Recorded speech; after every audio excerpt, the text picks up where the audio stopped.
ReZero Light Novel Volume 26 Full Audiobook Chapter 13 A mortal one swaying, tottering, wobbling. His consciousness wavered slowly, like a ship traveling across the vast ocean. It wobbled to the right and to the left. His consciousness teetered, its feeling heavy, and it felt as if he were going to become dizzy, despite his eyes being closed. It was not enough. He did not have enough of everything. Blood, flesh, bones, peace, anger, and happiness. Of those various things that formed a human. There was not enough. He did not have enough of them. Almost as if everything had been spilled somewhere, falling apart like droplets. He had to gather them up, he thought. He had to pick them up again, pack them in again, and then he had to stand up once again. There was a place where he had to go. He had a desire that yearned to go there. There was a reason why he had to live. He had a wish that cried out, "I want to live." That's why, even if there was not enough of everything in him, even if he remained flawed and imperfect, he had to keep moving. For that reason, Natsuki Subaru would to Yubei. As soon as he awoke, Natsuki Subaru curled his lip at the sticky sensation on his face. It felt like the area from his face to his chest was drenched. Its lukewarm sensation seemed similar to the sweat he would feel on the morning after he had had a nightmare. Combined with him spacing out with his head feeling heavy, he thought he might have had a fever, perhaps. Subaru the ceiling is unfamiliar. Subaru mumbled out what he saw in his field of vision. A shabby wooden ceiling, with the intent of making it sound like a cliché. He was in a shack, built by putting wood materials together in a crude manner, and far from adhering to any architectural style. Subaru was confused on what to think of it for a while, looking at the masterpiece that compensated for its inexperienced technique with raw muscle. What had caused him to be in this shack? To remember that, Subaru recalled his memories at a gradual pace. Subaru, if I remember correctly, after I exited the convenience store and blinked, I found myself in another world. I met Amelia Tan there, and it's a bit long, so let's omit the rest of the details. It was a monologue he would not let anyone else hear, but as he continued to joke around, the speed at which he could process his thoughts returned to him. Yes, after young Natsuki Subaru had been summoned to a different world, he had met a super beautiful silver-haired girl, had gone on various great adventures after that, finally conquered the Tower of Sand, and had been sent away to a neighboring country. Subaru, I have no idea what I'm talking about anyway. The real situation at hand was how these bizarre situations kept persisting, almost to the point he wanted to bemoan his current predicament. And then, although he searched through his own memories, he did not remember seeing the shabby ceiling as expected. Subaru, somewhere like the place in the sanctuary, is a narrow possibility. But the building from the time I was imprisoned by Garfield was decent. Nowadays, the adorable Garfield admired him and called him captain. But the memory of being imprisoned by him, with his hands and feet tied together, lingered inside of Subaru, despite it being a memory from a world that was lost. It was not as if Subaru held it against him, but being in prison was a valuable experience. So he could not quite forget it even if he tried. However, the memories he had of the ceiling did not match the poor environment from back then. He had been living life in a different world, in a place where the level of civilization was rather high. After all, Subaru, a man from a modern era, realized one of his few occasions of fortune right there and then, while he was filled with deep emotion, thinking about how he wanted to make that realization in a better environment. Subaru hic. As he organized the disorderly contents of what went through his head like that, one by one, a sudden realization pierced through him without warning, almost like a clap of thunder. Yes, this was not the Legican kingdom, but this was the Valachian Empire. In the neighboring country where he had been unexpectedly thrown into, the people he could rely on were not their Subaru Rem, the girl who he had to protect no matter what had arrived in this country, together with him. In addition to that, Subaru had been separated from her, and she was still with the dangerous men. Subaru, am I an idiot? No, I am an idiot. This isn't the time to what are you busying yourself and making a racket for? Subaru, ah! As Subaru immediately sat upright on the verge of going out to look for Rem with great determination, upon hearing a stiff voice thrown towards him from the side, his breath caught in his throat. Subaru only noticed it as he sat up, but it seemed like he had been placed in a bed just as shabby as the ceiling. His eyes met with a pair of blue ones beside him, staring at him with scornful gaze. The eyes belonged to a girl with rather short blue hair, who was looking at him. Her pretty eyes narrowed in a stern manner. Subaru Rem? Remington. I'm not really positive about answering yes to that. I still haven't acknowledged that I am this person you call Rem. After all, Subaru widened his eyes as Rem spoke to him stiffly, sounding as if she were trying to sound impassive to the best of her ability. However, she was right in front of him. She was speaking, and he could also feel her warmth and sense the gentle fragrance that wafted from her, as evidence of this being neither a dream nor an illusion. Yes, the warmness of her hand also counted. Subaru, huh? A hand? Rem suddenly. Subaru was stunned as he realized his right hand was holding the girl's Rem's hand, under the ragged cloth covering his body. He had no recollection of what had exactly happened, however. Subaru, wait. Were you holding my hand until I woke up? Rem, huh? Don't say something so disgusting. You can tell by looking at it. You seized my hand and refused to let go. Subaru, oh, I see. I guess that's right. Yeah, I'm the one who was grabbing your hand. He had spurred Rem's souring mood, unable to tell the difference between expectations and reality. Apparently, he had been grasping Rem's hand the whole time he had been unconscious. Even so, the fact she had not shaken him off weighed on his mind. Rem, what's that look in your eyes? Subaru, and no, it's nothing. Yes, it's nothing. Rem, I see. Let go of me already. Your hand is slimy with sweat. Subaru, an enormous amount of damage done to an adolescent boy. When said by a cute girl, it was a blow that would inflict an incurable wound, depending on the person receiving it. Fortunately, Subaru only got away with nearly dying because he was made of tough stuff, but when he timidly let go of Rem's hand, she brought her hand to her chest and wiped it on her clothes, resulting in him being hit by a follow-up attack. Anyhow, aside from Subaru's inner feeling, Subaru, Rem, are you hurt anywhere? If you are hurt anywhere, please don't hide it and tell me. Rem, huh? Subaru, what's that face for? Did I say anything weird? Setting aside their first interaction, Subaru wanted to be certain of Rem's safety. However, despite his question being rooted out of concern for her well-being, Rem's reaction was terribly frosty. Subaru spontaneously panicked, wondering if he said something he should not have, but he did not have the faintest idea of what it was. All he had stated had been about his worry for Rem, without anything out of the ordinary. Rem, you're the one who was seriously injured. You aren't aware of it, even though you were at death's door? Subaru, aware? That's Rem, I see. It seems like you aren't. You can't be trusted, just as I thought. Subaru swallowed as she met his eyes, all the while flinging out words of rejection at him. She had lost her memories. The smell of the miasma that encircled Subaru had been of assistance in making a bad impression of him, and Rem's attitude towards him had remained consistently standoffish and cold. Much more than that, he had been unable to create an opportunity to bridge the rift between her and himself this time. Subaru had been really desperate. Try his best to save Rem from the Empire's Camp Subaru. Another piece of his deficient memory was filled, and it felt as if he were under an illusion that caused his brain to tremble. The astonishment he currently felt was special to the point it rivaled Rem's existence. Subaru had risked everything to save Rem after he had been captured by the Empire's camp. In the end, he had come across the tribe in the forest of people of Shudrak and underwent their ritual, along with the prisoner of war who had been placed in the same cage with him. And then, Subaru, I have a right hand, and it's not black. Subaru mumbled as he lifted his right arm, looking at the torn sleeve and the arm that peeked out from there. A dreadfully dark pattern that had surfaced on his right arm. An after-effect of an encounter with the Sin Archbishops at the Watergate city of Priestella, but it was gone without a trace, despite having been indelible until now. That black pattern had treated the wounds of his tattered right arm. It was an event he remembered as a horrible memory, but it seemed like it was neither a dream nor a nightmare. No, it was a nightmare, but it appeared to be something that had really occurred. His crippled right arm had been healed, and Rem was at his bedside. That meant Subaru had finished a lifeblood ritual without dying, and he was also successful in taking back Remington, causing many casualties in return. Subaru, Rem, you look pale. I think you should stay in bed, she declared that as she looked at Subaru, who grew silent as he glanced down at his unnaturally taintless arm. Showing her concern to someone when they looked ill, even if she did not have a good opinion of them, was probably a result of her innate kindness. Or it may have been because Subaru's expression looked like a dead man's. A part of him wanted to depend on her kindness. However, he could not do that. There were too many things he had to make sure of. Subaru, thanks for worrying about me. But I have a lot of things I need to ask you about just asking.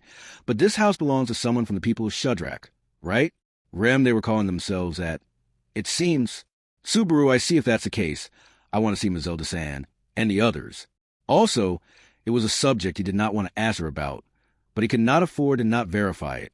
Rem, who had been imprisoned in the Empire's camp, was here. If so, he was also curious about the person Lewis, who was similarly held captive over there. To put it bluntly, he was worried, not about Lewis's safety, but more about the damage that would be caused if she were to be left alone. Subaru, I'm going to be honest with you. But where's that girl, Lewis? Rem, you have a disgruntled look on your face. Why do you keep her at a distance?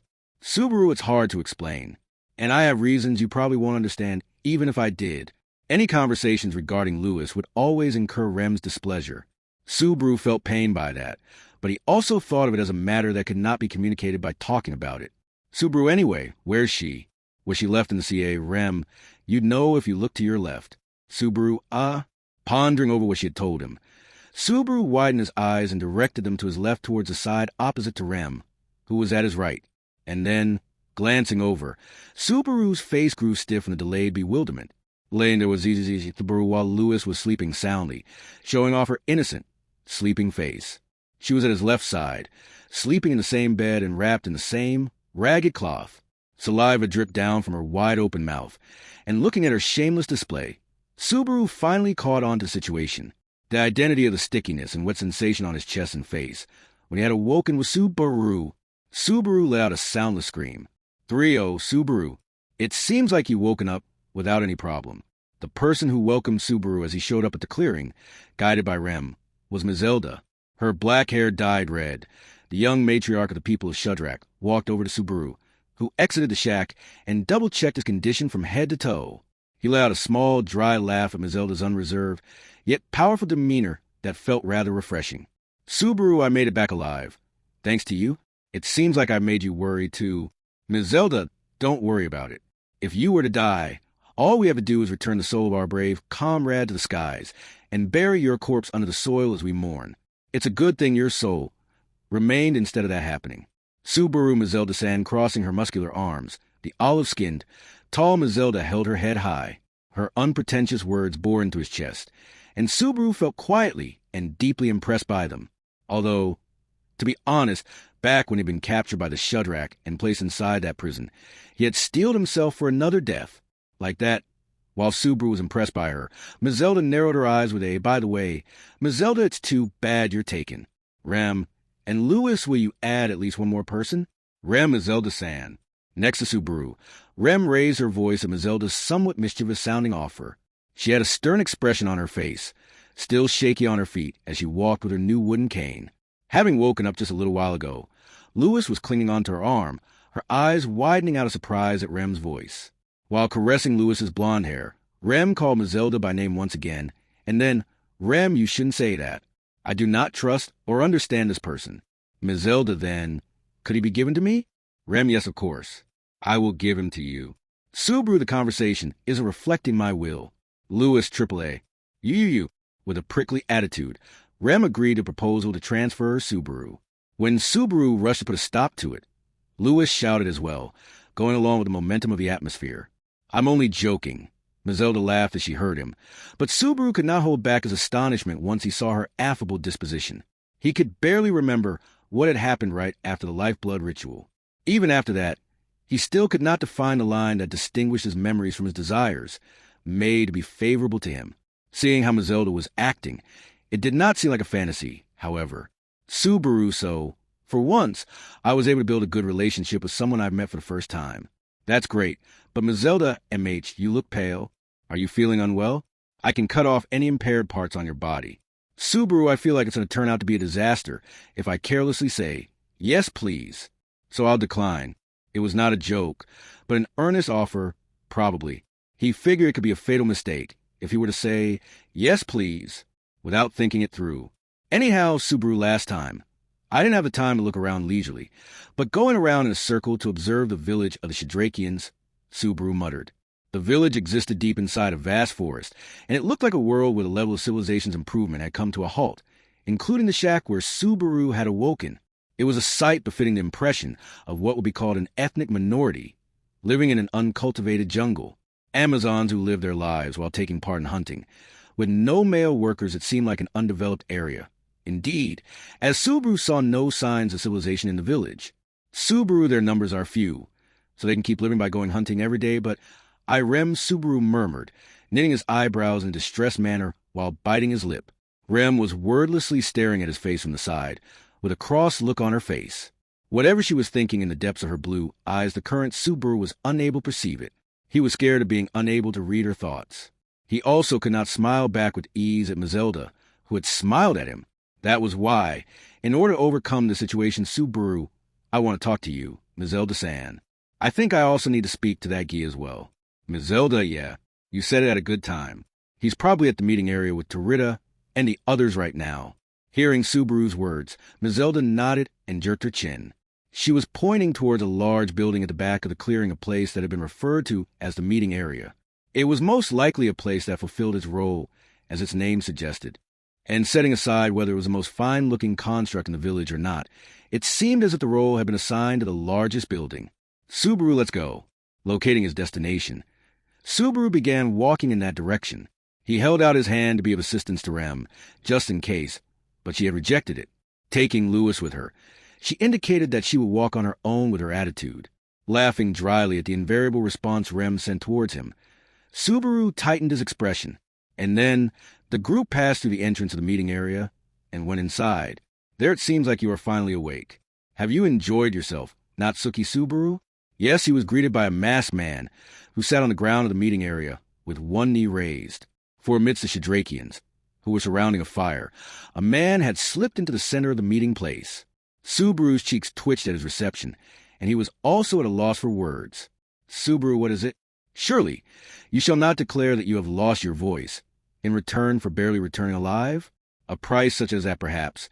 It was an appropriate one to pay, looking at the results. Subaru, no, I haven't lost my voice. My voice isn't gone, but I'm at a loss for words. What's with that mask of yours? Having said that, Subaru pointed at the man who spoke in an arrogant manner.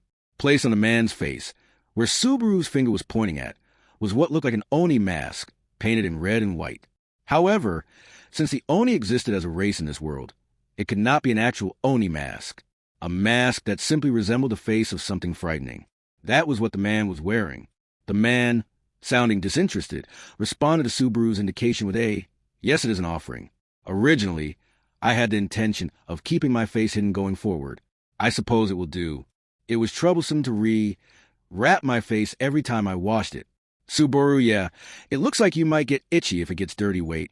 It's not the time to be talking about that.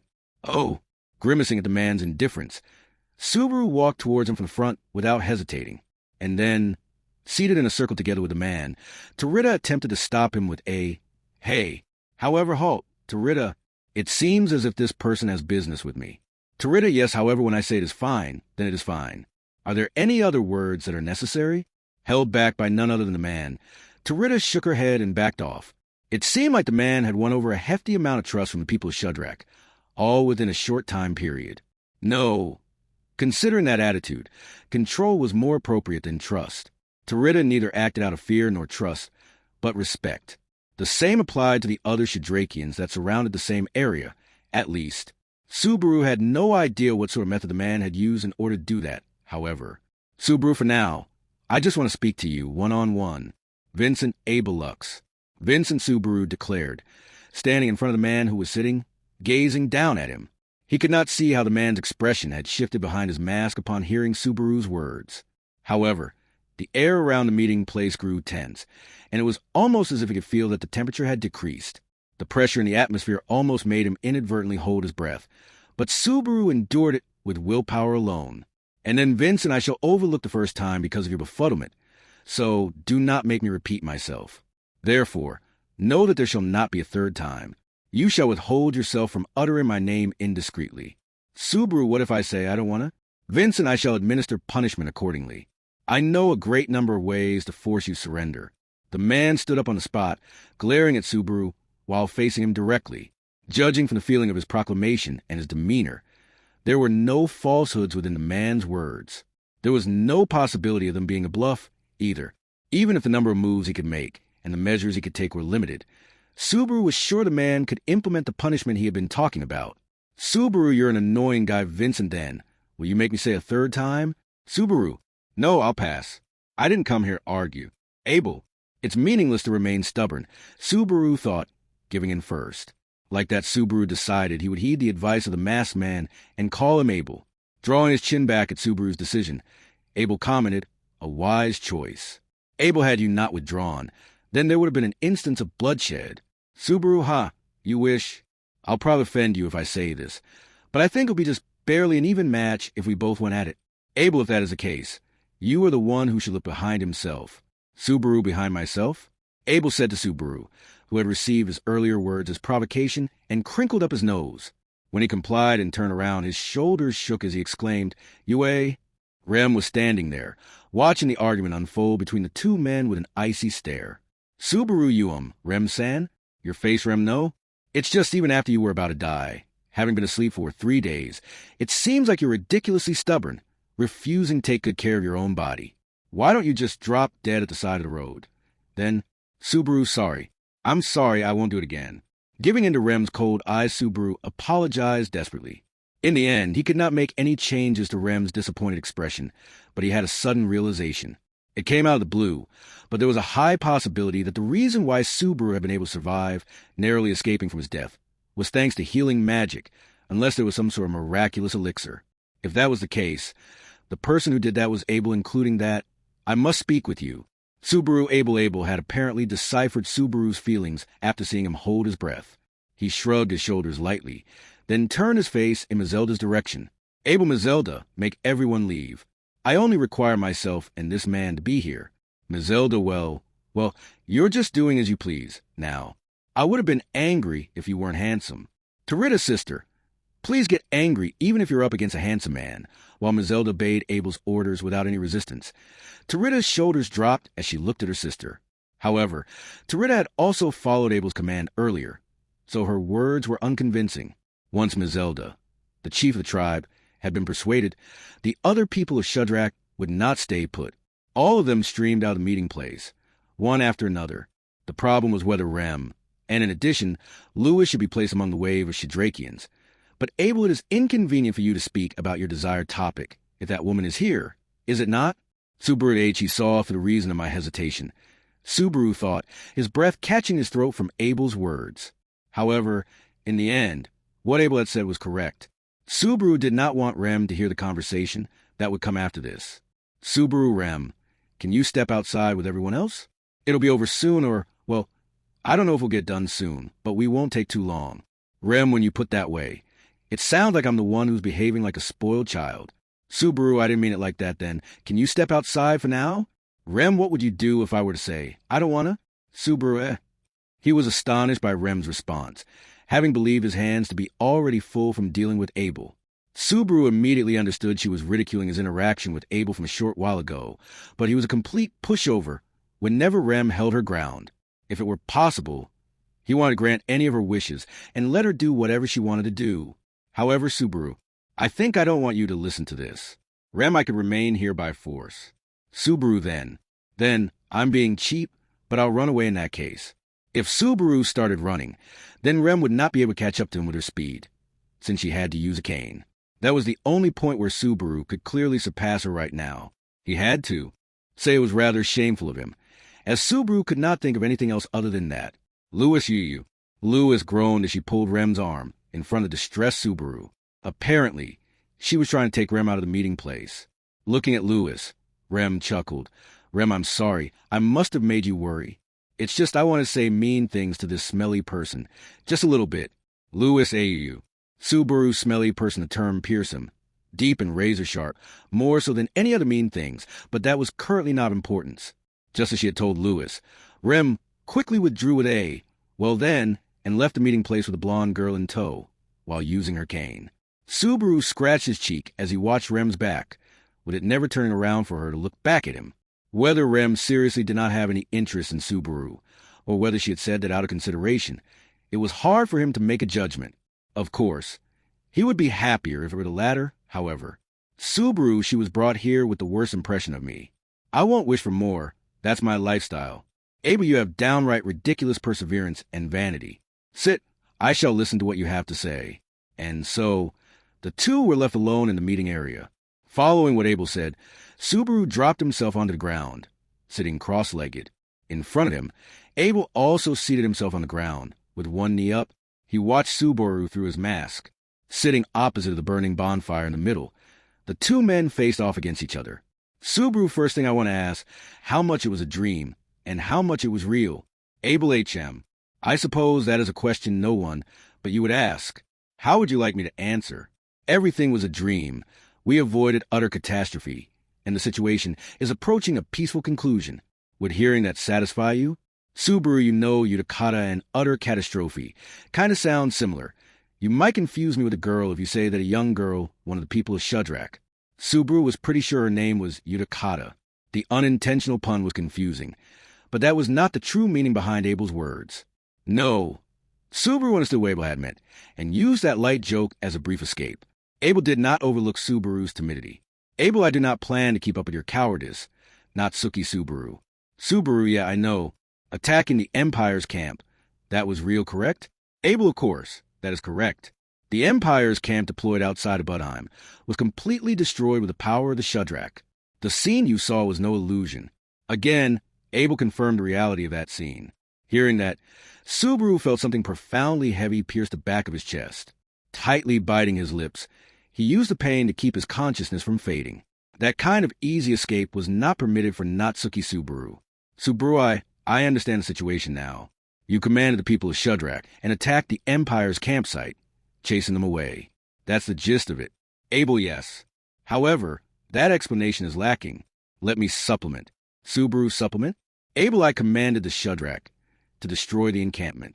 Moreover, that was done with no casualties suffered on our side.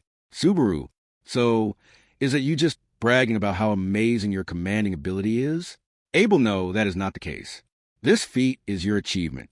Towards Abel, who shook his head, Subaru widened his eyes in surprise with an audible ah. It was a completely unexpected statement.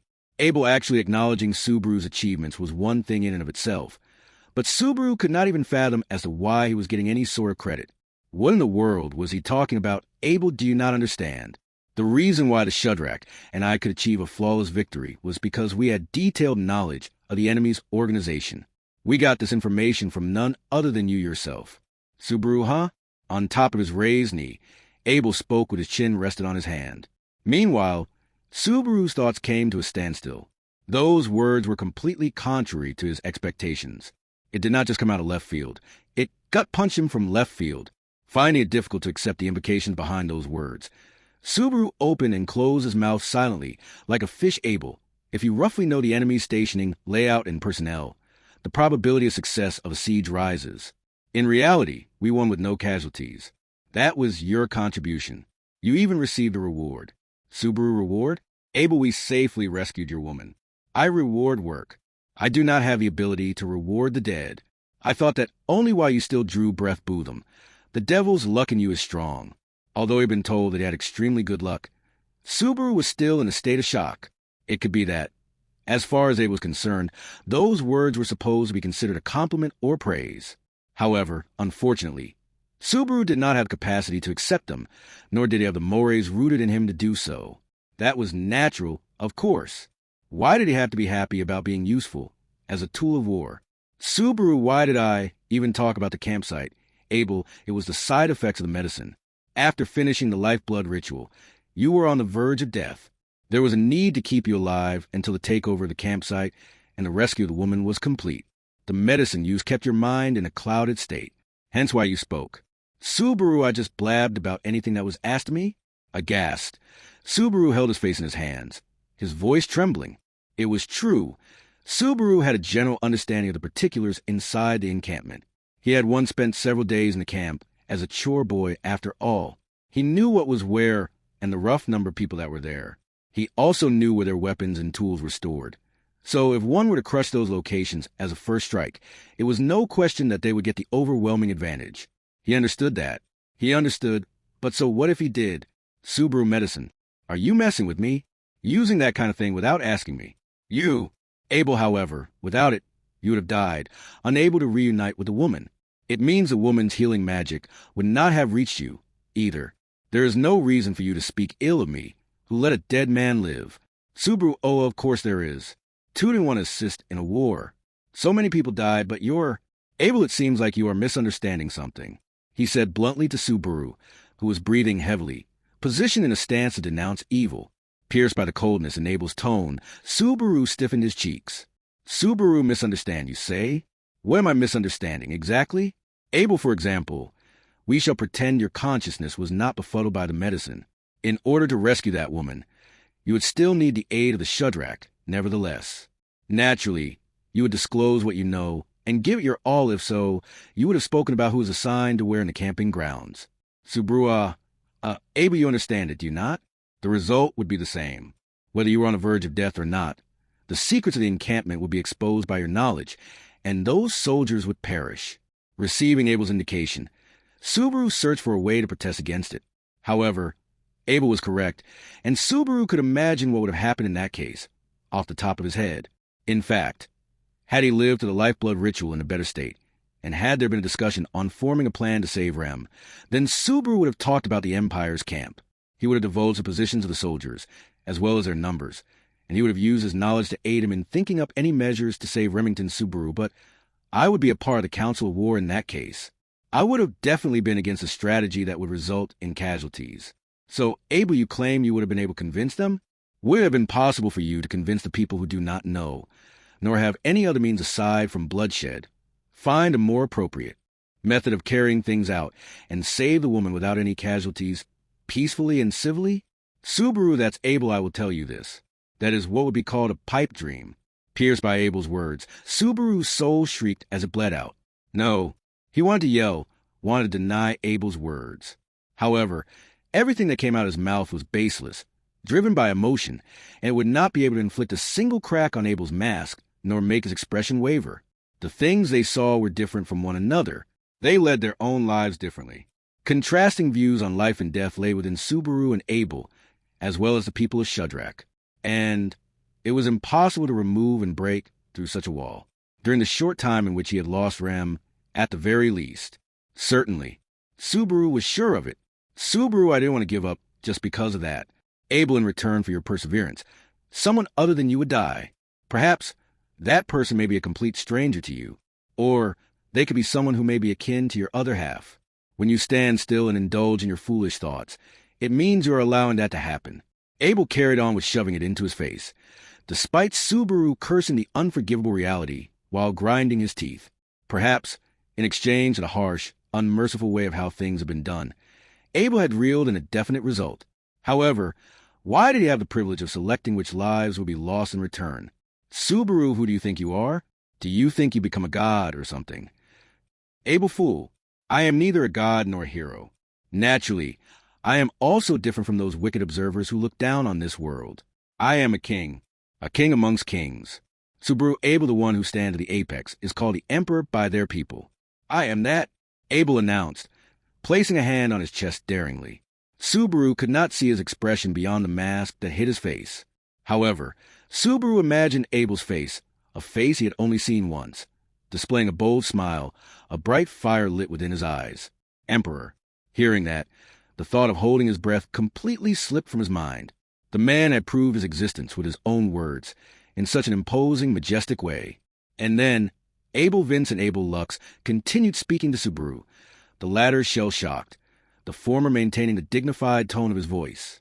The 77th Emperor of the Sacred Empire of Wallachia. That is me. However, I have left my position as of now, having been ousted from the apex. Chapter 14, Unbridgeable Values, won the 77th Emperor of the Sacred Wallachian Empire.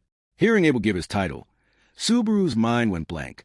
The reason was not because he was unable to take in the meaning of the words, nor that he was afraid to square off against royalty. Certainly, in this other world he was in, this was the first time Subaru had met royalty in person. By the time when Subaru had been summoned to another world, all members of the royal family of the Kingdom of Lugunica had succumbed to illness. Felt was suspected of being a surviving royal, but Felt didn't recognize herself as such, and since she had nary a trace of anything like royalness, she didn't count. In that respect, of all the people Subaru had met in this world, the ones of the highest station were the people he happened to see at the place of the royal selection, the dignitaries of the Council of Wise Men, or perhaps the Duchess Crush. Roswell was also a margrave of a remote region, which in itself was a high position. Actually, as Amelia was a royal candidate in the selection of the next sovereign, what kind of position did that correspond to? Subaru, wait, this isn't time to be running away from reality. Subaru restrained himself before his thoughts could become scattered and chaotic. In any case, the important thing was that Abel had revealed himself to be the Emperor. Ever since he came across him on the jungle plain, Subaru had a feeling he was no ordinary person. Still, he would never have imagined that this person actually held the position of emperor. Provided that Subaru, well, if it's actually true, Abel, you doubt my word? Subaru, it's only natural to doubt it. How is it in the middle of the forest? I just happen to get stuck with the most preeminent person in the country. I can easily believe your brazenness is emperor class, but then Subaru paused and scowled directly at the fiendish face Abel wore. From Abel's side, only the sharpness of his gaze could be felt as they stood facing each other, which was not fair. Certainly, there was a strength of will in Abel's voice that only a person of importance could possess. Having come in contact with people of various stations in this world, Subaru's intuition verified that. Still, that was not what this was about. Subaru is like I said before. How the hell am I supposed to trust a guy who doesn't even show his face, huh?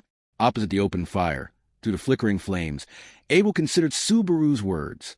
Subaru glared harshly at Abel's masked visage, referring to words they had exchanged while he watched the burning encampment in a daze. Abel's face had been concealed by old rags rather than a mask then, but he had said the same thing to him.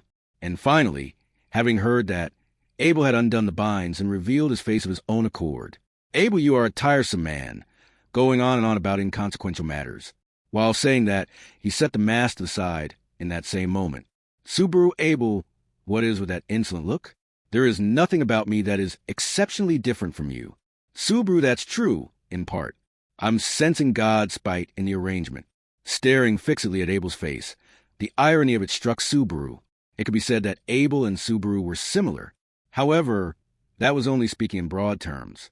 When broken down to a finer degree, they were different on a grand scale. Glossy black hair, an imposing sharp-eyed look. It was an overbearingly powerful impression. But his devilish face had a peculiar charm that was difficult to look away from that was a countenance of the emperor of the sacred Wallachian Empire. Nevertheless, Subaru had no recognition of that face. From his position as a knight of the royal selection candidate Amelia, he had, somehow, also become involved in national affairs of a neighboring country. Subaru, is that how it is? Even though you're at the top of the nation, your face is Abel, there is no reason you would know it. From the beginning, my face has not been seen outside of the imperial capital.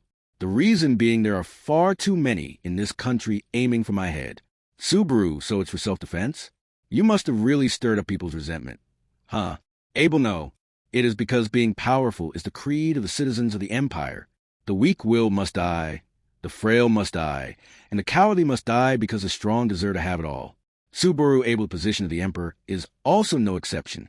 It is the grounds for the empire's unparalleled strength as a nation. Resting his chin on his own knees, Abel spoke of Wallachia's extreme ideology, leaving Subaru at a loss. His words were not false. Having spent a few days at the imperial soldiers' camp, Subaru knew it too. Todd and the other imperial soldiers would likely greatly approve of Abel's words just now. Them included, the citizens of the empire earnestly believed in the notion that victory would balance out everything. The way they existed was embodiment of long live the empire. If they could fulfill that, then they would not hesitate to burn down the jungle to exterminate a tribe. If they could fulfill that, launching a surprise attack on their fellow countrymen and massacring the soldiers was also Subaru. Wait, that doesn't make any sense. Abel, what is it? Subaru, for example. If you were really the emperor, then why did you attack the imperial soldiers' camp? If you just walked over there and spoke with the camp's higher-up, then Abel, fool. How could I saunter over there with such nonchalance? I do not have a desire to end my own life. Do not lump me in with yourself. Subaru, I don't have a death wish either. But suicide? Subaru did not understand a reason as to why an emperor interacting with his country's soldiers would be referred to as a suicidal act. To Abel, all of those imperial soldiers should be his subordinates. It was unreasonable to consider it as a suicidal act to interact with them. No, there was a way to rationalize it. That was Subaru, if I haven't misheard it. Then did you say you were ousted from the position of the emperor? Abel, it seems like you did not fail to hear it. However, I have also announced that I will not repeat myself. Subaru, don't joke around. It's an important section, isn't it? Is it true that you've really been kicked out of the Emperor's? With Abel's unchanging expression, Subaru started to doubt whether he was a human like Subaru himself or not. Because if Abel's circumstances were just as Subaru had predicted, then he must be in a situation that was practically hopeless. The thought made Subaru hesitate to continue his words. Abel, your way of thinking is correct. However, Abel nodded, stepping over Subaru's hesitation with ease. in front of Subaru, who was holding his breath. Abel's gaze was lowered ever so slightly, staring at the burning fire. The wood crackled amidst the flames, and the faint noise sounded as if they were throes of death. Abel closed one eye whilst listening to it. Abel, the group of Imperial soldiers that had been deployed outside of Budheim, were dispatched by my political opponents in order to dispose of me. To be precise, you have become embroiled in this, Subaru, but the people at the camp didn't say anything about that. They said their objective was to negotiate with the people of Shudrak in the forest. It was not like Subaru had the ability to see through someone's lies. Even with that, he thought it unrealistic to consider that everyone, in a place where dozens of people had been crowded together, had coordinated their stories to match each other's, all just to see the outsiders who were Subaru and Remington. That was why the Imperial soldiers Todd and his group had believed they were after the people of Shudrak. Subaru, though, capturing you being their true objective, is able to not beat around the bush. They were plotting an attack. You are the one who said that. And then, in order to protect yourself and the woman, you have weighed the Shadrakians and the Imperial soldiers on a scale. Subaru, no. Abel, I am not mistaken. What has already occurred cannot be changed. Those soldiers will not come back to life. The dead will not speak of anything, nor are they able to exert their influence upon the living. Subaru, the dead, will not come back to life. Subaru squeezed his eyes shut, struck by Abel's fierce words. How dare he say whatever as he pleased, when he knew absolutely nothing? There was a way to revive the dead. The method was the one and only authority, which only Subaru was capable of holding. Subaru, if he were to return by death, then there was a possibility he could go back to the time before the encampment was wiped out. Once he did that, Subaru could warn the Imperial soldiers and save them from their deadly fate. Perhaps. However, if he did that, then the safety of the people of Shudrak would be put in jeopardy. He was trapped in a dilemma of choosing which side would be left standing at the cost of the other side. It was difficult to save both of them when they stood diametrically opposed to each other. More than anything, Subaru did not have the courage to return by death for them. Even if he did redo it, how much of a chance did he have of being even more successful? This time, the fact that Subaru and Rem were safe would be referred to as second best, rather than the very best. Asking for anything more than that was equivalent to confronting an endless challenge. In order to do that, letting his own life where down would be able, you are a foolish man, bearing enigmatic woes. As Subaru asked and answered his own question, Abel's words had abruptly disturbed his eardrums. Subaru's eyes flew open out of astonishment, unable to comprehend what Abel had said to him for a moment. Abel was staring at Subaru from the front, on the other side of the flickering flames. It was almost as if Abel was pitying him with that gaze of his. Abel, why would you always desire to curry favor with others? Subaru, curry favor? You're saying I do that? Abel, you are always gazing at others. You have intentionally constructed yourself to be that way. Similar to how a warrior would hone their skills, you have concealed your own heart with a deception called charity. Subaru, hick, it's none of your business. Intense rage coursed through Subaru as Abel spoke as if he understood him. To someone who did not know anything about Subaru himself, nor about return by death, it was impossible for him to understand even a fraction of what Subaru was saddled with. There was no reason for Subaru to be lectured, nor pitted. Subaru, you haven't answered my question at all. The Imperial soldiers were after the people of Shudrak. They never mentioned anything about why Abel is a topic that is not disclosed to the foot soldiers. I suppose even the commander is unaware. The Emperor, having left his position, is not something that could afford to be leaked out of the Empire. Neither do I, nor those who would depose me, wish for the Empire to be shaken. Subaru, Abel, additionally, it was inevitable that they would target the Shadrakians. Forced out of the Emperor's throne, the only hand an Emperor can take after escaping the capital are the Shadrakians. Therefore, killing the people of Shudrak is equivalent to cutting my hands and feet and sinking me to the bottom of water when I am already half drowning. Letting Abel's nonchalant explanation sink in, Subaru's questions melted away. Why Todd and the rest of the Imperial soldiers surrounded the jungle? Why they sought to negotiate with the people of Shudrak to demilitarize them or otherwise exterminate them? Only now did he understand the reason for it all. Subaru, why are the Shadrakians the only ones he can rely on? Abel, an emperor of Wallachia, has saved Shudrak from a predicament in times past. Shadrakians never forget their debts. There is also the lifeblood ritual. They are my path to victory. The old debt that the tribe pridefully owed to the emperor, and the way the Shadrakians respected their rituals. Driven away from the imperial capital, Abel bet on that and attempted contact with the people of Shudrak. Consequently, Abel's political opponents tried to prevent him from doing so by dispatching imperial soldiers to the jungle to try and entomb the emperor. It was a bet with terrible odds, but one could say that he had won that gamble. Superbly defying the opponent's expectations, he repelled the enemy's first wave that was meant to corner him. However, even Subaru knew the opponent would not stay their hand here. Subaru, you and your enemy's battle hasn't ended. Abel, of course. It would end if I were to die. However, I still draw breath.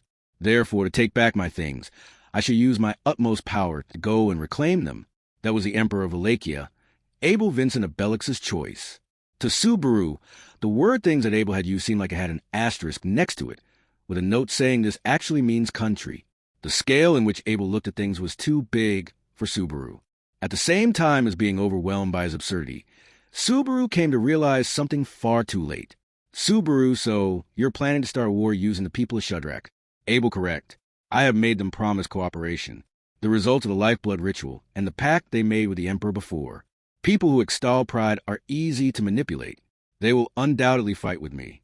Subaru, you're saying it wasn't enough after doing all that, retaking the Emperor's throne. To do that, there would inevitably be more battles to come, resulting in war, a fierce battle where humans would fight other humans, with their lives on the line. Abel, the Imperial camp, which had been burnt to the ground. As far as Subaru knew, there had been at least 100 Imperial soldiers there, if Abel and the Shadrachians had only attacked that one encampment. Even if there were some who managed to escape, there had been over 100 casualties.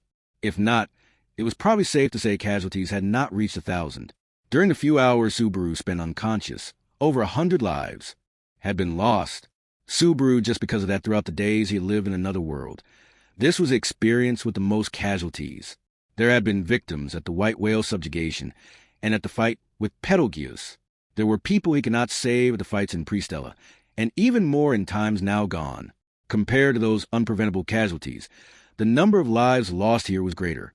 Additionally, the enemies fought were not witch beasts, nor were they evil entities. They were human beings. They were not people who could not be reasoned with. They were people who could come to an understanding with dialogue. Subaru, why did they have to be killed? Abel, there was no other method. That is all. Subaru, is that really true? Did you seriously try and find another way?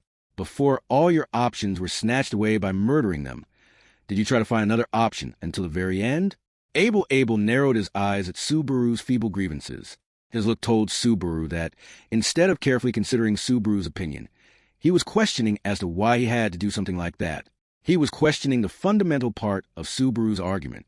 It was not like he did not understand the words exchanged, nor was it that he was unwilling to partake in discourse. The reason they could not come to an understanding despite this was because Abel's ethics were terrifyingly secluded from his own. Fortunately for Natsuki Subaru, until now, he had not fallen into a situation where he had to build a relationship with someone whose values greatly differed from his. The majority of people he had encountered in this other world were rational. They lent their ears to Subaru and interacted with him, while communicating their own opinions. Once upon a time, an idiotic Subaru had failed to understand this, and was thus unable to notice their tact, resulting in him throwing all that away. Even so, he managed until now. The people he had been unable to come to an understanding, because of their different sets of values, were mostly either witches or some archbishops. However, by defining them as different beings, Subaru could continue going on without having to knock morals with them. But Abel was different. The people of Shadrach and the Imperial soldiers were also different. They held no ill will, they did not toy with life and death, and they did not wield tremendous power for selfish reasons. Excluding their base principles, they were humans, just like Subaru, but even then Subaru, I just want to bring Rem home. The battle to retake Abel's throne was going to commence. If this were another person's affair, or if it was a past event detailed in a biography, or something similar, Subaru would eagerly turn those pages with excitement. This was reality, however, in a foreign country, where there was no one to rely on. A fierce internal struggle that would shake the very foundation of the country was about to take place. To intervene in this situation and try to change history, there were no plans to even entertain that thought. In Subaru, the objective was to bring Rem and return to the kingdom of Lagunica. He needed to reunite with Amelia and Beatrice, his friends at Roswell's mansion, as soon as possible. They had to celebrate Rem's awakening and discuss what to do moving forward. Any issues other than that, he could not keep up with. Subaru, tell me the location of the nearest town or village. I'll find a way back from there. Tapping his cheeks with both his hands, Subaru stated his single-minded goal. Receiving that, Abel responded with a small sigh. Abel ho, that makes sense. Nevertheless, it will not be a simple path. Subaru, easy or difficult, if it is necessary, I will walk that path. A paved path, though, if possible. Abel humph. Standing up in front of the snorting Abel, Subaru strongly bit the inside of his cheek, stimulating his brain with the pain. He struck down his rising doubts and faced forward. He looked towards Abel, who remained unmoving. The lonely emperor had one of his eyes closed, his gaze crossing over with Subaru. Subaru, I still haven't thanked you. Putting aside the method in which you did it, thank you for rescuing Remington. I'm grateful for that. Abel was not only the girl, another one was rescued too. Subaru, that was unnecessary thanks to you. My worries will stay as is for a while. Of course. Even in the case Lewis had been lost in the Imperial camp, it did not mean that the problem Subaru held would be neatly resolved. If one were to narrow it down to just his problems with Rem, there was a rather high chance that his relationship with her would become more strained. He did not know which was better. And because he did not know Subaru, I will pick the path that I agree with. I have mixed feelings about it, but you do the best you can do.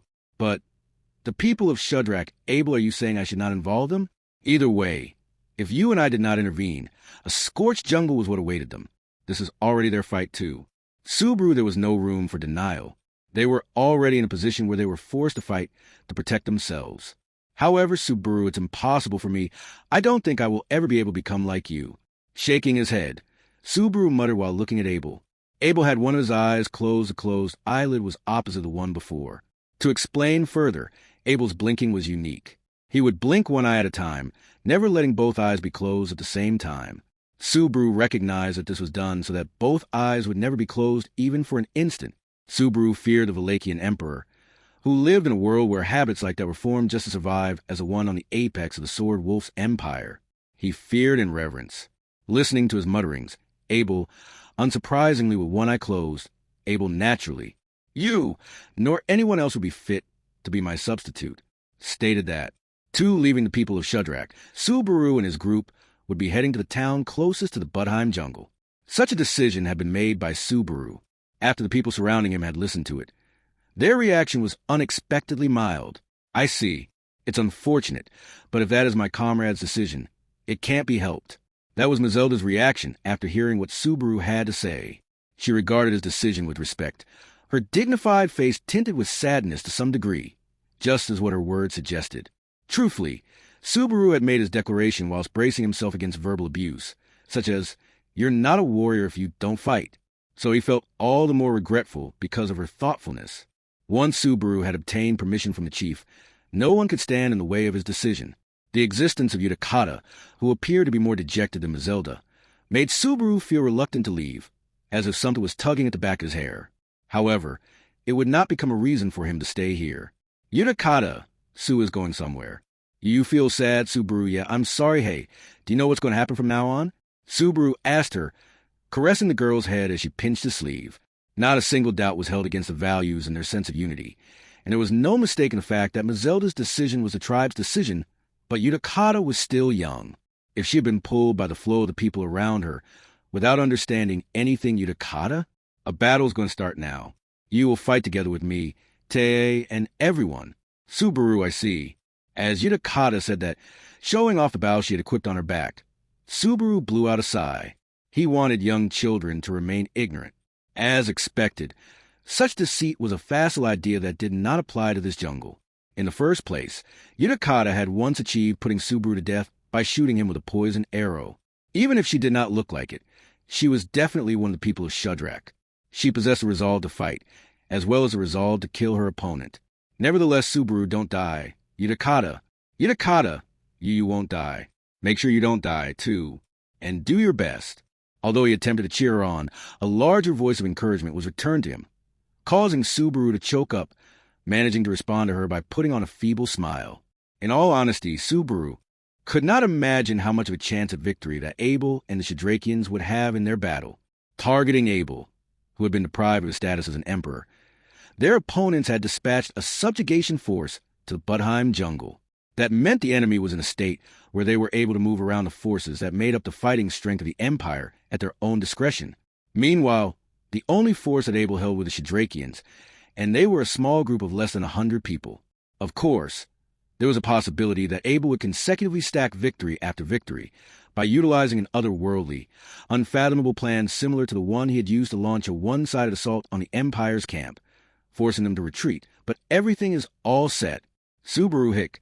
While Subaru had been controlled by the very thoughts, he had supposedly cast it away by changing his mindset. Someone called out to him from the side. Like that. Subaru immediately turned around, his shoulders jolting, and the person also widened her eyes from his momentum. What's the matter? Why are you so surprised? The person looking at the stiff-faced Subaru was Rem, who had said that, with a wooden stick in one hand and carrying a small amount of baggage on her back. Rem appeared to have finished getting ready to leave the forest, just like Subaru. Yes, when Subaru had informed her that he had chosen to leave the forest, the person who had reacted to it in the most unexpected way had been none other than Remington. To be honest, Subaru had thought she would oppose him stubbornly, therefore creating a need for him to persuade her. In the worst case, he would forcefully take Rem outside while she was asleep, having steeled himself to part ways with the Shadrakians' village with the momentum and escape under the cover of night. However, Rem's reaction toward Subaru, who had revealed their circumstances to her with the expectation of being rejected, had been surprisingly simple. Rem, I understand. I will finish making preparations by tomorrow. That was why. Even when Subaru looked at Rem once she had finished making preparations for travel, he could not really accept it as something that had actually occurred. Rema? Subaru, No, sorry, I'm all right. Yeah, your preparations look great, too. Cute. Rem, huh? Subaru, I mean, you're reliable. Thank you. With you being such a responsible person, I'm such a fortunate guy. His reply was awkward to the point Rem stared at him with a doubtful look. It was not like he wished to curry favor with Remington, since he was in a condition where he would be saved by Rem's lack of resistance, of course. So maintaining their current relationship was the most desirable. Ideally, he wanted her to warm up to him. However, Subaru, he could test that out again when he had a calmer state of mind. For now, his honest opinion was that he wished to distance himself from the presence of war, which hung densely in the air, as soon as possible. Rem, so, have you finished your preparations? It seemed like you had the time to be reluctant about leaving. But Subaru, yeah, it's all good. I didn't have much baggage to begin with. And you're going to be carrying most of them. Rem, but you're going to be carrying me. With a drop in the tone of her voice, Rem snuck a glance at the handmade, wooden framework that had been placed in the clearing. It was a wooden rack that had been assembled for Subaru to carry Rem on his back while traveling, weaved out of a combination of thick branches and vines. Rem was able to walk with some difficulty by use of her cane, but the journey from this place to the nearest town would take a few days. In the meantime, he did not know how time-consuming it would be if he were to walk at the same speed as Remington. Because of that, the wooden frame had been created through the cooperation of Subaru and the Shadrakians. Subaru, it feels pretty handmade, but there should be no issues with its durability. I already tested it out with Tarita-san, who's heavier than you. So Rem, I'm not really concerned about heaviness or lightness, but I think you're being rude to Tarita-san. Incurring Rem's displeasure once again, Subaru scratched his cheek with a dry laugh, and then he directed his gaze behind Rem towards Lewis, their fellow traveling companion. It went without saying, but if Subaru were to bring Rem with him, then Lewis would also be accompanying them. Subaru, there's no way I could force a bomb onto every one of the Shudrak. After all, even if that was not the case, take his eyes off a Sin Archbishop was purely preposterous. There had been many instances where he looked away from Lewis, and that meant she had had plenty of opportunities to reveal her true nature, but he did not want to let her do that from now on. Even if he had started to believe that Lewis's behavior was not an act, but actually genuine. Lewis, i.e., the girl in question, had her long hair tied behind her head and also had her white clothes mended, her attire giving her a wholly different impression. Apparently, the Shadrakians had been fond of Lewis in their village, and her repaired clothes were a gift from them. Subaru's sorry for making your tribe do pretty much everything for us. Ms. Zelda, don't worry about it. Subaru, you have overcome the lifeblood ritual, displaying the brightness of your soul. The fact that we're lending our strength to you is obviously to honor our comrade. Subaru dropped his eyes at Ms. Zelda's words. As she came over to see him off, her arms crossed. He could not face Ms. Zelda, who has been referring to him as her comrade with such friendliness. After all, he knew that a harsh battle was looming upon them, and he was aware of being one of the very people who had involved the people of Shudrak into that, yet he was trying to flee from this place. Would something like that be what a fellow comrade, dignified and honorable just as the tribe had described him, actually do? Mizelda, don't trouble yourself about it. Subaru. However, Mizelda said that as if she had deciphered his inner thoughts. Subaru, Mizelda, we fight to prove our worth. However, we create our future by protecting those dear to us until the end. It's way of thinking that's necessary in order to protect our tribe. Subaru, Mizelda protect Rem and Lewis. That is the honor we expect from our comrade. Subaru felt the corners of his eyes grow hot from Mizelda's straightforward words. He did not feel like correcting Mizelda, saying she had misunderstood about Lewis. He had to at least fulfill that role to answer to the trust Mizelda and the others had put in him. Or, although he would never meet the Shadrakians ever again, we're ready. Now is a good opportunity to take our leave. Right as Subaru had been spurred by Mizelda, a woman with yellow, tipped hair, waving her hand exaggeratedly Holly, called over to him with a wide grin. Next to her was Cuna, who had a slender build, her hair dyed green. The cheerful Holly, and in contrast, the reticent-looking Cuna. Those two were the guardians of Subaru's group. Arrangements had been made so that the two Shadrakians would be protecting Subaru, Rem, and Lewis, ensuring they would not be attacked by anything on their way to Geralt, the nearest town. Subaru, I'm super grateful for bodyguards, but I also feel like it's too much. Even though this was a foreign country, and Subaru had already died multiple times in the mere span of a few days. He could not deny it was a unique situation, but it was the safest to take precautions. Subaru himself did not have enough prowess as a fighter to be confident in his own abilities. It was fruitless to depend on Rem and Lewis. He could say nothing regarding Cuna, but had also seen Holly lift a boulder effortlessly with his own eyes. They were more than reliable as the group's bodyguards during their journey. And then Subaru, Rem, does it hurt anywhere? Subaru asked Rem over his shoulder while pulling up the wooden rack. Since they would be positioned back-to-back with a handmade frame between them, Subaru could not see Rem's face from where he was. He had tried packing in soft leaves and fabric to secure her body, but there would be a few inconveniences considering they would be traveling for a long time. Rem, I'm fine. Are you okay? With this? Subaru, I've been training myself moderately at least. My stamina hasn't completely returned, but I want to prevent Holly and Cuna's hands from being full, in the case of emergency. In the first place, he was immensely thankful towards the two Shadrakians for being their escorts, but making them carry Rem on top of that was something he could never dare to ask for. Subaru, demonstrating his stubbornness, Rem, carried by him, and Lewis had lined up as a group. Accompanying them were Holly and Cuna, having finished their preparations despite being lightly dressed, and they all stood together. Then, the people of Shudrak began crowding around the entrance of the village. Mizelda well then made the tranquility and objective of our fellow comrade, Natsuki Subaru, be fulfilled. People of Shudrak, may it be fulfilled, Mizelda called out, standing in the front, and the other Shadrakians followed in unison, experiencing an illusion of feeling like the wind had blown. Filling up the area, Subaru made sure to return their spirit with a yeah, along with a smiling face. Subaru, thank you, everyone. Take care of yourselves and stay happy. As soon as he had said it, he realized that was a greeting terribly filled with deceit. Thinking about the turbulent path that awaited the tribe after this, stay happy were two words that sounded far too hollow and meaningless. However, he could not say anything more than that. He could not wish for anything more than that. He hoped for the pleasant, refreshing women to stay happy as they continue to live their lives. Subaru, while wishing for that, Subaru searched for the man with the wicked mask among the line of people who had come to see his group off. However, it was only natural that the man could not be found anywhere. He was not someone who would send them off, nor did the relationship between him and Subaru involve something like that. Even if Subaru were to spot the man, he would not have any words to tell him. That was why Subaru were heading off. Lewis, you. As Subaru said that, almost in a desperate way, Lewis's loud voice overlapped with his words.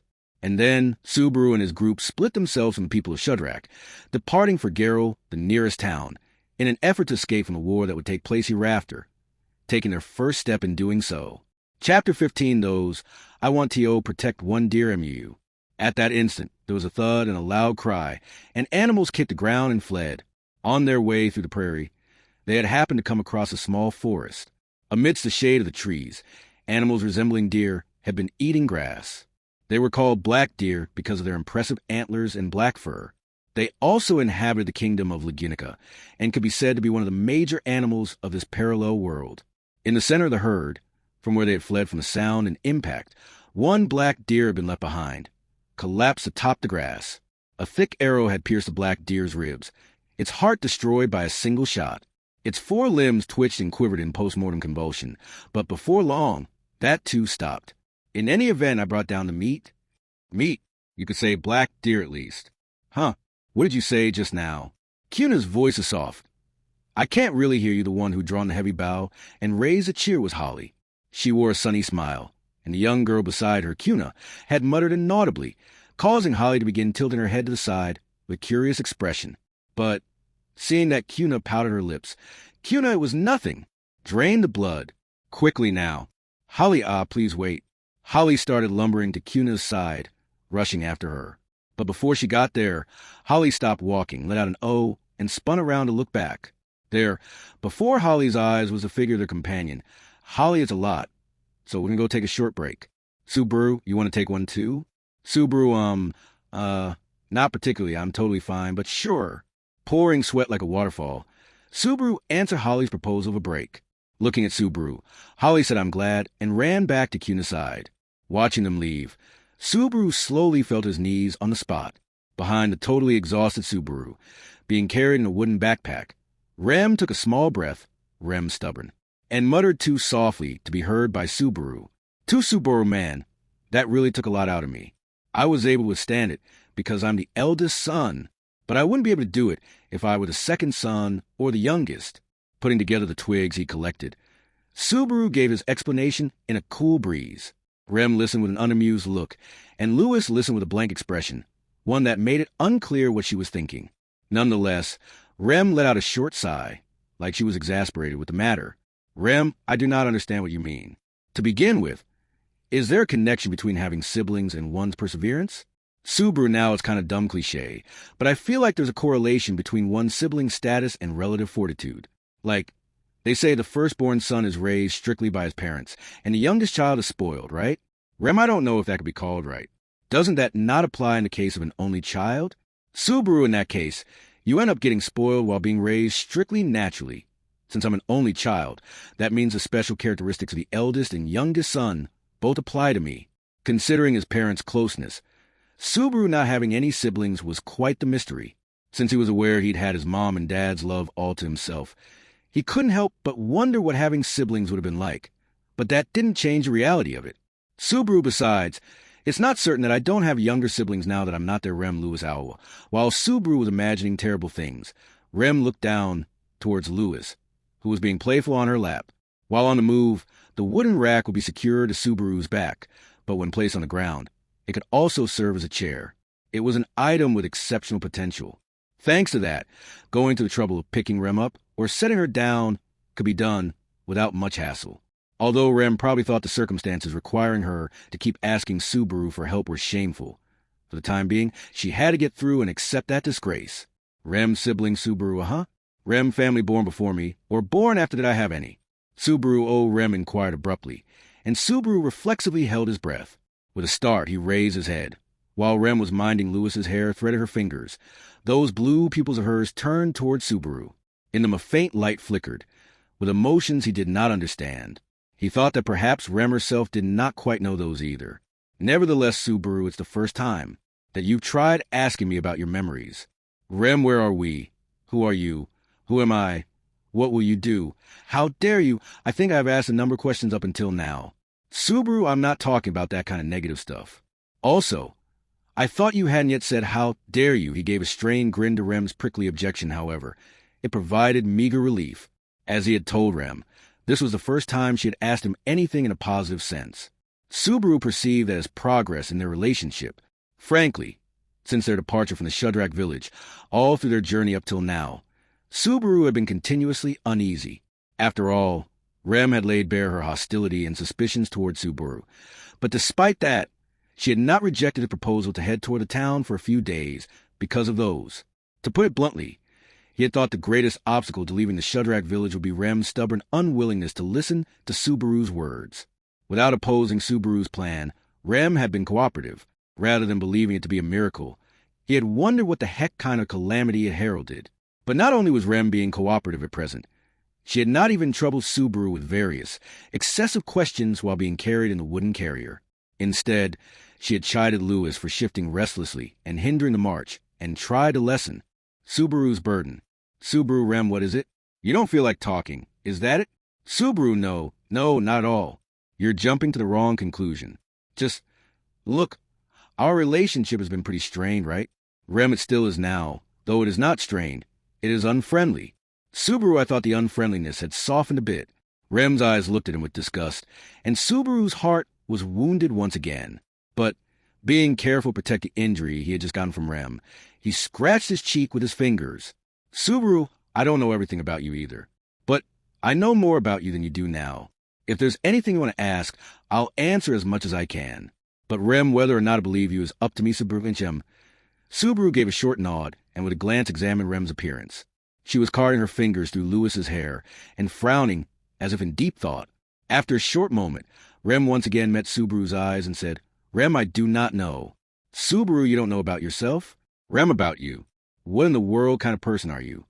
I do not understand it at all, because what I sense and what I see do not match. Her lips pursed tightly. Rem's icy look was tinged with heat. It was not that the distance between their hearts had increased. It was that the level of seriousness had risen. As Rem evaluated Subaru, the earnestness in those eyes increased. It was evidence that at least she thought Subaru's humanity was worthy of investigation. Subaru, compared to when you treated me like an incarnation of evil, without giving me a chance to explain, this feels like a great leap forward. Rem, I still think there's a paper-thin difference between you and evil incarnate, however. It is just that we have reached a point where it seems fine to insert one thin sheet of paper. Subaru, the few words she added felt like a conciliatory handshake from Remington. With relief, Subaru reached out to grasp that invisible handshake. Rem made a distrustful face at Subaru, who shook an invisible hand in midair. In any case, Subaru, well, our thin ice relationship has reached the place of having a thin sheet of paper inserted. How about it? Anything you want to ask? Rem, please let me think a bit more. Unprepared to have a heart-to-heart with Subaru, Rem shook her head and requested that. Rem's way of preparation more accurately. Rem had yet to prepare herself to believe Subaru. Right now, it was possible she was worried about listening to his story. In a situation where she was unable to completely trust Subaru and the information being too much to handle. Honestly, he would be lying if he said that he did not feel impatient about Rem worrying like that, but Subaru, gotcha. I'll wait for you to be ready. Rem, please do not say it like that, like it is someone else's problem. Since you could say that it also depends on your daily behavior, I think. Subaru, I see in other words, the only way to gain early access to that route is if I earn Rem likability and credibility points like crazy. Rem, I do not understand the meaning, but I understand what you said is unpleasant. Putting his hand on his chin, Subaru could see that Rem's displeasure was accumulating once again. As that conversation unfolded, from below the two of them, Holly's sorry to keep you waiting. We had fun taking apart the black deer, and we're done. Like that. Holly returned with a face-splitting grin. She took great delight in the dismembered black deer, hung from a branch she carried on her shoulder. Behind the chipper Holly was the tired face of Cuna, who seemed to have worked hard at the job of dismemberment. Cuna, why did I have to do everything myself, Holly? Because Cuna can do it better. If the meat got ruined, even if I eat and eat, my tummy'd still end up especially empty. Cuna, why? If you eat something, seriously keep it in your stomach, you weirdo. Cuna yelled at the easygoing Holly, but the latter laughed it off. Holly then set her eyes on the bundle of dried branches Subaru had collected. Holly, oh, you properly gathered them. I'm impressed. Subaru, I can't do any hunting. I'll at least do this much. Can you instruct me on how to start a fire? Holly, instruct? Never heard of that word before. Cuna, obviously, it means to teach. Holly tilted her head in contemplation, replying to Cuna with a giggle, and it does it. Next, Holly brought out a small, black stone from her luggage, allowing Subaru to witness it. She struck the stone quickly and used the sparks produced to easily light the branches on fire. Subaru, W.A. Whoa, awesome. That's some artisanship. Holly, it's a fire starter stone. It's easy peasy once you get the hang of it. Subaru, you tried too. Subaru, you're letting me try? Okay, I'll just borrow this. Holly casually threw the fire starter stone to Subaru. He attempted to imitate Holly's actions from earlier, and as a result, he failed 3 times, but on his 4th try, he finally was able to produce sparks. All he had to do now was to do the same thing over the dried branches. Subaru, it lit up. Holly, well done. Now, if any meat pops out, it can be cooked and eaten any time. Kuna, the meat she's talking about, are the animals before becoming meat. So don't take her for her word. Toward Subaru, who had gained a small sense of accomplishment, Holly and Kuna appraise him from opposite extremes, accepting both of those in his heart. Subaru gazed at the black deer's meat roasting over the campfire. He brought up a new topic, saying, by the way, Subaru, back when we found a herd of deer, Holly's speed was amazing. By the time I realized you had already shot an arrow. Holly, it's because Kuna found the herd. Because of her, we could get fresh meat. Kuna, the only thing I did was say that the herd was there leaving aside, firing quickly. Anyone in Shadrach can shoot a bow and arrow. Holly except Kuna, Kuna Ogu. Having been prodded on a sensitive topic, Kuna's expression turned into a scowl. Rem widened her eyes in surprise to Kuna's reaction. Rem, really? That is unexpected. Kuna's eyes are good, is what I heard from Zelda. So, Kuna, even if my eyes are good, if my arms are bad, then there's no point. Holly Kuna, who loses even to Utakata in archery. It's cute. Kuna shut up, having been rated as below Utakata. Kuna used her hand to strike Holly in the stomach, as if using a dagger. However, Holly's plump body simply bounced to strike back. Rem watched the seemingly practiced interaction between the two with a smile, but hearing about Utakata's archery put Subaru in a conflicted state of mind, because Subaru was someone who had once lost his life to Utakata's poison arrow. In terms of strength, Utakata was not strong enough to kill Subaru. Even so, if poison were to be used, for example, on an arrowhead, there would not be a great handicap in killing power. When it came to hunting and prey, though, the use of poison was probably not highly regarded. Subaru, and also putting his fingers on his lips, Subaru pondered about the wielder of a heavily drawn bow. This was about the hunter who had attacked Subaru and Rem in the jungle before being caught by the Imperial soldiers' camp. The bow master who had protected Subaru and Rem from the witch beast once, and murdered Subaru the other. The true identity of the hunter had yet to be discovered. That was why, when Holly had shot the black deer, Subaru went pale. Except, after hearing the talk about the people of Shadrach's archery skills, Subaru, it's someone from Shadrach? Is doubting anyone else wasted thinking? At that time, Subaru's group was a suspicious disturbance that had entered the jungle. Subaru was shouting while searching for Remington. So it was not impossible to think that someone had concluded that Subaru was a suspicious enemy seeking to bring harm, and as a result, decided to eliminate him as a threat. It was most likely the same for the confrontation with the witch beast afterwards. Actually, the hunter had in fact protected Subaru's group from the witch beast. The reasoning to declare that the hunter was definitely an enemy was weak. Rem, Holly-san, and Kuna-san are good friends, aren't they? While Subaru was sunken in thought, Rem had struck up a conversation with Holly and Kuna. Rem was talking about Holly and Kuna, the ones who were accompanying Subaru's group, the young duo from the people of Shadrach. However, the only one who laughed upon being told they were good friends was Holly. Kuna, on the other hand, scrunched up her face in disgust and stuck her tongue out with an unflattering sound. Subaru, what's with that reaction and face? Pretty girls aren't supposed to do both of those, Kuna, I just remembered that as much as I hate it, we can't be separated. I've been left to suffer over and over, Holly. Ahaha. Kuna's a warrior. Kuna whose fault is that? A furious Kuna grabbed Holly's shoulder and harshly shook her. However, the difference in physique between the two was too great, and Holly, who had about double the mass of Kuna and her slender physique, did not budge an inch.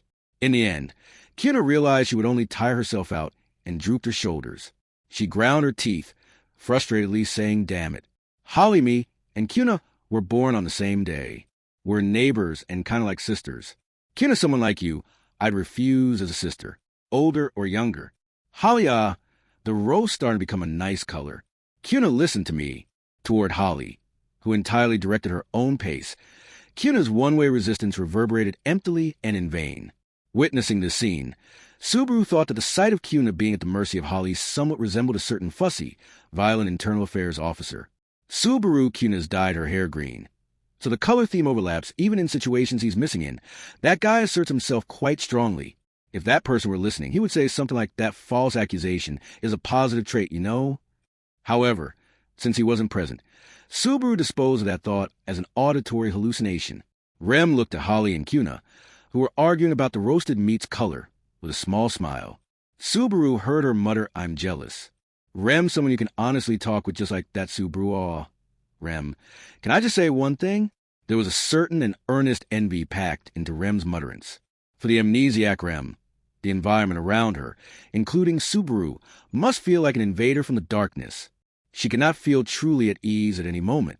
He did not know whether he had the skill to soothe her strained heart. But Rem, what is it? Subaru, I said I was going to keep my mouth shut until you want to ask about it.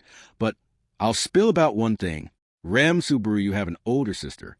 Your older twin, who holds you dear from the bottom of her heart, so no matter where you are, you'll never be alone. Hearing Subaru's words, Rem's already wide eyes opened further in surprise. After saying that, Subaru wondered if he should have been more patient, but he immediately told himself that this was the correct decision. Rem had just said that she would wait until she could trust Subaru. It could not be helped if she disparaged him next. Subaru understood Rem's anxiety, but nevertheless, he was at his limit too. At the very least, he could let her know about Ram's existence.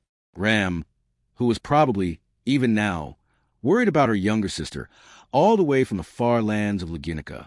The Ram who was feeling Rem through synesthesia. Subaru, I don't understand it, but if you close your eyes and try to imagine it, you might be able to feel it. That's what's called a twin synesthesia. Rem's synesthesia somewhat hesitating.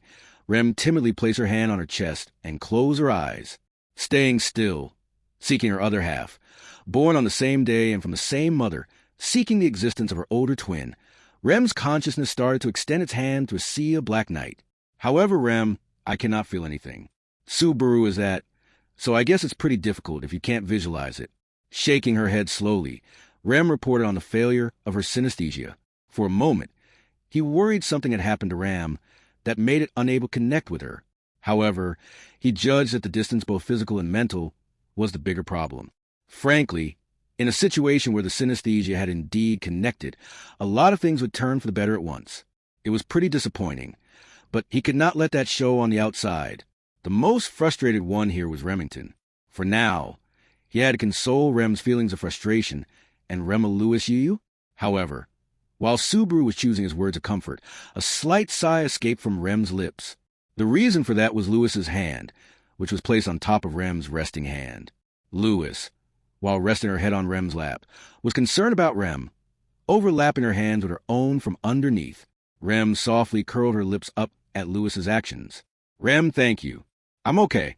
Lewis A.A. Rem put on a brave smile, and Lewis cheerfully laughed upon seeing it. Looking at their heartwarming scene, Subaru grit his teeth. He realized he was too late, and his role had been snatched from him. Subaru, damn it, I knew it. You're still my enemy, aren't you? Rem again, why does it end up that way? Do you not think it is childish? Looking at Subaru, who was glaring at Lewis, Rem again lost faith in Subaru. Ignorant of the situation, Lewis, the recipient of Subaru's glare, gleefully flailed her arms and legs up and down. And then, the ones who took no notice of the stiff atmosphere, between Subaru's group, Holly, it's done. Cunit still raw.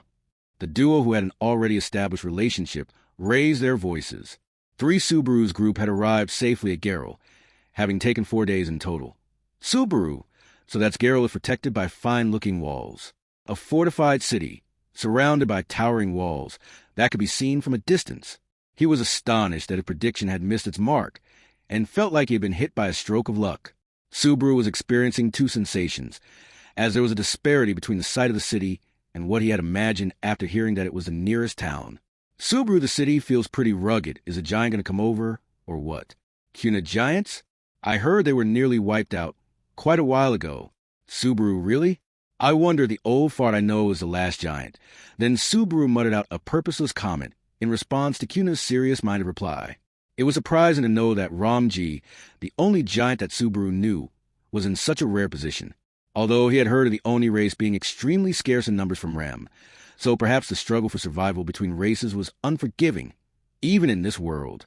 Subaru, thinking about it calmly, I've never met anyone related to elves aside from Emiliatan, so maybe there aren't many elves out there either.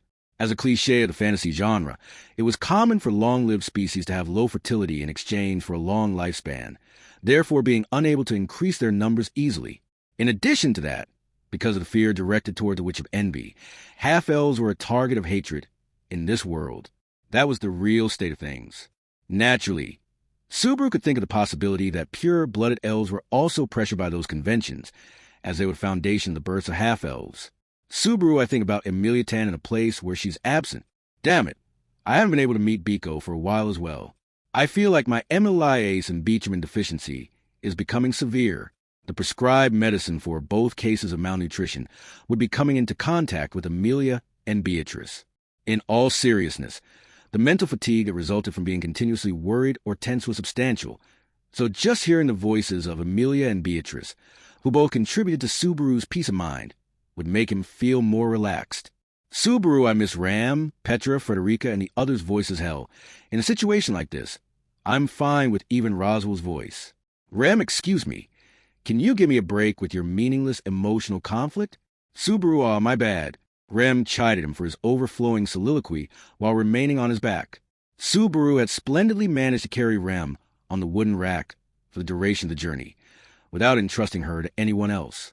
He had not learned the ropes on how to carry things during the first and second day, and his waste of stamina had been quite prominent.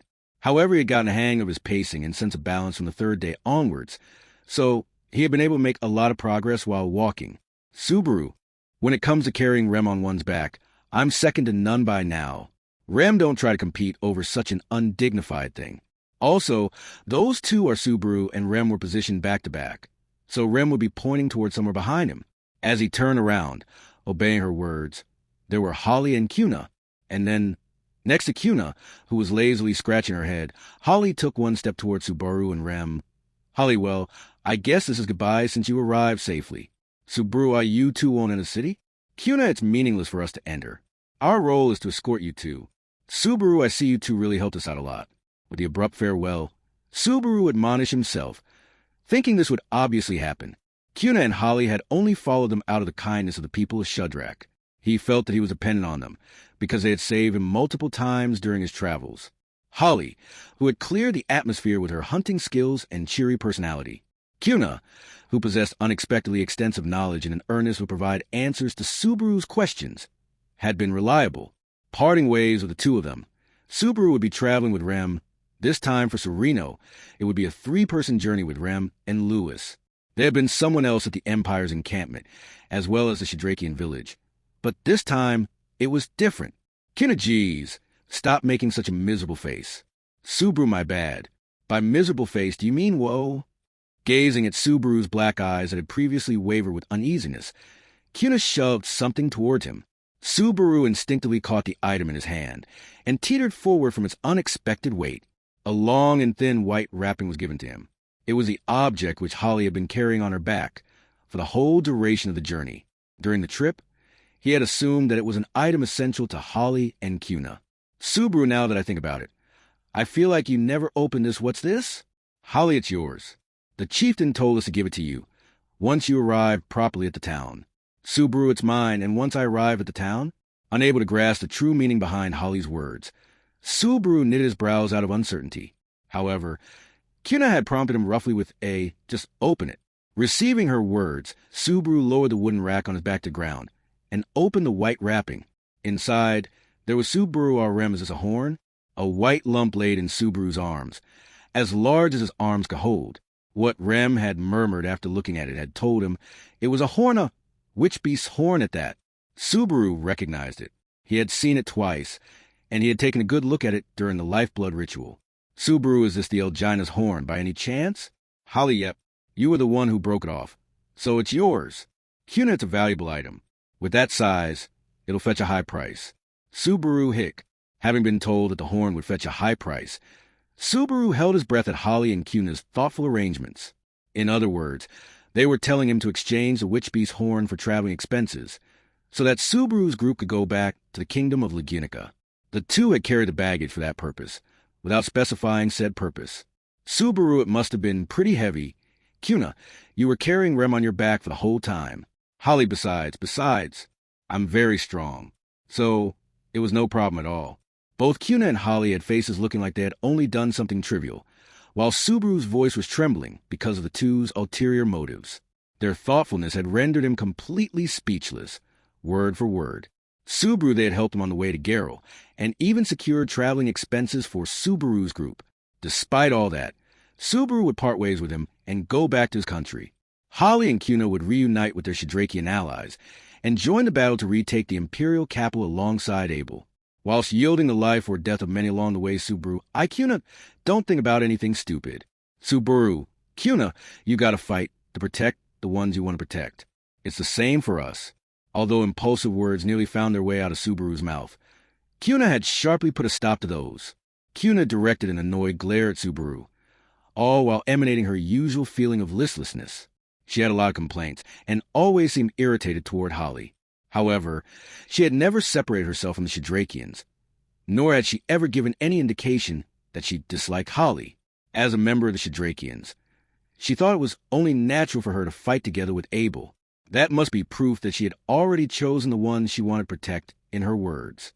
Cuna don't keep idling around. I have good eyesight. If you do something stupid, then I can see it straight away. Holly, and if Cuna tells me about it, then I can go kaboom with my bow and arrow. Subaru, yeah, that's scary. From their words, Subaru understood that he had been gently pushed away. If he acted out of impulse here, then he would disregard their no, the people of Shudrak's kindness. He could not do such a thing for the women who referred to him as their comrade. Subaru, I'll gratefully make good use of it for our journey. Thanks for taking care of us, you too. Comprehending Cuna and Holly's intentions, Subaru swallowed the thoughts that surged forward. Receiving it, albeit their respective attitudes, they nodded. Rem, thank you for accompanying us. Holly-san and Cuna-san, I won't forget my gratitude towards you too, as well as to every person of the people of Shudrak. Cuna, please do that. You've apparently forgotten a lot of things, so Holly, I think you've been too far with that. Wanting to at least bid them farewell, Rem had climbed down the wooden frame and seemed to be reluctant to part ways with them. Lewis also showing her unwillingness to leave Holly, and Cuna was something unexpected. She had gotten close to Holly in particular, who was outspoken and unreserved with her interactions. Lewis clung on to Holly's stomach for a while, refusing to separate herself from her. Cuna, bye, Subaru. Don't forget, I'll be watching. Holly, yep. Subaru, yeah. Thank you so much. Thank you. Turning their backs towards the two, waving their hands in an exaggerated manner, Subaru's group resumed their three-person journey. Subaru had placed back the horn he was given into its wrapping, and left it in Lewis's care by making her carry it on her back. Subaru had made that agonizing decision because his hands were occupied, but perhaps Holly and Cuna's words had been effective, as Lewis was trying to ensure the wrapping would not drop, following Subaru and Rem quietly. Rem, it means she also pays attention to a lot of things. Subaru, I know she's a ball of curiosity. Rem pointed it out while on his back, with Subaru replying to her with a bitter feeling. The Sin Archbishop of Gluttony, Louis Arneb, had devoured myriad lives in an attempt to find the life most suited for herself. She would be an inquirer if framed in a positive light, or an omnivore if framed negatively. That was why, even if Lewis had shown a slightly admirable side of herself, Subaru's impression of her would not change. It would not change. Subaru, let's go. Hearing Rem sigh behind him, Subaru began walking. He also heard Lewis's footsteps as if she were following him. There were only 3 of them, just as how it had been back then, when they had been first plunged into the Valachian Empire. Finally seeming as if they were all facing the same direction, they moved on, and then they passed through the gates of the fortified city Garo. Chapter 16, the situation in the Empire 1. The fortress city of Garo. That was the name of the first civilized town in the Empire that Subaru's party had reached, because they had constantly been sleeping under the stars at the Imperial soldiers' encampment and the Shadrakian village until now. Catching sight of civilization was especially exciting. That said, it was not as though they could just let go and enjoy the wonders of civilization. The reason being inspection.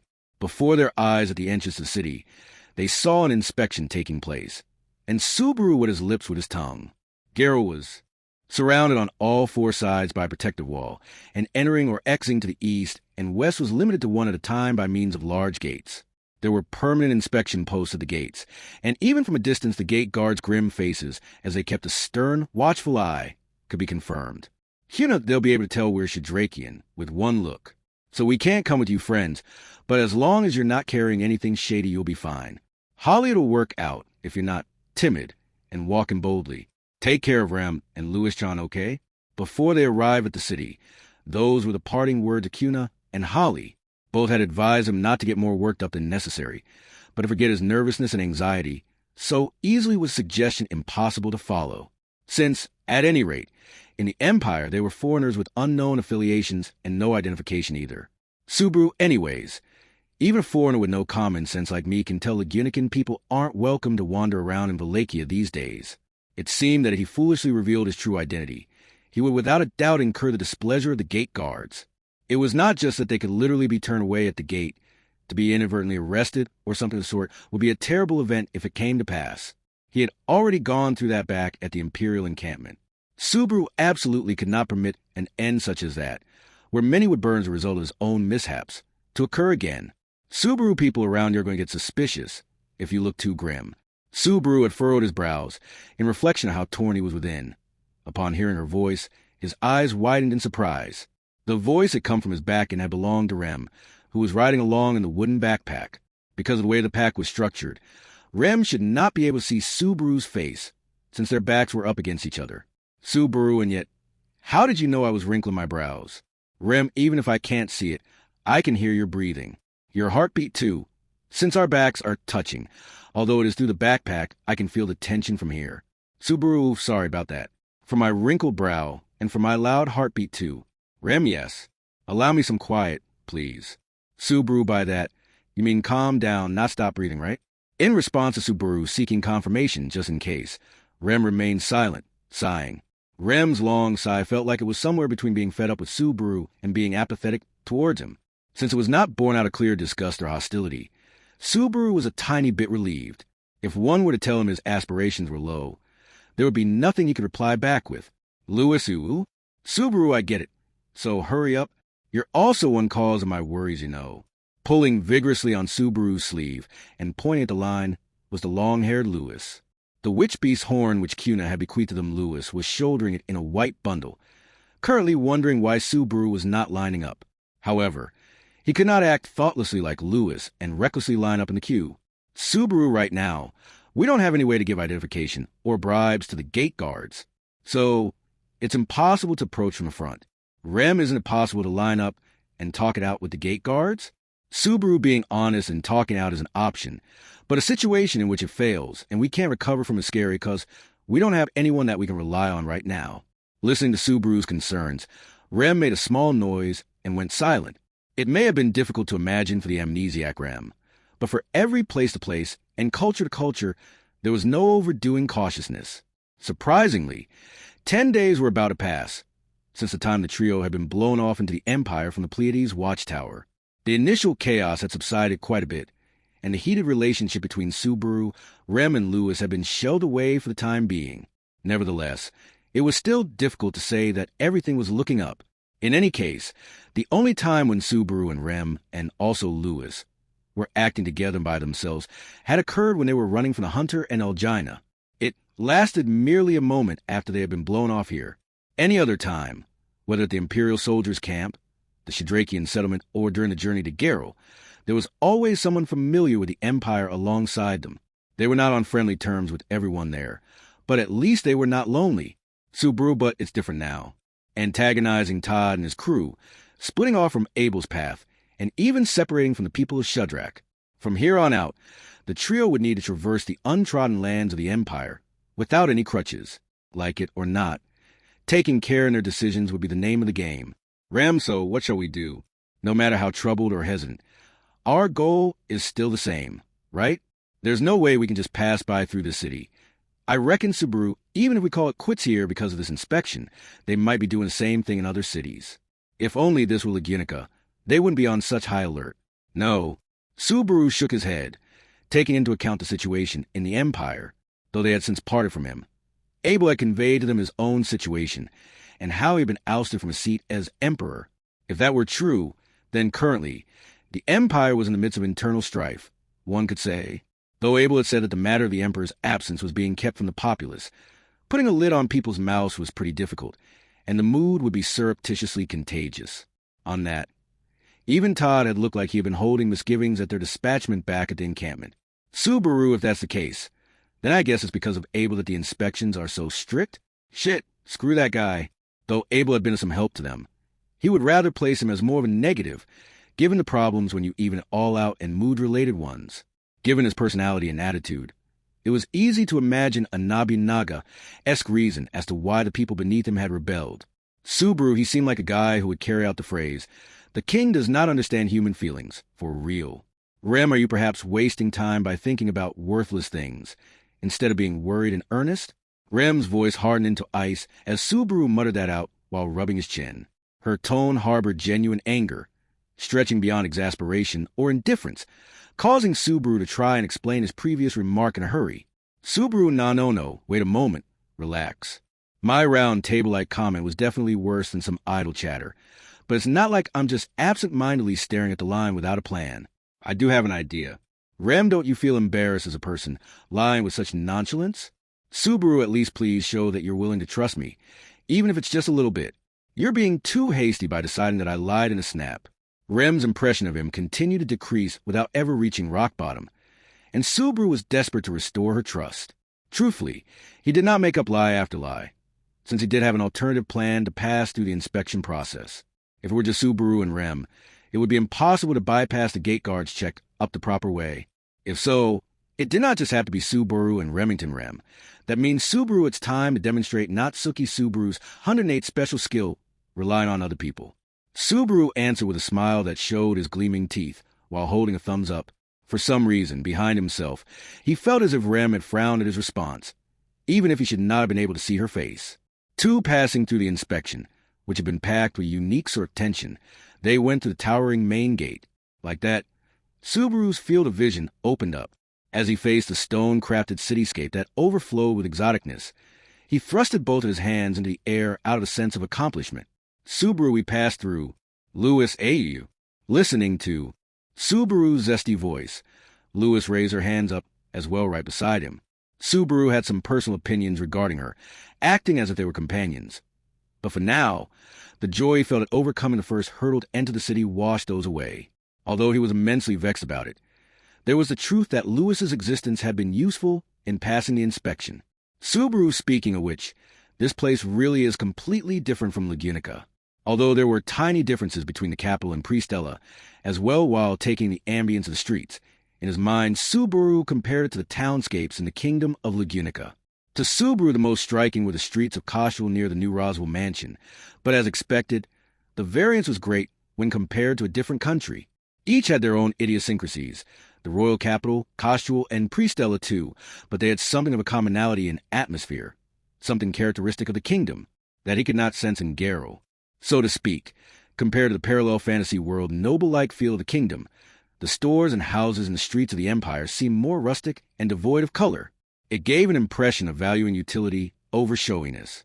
The entire street was unified in a sense, as they evoked a sense of power and refinement rather than splendor, and it felt like the level ground encouraged that impression. Subaru, if it were Lagunica, this would be stone pavement. But here it's kind of basic, huh? Considering the size of the streets and population, Garo could be thought of as an above-average city in the Empire. On the whole, it was a pretty good measuring stick to compare various places in the Empire. Subaru, well, we don't want to stay too long, so I'd better not waste time using measuring sticks either. Rem, could you let me down before long? Subaru, my bad.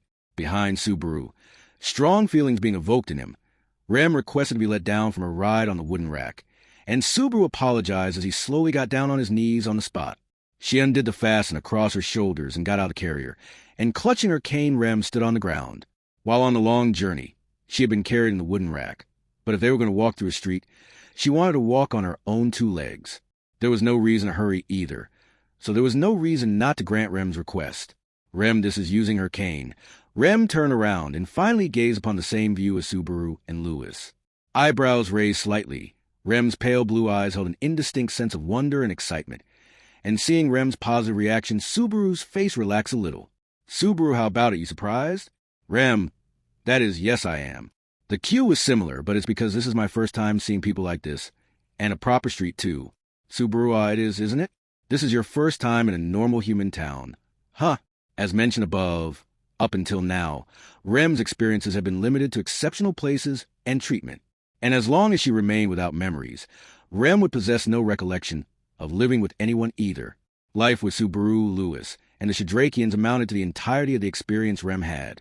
Subaru Rem looked deeply moved, smiling with her whole face, and Subaru closed one eye. For now, he folded up the wooden rack Rem had gotten out of and waited for her excitement to subside. It was hard to say Garo was brimming with life for a city. The queued checkpoints and the boorish dark colors of the streets stood out. Altogether, the place's impression was a far cry from gorgeous. the size of the city too, appeared to be in the thousands. And yet, that did not detract value from the excitement in Rem's eyes, it seemed. Subaru, so then, shall we look around a bit? Remington. No, it's fine. I don't want to take up too much time. Subaru, if it's for you. I wouldn't say it's too much. Rem shook her head, and Subaru scratched his cheek as he answered. Really, if it served as a promising sign regarding Rem's inner feelings. Sightseeing around town wouldn't be a problem. If a pressing matter arose, he would want to hold back. But for now, the outlook was positive. After all, it was because of Rem's quick-wittedness that they were so fortunate. Subaru, if it weren't for Rem, I wouldn't have managed successfully with Flopsan and his sister. It's okay for you to be a little selfish. You know, Rem, what I am saying is that it's not good to keep them waiting. Even though you're already relying on their kindness, are you going to incur more debt beyond that?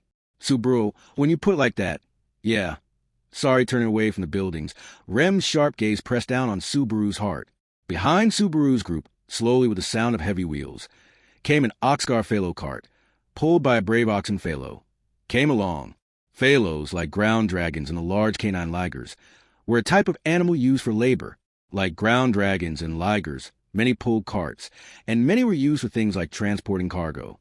Their pace was slow, and they did not have the divine protection of wind evasion like ground dragons either, and he'd heard they were generally utilized in cities. And then hey, kept you waiting, huh? They took their sweet time checking the cargo. Honestly, those officials' task is such a pain. Speaking with a shrug from the coachman's seat of the Phalo cart was a young man with long bangs, a character with dazzling golden hair and a fair-skinned complexion, his slender form wrapped in wide-sleeved clothing. It was the person who had assisted Subaru's group with entering the city. At the appearance of the young man on the Phalo cart, Subaru gave a glad you made it and bowed his head. Subaru, I'm sorry. Flopsan. Next time I'll get them to let you through ahead of us. Flop, nah, I don't mind really. Things like cargo inspection are tedious work, so it's not especially worth coming along to see.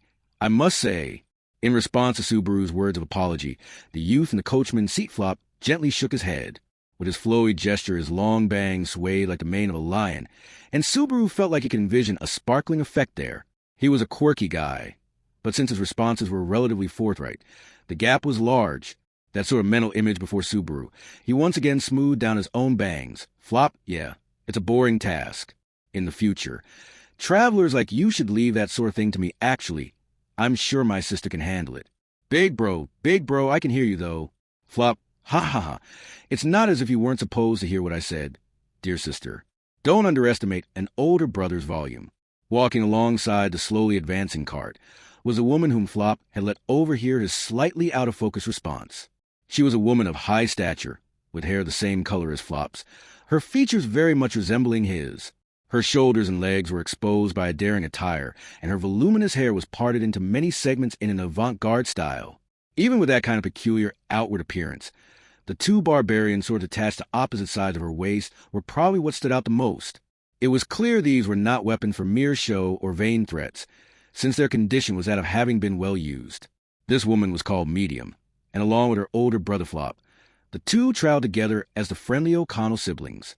They had made their acquaintance in the inspection line, and they had helped Subaru's group, for whom providing identification or bribes would have been difficult, pass through inspection. So they were partners that ought to be called benefactors. Of course, it wasn't just out of kindness that they had cooperated with Subaru's party. To begin with, it had been Subaru who had laid his eyes on the O'Connells with the objective of passing the inspection. As they were without money or connections, cooperating with another party was a requirement to get through the checkpoint. So when Subaru saw them, he thought there might be room for negotiations.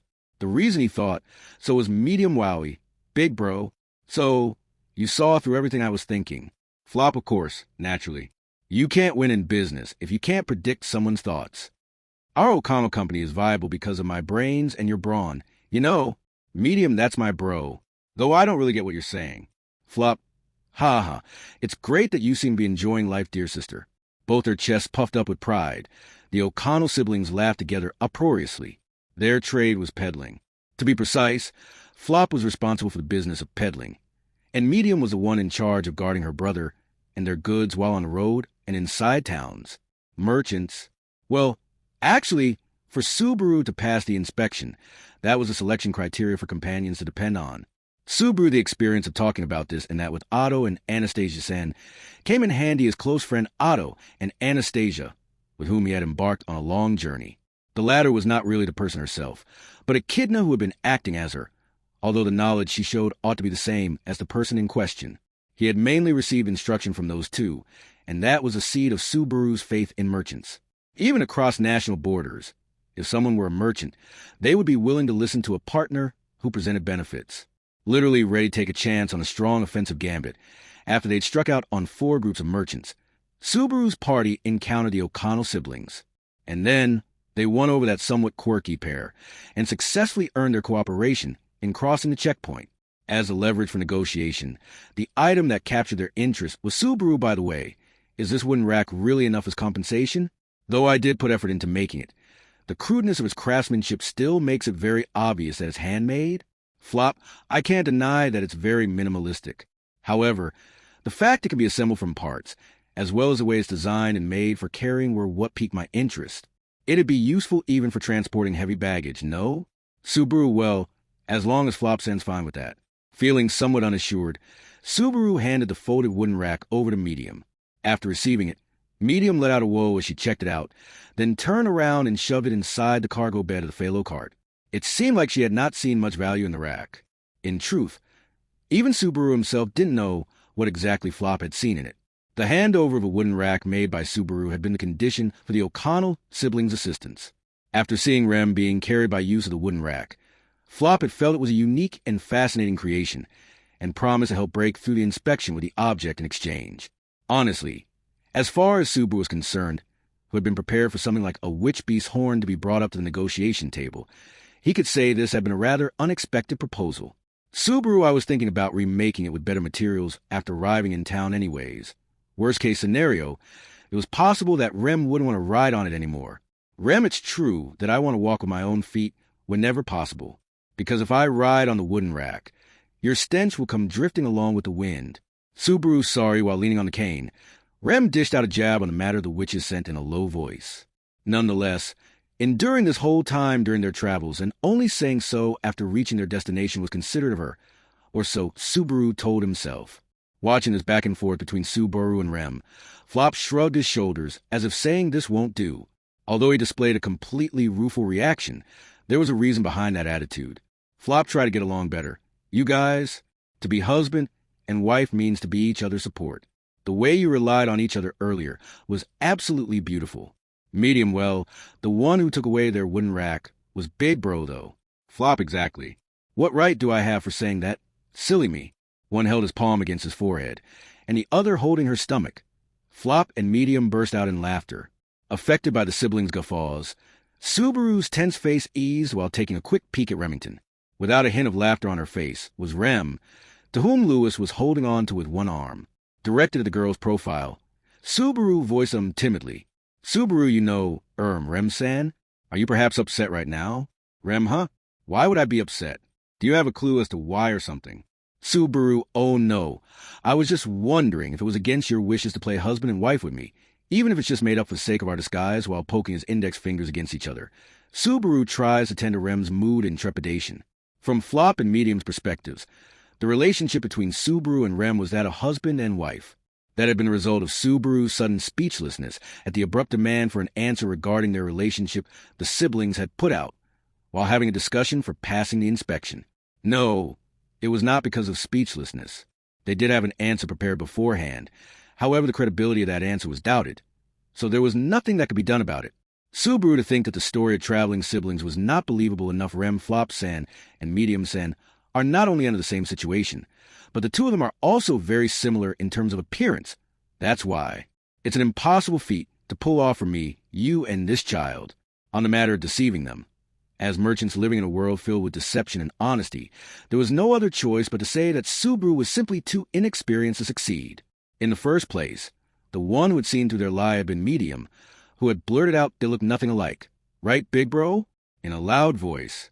Anyhow, after being defeated by those keen eyes, a spectacular story, derived from the brother-sister setting Subaru had prepared beforehand, of how they had traveled far from their hometown with the goal of throwing away a cursed ring in a far-off mountain, had been rendered useless. The shock received from that was another reason as to why Subaru had entered a state of stupefaction when the time came to supposedly answer their question.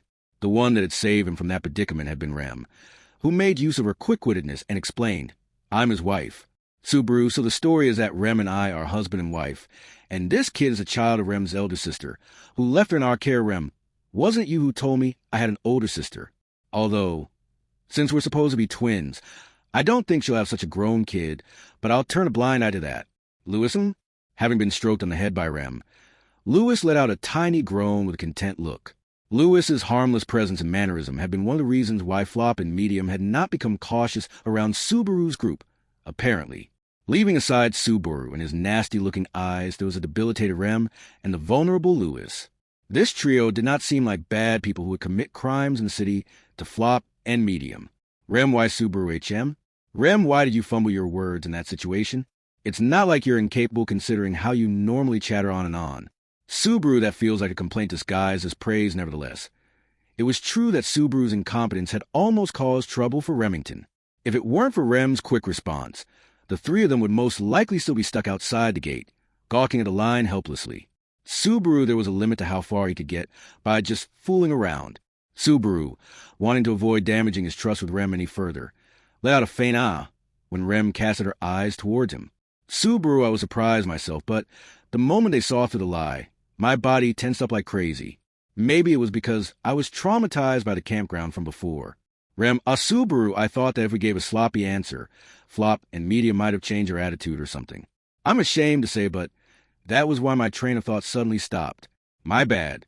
After conveying the self-analysis of his incompetent self, Subaru lowered his head towards Rem sincerely. A brain full of smart, little tricks coupled with an articulate tongue. That was one of the few weapons Natsuki Subaru possessed. That was why, once both of those stopped working, Subaru would be reduced to nothing but a mere nuisance. He was responsible for Rem's well-being. Careless failures cannot be afforded. Remington, I understand now.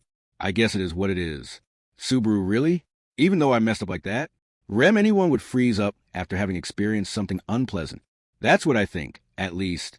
Subaru, who had thought he was totally going to be yelled at mercilessly, was surprised by Rem's response. Of course, it was because Rem's very core was kind, so he was already aware that she would spare her consideration for other people. The fact that Subaru was among those who she directed her consideration towards, however, was a surprise. Subaru, so you're not mad? Rem, I'm not angry.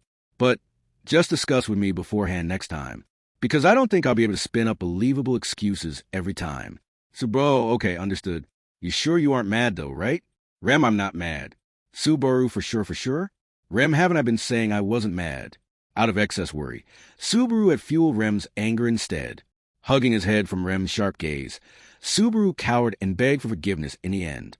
With that interlude, Subaru's group finally entered the stage called Garo. 3 Subaru, I can finally relax, said Subaru, who threw himself onto bed at the inn, stretching his arms and legs, enjoying the freedom. The bed and sheets, which possessed decent quality, and the ambience of the room let off a decent sense of cleanliness.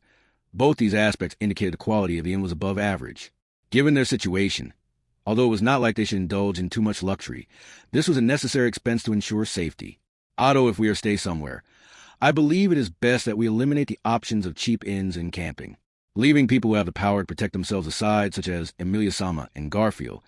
People like me or Natsuki-sen would be easy pickings for those harboring ill intents. Such was one of the topics brought up in conversations over alcohol, which used to take place in Otto's room. Thinking hard about it, being that cautious was necessary, but in the case that the traveling budget wasn't very high, safety would be something that would slip out of mind easily. However, considering the situation that Subaru and the rest were in at the moment, it was a needed expense. Although, speaking of which, Subaru, we sure spent a considerable time fighting over who gets which room while saying so. Subaru rolled over on his bed and began staring at the wall. Beyond that wall, in the adjacent room, were Rem and Lewis. They had decided to rent an inn in Garo and divided the rooms based on gender, but Subaru felt disappointed with the results. Albeit a while had passed, Subaru had yet to fully shed his suspicions of her. He was still opposed to them being together outside of his personal supervision. That said, Rem had refused a proposal for all of them to share one room. Thus at present, he had no choice but to settle in with the current state of affairs, but my, oh my, Mr. Feeling quite sullen today, aren't we? Wonderful, simply wonderful. So spoke Flop as he entered the room quite belayed. Inside, he tossed his luggage onto the bed Subaru was not mulling on, then winked at him as he caressed his own long bangs. While Flop was indeed being Flop, he did have an actual reason to be present. This room had been rented with the intention that Subaru and Flop occupy it, and Flop's sister, Medium, would occupy the other room with Remington Subaru. I'm sorry. For leaving everything to you, Flop, it's all fine and dandy. You protected yourself with wit. The saying that citizens of the sacred empire must be the strongest does not refer exclusively to the art of war. Subaru, that makes me feel a bit better. Thank you. Sitting cross-legged on the bed, Subaru smiled at him bitterly. Even after overcoming the checkpoint at the gates, the siblings Flop and Medium had continued to help Subaru and his friends in various other ways. They had helped in finding an inn where they could procure safety as well. But the biggest help Subaru had received regarded the witch beast's horn. Subaru, who knows how we'd have been taken advantage of if we were on our own. The horn of the witch beast that Lewis had carried was already no longer in their possession. This was because, following Cuna's, along with many others' advice, they had liquidated the horn into currency. For some reason, Flop had come along and helped in the selling price negotiations for it. All they could do was witness the unfolding of a fierce battle between Flop and the shop owner, like people watching a court trial in progress while being ignorant of the law. Regardless, they had managed to convert the witch beast's horn into imperial gold coins. That adequately heavy bag of coins would provide funds for Subaru's campaign in the Empire. It would have to cover their future traveling expenses, so they had to be careful about it. Subaru, I can't afford to get swallowed whole again like before after all. Flop, The first move should always be an attempt to be imposing. Straighten your back and stand tall, and you'll see your opposition won't come make their moves so easily. Your baseless confidence may just become the only truth in the meantime. Doesn't profit only exist beyond that? Subaru, yeah. When you put it like that, it definitely sounds really convincing for better or worse. Flop was full of confidence. Subaru could imagine circumstances where his unreserved way of speaking would bring about unnecessary arguments, but seeing as he had made his way in the world to date, his way of life was evidently correct. In fact, Subaru had been saved by those very mannerisms of his. So he was quite honestly impressed. Flop, that said, it was quite the long trip with the missus, correct? Would you prefer to continue that conversation of ours tomorrow? Subaru, it's a pretty tempting suggestion, but I'm good. We need to get to our destination as soon as possible.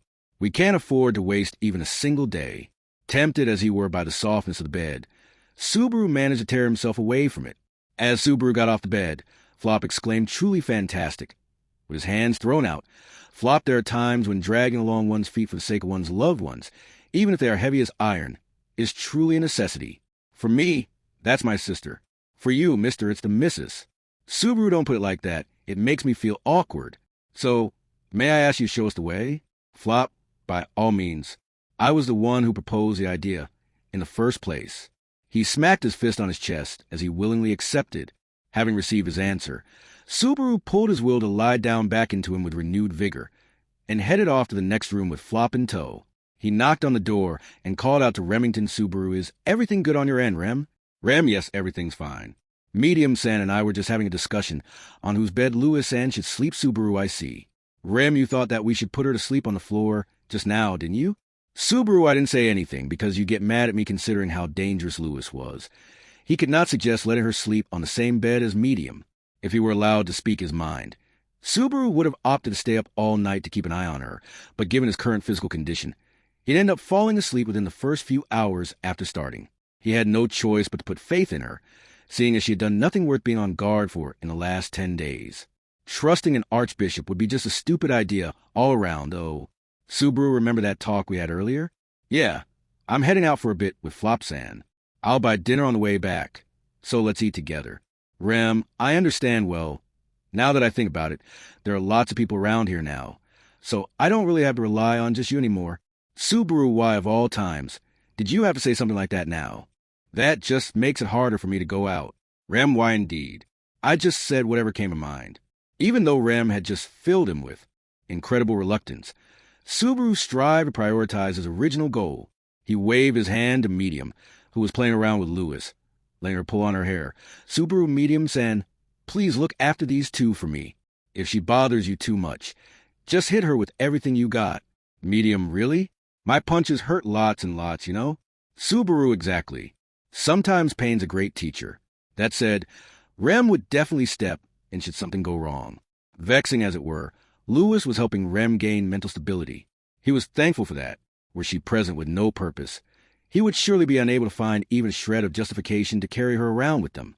Flop, what a tumultuous journey it must have been, mister. Once he had left Rem and Lewis behind at the inn and stepped out onto the streets, Flop tapped his shoulder. Being offered consolation like that had given rise to an urge to begin spewing complaints inside Subaru. But even if he had given in to it, it would only put Flop in a difficult position, especially with how he was indebted to him and Medium. He wished to not pile anything else on top of them. Subaru relying on others might be one of my 108 special moves, but even that has a limit. Flop certainly. So long as you do not put your full weight on them, relying on others is not all a bad thing. My sister and I are traveling together, so we make up for each other's shortcomings. Otherwise, both of us would surely have perished long before. That, too, is the Imperial Way. Subaru the Imperial Way as Flop waved around his hands. Patting his own bangs once more, Subaru thought about the words he spoke of. The Imperial Way. They lay heavy on his chest. Perhaps that was the source of Subaru's intangible fear of the difference in values of life.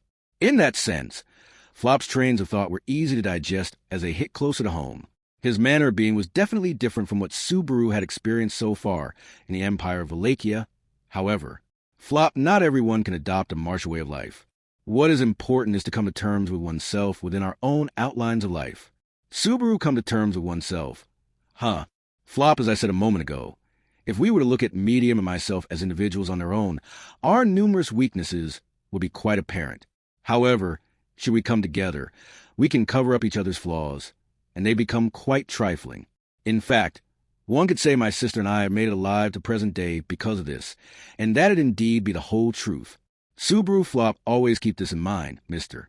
We, my sister and I, you and your missus, we have all won all of life's challenges, so far only because we went at them head on. I seem like a man of the Empire more now? His cheeks loosened. Flop waited for praise. Subaru stared hard at him when he was hit with an epiphany. To make up for one's lackings with the help of others, that was no different from his own values. He had thought there would be none in the Empire with whom his ideals would be shared. Subaru, not everything's that hopeless. Flop, that said, when most of the Empire's residents speak of the Imperial Way, they do indeed refer to brute strength. My ideals are laughed at. The flapping of a chicken's wings, they call it. My way of thinking is by no means common. As Subaru came to his own conclusions, Flop once more reminded him to not be too trusting. However, Flop, that's precisely why. Putting a price on that skill also holds true. Like how I'm referring you to someone. Subaru, yup, thanks a bunch. Nodding, Subaru reaffirmed his gratitude for Flop's referral. On top of Flop's help on getting past the security check and finding them an inn, he was thankful to Flop for the reason of this outing-aim meeting with referral that could help smooth out Subaru's group's journey by securing them a mode of transport and an escort. Just like how Cuna and Holly had escorted them on their way to Garrow, they required a skilled bodyguard to protect them from the dangers of the road. Otherwise, the journey would be difficult. There was a limit to how much Subaru could travel by foot while carrying Rem on his back. Ideally, he'd opt to acquire an Ur-Dragon, but that proved to be a difficult task. A brave ox or a large canine would do. In any case, a riding beast was necessary for transport, and for both of those, they had to get by with their limited funds. Subaru, that's why we've been seriously saved, because Flop has someone in mind. Flop, you say someone in mind, but I just know about the bar where someone with that occupation regularly visits. Now, if you're talking about riding beasts, then we've got something to talk about. That's right, like a Phalo cart. Subaru, you're really pushing Phalos, aren't you? Flop, I'm not kidding when I say I grew up on Phalo milk, because I'm a Phalo fan. Laughing loudly, Flop strongly recommended Phalos in a passionate tone. Subaru did not know about the circumstances of travel for those who had large amounts of cargo, but at least for Subaru's group who wanted to travel long distances, Phalos were not a good match for them. Their speed was rather slow, and so Phalos would be their last resort. Flop, anyhow, you should take any little precaution you can when on the road. Just between us, things at the Imperial capital seem to be pretty rowdy at the moment. It's not guaranteed that those sparks won't spread. Subaru, the Imperial capital, is rowdy. Subaru's eyebrows twitched. However, Flop did not seem to notice his reaction and crossed his arms, replying with "That's right." Flop, the Empire is known to constantly have spots of smoldering embers somewhere all year round, but the possibility of an ember sparking and spreading is being feared right now. I didn't want to worry your wife, so I'm telling this only to you. Subaru, thank you for the consideration, by the way. Is that related to the Emperor or something anyway? Flop, to the Emperor, Vincent Valencia? Flop widened his eyes in surprise, as if he had heard something that one would never dream of. He then immediately shook his head, saying, no. Flop, something happening to His Excellency is unheard of. Besides, the Emperor has superbly managed to settle the country's affairs so far. Subaru, but you said those embers are still smoldering, didn't you? Flop, the reason they stay as embers is due to the Emperor's prowess. The current Emperor rose to the throne about 7 or 8 years ago. Before then, the Empire was in a much more chaotic state. Subaru, Flop, the Emperor himself, is taking control of the situation regarding these current quarrels. I'm sure our homeland will return to its smoldering state very soon. Subaru, their homeland smoldering with embers, boasted Flop. However, something Flop had asserted caught Subaru's ears. How he said that the Emperor himself was taking direct control of the situation. Subaru, the Emperor, is trying to do something about the imperial capital's troubles? Flop, his own turf. Well, I guess if something happens very close to home, even the Emperors start taking action. Anyone who takes advantage of the situation will be spared no quarter. That kind of statement was issued. Subaru, a statement from the Emperor. There did not seem to be any indication of a lie from Flop's matter-of-fact explanation. In any case, Flop would have absolutely no reason to try and deceive Subaru on the troubles going on inside the imperial capital. So, at the very least, he spoke what was the truth for him. Nevertheless, that was why Subaru's ears had gotten hung up on it. Subaru, if Abel really is the Emperor, then he was the one that gave out that statement? No, it was strange considering the timing. Of course, giving out an official statement did not necessitate the Emperor himself to be present. A minister could have easily ghost-written it, and deflect blame by saying the secretary did it. First and foremost, if he were to believe Abel's words, the people remaining at the Emperor's palace were none other than the people who chased him out. They would stomp on their respect toward the Emperor, and would use his name and anything else for their underhanded tactics. Except Subaru, Abel could just be a crazy dude. I'll keep that in mind, just in case. To see and believe something is presented was a surefire way to a quick death on the stormy oceans. Even if this place were the ocean, that did not mean it would always be stormy. Subaru just wanted to assert his conviction that he needed at least this kind of mindset to face the Empire. Most of all, as a person who confronted and talked to Abel himself. There was a part of him that thought that his intensity was not something a self-proclaimed Emperor could give out, but Flop, mister, it's no good to have a scowl on your face. Flop spoke as he circled in front of Subaru, mulling over his expression, pointing to his own forehead. Flop directed word to Subaru, who unconsciously stopped moving. Flop, good fortune won't come anyone who doesn't have the time to smile. You're going to try and find companions for your journey now, aren't you? Then you need to find someone good. Subaru, that's Flop if that's the case. Then erase those wrinkles on your brow and warm those cheeks up. That's what we call the merits of a successful man. Flop rubbed his fingers in between his eyebrows, and then proceeded to warm his face up with his hands. Seeing Flop's act, Subaru caught his breath. Next, he slowly loosened his brow and cheeks with his fingers as he was told. Subaru, yeah, I forgot. The look on my face is already nasty, so I should at least carry with me a light and gentle atmosphere, shouldn't I? Flop, sorry. My ability can't do anything about your looks. Subaru, you don't have to take it that seriously. It's something I got from my parents, so I actually don't mind it as much as I say it.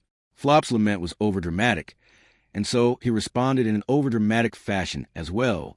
Maybe that was part of Flop's concern for him, and he was just trying to relax Subaru's stiff nervousness. Exchanging quips like that, Subaru and Flop approached the street to their destination.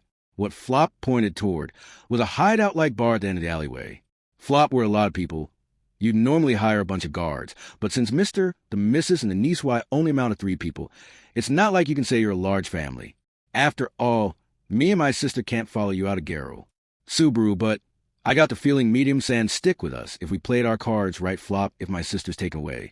I can't cover for my weaknesses, so I guess I'll die. If one were to weigh trustworthiness and security on a scale, Flop and medium were genuinely not a bad option.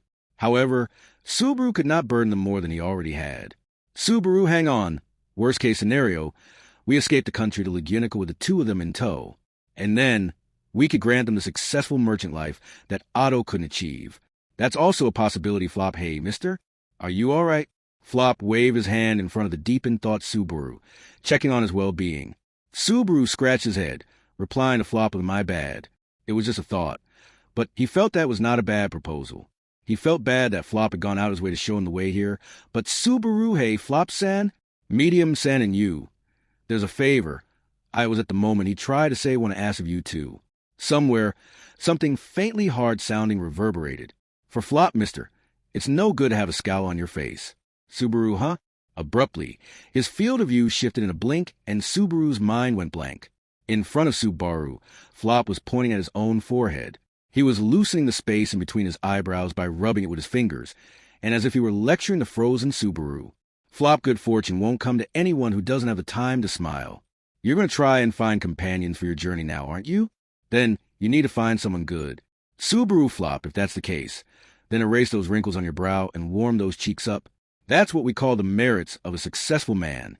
Continuing on, Flop started warming his cheeks up with his hands. That action was something Subaru recognized as one he had seen before. Of course he recognized it, because it had occurred a sparse few minutes ago. It was an exchange that had happened a mere few minutes ago, and the same conversation was repeating. Subaru, oi, hang on. Wait a second. Subaru was suddenly assaulted by cold sweat and covered his face with his hands. Seeing that, Flop loudly exclaimed, don't hide it, relax it. However, Subaru's ability to reply to his words had vanished. Looking around, he recognized the surrounding street too. This was his first foray into this town's streets, and he was not well acquainted with Garo. Yet, his memory was not as faulty as to forget the scenery he had just witnessed. Meaning, Subaru, did I return by death?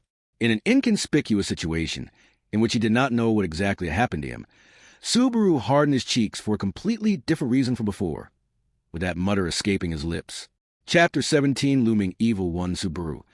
Reflecting upon the unbelievable truth, Subaru could feel his entire body awash with cold sweat. As far as Subaru knew, this was one of the most terrifying situations he could be in, a scenery he remembered, a conversation he had already heard before. This was not something like déjà vu. This was not an event that he thought had happened before. It was an event he was actually reliving. The reason for that was only one had returned by death. Subaru, but why? There was absolutely zero warning. Particularly for Subaru, it felt like the world had switched out in a blink of an eye. It felt so unreal to the point that it was enough to question whether the authority he carried had misactivated, and that for some reason, the death part returned by death had been dropped, and only the return part had activated. Subaru, am I an idiot? No, I am an idiot. Subaru disciplined himself as he attempted to look at the situation optimistically. It was a stupid statement, but he had to trust return by death. The power to reverse time that Subaru held had never once been activated without death as a trigger. By losing his life, Subaru would go back in time. That was a certainty. Subaru, okay, I'll accept it. I've accepted it. Now, me, what do I do? Pushing his fist into his forehead, Subaru told his panicked self to be calm. Now that he accepted that he had returned by death, the next point of focus on was his cause of death. He thought back to the events that had occurred only a few dozen seconds ago. Subaru, I can't think of anything. However, even when reflecting back on the time he had met his demise, he could not recall anything. He searched for the tiniest of clues in his memory, but turned up empty-handed. The bar, which was their destination, a talking Flop, the hustle and bustle of the main road getting quieter, the slight, unique smell of the shade in the alleyway, a faint, hard sound that was all he could scrounge up. None of them were linked to the reason as to why Subaru's life was in danger. Subaru, fuck. Why am I always like this? If Subaru had been watchful regarding changes in his surroundings, he would not be exposed to this misery. He detested and cursed his own carelessness. However, the logical part of him understood that that was an impossible demand, and it turned an unamused eye towards himself. He was not a security camera. It was impossible to stay alert of his surroundings 24/7. He was not a genius that could take in the small changes in his environment and be able to form a plan to deal with them immediately. Natsuki Subaru was undoubtedly an ordinary person. That was the unchanging assessment he had given himself. Even after experiencing his memories vicariously from the eyes of an outsider and seeing himself in a new light. That was why he could not stop thinking and moving forward. Subaru, the situation is similar to when Shala first killed me. Along the path to Pleiades' watchtower, Subaru's group, who was challenging the sand wind of the Augria sand dunes, had been annihilated by Shala, who was guarding the area from the watchtower to the sand sea. The sand sea's rite of passage had begun with a white light that could not be reacted to. It was that first strike which blew Subaru away and started the infernal fight afterwards. What had occurred? What was the cause of death? The situation where it was uncertain if he had died or not could be said to be a mercy bestowed by his. First death at the Sand Sea. However, unlike then, he was currently in the middle of a town. The environment was fundamentally different from the Sand Sea, where he had the conviction to face the various dangers to his life. Subaru wasn't going to take my life in this situation. A death with no forewarning. The only thing he could think of that fit the bill was still Shawla's snipe, as it left a strong impression. That was why he may have been shot this time, too. Subaru had died inside the alleyway, thought they were not tall. The surrounding building sandwiched them and created a space with poor visibility. If one were to shoot here, they could only do it from the front or back, but this was not the most ideal place for shooting, was what he thought. Of course, since Subaru did not know how accurate his memory was, the possibility that this position actually allowed an ideal line of sight was flop, mister? Why is your brow more wrinkled than before? Subaru or flop, weren't you listening to my advice? Your fortune will run away if you don't erase those wrinkles. To chase something that's run away is an arduous task, 'cause I'm usually on an ox cart. Hitting his hand on his chest, Flop exaggeratedly gestured in front of Subaru, sensing that this overaction of his had the purpose of cheering up Subaru's grimacing face. Subaru could not help but freeze up at his actions. To find his cause of death, he would have to investigate the suspect that was traveling with him at the time, too. In the case that Subaru's cause of death was not by shooting, the most likely culprit was Flop, the person who was traveling with him, and the person that was nearest to him. However, at Subaru's time of death, Flop had been within his field of vision, and there was no sign that Flop had taken action to attack him. Needless to say, Subaru knew that in this world, there was a plethora of attacks that could reap his life in a single strike without him noticing at all. Nevertheless, Flop did not seem like someone who could do that. First of all, Subaru, does Flopson have a reason to kill me? The most likely possibility was that he had faked goodwill and was trying to mug Subaru. However, Subaru thought that doing so, purposefully, in the middle of a town, was a poor decision. They had met the O'Connell siblings for the first time at the queue outside the gate. If they wanted to do their deed without detection, all they had to do was to deceive and invite them somewhere outside the gate. All could be done before entering Garrow, a place with guards. Even if their objective was the money they could get by selling the witch beast's horn. In the end, the reason Subaru had not been cheated out when selling it was none other than Flop's help. There was no reason to trap Subaru. All they needed was to trick Subaru outside and steal the horn, and sell it once they got inside the city. There was no logical explanation for their motive. Quite a lot of people had killed Subaru until now, but they all possess a rational explanation for doing so. Excluding witch beasts where communication was non-existent, that was a solid rule. That was why Subaru Flop-san, why are you so nice to us? Flop HM? That's a sudden question. Subaru, yeah, sorry about that. I got a bit worried. Flop raised his nicely shaped eyebrows in surprise at Subaru's abrupt question. Faking a chuckle at this reaction, Subaru held his breath, waiting for Flop's response. Logically, he did not doubt Flop. All that was left was whether he could believe him or not. Flop, who acted cordially and had performed various deeds to help them out. Subaru sought peace of mind, to believe that Flop and his sister Medium were not two-faced, and that they could be trusted. Flop, whom Subaru did not know if his eyes betrayed his true feelings, but Flop narrowed his handsome eyes as if he could see those emotions.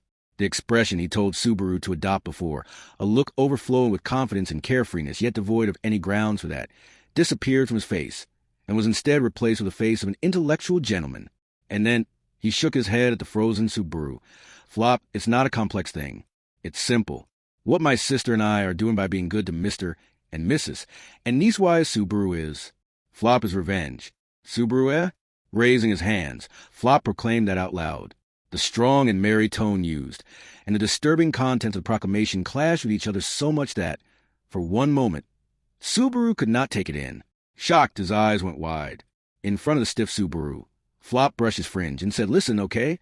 Flop, long ago, my sister and I were living on the edge of life and death, thrown away by our parents.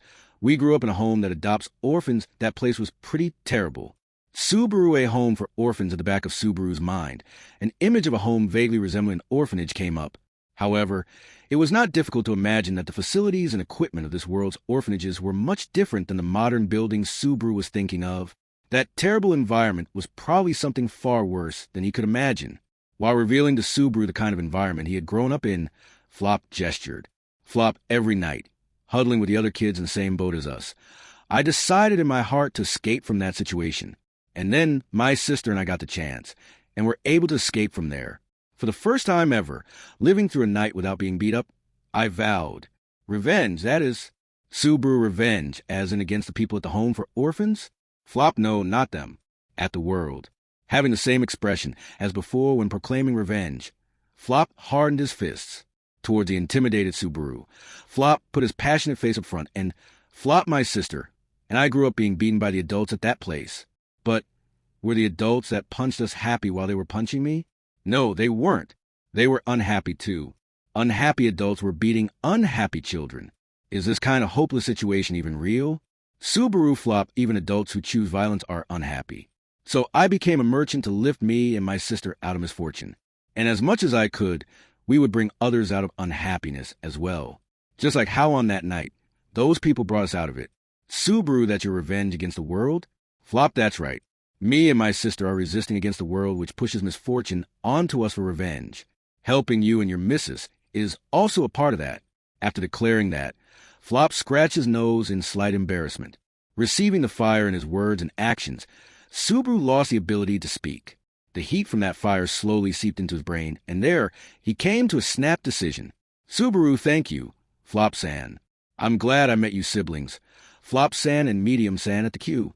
Whether he could believe them or not, he wished for a response that would point to the answer to that question. And the response he had received was far more than he expected, and so it was decided. Subaru would not doubt Flop O'Connell's goodwill.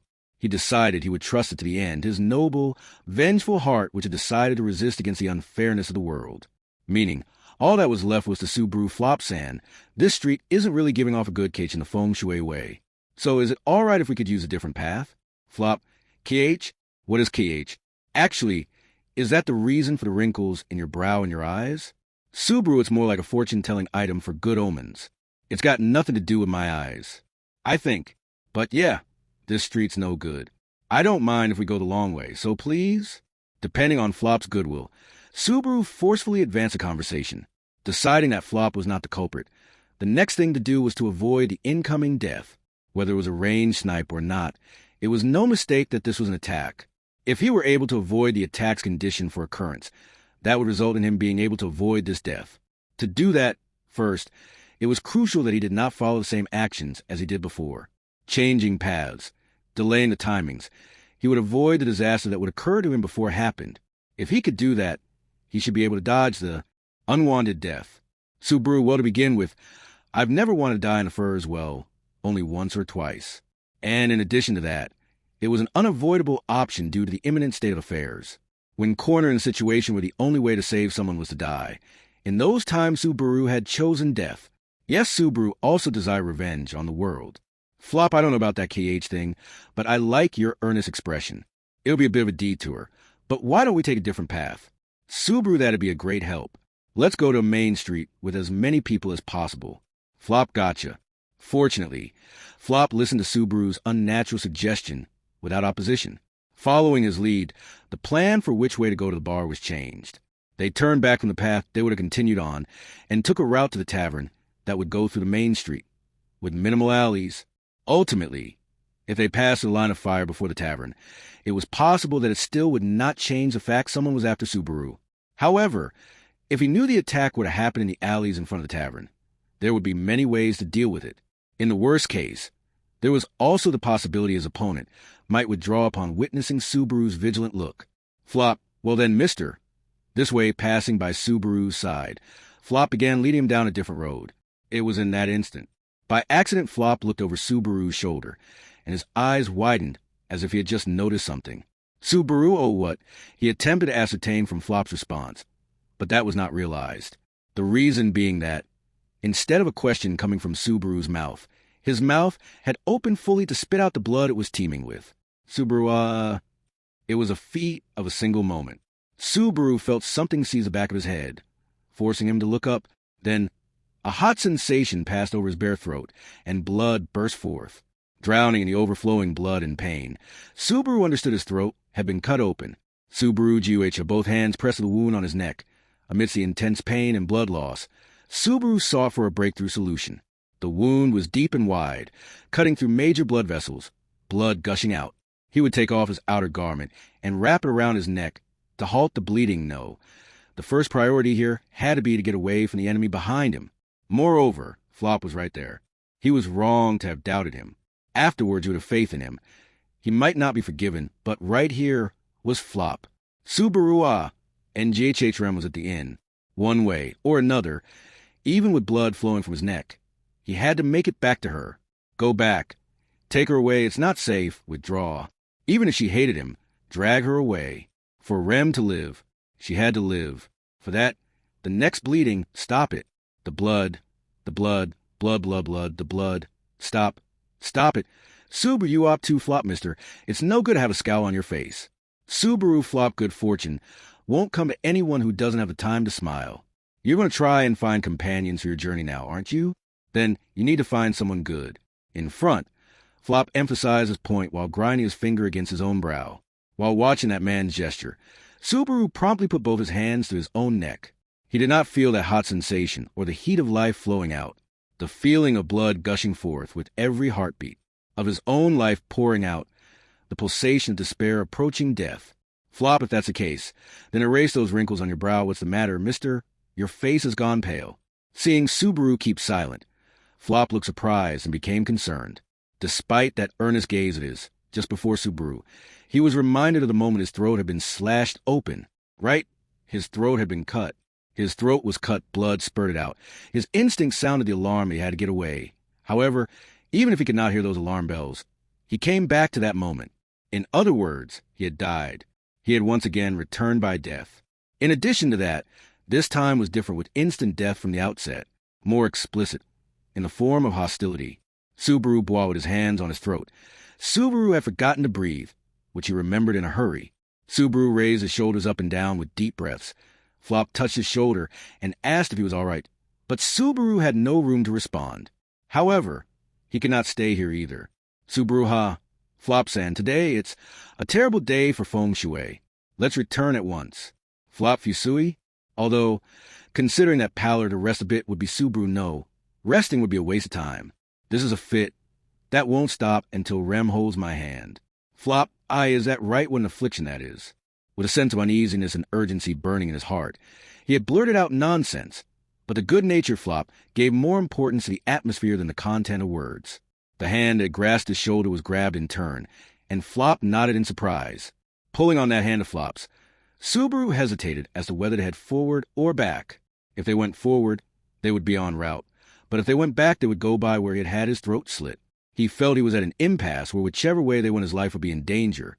So rather than forward or backward, he would return to Main Street via some other alleyway. He had failed before, but his opponent would try not to kill them, no. Kill Subaru. Somewhere in the public eye? If he was going to alert his opponent, getting to the main road was imperative. Flop, mister, your hand is super cold. We should get your wife to warm them up soon. Subaru, as soon as possible, I want to see Rem's face. As a result, he did not care about the abuse he would face for returning without accomplishing his goal. At any rate, to that place with Rem, Subaru, no. Can I go back? The question swirled in Subaru's mind. In a situation where he had not yet grasped his enemy's true nature, he thought about the danger of going back to Remington. He was unaware of when his opponent had begun targeting him. But if they returned to the inn, he may be kindly revealing the location to his foe. Subaru cursing his lack of thought. Subaru bit his lip, and at the same time, his field of vision opened. Exiting the alleyway, Subaru and Flop had made it to the main streets of the city. On the right and the left, the number of people coming and going could not be compared to a metropolis, but it was a hell of a lot better than the alleyways with their hideout-like taverns. Nonetheless, it would take some nerve to dive into the crowd of people. To avoid that, he would have to decide on a guideline for their next course of action.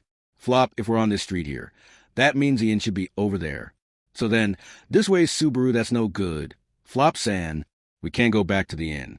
To see Rem, such a thing would be inexcusable. Flop isn't that different from what you just said. His conduct ended up being that of an emotionally unstable person, but his anxiety from before made it so he was incapable of returning to Rem's side. That being said, it was also ungrateful to keep manipulating Flop without giving him any information. But what could he say to make him understand? He was not an associate of the Amelia camp, nor a long-time traveling companion like Anastasia or Julius. He had no powers of persuasion or grounds to make him take Subaru's opinion seriously. Even for this, it would be asking too much to pin his hopes on Flop's innate goodness. Subaru, damn it. To break the deadlock of the situation, currently Subaru's hand was sorely lacking. He was separated from his precious Rem and was being hunted down in a strange town. He was with a virtuous Flop, but he lacked fighting strength. Subaru himself had no strong point to show. Without knowing who was attacking him, he did not know who to be wary of. Subaru no way the hunter? When he defined his opponent as an invisible assassin, the first possibility that came to Subaru's mind was a hunter. They were a dangerous person who had killed Subaru once in the Budheim jungle, and after that as well, they had aimed at him while he was with Rem on one occasion. Ultimately, he had not run into them even once since then, but what if they were still meticulously continuing to hunt Subaru? In the Budheim jungle, the military encampment, and the Shadrakian village, there had always been someone acting with Subaru. To avoid a setup with combat-ready opponents, they may have changed their timing until Subaru was with the powerless Flop. Subaru, if that's how it is, it's like you have the tenacity of a bear robbed of its prey. Why go this far to aim at me? What about me is the reason for Flop, mister? You all right? What are you so worried about? If there's something I can help you with, you can try talking to me first. You're acting strange. Subaru Flop-san, while Subaru was looking left and right down the street and losing his nerve, Flop called out to him in that voice. Directly across from him, Flop seized both his shoulders. His earnest gaze and offer made Subaru want to pen on him, and Subaru seriously considered he should try gambling on his innate goodness. If it was Flop, he might have the faith to believe in Subaru and lend him a hand. Subaru Flop-san, sorry to keep relying on you, but can I ask you something? Flop, of course, certainly. Whatever it is, even if I can't help, my sister might be able to. After all, my sister and I have the kind of bond where we can cover for each other's weak points, you know? Subaru, in truth, between the two of you, this might be a matter for medium, since though if his opponent violently struck without mercy, there may be no choice but to respond with greater force. Medium's strength was much greater than Subaru's or Flop's. With that in mind, Subaru would try to explain the situation to Flop. Firstly, he would have to hide the matter of return by death and explain that someone was relentlessly targeting him. Subaru, actually, someone is presently Flop. What the? Subaru, huh? His mind made up. While being careful not to trigger the penalty of mentioning return by death, Subaru was going to try to explain the circumstances to Flop. However, just as he was about to speak, Flop's gaze turned toward the wrong direction. He raised his well-shaped brows and squinted in the direction of the street. By his reaction, he seemed to have noticed something, and Subaru belatedly became aware of the same thing. Subaru HK a long way off. Someone was screaming. And it was not just one person. Several people shouted in shrieks and angry roars. Then the voices gradually increased in urgency, and sounds that differed from screams multiplied. Flop wah. Eyes wide, Flop's throat closed, and Subaru also turned in the same direction. Immediately, witnessing what Flop had, the same scene before his eyes, also left Subaru at a loss for words. A giant will was headed right for Flop and Subaru. Flop, mister. Watch OU. Flop's voice was cut off too early. The impact engulfed Subaru's entire body with its intensity. His body was totally blown away. It hit the hard ground and tumbled many times. The momentum did not stop, and he crashed into a wall. But that was not the end. Back to back, another successive impact hit the collapsed Subaru, and once more his body was blown away. Subaru, GUH having been sent somersaulting and tumbling, Subaru's field of vision was dyed black as his body hit the ground. It was not as if the sky had suddenly been covered in clouds. It was something else. His field of view had been destroyed for a different reason. The cause he did not know, and even if he found out what it was, nothing good would come out of it.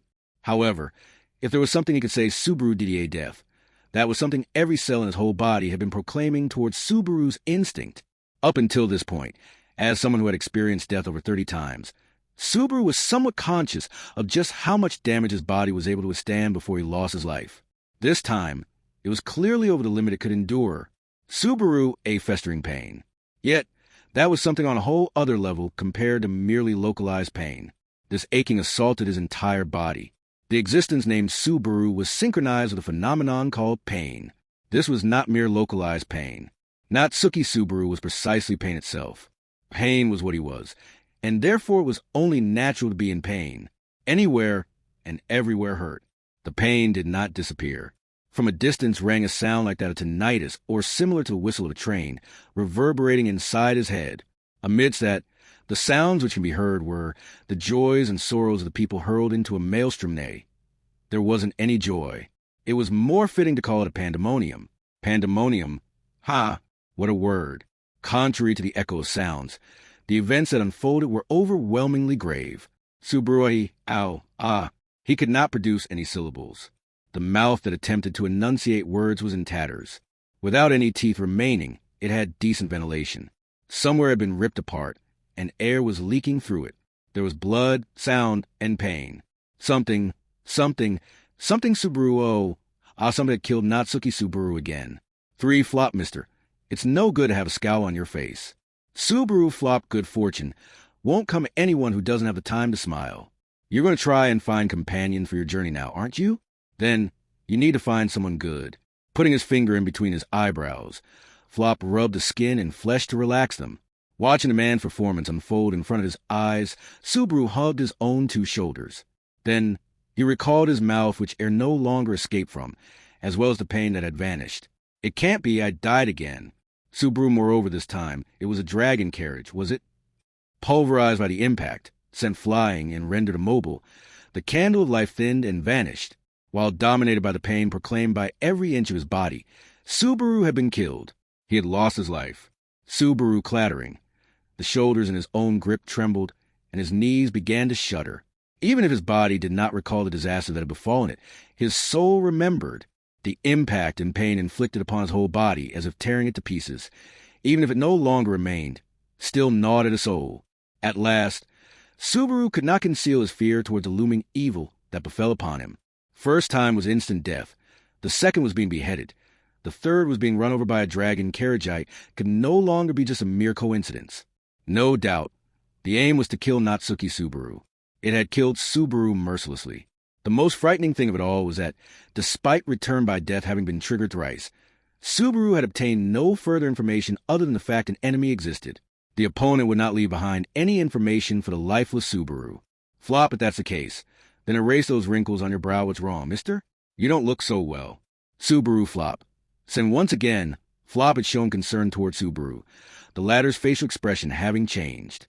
Earlier, the chaos on the main street was most likely the result of the dragon carriage going berserk.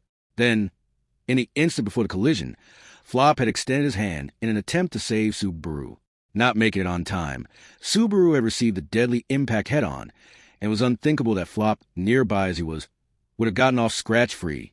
He would have been dragged into the collateral damages as well. Subaru in the first place.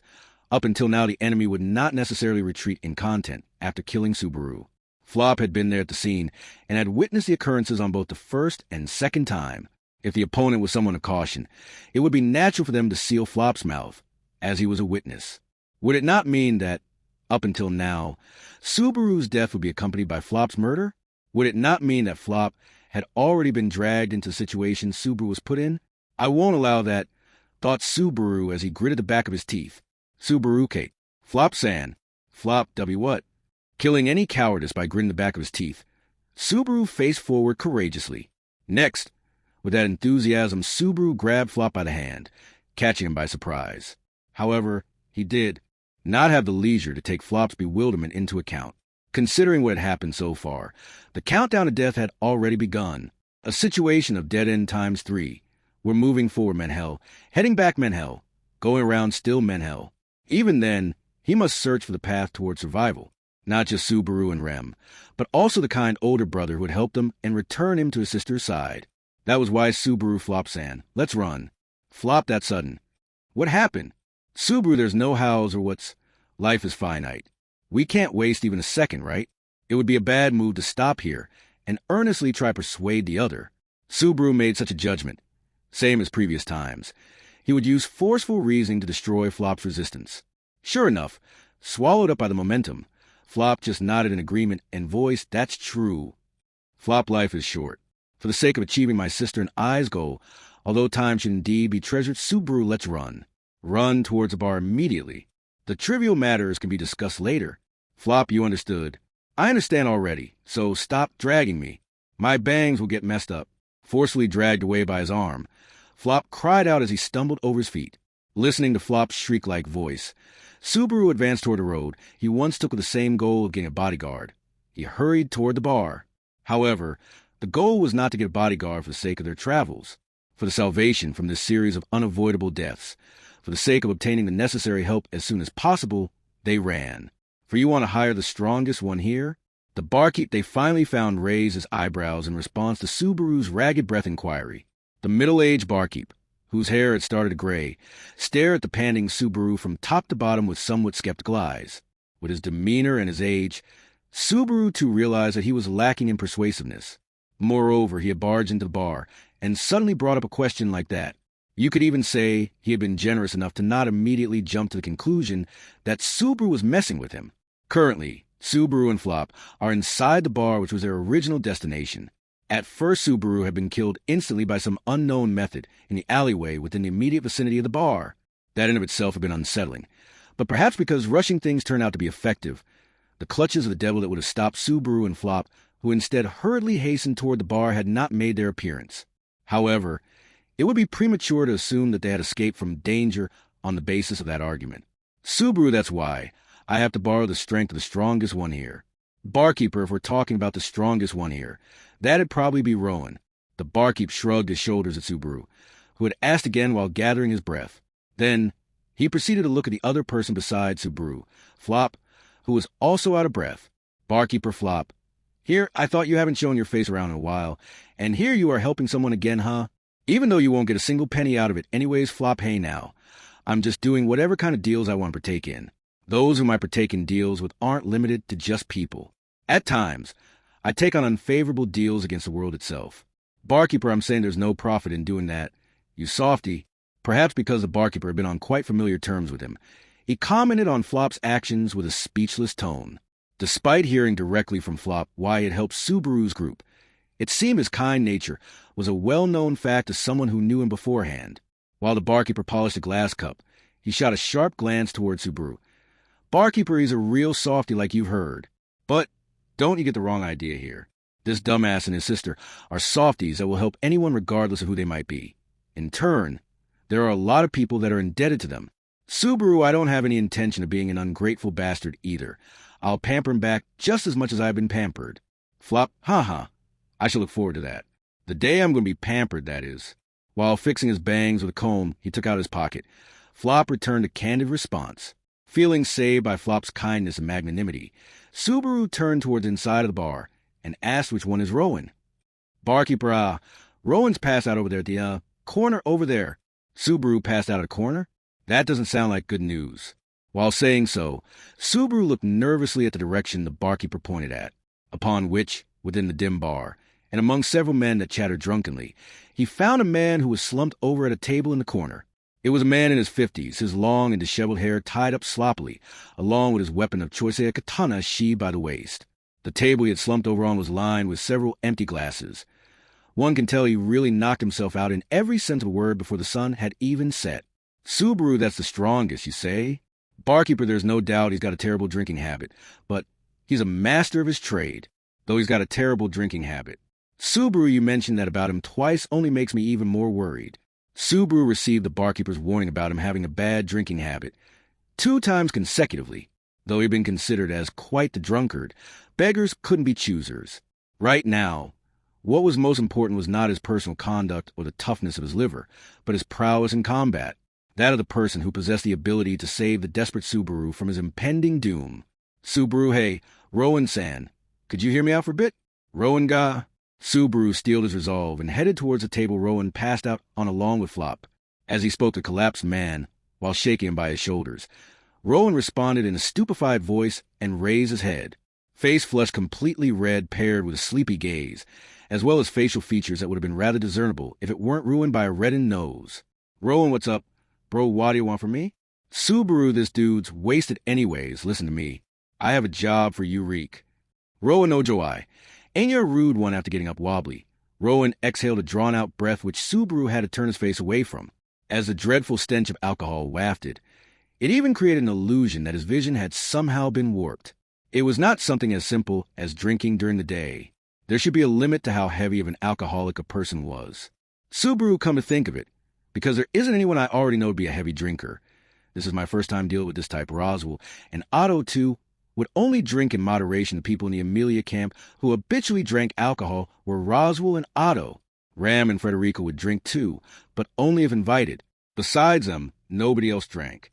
Subaru was also apparently of drinking age in this other world, but he had more or less gone until now without feeling the need to drink. Subaru, so honestly, I don't really have a good impression of drunks, but hey, this guy's really the best one here, right? I'm not playing around here. Barkeeper, what a coincidence. I don't have this place open to play around either. There's no mistake. It's him. Subaru, shit. You're serious, receiving the barkeeper's reassurance. Subaru turned back to Rowan with a bitter look. Rowan was sitting sloppily in his chair and shaking an empty glass upside down above his head, desperately trying to taste any droplets of alcohol left with his tongue. Rowan, TSK, ain't enough booze. Oi, you bros. Treat me to a drink, why don't ya? Flop HM, you want a drink? Okay. Barkeep. A drink for him. Subaru, wait a sec. Flop San. I really shouldn't be saying this since I've been saved by your kindness, but just for a little bit. Keep your goodwill in your wallet. Shutting down Flop, who was about to treat someone just because they requested it. Subaru positioned himself in front of a displeased-looking Rowan. Then he placed his hands on the table with force. Subaru, Rowan-san, let's get straight to the point. We won't be treating you to a drink, but I can pay you the money you need to buy drinks. I want you to take a job. Rowan, on a job? Subaru, that's right. I'd like you to be an escort. And also, starting right this very second, getting close to the stink of alcohol. Subaru boldly laid out those conditions. Hearing his talk, Rowan stared back at Subaru with sleepy eyes. Rowan, your tone's pretty panicked. Your bros are in quite a dangerous situation, aren't ya? Subaru, yeah, it's no laughing matter. What do you think? The amount I can pay, this is my limit. Flop, mister. That's widening his eyes in surprise. Flop attempted to stop Subaru's action. However, Subaru halted Flop, who was trying to restrain him. Instead, and assertively put on the table a bag-to-bag which contained all the money he got after selling the Witch Beast horn. As a precaution, he had not split and passed some amount to Remington. This was genuinely everything Subaru's group had on hand. There was no more money that he could pay beyond this. Rowan, whoa. This is Subaru, this is everything I can pay with. What do you think? Will you take it? Rowan opened the mouth of the bag. Rowan went silent as he confirmed the contents with a quick glance. His face was still red, but the drunken look in his eyes from before was now gone, a look of serious scrutiny replacing it.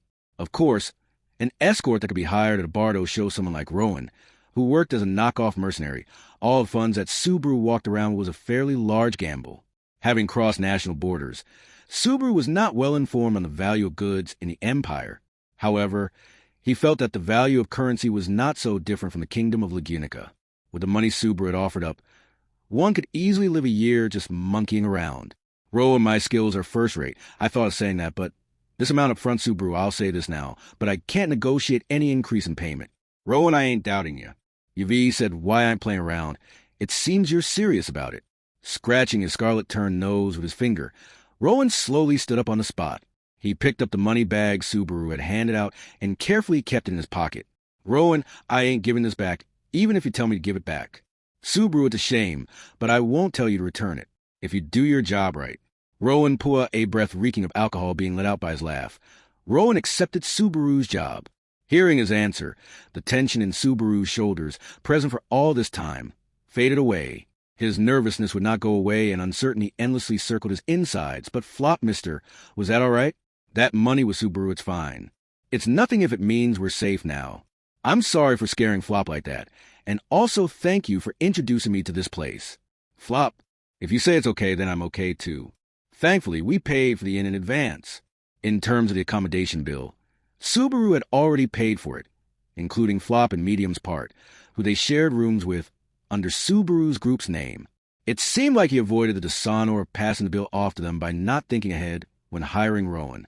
Rowan, so employer, how shall I address you? Subaru, oh, right. My bad. I was in a rush. My name is Rowan Waite. Asked about his name, Subaru panicked as he thought he disrespected Rowan. And as he was about to name himself, Rowan stopped him. He thrusted his hand in front of Subaru's face and directed his sharp gaze behind Subaru towards the bar's windows. Subaru, Rowan? Rowan, it's a weird feeling. Say, bro, you were tail, weren't you? Subaru, or Rowan's low and quiet voice made Subaru swallow his breath. Beside him, Flop, confused, said, "What does that mean?" But Subaru had a general idea on the presence Rowan had detected. It was not a what-if scenario. It was definite. The weird feeling Rowan had gotten was a being that tailed Subaru. The enemy that had attacked Subaru in the alleyway. The enemy who had killed Subaru 3 times had not given up on Subaru this time as well. Flop, just who are you being chased by? Subaru, I'm not kidding when I say this. I don't know. I just thought that if we stayed outside, they would come after us. That's why I hired you. Rowan, I see. They should have picked a better fight. It was a situation where they had nothing to work with, yet Rowan said that in a joking manner. However, even if Rowan's tone had a hint of nervousness and seriousness, there was no worry in his voice. That probably meant he had reasonable confidence in his skill. In reality, the drunkenness had disappeared from Rowan's eyes, and the atmosphere he gave off was now that of a strong individual. Rowan's specialized weapon was a singular katana sheathed on the left side of his waist. It was late saying this now, but to see a katana as a sword of choice was rare in this other world. Rowan's weapon was a distinct irregularity against the Western-style swords that were the norm. Looking closely, together with the atmosphere emanating from his disheveled hair, Rowan's appearance somewhat resembled that of a samurai. However, he lacked a certain intensity, so maybe a Ronin was a better description for him. Subaru, Rowan-san. They are Rowan. There's no need to be a scaredy cat. No matter who they are, if they're going to stand in front of me, all that is needed is to cut them in two. There's alcohol in my belly, and my sword's in top shape. Subaru, so this isn't drunken fist, but drunken sword? Can't say I've heard of that. Nevertheless, it did not sound like a lie, and Subaru put his faith in Rowan's self-confidence. Moving around to the opposite side of where Rowan was glaring at the window, Subaru pulled on the sleeve of the Flop, who had still not fully taken in the situation. Subaru, Flop-san, let's have Rowan-san handle this. Flop handling things and whatnot. I still don't quite understand the situation. What are Mr. and Bodyguard Cohen fighting with exactly? Subaru, that's something I still don't know yet. Faster than Subaru could reply with a statement which would only arouse Flop's worry, the situation changed. However, the situation did not develop in a manner in which the enemy had charged in from the front and Rowan had burst out for a counterattack. Boy, spilling those cries of pain, a man with a large bill fell at the entrance of the bar. With that sudden occurrence, Subaru literally jumped up in surprise. However, the other customers in the bar who saw the man had a shallow reaction, as if they were used to the sight. The drunken customers, besides Rowan, they probably worked doing mercenary-like activities as well. Those people simply stared at the fallen man, with little reaction. The only people who rushed to the fallen man's side were Flop and the barkeeper. Only, the one who was actually worried about the man was Flop, and it was obvious on the face of the barkeeper that he just did not want his floor to be dirted. Flop, hey, are you all right? Get a hold of yourself. Large man Fuga, Flop. Is that your name? Get a hold of yourself, Fuga. Cohen. Subaru Air. No. Flop-san. That person's Flop tried to get the fallen man up, but the man responded with a groan. It was not like the man was courteously introducing himself to a person he met for the first time. Adding on to that, a man entering this bar in this situation meant that large man Fuga Subaru. Flop-san. Get away. Flop was leaning down, endeavoring to get the face-down man up by pulling on his arm. Having gotten a terrible feeling, Subaru immediately pulled Flop back down onto the ground and got him away from the man. On the very next moment, large man, the body of the man who was groaning and saying Fuga expanded, and for a brief flash, shone bright scarlet. Then, the expanded body of the man ruptured, and a great explosion to the inside of the bar into chaos. Customers gwaza. Screams echoed inside the bar, and red flecks of light scattered around the area. Right after, they became flames that burned and spread. Subaru came to the realization that the man who had blown up had been used as a human bomb. Subaru, Flop-san. Flop, I am fine, mister. But this is Subaru and Flop who had been juggled around by the blast wave, stared in shock at the state of pandemonium inside the bar. The reason the man's body had exploded was most likely because he had been forced to hold onto fire magic stones. Looking at his anguished face, the fire magic stones may have been inside his body. Those detonated and fire scattered about. Additionally, that was not all customer cough. Wow, what the hell? My eyes. Inside the overflowing inferno, one of the drunken customers who had gotten caught up in the mess covered his face and screamed out. Looking around, that man was not the only one who was screaming. The other men were doing the same too. Having been blown away, The men who were engulfed in the lingering smoke from the explosion at the center of the bar covered their eyes and nose, shouting in great pain. And then, it's no good if we stay in the bar. Everyone, hurry up and get out. Subaru, why a man shouted while tears poured down his face, and several men, with their faces covered, rushed for the entrance all at once, looking at the men jostling against each other. Subaru tried to raise his voice in an effort to tell them to stop. The man who had exploded, and the smoke accompanied with pain after that. Subaru felt like both of those had contributed to the disorder within the bar, and were attempting to guide people into escaping outside.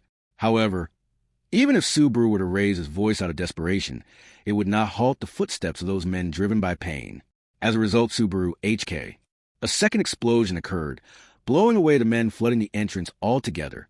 The second one was larger than the first, and the men caught in its radius were unable to even protect each other as they were charred black, scorched from the front by the bursting flames. The explosive heat and the blast waves surged toward them, and Subaru was petrified by the gruesome scene. Nightmarish sights taking place one after another, it all seemed unreal. Subaru, this Rowan, get a hold of yourself. Client, it's going to be troublesome for me if you collapse right here.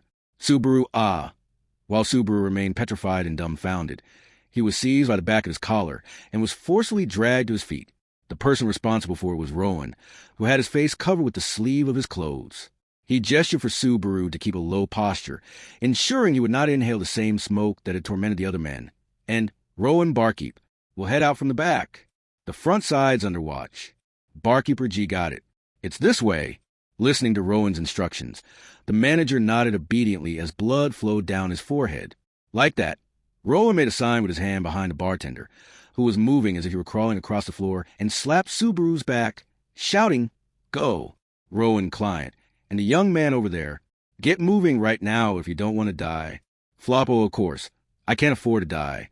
Both my little sister and I are still in the middle of our journey. Subaru, fuck." Receiving Rowan's encouragement, Subaru and Flop pursued the manager ahead of them, while chasing after him. Subaru's mind was filled with confusion and rage directed at both himself and the enemy. Of course, there was anger toward the enemy who had committed such atrocious deeds. However, he was also angry with himself, as he had failed to recognize the threat level of the enemy, even though he had known the enemy was present. To begin with, the enemy had done something to cause a dragon carriage to go out of control in the main street. A considerable number of people must have been caught up in that. If that was so, Subaru should have been more earnest with his thoughts. He should have acknowledged the fellow as someone who did not pay any heed to the damage to their surroundings. Because of that, the men who had only been at the bar had gotten entangled in Barkeeper. The back door won't open. Having arrived first at the back door, the manager cried out in front of the self-reproaching Subaru. He was desperately trying to open the door, but would not answer his panic calls. Perhaps the damage from the explosion had bent the door out of shape, or Flop, this is bad. The front entrance is already demolished. If this goes on, Rowan arg, out of the way. A door like this is in the bar. The vermilion flames were growing intense, and in a situation in which the black smoke was about to swallow them, Rowan had leapt out, almost as if he were thrashing out Flop's shout. And then, upon placing a hand on a katana by his waist, he drew and slashed it at the unopening door with great force. With nary a single flash of his blade, Subaru the silver gleam shot forward, cutting away the closed door with a slash. It was a sword skill similar to Ai, one which Subaru knew. Despite performing a slash that caused Subaru to be mesmerized involuntarily, Rowan did not show his pride for it, and kicked down the remainder of the door. Rowanite, it opened. Everyone keep low, freeing the back door that had previously been sealed. Rowan called out to Subaru and the others behind himself. An enormous amount of confusion was spreading far and wide, but it looked like they would be able to get away from the inescapable situation that was a bar in flames, at least. Subaru had also understood that Rowan's judgment in battle, as well as his skills, were trustworthy. All they needed to do was to distance themselves from this place, and for their evil opponent Subaru held his breath. Something was nagging at the back of his mind. He attempted to predict the thoughts of his scrupulous, ruthless enemy. They had thrown a man-turned-human bomb into the bar, lured out the people inside, using smoke, containing stimulants, and blew them away at once with the mana stones they had set up at the entrance. And then they had obstructed the entrance, and utilized a method to seal off the back door as well. Subaru and his group had broken through that blockade, and were able to escape to the back door, but Subaru Rowan said something is wrong. Subaru attempted to put his minuscule feeling of discomfort into words. If his opponent were a thorough one, Then it would be impossible to think they would let up their offensive. In order to convey that eeriness, Subaru called for Rowan. There was no reply. Rowan leaning forward from the back door, Rowan's body teetered backwards, then fell. Subaru, Flop, and the barkeeper stared at the fallen Rowan, shocked. His head, specifically the area starting from his forehead and above, had been destroyed, and his eyes were hanging out, having been extruded. No matter who looked at it, Rowan had died, his head pulverized. Barkeeper, gazing at Rowan's appalling state of death, the bartender widened his eyes, attempting to scream. However, he could not even do that. A single blow was swung with the other side of the flames, piercing through the chest of the manager, who had taken a deep breath, viciously tearing apart the upper half of his body. Scattering the bones and organs from inside his body, the barkeeper rolled straight into the fire. The scent of burning flesh immediately reached Subaru's nose, but the barkeeper did not scream. He had been killed instantly. Beyond the flames and smoke that filled the area, something gradually made its appearance. Stepping over the slashed, torn-down door, the silhouette of a man with damp cloth wrapped around his face had appeared. He had a firm grip on the long-handled axe in his hands, and Subaru understood that it was the weapon that had crushed Rowan's head and given the bartender an instant death. However, his understanding ended there. Flop, who in the world are you? Why are you doing this? Having watched the deaths of Rowan and the barkeeper just like Subaru, who was unable to move out of dismay, Flop spoke with a trembling voice beside him. Although he was swamped by fear, he was glaring at the silhouette among the flames with solemn gaze, as if he were directing his animosity toward the villainous man who had massacred the people in the bar one after another with such viciousness. However, Flop, don't think you can get away with T-Flop. While attempting to condemn the man's wrongdoings with a firm attitude, received a direct strike to his head from the man's axe. The man would not do anything meaningless, such as bashing him with the back of his axe without aligning the edge of the blade. He adjusted the angle of the blade, slamming it into Flop's forehead where his long bangs were draped over, and spilled the contents outside. Brain matter flew about, and Flop died as the crimson hue of his blood blended together with the red flames. His body crumpled into a heap while making a loud splash. Blood slowly flowed out, staining Subaru's bottom as he sank down onto the floor. No, Subaru's pants were already soiled by something vastly different. Out of fear, he had been unable to control his bladder. Subaru was frightened by the terrifying appearance of the man that held a blood-stained axe amidst the inferno. His soul quivered at his vindictiveness, his persistence, his dreadfulness. Subaru WWHY was an awfully foolish question. Flop had been killed unsparingly after asking a similar question. Of course, there was no reason for the man to be merciful only toward Subaru. He would likewise perish. He would be killed. Subaru did not possess the strength to draw back, nor the courage to crawl away. Right now, he was unable to take his eyes off the man. Even if gazing at the man filled his being with terror, he could not look away, because that was equally as horrifying. Subaru why? Just like an idiot who only ever repeated what he knew, Subaru yelled out with desperation. The man did not respond despite hearing him shout. He slowly lifted up his axe, his face remaining hidden, and positioned it straight above the sitting Subaru's head. And then Subaru, I won't tell you anything. Won't it be troublesome if you run away again? As Subaru shouted out with a bleeding heart, the man at last gave a reply. Listening to the man's tone and voice, which sounded as if he was only stating the obvious, Subaru's breath caught in his throat, and he attempted to match the voice with a voice he had heard somewhere. Subaru BH. The axe swung down faster than he could do so, splitting his skull in a single blow. There was a small, hard sound. There was Chapter 18 battle in the fortress city of Garo 1. If he closed his eyes, Subaru could recall the scene in his mind. The middle of the dense jungle, where an abundance of trees grew thickly, the muddy soil, and the atmosphere of the imposing men. The witch beast's roar that reverberated across, as if to split that atmosphere apart. The fighting spirit that would rise and excite alongside the start of battle. And the intense malice that would be directed towards Natsuki Subaru, due to his involvement in inviting the witch beast. That was an action Subaru himself had acknowledged and consciously decided to carry out, and had put it into practice. He had acted after placing a scale within himself, comparing what was important to him and what was not. It was an action done with the full determination and intention to cause harm. What would happen to people inexperienced with fighting witch beasts if they actually fought one? He did not know. They could have subdued it instantly. There was also the possibility that they could have become seriously wounded.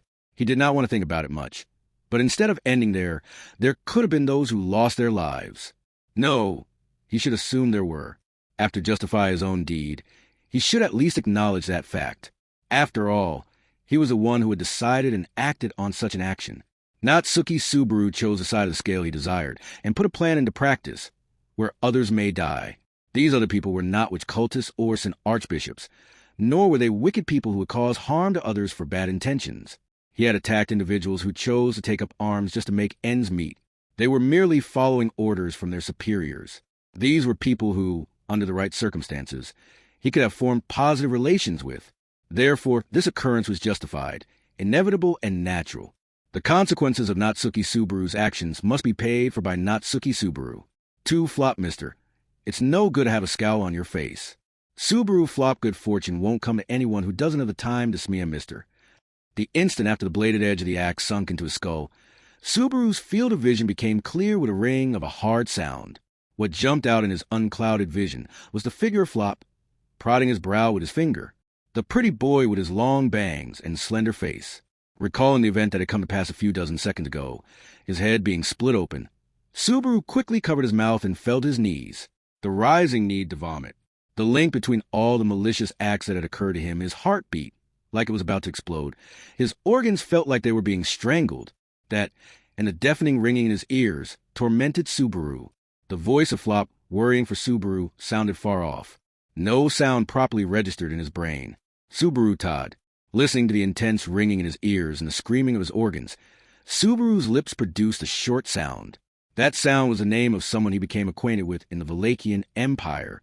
He was someone towards whom Natsuki Subaru had for first time acted with purely antagonistic intent, and he was a malicious assailant that had caused the great tragedy that occurred moments ago. Subaru the flaming bar and the stifling black smoke.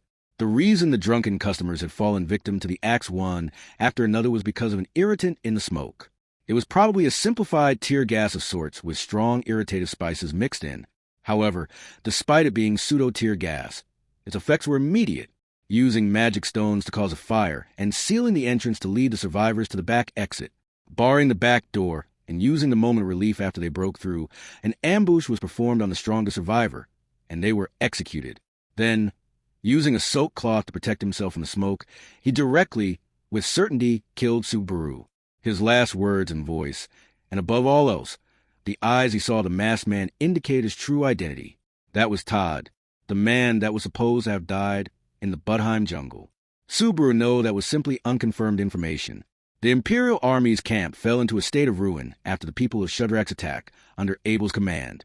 After hearing that there had been many casualties, over 100 casualties, fearing that more pain would be compounded upon him upon further words, he shut out any other information beyond that. After that, he had quickly taken Rem along and decided to leave Abel and the rest. That was why he had not even tried to think about any survivors from the attack on the encampment. That included the attack Subaru chose to do himself against Todd's group, which was unrelated to the attack by the people of Shudrak.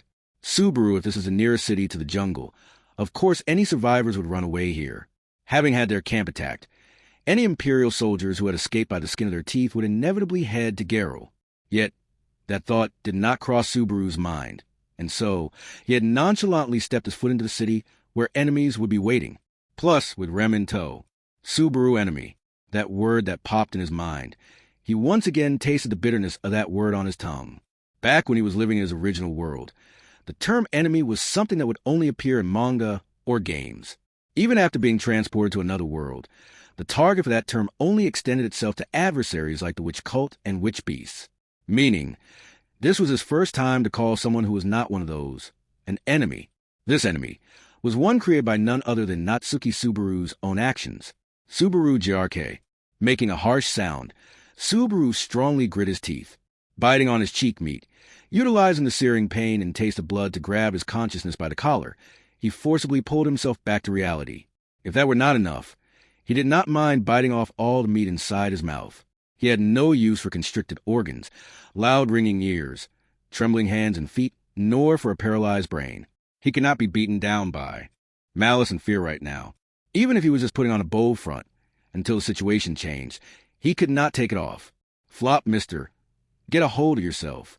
Mister, want to drink some water? Subaru HM, I'm fine. My bad, I worried Flopsan. The color of his face and the tone of his voice probably did not signal that he was fine at all, but Subaru told himself he was fine, while slowly standing up. The shaking in his knees and the discomfort from his paralyzed organs still remained. However, he could not stay crouching forever. While Subaru was being spoiled by weakness, time was still marching forward, waiting for the right moment to strike. Todd's plan of attack should still be in motion right now. Subaru, hey Flopsan, can I ask you to do me a favor? Can you go back to the inn and get the medicine for my chronic illness from Rem? Flop medicine? Are you under some bad sickness, mister? Subaru, yeah. My glossy ankle disease is getting pretty bad. One Flop, oh my. Haven't heard of that before. Being told a random disease name, Flop widened his eyes in surprise. Taking advantage of Flop's goodwill left a bad taste in Subaru's mouth, but he turned a blind eye to it, convincing himself that he had no choice. For now, Subaru had to prioritize getting Flop as far as he could from himself, as soon as possible. If Todd's aim was revenge, and if Flop and Subaru were to split up, he would have no choice but to go after Subaru. Once Flop's safety was guaranteed, Subaru could focus on protecting himself. He had still not decided on what was the correct option to take, though. Subaru, I can meet up with Rowan at the bar, leave it to escape the surprise attack. Then he had no other choice but to perform a rather haphazard plan. Given that he did not have the time to stop his legs and think things through slowly, he could only put into actuality the best action he could think of at this very moment, and hope to pick up a miracle as he went. Subaru Rem should, when Flop returned to the inn to retrieve the medicine for the unheard of disease, Rem should figure out that something abnormal had happened to Subaru. She should, he hoped. Once she figured that out, she would stop Flop from returning to this area. He believed. It was all a lot of wishful thinking, but that was the limit of Subaru's thought process at the moment. Subaru, Flopsan, please. Flop, oh okay. Wait here. Keep your chin up, mister. Hit with Subaru's genuine seriousness. Flop treaded the path back to the inn. Sending Flop off, Subaru decided instead to hurry to the inn. Getting the drunk Rowan sober as fast as he could, he would smack him with money and hire him once more. Rowan had fallen prey to the ambush, but in a straight fight, he would have enough strength to win. Subaru hoped for that too. He was depending on luck a lot, but he put his hopes on Rowan, pleading for him to be the strongest in Wallachia, about to start running with a praying heart. Subaru abruptly heard a hoarse voice from behind him. Seeing as this was an unpopular alleyway, the voice he heard could only belong to one person. The problem was, what emotions did the owner of that voice experience to produce such sounds, and what that consequently meant? He quickly realized that those sounds would by no means be leading to a good conclusion. Flop you will wah. What followed the hoarse voice was a scream of Flop, who had gone the other way. Turning his head around immediately, Subaru found Flop flipped upside down at the street ahead. Fallen face up, Flop was clutching his right leg. A small knife had pierced through his thigh. The knife, which was buried deeply to the heel, took away the ability to run from Flop. Subaru Flopsan, hurriedly turning back from his running position. Subaru bit his lips as his feet skid on the ground. Then, without pause, he kicked off the ground and ran over Flop, his leg injured. Again, his expectations had been suddenly subverted. He thought that if they were to split up, Todd would definitely prioritize Subaru and go after him. Yet, contrary to his calculations, Flop had suddenly been attacked. Furthermore, getting attacked at this place and at this very moment was beyond his expectations as well. Subaru Flopsan, I'll bring you somewhere to treat that straight away. Holding various regrets and remorse, Subaru rushed to Flop's side. Flop was writhing in agony from the pain in his leg, but Subaru did not have the time to treat him right now. He had to lend his shoulder and take him to someplace where people know. He could not let the situation develop like it had before. At the time, he had perished after being run over at the main road. Even if he had to be forceful, he had to drag him to the bar. That was the best option. The fact that the knife had struck his leg was a silver lining, because as long as a major artery was not pierced, there would be no real danger to his life. Subaru's thought process leading him here, a question abruptly appeared in Subaru's mind. It was good news that Flop's life was not in danger. Yet, how was that so? Seeing the method in which the massacre at the bar was conducted, the enemy's skill in killing was first-rate. In spite of that, the attack against Flop ended at his legs. Why was that? This was knowledge from manga, but this information was about a technique used by snipers in battle. Snipers, who would hide themselves to perform one-sided attacks against faraway opponents, when faced with a group of enemies, would purposely not kill their opponent and instead stay their hand after majorly injuring them. Then they would lure out the ones who would try to rescue their injured comrades and strive to extend their hands of death towards them. It was a nightmarish method that took advantage of those who had a sense of fellowship, of those who could leave no man behind. Why did he remember something like this at this moment? That was because Subaru was sure the instant that he felt something was wrong. A dark light flashed in the alley next to the fallen Flop. Immediately after, a sharp, frontal strike smacked and blew Subaru away, who preemptively threw his hands up in an effort to protect his head. Subaru ga. Eating the hard strike completely, the blown-away Subaru hit the back of his head hard on the ground. His vision went white, and the ringing in his ears became loud again. While that was happening, he was pushed further back with momentum, rolling over once. Subaru tried to discern the true form of the strike and the distance from which it was launched. Unable to completely block the strike, he stretched his hand to his forehead, where he felt a warm sensation. It was likely that his forehead was cut from the hard strike, and Subaru, his right hand, which he attempted to use to touch his forehead, had been blown off at the forearm onwards, between wrist and elbow. Subaru jigaya, his right arm, which showed its jagged cross-cut with white bone and pink muscle fibers, pumped blood out energetically in sync with the heartbeat. Panicked, he tried to stop the flowing blood by putting pressure on the wound, but the palm of his left hand was also cut down the middle, his crushed fingers each all facing a different direction. It was proof that he had unfashionably suffered an attack from the opponent. First of all, if he were to say that, running to Flop's side without any precaution had been a mistake. Mistake. It's a hem holding the overflowing blood. Subaru fell into panic, triggered by pain and a sense of loss.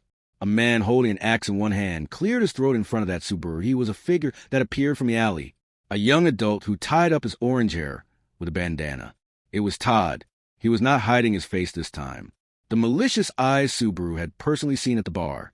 Subaru had not mistook the true identity behind them for someone else or other. As expected, Todd had sent an attack with the full intention to kill Subaru. Subaru Ujajaithai. The molars he was biting down on cracked, and Subaru glared at Todd with bloodshot eyes. He did not know himself if the meaning behind that glare was anger, hate, or more shamefully, just a plea for his life. Nevertheless, Todd's response was cold. He, showing a face that did not present much emotion, traced the bladed edge of the axe, which destroyed Subaru's arms. Todd, I need to make sure to properly sharpen this, or it's no good. My bad.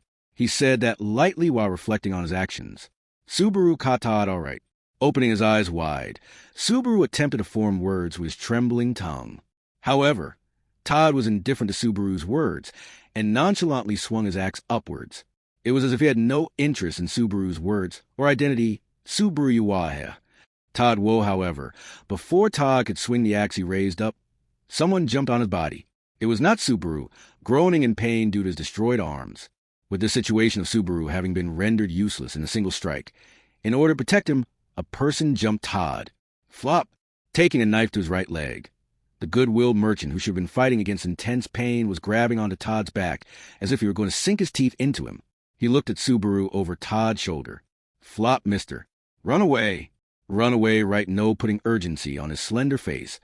Flop's strong-willed expression jerked up as he was struck on the chin. The grappled Todd used his elbow to forcefully hit Flop. The young adult, being far divorced from violence, was easily peeled off. Then, facing the fallen Flop, Todd raised his axe. Subaru STO Todd 1, 2, and 3. Subaru was not given a chance to stop him. Todd lightly exclaimed, and next, an intense, sharp sound of water splashing reverberated. Hit by Todd's elbow, Flop, facing upwards, received the blade of an axe to the face. The young man, having his entire face and head split in two, swiftly became a corpse, blood flowing, brain matter spilling, his arms and legs twitching. Witnessing the alleyway steadily becoming soaked with blood, Subaru's mouth fell open in disbelief, pain, confusion, and rejuvenated fear. Subaru's normal thought process was stolen by nothing but those emotions. Just, what was the man in front of him? Subaru, I get Todd HM. Subaru, I get that you resent me. I get avoiding the blood from the dead Flop. Todd turned to face Subaru as he spoke to him. Subaru's tears and mucus actively gushed out in thick drops. Blood flowed from his broken molars, and additionally, he was covered in the blood spurting from his right arm. Subaru was in quite a horrible state. He had not wet himself this time, but that was no comfort of any sort. He had yet again let Flop die. He had devised a method in which he thought he could save him, but because of Subaru's inadequacy, Flop had died. He had let him die with a face unpresentable to his sister, Medium. Subaru, but everyone else. Don't bring them into it. There was a reason to resent him. It was hard to admit that it was justified, but it was unnatural from what had transpired between Subaru and Todd. That was why it was inevitable that he would come after Subaru. But to involve other people for that was against the rules. It was a cowardly act. It was far from just and fair. That was evil. Was that not evil? Subaru was at long last even starting to lose the mental faculties to verbally assault his opponent. Listening to his statement, Todd hummed in a small voice. Todd, what do you mean by resent? He spoke, standing in the bloody alleyway, as he craned his head in question, wiping the blood that had reached his cheeks. Taking in that naive-sounding attitude and answer, Subaru held his breath for a moment, but quickly a violent emotion he could not control burst out. With spit flying, he said, Don't you dare play dumb. Subaru ambushing us, setting traps, relentlessly pursuing me. Relentlessly. He had relentlessly been pursued and cornered. No matter what action Subaru would take, he would anticipate and stay one step ahead to kill him with certainty, meticulously preparing and laying out traps, going through that much effort to target Subaru. There was no point in feigning ignorance now. That was just being unreasonably stubborn. It was a desecration of Flop's death. Embarrassing Subaru. Was this his way to vent his anger? Subaru, are you? Todd, I don't know what you're misunderstanding, but killing you isn't because of resentment or anything, obviously. I found a dangerous-looking guy in town. Of course I'd kill, no questions asked. Subaru, Todd, you kill a poisonous snake, not because you resent it, but because you fear it. For that, you'd use anything at your disposal to kill it. Saying that it was nothing more and nothing less than that, Todd neatly picked off the bits of hair and skin that was stuck to his axe. Were those the fragments of Flop's destroyed head?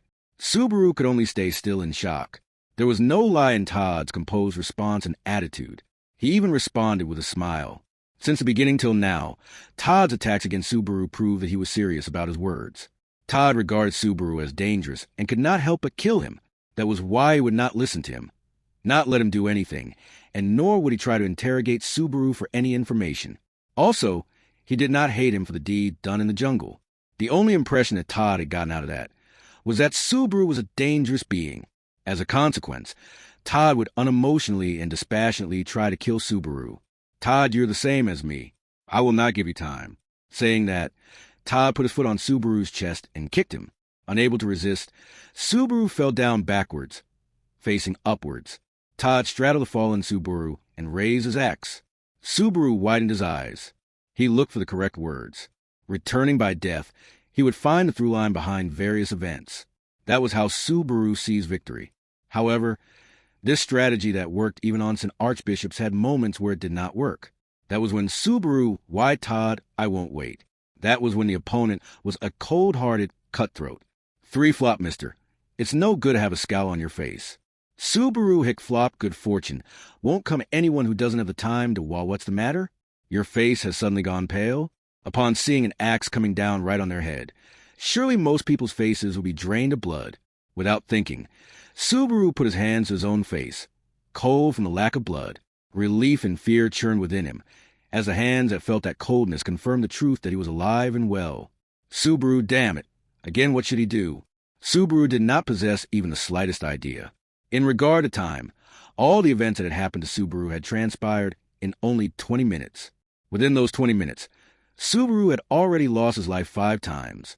Even during the last round at the Pleiades Watchtower, he had piled up over 15 experiences of deaths in search of victory. But then, there was confidence that progress was being made step by step. But this time, he had nothing. The corpses of Natsuki Subaru had accumulated, but he did not really feel they were contributing to his victory. If there was one thing that could be said, it was Subaru, even now, I'm being watched. Already, Todd was observing Subaru with Flop. Consequently, the moment he separated from Flop, Todd would mercilessly use Flop as bait. It would be a different story if Subaru had the ruthlessness to be able to use Flop as a decoy. But since he could not do that, if Flop were assaulted, Subaru would put forth every effort to save him. This was different from the time he had weighed the safety of Rem against the welfare of Todd and company. Flop had been kind to utter strangers, or rather, to Subaru's group. Subaru did not have it in him to choose an option that would leave him for dead. So, Carrying out a strategy on his own apart from Flop was impossible. Simultaneously, the option for Subaru to return to the inn had also been snatched away. It was not clear at what point in time Todd had noticed Subaru's presence, but if he had been discovered on the way to the tavern, the location of the inn, Rem's whereabouts, had not been exposed. Yes, Rem's location had not been found out. That was quite believable. Supposing Rem's whereabouts had been found out, Todd would be sure to make use of Rem and utilize her in order to kill Subaru more systematically. It was ironic that his faith in Todd's cunning conversely became proof that Rem had not fallen into his hands. Subaru anyway while biting, his lip and covering his face with his hand. Subaru desperately turned his head. Time! Somehow there was not enough time. If he parted ways with Flop, Todd would begin his offensive immediately. On the contrary, waiting for his offensive and counterattacking well, he was not the sort of opponent that could be beaten even if his first attack were avoided. Since Subaru had no weapons, he would have to eliminate his opponent's fighting strength in a single strike. No way. If they escaped to the main street, Todd would recklessly drive a dragon carriage and kill by running them over. Even if they avoided the rampaging dragon carriage, the chances that he would then take advantage of the chaos in the street were high. On top of that, the rampaging dragon carriage would drag in uninvolved bystanders. No way. If they chose some other route, each and every alley would be his hunting ground. North, east, south, and west. Keeping an eye out in all directions was impossible. Even if they dealt with his first attack, in the end the plan to counterattack would be the same, and their lack of fighting power lay ahead. No way. Would the best thing to do after all be rush to the tavern with Flop, and before Todd could get ready to attack the tavern, prepare fighting forces to intercept him? The obstacle would be how seriously he could take the drunk Rowan. But right now this should be the plan with the highest chance of victory that he could think of. No other move came to mind. Subaru fuck. Fuck what a troublesome opponent to have made an enemy of. In the case of St. Archbishops, they had the nice point of their reliance on their authority turning their strengths into weakness, since by working out the mechanism of their authority, conversely the weak points of those guys would become evident. However, Todd did not have that. He would use anything he can. He had stated so himself. He did not rely on anything, and he did not take damage to surroundings into consideration either. After killing Subaru, how on earth he planned to explain that to the people around him? Even that was a complete unknown. No consideration had been given to what would come afterward whatsoever. In order to kill what must be killed, there was a fear of superfluous thoughts interrupting. Flop, mister? You all right? If something's wrong, going back to them would be Subaru and no. Hell no. That's a bad idea. He responded with great force, and Flop stared in wonder at that voice of Subaru's. Having done that, Subaru seriously cursed his own mental fragility. If he displayed such odd behavior, Todd would end up becoming suspicious. If that happened, the valuable advantage of return by death would disappear. Beyond what he had already grasped, the only way Subaru could take advantage of Todd was his preconception that his presence was not known to Subaru. Ambush and trap, escape and counterattack, whichever means he utilized Todd could not be made aware of what Subaru was aware of. Well, actually, Subaru wait. Suddenly, as Subaru was desperately thinking of countermeasures against Todd, a thought crossed his mind. Todd did not stick to any one way of doing things, or even take damage to surrounding into consideration. Still, he paid no mind to damage to surroundings. That was not damage to himself. Rather, this surprise attack was because he wished to drastically diminish the damage to himself. Todd had stated it himself, with his own mouth. You kill a poisonous snake not because you resent it, but because you fear it, he had said. So he had said, then Subaru Todd, I know you're here. Flop wah wah wah. Abiding by a thought that flashed through his mind, Subaru shouted at the top of his lungs. Startled, Flop jumped at the sudden occurrence. However, it was more than likely that Flop had not been the only one. Todd, who had been tailing and keeping a close eye on Subaru and Flop, should have been startled as well. Counting on Todd's moment of bewilderment, Subaru sharpened his glare, contorted his expression menacingly. While holding up the nastiest, most evil-looking demeanor possible, he swept his gaze around. Subaru, what a persistent bastard. Here I thought you had perished for good after all that went down, but it seems you managed to survive by some devil's luck. However, don't think I'll let you get away this time. I'll fucking kill you. Using the most threatening voice he could muster, Subaru spewed curses imbued with malice and hostility. In a way, his voice would definitely reach Todd no matter where in the alleyway he was hiding, and so that the message Natsuki Subaru has caught on to your presence would be conveyed. Subaru, do you seriously think you can win in a fight against me? That's beyond hilarious. You make me laugh. Ha ha ha ha ha. Can't wait to see it again. The pathetic way you look running away. That is, revealing his 2 trump cards of provocation and mockery, Subaru bursted out in laughter at the middle of the alleyway. Thank God, I don't have stage fright, thought Subaru, as this was the only time he was sincerely thankful for his shameless personality. If it were not for that, the tremble in his voice, the fear on his face, and the terror in his eyes would have been exposed. It was thanks to Natsuki Subaru's lousy personality that he was able to conceal those emotions. Flop and Mister? Subaru, shush. Flop-san, be quiet. Shutting up Flop, who had been completely dumbfounded by Subaru's sudden change. Subaru pulled her by the arm and began walking brazenly. Returning via the way they came was not possible. For starters, it had been confirmed Todd's hiding laid somewhere over there, probably. Hence, he stopped in the middle of his tracks, and while turning his head toward the depth of the alleyway, Subaru, oh yeah, you're welcome to come at me any time. I shall rip you to shreds, as you wish. He was not sure whether Todd would get it, but he added his middle finger as his last provocation. Doing so, Subaru was able to hide the pounding of his heartbeat, while heading toward the end of the alleyway, wearing an audacious smile. Subaru, honestly, that was a complete gamble. There was a chance that Todd would become enraged from Subaru's provocations and jump into the alleyway while swinging his axe, which would not have been a completely unlikely scenario at all. However, Subaru trusted that it would not come to pass. Todd would not go into a fit of rage. That man was the type that would gradually search for the best move in a composed manner and carry it out. That was why the bluff Subaru had been dishing out should be able to work on Todd. Having spotted Subaru in the street and developed an intent to kill, if Todd's train of thought were followed, he would have most likely come to the conclusion that Subaru must be eliminated because, to him, Subaru seemed like a ticking time bomb. Choosing a surprise attack as the method to rope in and grasp victory in his hands was just a means to the end. As long as it worked, then all would be well. If that was no longer suitable for execution, he would just move on to the next best option. Todd had not been particular with his methods. That was the difference between him and the Sin archbishops. Subaru would use that adaptability of Todd to his advantage. Subaru next up is he carried out the strategy that had popped in his head in the heat of the moment, but the next steps had yet to be decided. If Todd's caution towards Subaru grew stronger, that would mean spare time until the next wave of attack existed. While the chance was in his hands, Subaru must make a decision between fight or flight. Choose fight. Then it would be necessary to get Rowan from the bar involved. As long as no better alternative showed up, borrowing his strength would be the best bet. Choose flight. Subaru would have to go to the inn and grab Rem, then escape from the city. He felt bad, but he would have to ask Flop and Medium to come along as their safety were most likely in jeopardy. Then, in the case that they decide to escape from the city, the place Subaru can go to a Subaru. So that was why Flop missed her, though he stayed on guard the alleyway behind. But in that instant, Subaru's eyes had become bloodshot. The fear toward Todd, remorse toward Flop, concern toward Rem, affection toward Amelia, longing toward Beatrice. All those had, more or less, been forgotten in that instant. Forgotten. Having grasped the feeling that had surfaced, Subaru firmly closed his eyes. Then, Subaru, we need to get out of Garo as fast as possible before my bluffs are seen through. For after deciding the next course of action, Subaru wasted no time. Even after he got out of the alleyway with his plan in motion, Todd did not make any moves.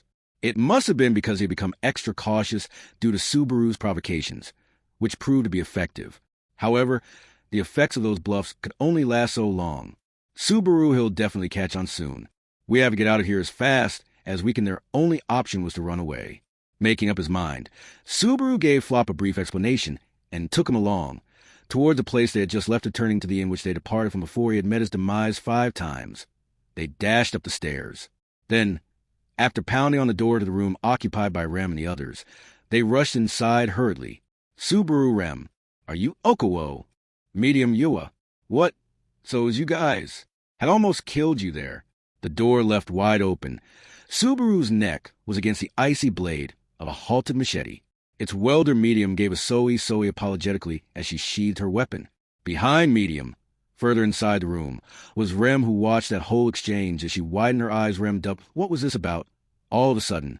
I thought you had left, yet you came back. So soon, Subaru, Rem." Rem hic. Surprised by his sudden return, Rem began berating Subaru as the color of his face changed.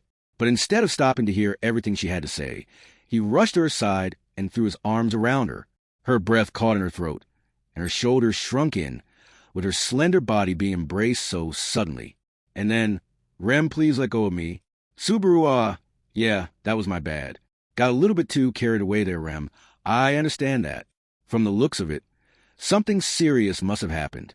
She calmly pulled him off herself once he had made sure she was truly safe. Subaru steeled himself for the rebuking that never came. Rem instead sighed for a good moment, let slide his behavior, and then continued. Rem, well then. What happened? Subaru, I got spotted by a really bad guy. I managed to give him the slip, but that won't really help us for long. We can't stay here anymore. I know we just got here, so I'm really sorry, but Rem, so we need to leave the city, right? I understand. Louis, John, could you please get our luggage? She had caught on to the fact that there was no time for an in-depth explanation, so she quietly accepted the current state of affairs. Of all things that could have happened, Louis really did as Rem told and heaved the luggage onto her back. Wait, something's off here. Subaru, why haven't you unpacked? Even though we settled down at the inn, Rem. Subaru, wait. Rem, by some chance, she remained silent under his inquisitive gaze. However, her silence was as good as affirming his exact suspicions out loud. Subaru, so that's why no wonder you accepted my proposal to come here. So easily, Flop, I'm sure you have a lot to mull over, mister. But now isn't the time, is it? Subaru Flopsan, digesting the incomprehensible feeling of Rem's attitude. Subaru covered his forehead and Flop tapped him on the shoulder. The earnest countenance of Flop urged Subaru to action. He must not waste the time created by the precious, once-in-a-lifetime great charade. Flop, my sister, we're leaving town with these three. I'm told there's a dangerous paramour after the mister. We gotta let Mrs. and Niece Y get away. Medium, okay, big bro, but, I already took off my boots. Flop, so put them back on, my sister. Shoes can be worn any number of times. That's their strength. Medium, oh, amazing, big bro. You're a shoe genius. After hearing Flop's determined persuasion, Medium assented and rushed to put on her boots. Since it was an exchange between siblings, the outsiders did not interfere. But Subaru found that back and forth to be highly dubious. As he lifted Rem's body and held her, Rem, wait. At least put me on your back. Subaru, it's an emergency evacuation. And the wooden rack is in their ox cart, Flopsan. Where's the cart? Flop at the inn stable. And let me tell you, it's no exaggeration to say Boatcliff is our third sibling. A cute little brother that we can't leave behind. Medium, big bro. Boat-chan is a girl. Flop, a cute little sister. Louisu, who? In spite of the pressing situation, every person coming along was incredibly boisterous, and Subaru hurriedly ran downstairs with Rem in his arms. Subaru, sorry about the noise. Please accept the fee for the room. Passing by the inn's reception desk, Subaru and company flew out the door without requesting a refund for not staying. They went straight to the stables and found the ox cart tethered with their things inside it. Subaru has the speed of a Phalo if running at full power. Flop, haha, I haven't let her run at full speed even once. Well, my sister, how fast you think? Medium, I don't know, but probably faster than Big Bro. Hearing that unreliable answer, Subaru gave Rem a boost up to the back of the ox cart. Immediately, Louis rushed in, and he tossed her up next to Rem and opened the entrance to the stable. Flop and Medium got into the coachman's seat, and the preparation to escape was complete. And then Rem, what is a paramour? What sort of explanation did you give Flopsan? Subaru, now's not the time. Flopsan, get Boatcliff running at full speed. Flop, I know what I'm doing. Run, Boatcliff. Subaru climbed into the back of the cart, and Rem pulled on his sleeve with reproachful eyes, but without answering her question, Subaru called out to Flop's back. Hearing that, Flop wielded the reins and struck the tough brave ox Boatcliff on the back. And so, the ox cart broke into a run. Slowly. Subaru, this is super slow. She's walking. Flop, Boatcliff. Run for me. Listen to your older brother, Boatcliff. Rem would appear she does not consider you. Her brother Rem's words felt like the truth, but Boatcliff's running speed, no. Walking speed did not change. At this rate, it would honestly be much better if Subaru carried Rem on his back and everyone ran for it. And just as Subaru's sense of urgency was growing in intensity, Medium Boat-chan. Ruin. Or else. I'm going to make you dinner. Boatcliff, moo. She pulled out her barbarian swords and hoisted them overhead, and Medium shouted while rubbing them together to make sound. Her smile encompassed her whole face, and perhaps sensing the truth in her words from Medium's behavior. The next second, Boatcliff let out a loud, deep sound and began ferociously running down the street. Subaru UWO, Chich. The intense acceleration and shaking caused swaying, and from the back of the cart, Subaru let out a scream. Flying out of the stable, Boltcliff rushed onto the main street, and the feeling of drifting from the sudden change of direction caused Subaru to nearly be thrown from the back of the cart. But Rem had promptly grabbed his hand. Subaru, that was close. You saved me, Rem. Your hand is so smooth, Rem, huh? Subaru don't let go so quickly. Naturally, a superfluous thought leaked out, and when his hand released, Subaru's head hit the cart. But fortunately, he settled without getting thrown off, and everyone remained on board the running Phalo cart. Continuing on, the Phalo cart speedily raced down the road as it headed for the city gate. It drew eyes as it moved left and right, dodging other dragon carriages, ox carts, and canine carts. Subaru, once we passed the main road, we should reach the main gate where the inspection was. Rem, it does not seem like things will go that smoothly. Subaru, what? Wait, oi. Subaru widened his eyes on gazing at what Rem was pointing towards, up ahead of the speeding Phalo cart. In their path stood men clad in armor, engraved with the national seal of the Sword Wolf. They were deployed in a way to block the main road. Imperial soldiers were attempting to obstruct their path. Subaru, it's Todd, isn't it? He changed plans and called for his friends. There was no sign of Todd among the Imperial soldiers that awaited them, but the reason they were obstructing Subaru's group right now was no doubt because of Todd's influence. Receiving Subaru's taunt at the alleyway, Todd figured he would be at a disadvantage by himself, and so he gathered his comrades. It was definitely a very logical and necessary decision on his part. Subaru hated how correct and appropriate his Desi shits. Don't think y'all can get away. In place of the absent Todd, at the head of the deployed troops, stood a familiar face, a man whose right eye was covered by an eye patch. His features looking as if someone had painted roughness and wildness directly onto it was Jamal. He accompanied Todd and, without a doubt, the man on whom Subaru set a trap on in the jungle. Seeing that Todd was alive, it was no surprise that he was alive as well. But Jamal, you've got some balls sending a witch beast at us. You're fucking dead. Subaru, he simply hates me. It's kind of a relief that way. Watching Jamal shout in anger with bloodshot eyes, Subaru felt peace of mind, knowing that his attitude was more human. However, having said that, that did not mean that Jamal's existence as a threat was gone. Including Jamal, the lineup of Imperial soldiers were a plain threat. Just how were they going to break through? Medium big, bro. Hold them reins tight. I'm counting on you. Flop, no worries. Give it to them, sis. In the limited time Subaru had to make a decision before he could choose his next action. The duo at the driver's seat, the O'Connell siblings Flop and Medium, gave their answer first. Subaru did not have the chance to stop her. Medium positioned her legs at the tip of the driver's seat and leaned forward, falling Medium up, kicking the seat using her feet. Her body shot forward with the speed of an arrow. Machetes drawn, she flew in a straight line and plunged into the enemy's formation head-on. Medium, clawing the earth with her heel, Medium forcibly stopped herself using the enemy line. She then swung her arms. Her machete swept forward as it ravaged the air, generating an intense shockwave. The armored Imperial soldiers were blown back far and wide, spewing blood. Subaru, she strewing. Rem, is that how you compliment a girl? Subaru, what else am I meant to say? It is a compliment. Medium, sans strong as hell. Despite Rem's cold-hearted comment on his honest opinion, Subaru exclaimed loudly at Medium's unexpected fighting prowess. Hearing Subaru's voice, Flop, sitting at the driver's seat, proudly scratched his nose. Flop, how's that? That's my sister's true strength. I'm utterly hopeless at fighting. So my sister and I cover for each other, and Subaru crush your weaknesses, right? I understand now. Flop, you get it.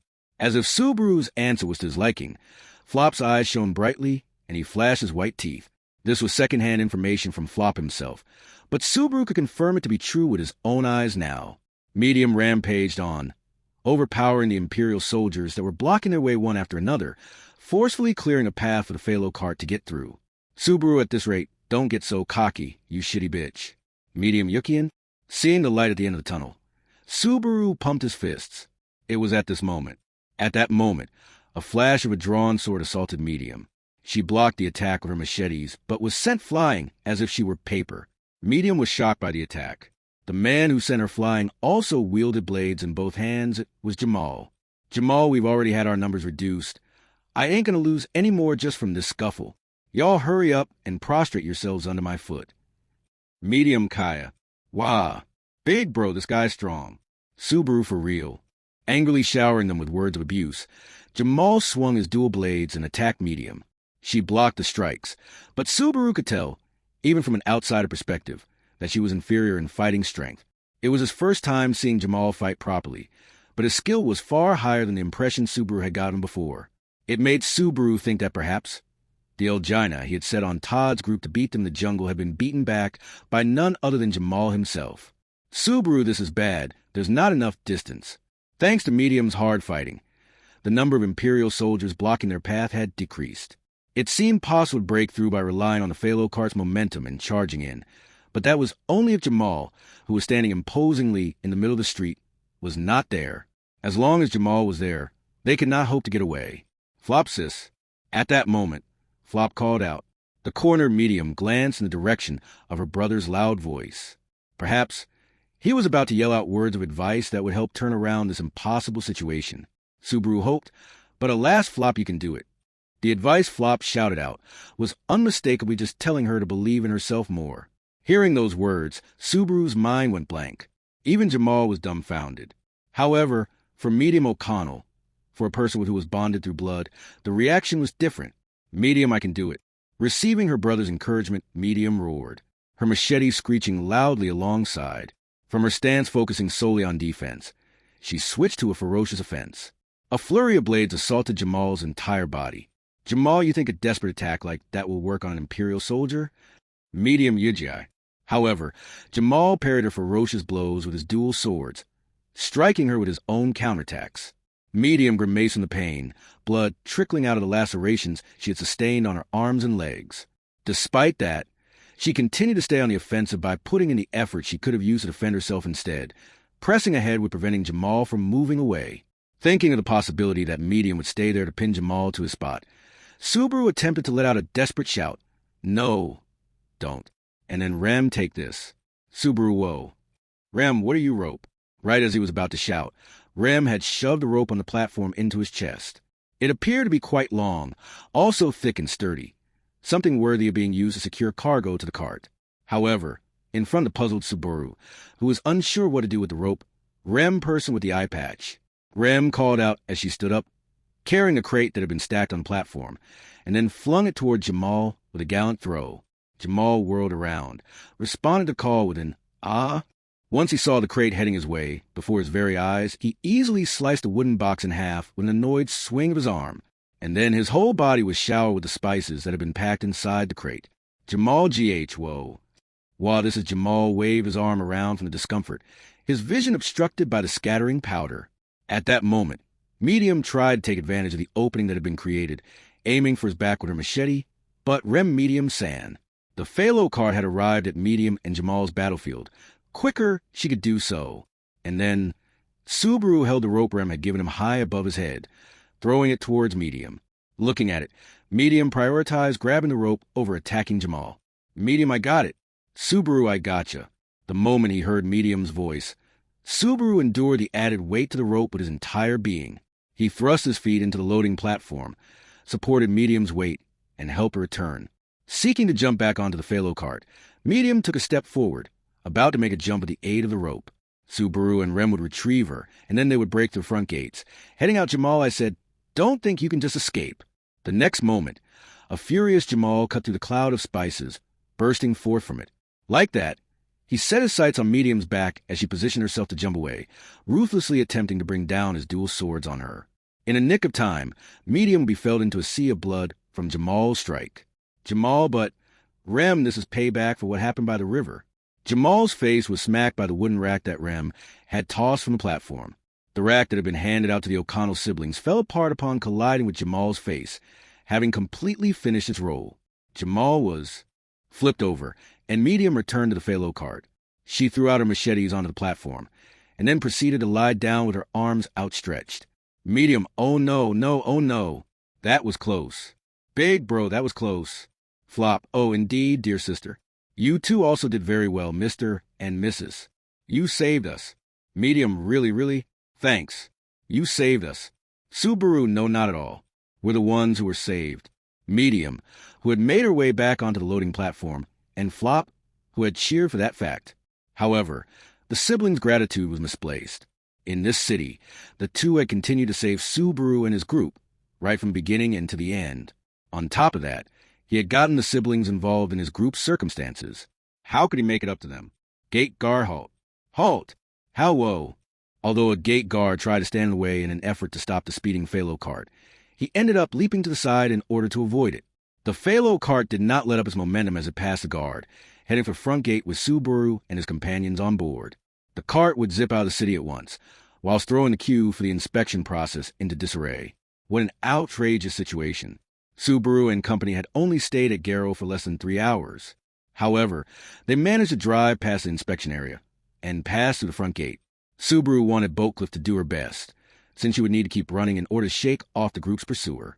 And then he would have to tell Flop and Medium about amidst the uncontrollable shaking of the platform. The cart blew past the front gate and exited the city. Subaru's field of vision opened up, and he was able to discern the wide plains and the horizon. It was just as the cart was about to finally make its escape, when a silhouette plummeted towards Subaru from right above the gates, an axe raised high into the air. Org! A single strike was swung downwards, descending upon the crown of Subaru's head as if it were slicing a piece of bamboo in half. The blow was one that Rem nor Medium, as well as neither Flop nor Lewis, were able to react to. It was nightmarish, something that could not be guarded against if it had not been predicted. However, Subaru, I knew it. Subaru received the axe strike that rained down on him with the machete Medium had dropped on the platform. Subaru had guessed that the instant he and his companions had succeeded in their escape, the moment where they would let down their guard the most would be capitalized, and a single blow would be driven into the target Subaru's head. If it were Todd, that would be what he would do. The horror Subaru had experienced 5 times over had assured him of it. Todd, I should have killed you. After all. Subaru Jichke. Todd forcefully pressed his axe further with malice gleaming behind his eyes, attempting to split Subaru open. It was a good thing for Subaru to receive the axe with a machete, but his hands had grown numb from the impact, and it was only a matter of time until he would drop the weapon. Neither Rem nor Medium would make it in time to the lock of weapons that was placing Subaru's life on the line. Even though he had managed to dodge a fatal strike, if things went on like this, he would be killed by it to Yu Subaru whoa. All of a sudden, the force behind Todd's axe had grown weak. When Subaru glanced over to see what was happening with a frown, he saw Lewis clinging onto Todd, her arms secured around his body. She shook her blonde hair loose, struggling desperately to put an end to Todd's act of violence. Todd, don't get in the way, kid. Lewis AUH. Shaking off Lewis's interference, Todd mercilessly slammed his elbow into her face. Elbowed by him, Lewis let out a shriek and fell over. Subaru hick, son of a bitch. Witnessing that event unfold, Subaru gritted his back teeth as he exerted his strength to push back against Todd. Todd stumbled back from the sudden action, creating distance between himself and Subaru after the brief moment where their weapons had locked together. However, this was within Todd's range. He raised the long handle of his axe. The next blow was about to come. Before that, Subaru, you're watching, right? Do it, Cuna. Holly. Subaru shouted out with all of his might before Todd could unleash his axe strike. He was unsure of how far his voice had echoed across the plains. He was unsure, but Cuna by Subaru. Don't forget, I'll be watching. Holly, yep. The voices reverberated inside his skull, almost like a reply in an instant. The sound of something hurtling through the wind pierced the air, and then it flew straight across, absorbing itself into Todd's side. Todd Ka. With a small cry of pain, Todd was sent flying at breakneck speed as his body jerked aside. Unable to keep himself boarded on the platform, he was thrown off the Phalo cart as he spun sideways, tumbling to the solid ground without managing to break his fall. He rolled twice, and then thrice, his figure growing increasingly distant. Subaru haha rem w. What just? Todd was now absent from the Phalo cart's platform, having been tossed off. Subaru dropped to his knees as the machete fell on the spot, and Rem was propping up Lewis, who had received an elbow strike in her arms. Rem also had a confused expression on her face from what had just occurred, but Subaru had a sense of confidence, one which told him that they would receive assistance if they could make it past the gates. The origin of his certainty came from Subaru, that nasty fucking emperor. I'll make sure to punch you when I get back. Subaru spat out that venom as he sprawled across the Phalo cart's platform, whilst picturing the face of the villainous man who must have known everything. Chapter 19A, Vexing Reunion. The man remained motionless, sprawled out on top of the stiff soil. He was neither dead nor asleep. He simply closed his eyes, organizing his thoughts in silence as he adjusted his unsteady breaths, assembling them, putting them together, building them back. Hey, you alive? Yeah, I'm alive. As someone called out to him overhead, He opened his eyes to see the face of a familiar man. He felt like the man was in possession of exceptional talent, since the boorish impression he gave off persisted even when looking at him upside down. Anyway, that was completely unrelated to resolving the current situation. What happened to those guys? They managed to pass through me, and ran away as fast as they could after they threw you out. You better do something about that. I can't help but feel pain whenever I look at it. That? You mean this. He sat up while scratching his head, glancing toward the side of his body, where the other man had pointed at with a finger. Just then, he spotted the thick arrow embedded into his body. If the arrow piercing his left side had been positioned slightly higher than where it was, then it might have pierced his heart. Although the injury had nearly taken his life, he had few strong emotions about it. Not just about how it looked, but also about the fact that his own flesh had been pierced. Todd, it's not really as painful as it looks, all right? Though it'll be difficult to move for the time being, Jamal dumbass. Who said they were worried about you? I said it's painful to look at. Hurry up and pull it out. Todd, you're kind of rough with wounded companions, aren't you? And hearing that from his frowning partner, he reluctantly grabbed the lodged arrow. The trouble with arrow wounds was that the arrow needed to be pulled out before the flesh closed around it. Fortunately, it had only been stuck there a short time, so he was able to pull it out in one go with some exertion. For the flow of blood, he pressed a torn piece of clothing on the opening of the wound and forcefully compressed it to stop the bleeding. Todd, so here's the arrow just as you ordered. Now what do we do? Jamal, if it's a deep wound, you should withdraw and rest. As for those guys that got away, I'll take some people along and crush them. We'll show those bastards ourselves that they're prey, Todd. That'd be a bad move, Jamal. Jamal what? The man dictating the course of action. From here, Jamal was reined in by his hand. Todd understood why Jamal would want to pursue the fleeing enemies who had made fools of them to get payback. But if they proceeded with a hasty offensive move, the ones who would be met with a painful experience would be those here. Todd, think about it. Why exactly did those guys brazenly enter Garrow? Considering what they themselves did, it's obvious we'd be in this city. Jamal, unless they're brainless idiots. Todd, they deliberately marched in. They went as far as to conceal an ambush outside the city. With a glance, Jamal looked at the arrow that had just been extracted and cleared his throat. Jamal, as an experienced military man, had the ability to perceive the direction from which an arrow had been fired and its accuracy, and was able to determine from how high it had been shot. Naturally, he would reach the same conclusion as Todd himself.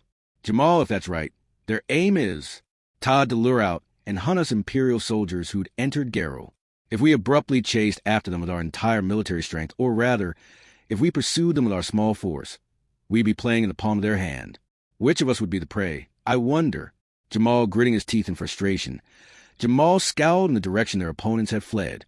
On the inside, Jamal looked like he was being swayed by gut-boiling fury, but Todd knew that painful feeling all too well. That was something he wouldn't say. Rather than fury, it was admiration that had taken hold in his heart. Brazenly using oneself as a decoy, successfully taking advantage of unpreparedness to lure out a foolish opponent. He was certainly a formidable enemy, a child of war. Todd, I seriously fucked up. Failing to kill you while looking the same direction as Jamal, he softly muttered that. And then he took a breath, as if he had pulled himself together. Todd seems we'll have an opportunity for revenge. They'll come back, no matter what. Jamal, when that time comes, I'll show absolutely no mercy. Todd silently nodded in approval of Jamal, stifling his anger. Then, for the time being, he would confirm this battle as a loss. Moreover, Jamal, oh, what's with those hands? Todd's legs were stretched out on the ground, both hands extended in his direction, and Jamal frowned. Todd tilted his head at the incomprehension. Just what it looks like. He continued, Todd, piggyback ride. Jamal die alone. He shrugged his shoulders. Really, that was not a response of true friendship. Two-stepping strongly on the hard ground, Subaru marched forward with long strides. As he neared his destination, his restlessness increased, and his ability to suppress the need to jump out from the ox cart decreased. And so, with the moment of arrival finally at hand, his body leapt forward with vigor. He felt like he heard voices trying to stop him, but they all went in one ear and out the other. Shaking them off, he headed straight for the target building, a wooden building, noticeably larger than the rest, located at the center of the settlement. Entering it, he drew the gazes of several people inside. And so you have returned, quicker than my expectations even. An arrogant man brazenly declared, sporting an Oni mask, saying nothing towards his haughty attitude, Subaru charged straight forward. Letting the momentum carry him, he, without hesitation, peeled off the mask of the man who looked down on him. Letting his mask be removed with little resistance, the man's graceful features became exposed. Grabbing the collar of that unbearable person with his demonic face, Subaru pulled him up into a standing position.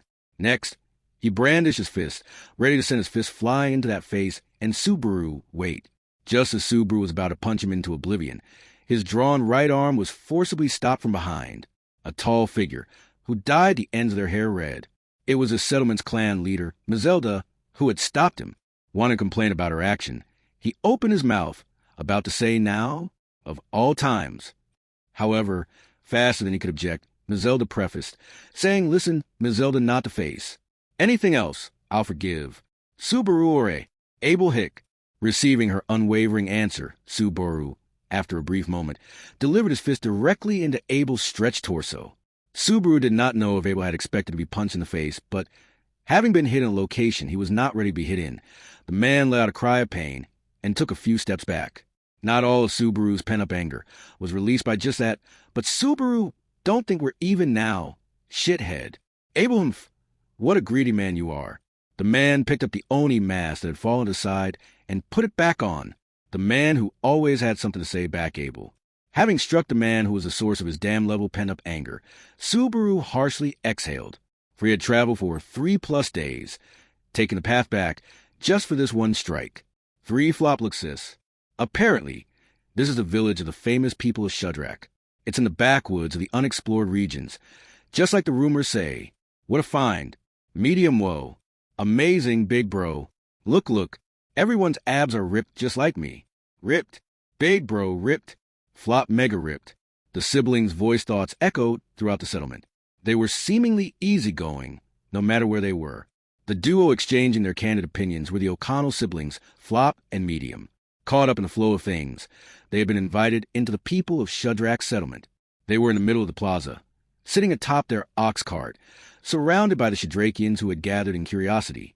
Their fearless attitude appeared to be a constant even in different lands and environments.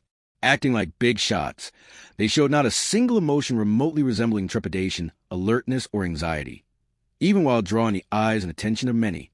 However, they should become more aware of the dangers and harms to one's life and body when interacting with others. It would be more normal and appropriate to be scared, because currently they were being surrounded by a pretty much unknown wild tribe. Area brought back rather noisy company. Were those people required for your journey? If so, the way you and I see value is different. Subaru, I won't deny we value things differently. There's a big difference in how you and I see things. Saying that attitude of yours is really something, isn't it? Abel Ho? Sitting on the floor of the meeting area, Subaru and Abel faced off against each other, much like how they had done a few days prior. Abel had received Subaru's punch of retribution earlier, but there was no inkling of repentance in the tone of his words. Never mind wanting an apology, he did not plan on giving one anyway. However, Subaru could not ignore his comment on the siblings.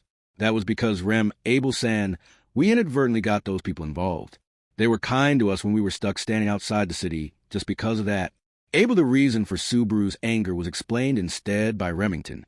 Unlike last time, the meeting room had not been cleared out, and so members other than Subaru and Abel were also participating in the discourse.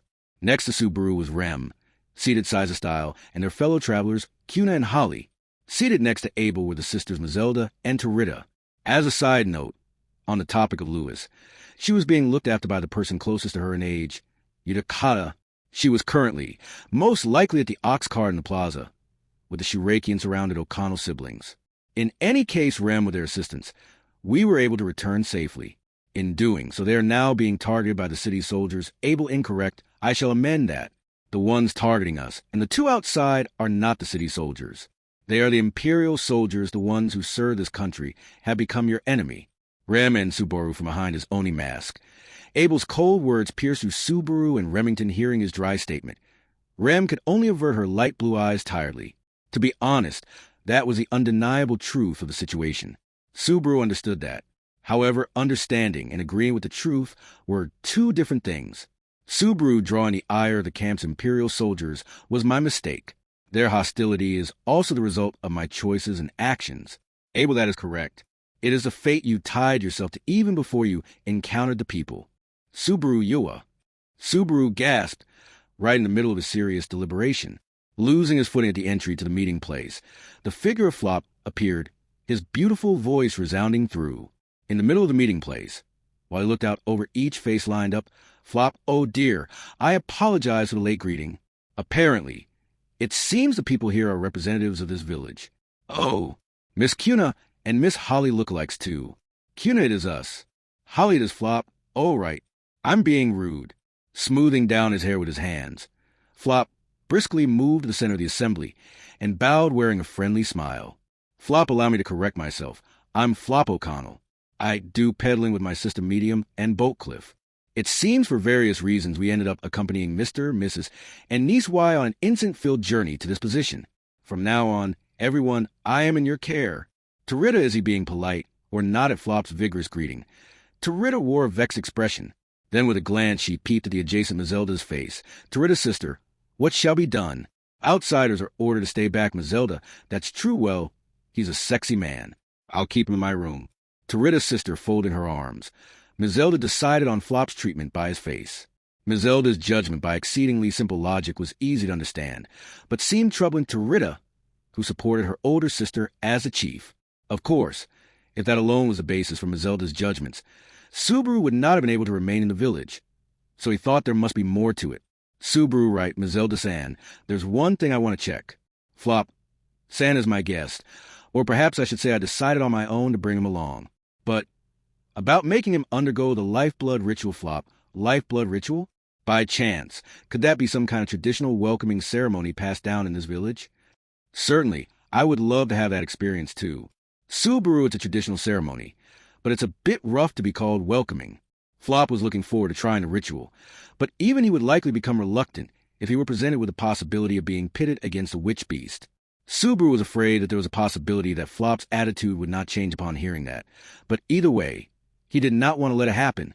Abel I knew from a moment we were partitioned by this thin wall, but they are a noisy bunch. And now, the one who did not welcome that attitude of Flop's was the ruthless emperor donning an Oni mask. It was a stark contrast between the sunny warmth of Flop and the cold blood flowing through Abel. At least, the fact that Abel seemed to have no reason to like Flop made Subaru's blood freeze. Flop, oh my, what an unusual mask. Is he perhaps the head of the village by chance? I read somewhere that people who have special appearances have special positions.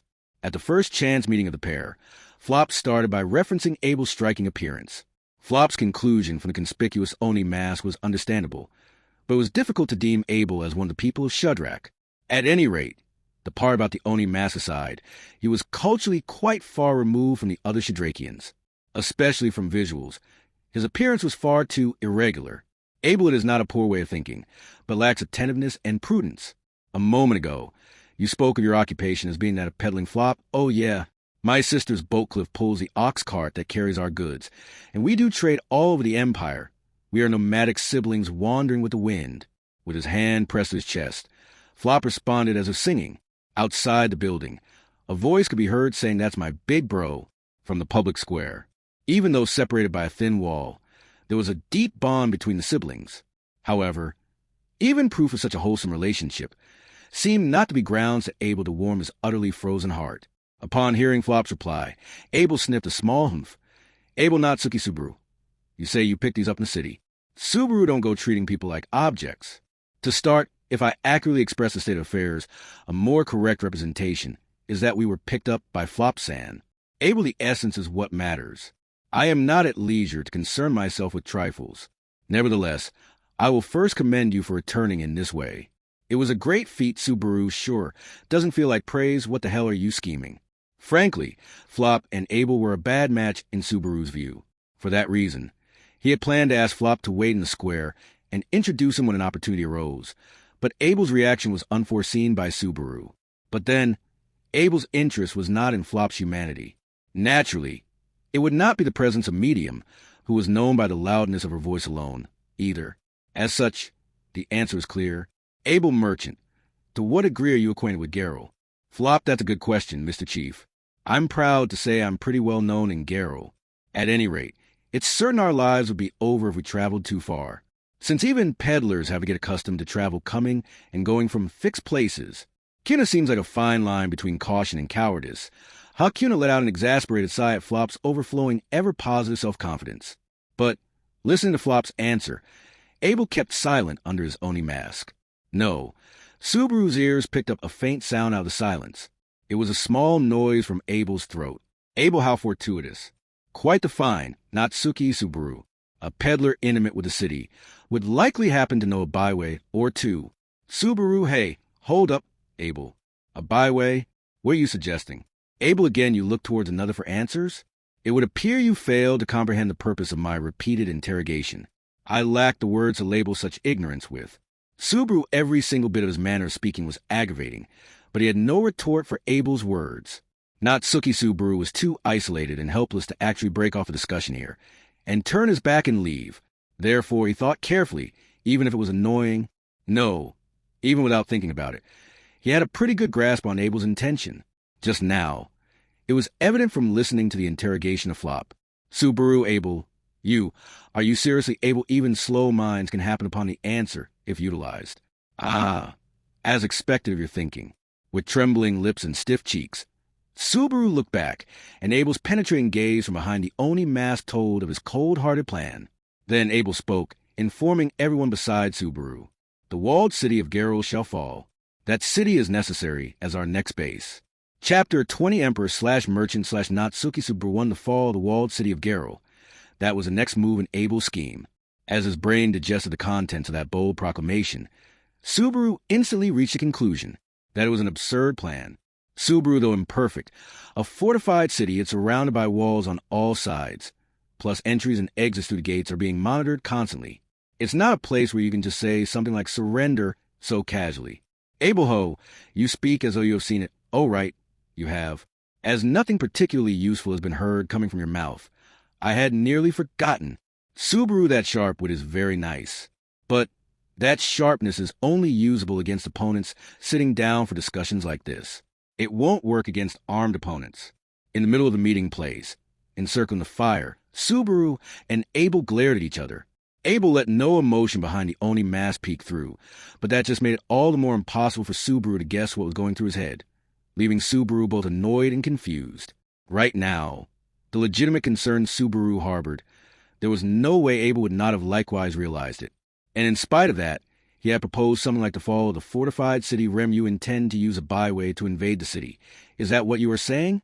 While Subaru was holding his breath, a quiet voice murmured those words beside him. It was Rem's. Rem was sitting with her legs folded to one side, her light blue eyes fixed intently on Abel. It was less of a glare, and more like her gaze was peering into him. Receiving that look, that goes without saying, Abel shrugged. Abel, as Natsuki Subaru said, the inspections imposed at the main gates of the city are the first obstacle. It is imperative we find a way to evade them to get into the city. Rem, even supposing we got in, it looked like there were a large number of Imperial soldiers within the city. Even ignoring the inspection, I think there would be too many enemies. Abel HM. To Abel, who was sorting the obstacles to the fall of Garo, Rem gave a well-reasoned objection. Abel snorted at that attitude, but on the other hand, Subaru's bewilderment intensified, the source of which was, of course, the figure of Rem directly arguing with Abel. Concerning the content of our argument, Rem's position could be said to be on the same side as Subaru, opposing an assault on Garo. However, her holding that viewpoint was really too fitting, as though during her short time sojourning in Garo, she had completely made sure of that point. Abel Natsuki Subaru, what do you know of the difference between offensive and defensive military force in regard to battle? Subaru, the difference between offensive and defensive military force. You say, like, the law of threefold attack? Abel, the law of threefold attack, indeed. That is a perfectly fitting phrase. When asked, Subaru reflexively answered, and Abel nodded as if impressed. The law of threefold attack was a theory of combat regarding military force, which stated that the attacking side should have 3 times the strength of the defending side. This was due to the difference in the sense of objectives between offense and defense. The offensive side must defeat their opponents, whereas the defensive side could either defeat their opponents, repel them, or just avoid the attack, which was a significant advantage. For example, in this instance, to procure Garo, Abel would have to command the Shadrakians to occupy the city, but the Imperial soldiers and guards would withdraw from the attack and barricade themselves in the city to achieve their aim. To cover for the difference for it to be possible to achieve the objectives, the idea was that such a number of troops were needed. But Subaru 3 times the force of the city, there's no way we could get something like that together. Ms. Zelda-san, how many people are in this village, give or take? Ms. Zelda, altogether, 82 people. Including Abel and that man Flop, it's at least 100. Subaru, I'm not sure how you're counting men with nice faces, but it's merely 100, though I'd roughly estimate there were more than 3 times that force in the city. Setting aside Ms. Zelda's method of calculation, Subaru estimated Garrel's military strength to be in that ballpark. The scale of the city probably did not reach 10,000 people in size, but there should be a suitable number of soldiers protecting the city's law in order to match. And on top of that, the Imperial soldiers whose camp had been torched would join them. Those Imperial soldiers, including Todd, Subaru Abel at the very least. It seems you possess some fundamental knowledge in that head of yours. Yet, the reason you held your tongue appears to be some other fear besides concern about the power differential. Subaru, it's true that there's something I fear, but it's also true that the power differential is dangerous. Subaru clicked his tongue and tasted the discomfort of having his inner feelings correctly guessed. In truth, when Subaru had heard of the plan to capture Garrel, the first obstacle that came to mind was Todd. Even just the thought of facing him again was enough to make his guts squirm. Anyway, if they thought in accordance with the law of threefold attack, it was not worth discussing. Subaru asked for a means to overcome the difference in strength. I can't think of anything outside of a mighty warrior joining us, or the enemy commander being fatally incompetent. Abel, unfortunately, I do not believe we can anticipate either of those. With the Shudrak's abilities, we could scatter the masses of troops, but even if they use their numbers to surround us, we will be defeated. Furthermore, I hear the enemy commanding officer is Zikr Osman.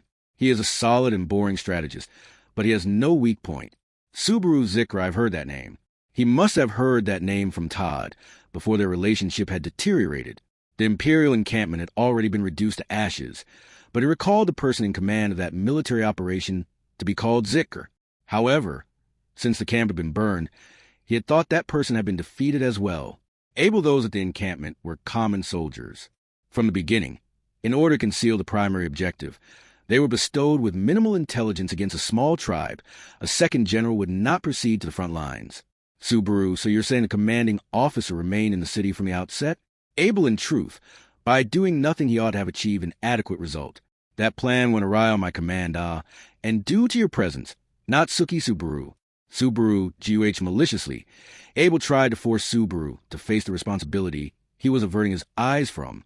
At that, Subaru ground his teeth and pressed his hand to his mouth. At any rate, there was a high probability that Second General Zikr was stationed at Garrel. The Empire's upper ranks were said to be First General, Second General, Third General, and so on, so he could understand that a rank second from the top meant a pretty powerful person. Subaru, so what are you trying to say? On top of our inferior military strength, the enemy commander is a big shot counted among the elite.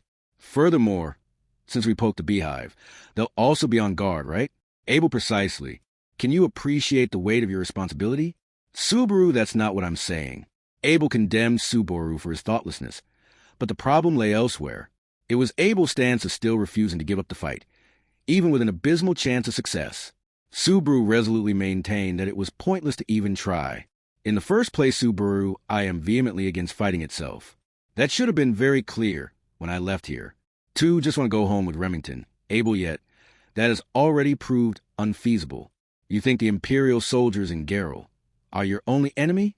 Are you convinced another village or town would be safe? Subaru, Abel, no matter where you go, your peace can no longer be secured. I intended to grant you the time to fully realize it, and let it seep into your blood. Or is the poison still insufficient? Abel's mocking gaze was starting to peck at Subaru's feeble spirit. Besides, as he felt pain like he was enduring great hardship, Subaru let out a long sigh. Though annoying, he could not deny the truth of Abel's words. The suffering he had gone through in the walled city had created a mental barrier inside Subaru. From now on, even if he attempted to take Rem and flee abroad, even if he went somewhere other than Garrel, the same vigilance and fear would not fade. Subaru's pride had been lost in exchange for 5 deaths. Subaru, if that's the case, what if I sell you out to the enemy? His way out blocked, and having been abused with thoughtlessness, Subaru asked a question, his face looking twisted. In an instant, the word Subaru had uttered turned the air of the meeting room tense. At the edge of his vision, He could clearly see Rem next to him, her eyes wide. However, the one he had threatened to sell out, Abel, gave a small laugh. Abel, at last, your head appears to be beginning to function normally. And yet, Mazelda, that's not up for discussion. Subaru. In the blink of an eye, Mazelda drew her dagger and pressed the edge to Subaru's neck. Subaru gasped at her quick feet and looked up at the face of the tall tribal chief who had moved instantaneously. Mazelda's eyes conveyed a stubborn conviction on her beautiful face. They were the eyes of a ruthless huntress. Mazelda, we've already decided to fight together with Abel. That's the result of the lifeblood ritual. If it's the desire of the one we've recognized as a compatriot, there's nothing for it. Subaru, I get that from me, who borrowed your strength to bring back Rem. This is audacious to say. Honestly, are you all okay? With that, Mazelda seemed resolute, but Subaru's query jumped over her. As chieftain, Mazelda must personify the way Shadrakians ought to be, and could not be persuaded. Even so, the other Shadrakians could have separate opinions. The different opinions of those present, Tarita, Cuna, and Holly. Subaru just a moment ago, this guy also said as much. The gap in military strength is clear, and the opponent's a greatly experienced, courageous general. From the start, you can see you don't stand a chance fighting him, Holly, maybe. Subaru's got the wrong idea, Subaru, the wrong idea. The first one to answer the question, as Subaru searched for other opinions, was surprisingly Holly. At the edge of the meeting place, Holly, who had been listening to the conversation as she gnawed on some dried meat, fixed her eyes on Subaru, his movement prevented. Holly, if you're talking about winning or losing, drawing back from here is also our loss. If we can't fight for our compatriot, our spirit will be stained, Subaru, a stain on your spirit. You say something like pride or facing your ancestors, that kind of thing? Holly, yeah, you got it. Subaru with a smile, Holly affirmed Subaru's words. But rather than that being evidence of mutual understanding, it was proof that they could not understand each other. Subaru also understood that there were such points of view, things like pride and family honor, so to speak, were invisible vindications that did not directly contribute to one's physical body, thinking those were a matter of grave concern. Certainly there existed attitudes that valued such things above all else. Yet, as far as that went, it was a way of thinking that could not coexist with Subaru's belief that there was nothing more important than life. Subaru, Cuna, Tarita-san, you two share the same opinion. Cuna, I don't really think about it as deeply as Holly or the chief. Tarita, I will abide by my older sister's decision, since that is my wish. Subaru, I see it fish for information from the other two as well, but Subaru was not able to get his desired response. He had thought perhaps Cuna would, herself being a bit out of step with the other Shadrakians, but it seemed Subaru's hope was misplaced. Tarita's complete obedience to Mazelda went without saying.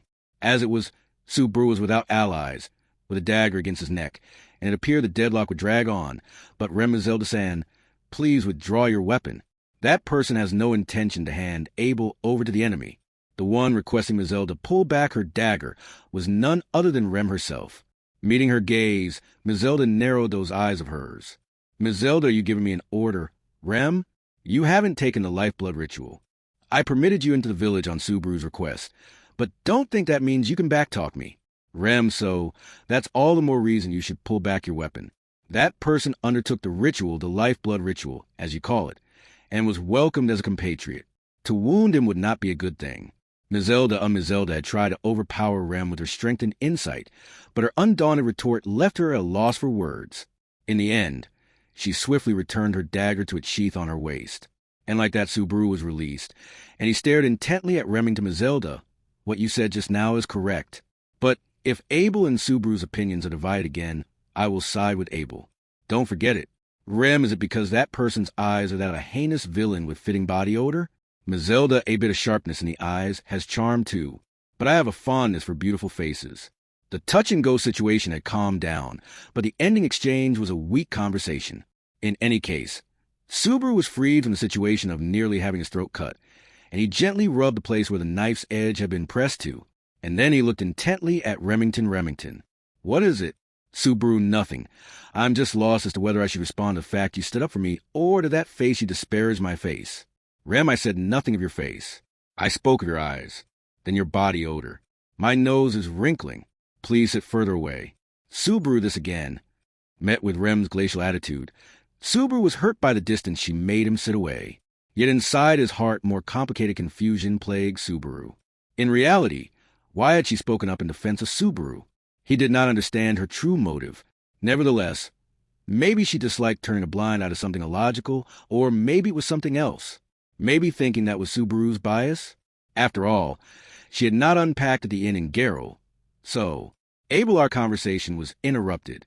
However, even supposing you were able to evade the Shadrakian's eyes, the idea of selling me over to the enemy is futile. Subaru, good job getting us back on track. While we're at it, I'll ask, why is that? Abel, you also spent time in the city, albeit briefly. That being the case, did news of how the current imperial capital is being governed not reach your ears? Subaru, the imperial capital. You say, right, that's right. You're in sudden understanding. Subaru stood up on the spot without thinking. Then, as he focused on his visible surroundings, he called out Flopsan, not having kept up with the change of affairs. The astonished Flop turned around with a yeah? Flop, whoa, what is it, mister?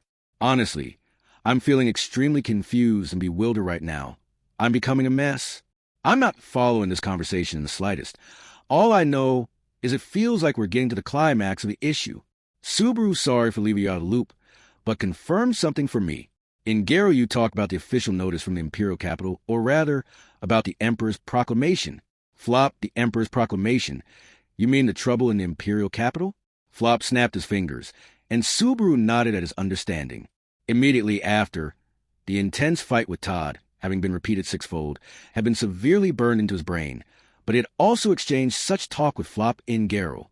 Reflecting on the matter in question, Flop smoothed down his own long hair.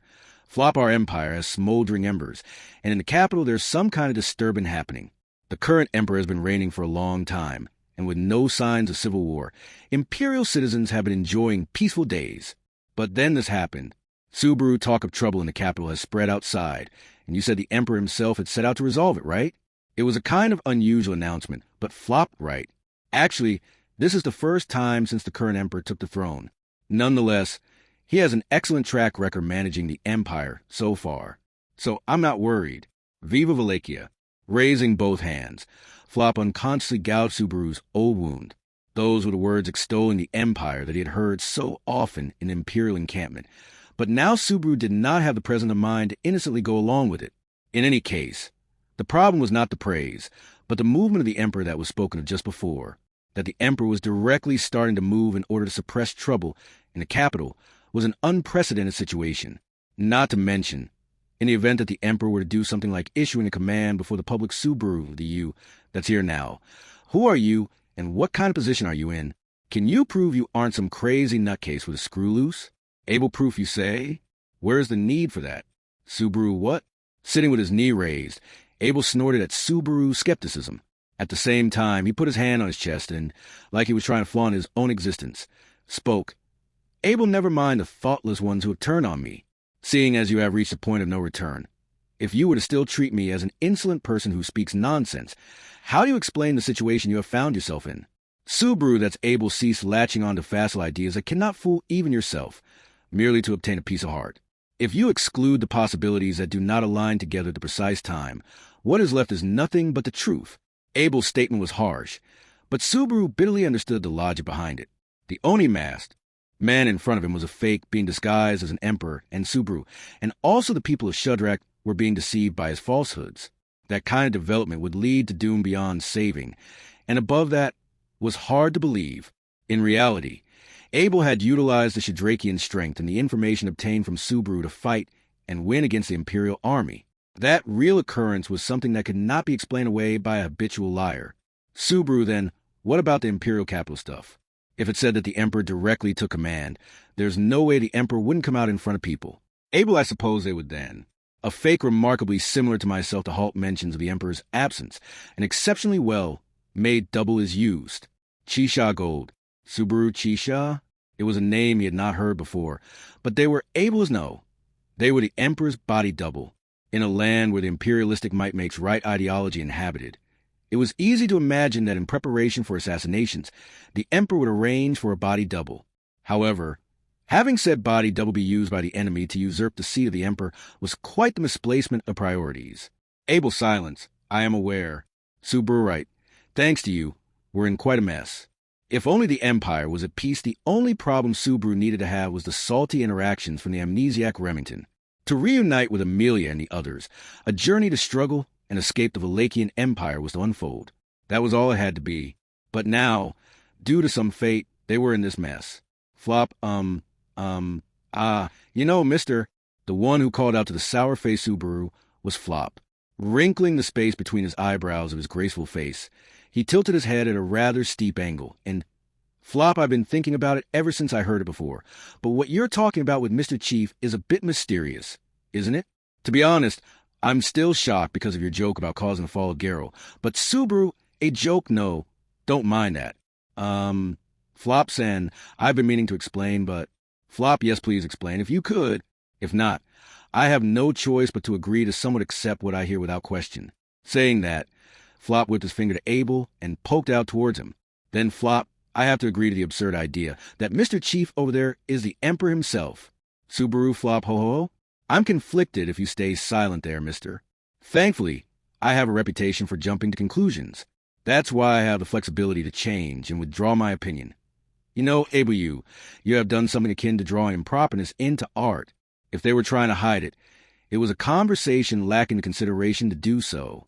That was why, sitting next to Subaru, Flop was able to naturally reach the correct conclusion. And, being able to do so by himself, Abel was showing displeasure at that, putting disdain into his gaze. The one he insulted with improper was Subaru.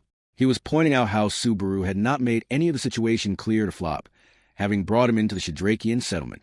However, accepting Abel's disdain was difficult for Subaru. Subaru, I'm improper?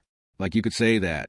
First off, even I know that that's not something you can say out loud, all willy-nilly. Abel, then, finish your ascertainment before bringing them here. It seems you still lack an understanding of the current situation. While being chased by enemies in Garo, the thinking time provided should have been more than enough. Subaru, Abel, putting something more important than yourself by your side. Why did you give in to your thoughts? If you had no intention to line them beside yourself, bringing them back was a mistake from the start. Something more important than yourself. Being told that, Subaru thought about Rem beside him. The words that followed that also hurt Subaru like his flesh being cut open. What Abel was trying to say was clear as day. He was speaking on how Subaru had left himself exposed at a time he should have been protecting Remington. Of course, Subaru had no recollection of putting his guard down, or giving in at all. However, in the eyes of Abel, whose thought process spun far deeper and farther than Subaru could, Subaru's own was severely lacking. It was never enough and never worth considering. Do not bring back someone who could not be trusted with the details. That was how he was being criticized. Subaru thought to not involve Flop and Medium in things. Abel exposed Subaru's naive thought and coldly discarded it, saying that it was idiotic and stupid. Subaru, I Flop, Mr. Chief. Could I interrupt this discussion for a moment? Subaru was at a loss for words. But in his place, Flop energetically raised his hand. Noisily advancing forward, he dropped into a cross-legged position with a thud and faced Abel's Oni mask head-on. Flop, or perhaps you're not the chief? How should I address you? Abel, as of now, I bear no title. I have taken the name of Abel, but you may call me what you like. Flop, is that so? Then, I will keep calling you Mr. Chief, because it feels right. The lady soldiers over there don't mind, right? Mazelda, you're a sexy man. I'll allow anything. To Rita, sister, putting aside the almost customary interaction between the sisters, Flop laughed with a my thanks.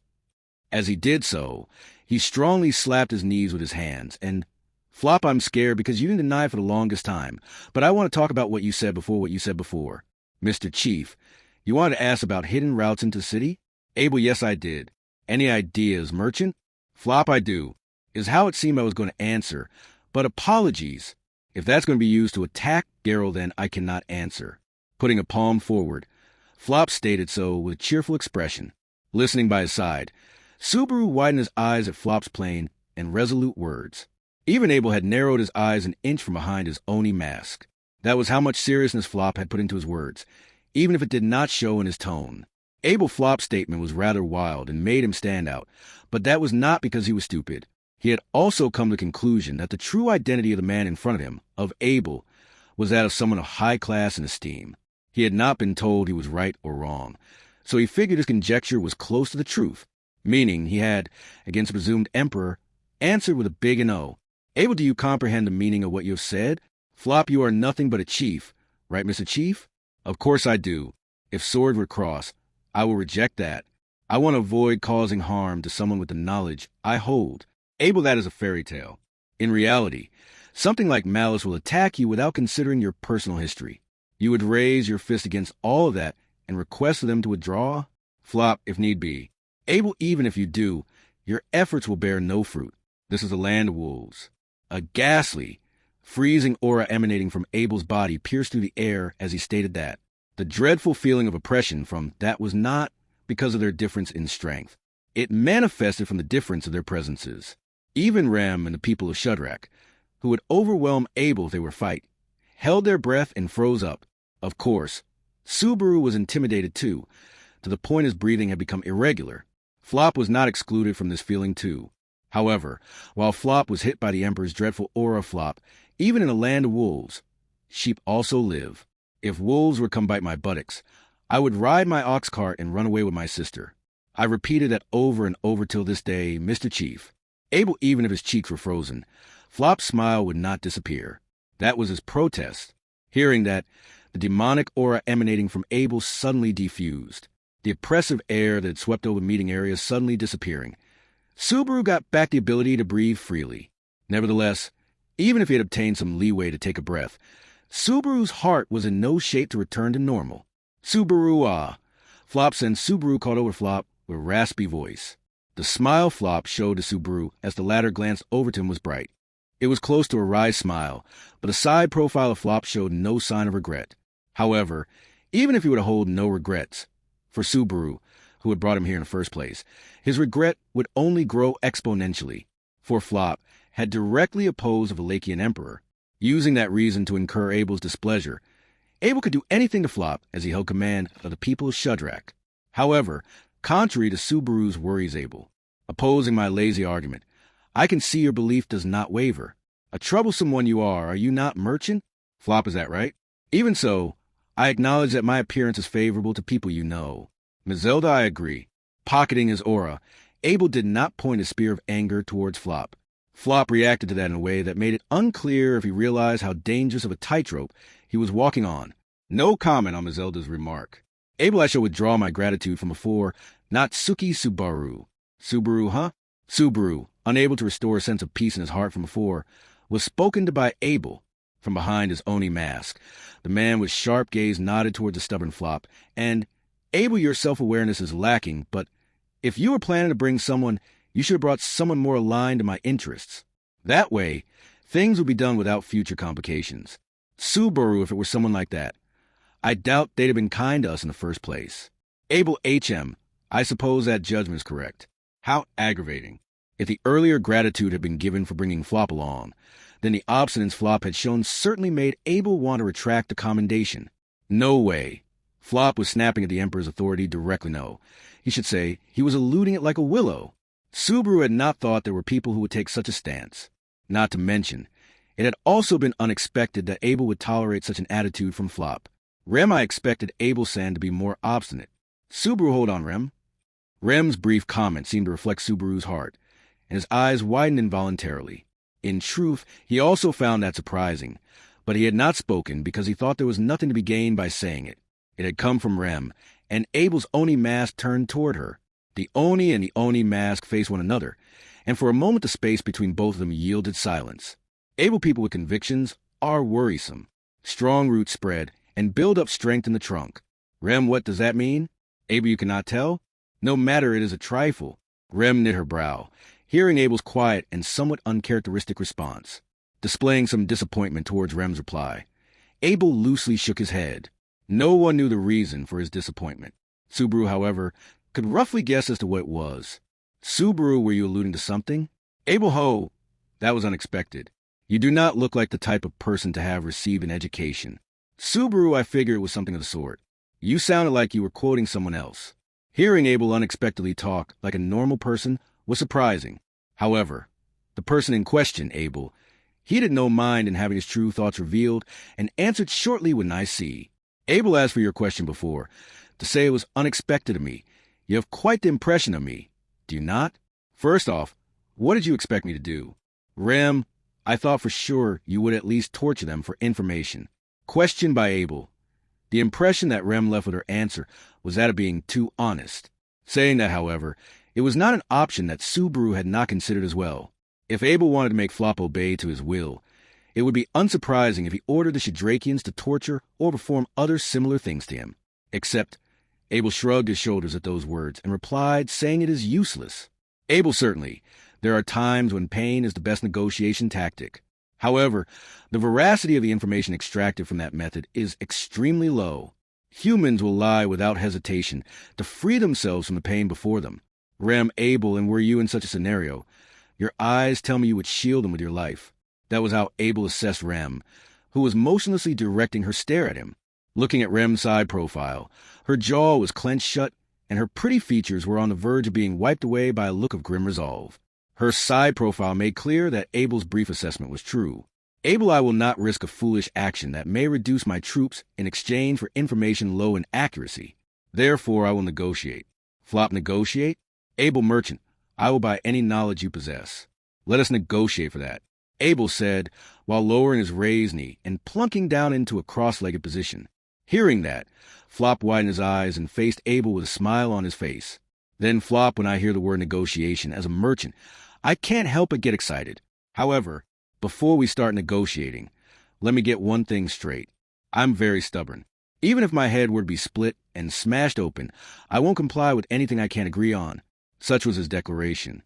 To Subaru, even if your head were to be split open, that's not funny at all, it's not funny at all. Flop San. Recalling Flop's caustic words that kicked off a negotiation battle just before, Subaru made a bitter face. Flop did not do it purposely, but having seen his head be split and smashed open multiple times in reality, his words had the impact of a surprise attack on Subaru. Subaru narrowing his eyes, Subaru looked over at the meeting area from a hill slightly away. Even now, in the meeting area, Abel and Flop's negotiations or business talks were underway. Abel wanted a foothold required for the conquest of Garo. Flop had the knowledge needed for that task, yet was not revealing it. That was the situation inside at the moment. The reason Subaru had left the meeting area was because it was ordered that anyone unneeded for the negotiations was to be excluded. Basically, he was ordered out by Abel, and Subaru himself could not come up with a reason for him to stay at that place. Subaru using secret paths to enter the city, a blitzkrieg attack to go straight for the enemy general's throat. Kicked out of the meeting, Subaru savored the jungle-smelling wind as he recollected his memories. From what he had heard, the plan Abel had outlined was something like that. Although simple, it was difficult to come up with any other plan that would overcome the difference in manpower. If there was anything to change or add, it would be to attract attention in the city with diversion, or perform little tricks to reduce the enemy general's guards. As for any problems with the plan, Subaru's simple plans are easily anticipated. At least I think so, especially if Todd is against us. If there were no other methods of attack, then of course, the opponent would also take precautions against it. Therefore, a plan that the enemy was already taking precautions against was, in baseball terms, something like throwing a straight ball right down the middle. From the perspective of the awaiting enemy, it would be a mouth-watering, easy ball to bat. For Todd to miss this swing, Subaru could not fathom the idea of that happening. Subaru, or am I being too paranoid? In the extreme case Todd was that the average soldier is like Todd, then there's no chance of winning. He did not know. There were far too many unknowns. But he did not want that to be true. He did not want to think of a scenario in which enemies like Todd existed, other than Todd. His affinity with return by death being the worst had been proven by pain, having piled up the most deaths in the shortest amount of time. To think that that was a norm for the Valakian Empire was the negotiations seemed to be dragging on. Subaru had at some point covered his face with his hands and shut his vision off from the world. While Subaru was staring into the black void, the voice of a girl he had gotten used to hearing reached his eardrums. He had gotten used to hearing it, but it was a voice he wanted to always continue listening to. However, that was only when Subaru's heart and feelings were at peace. Subaru Rem lowering the hands covering his face. Subaru nervously opened his eyelids. Resting on her cane, Rem stood quietly on the gentle slope of the hill. Her gaze pierced through Subaru, causing him to go rigid. Right now, being able to stand face to face with Rem like this made his heart throb.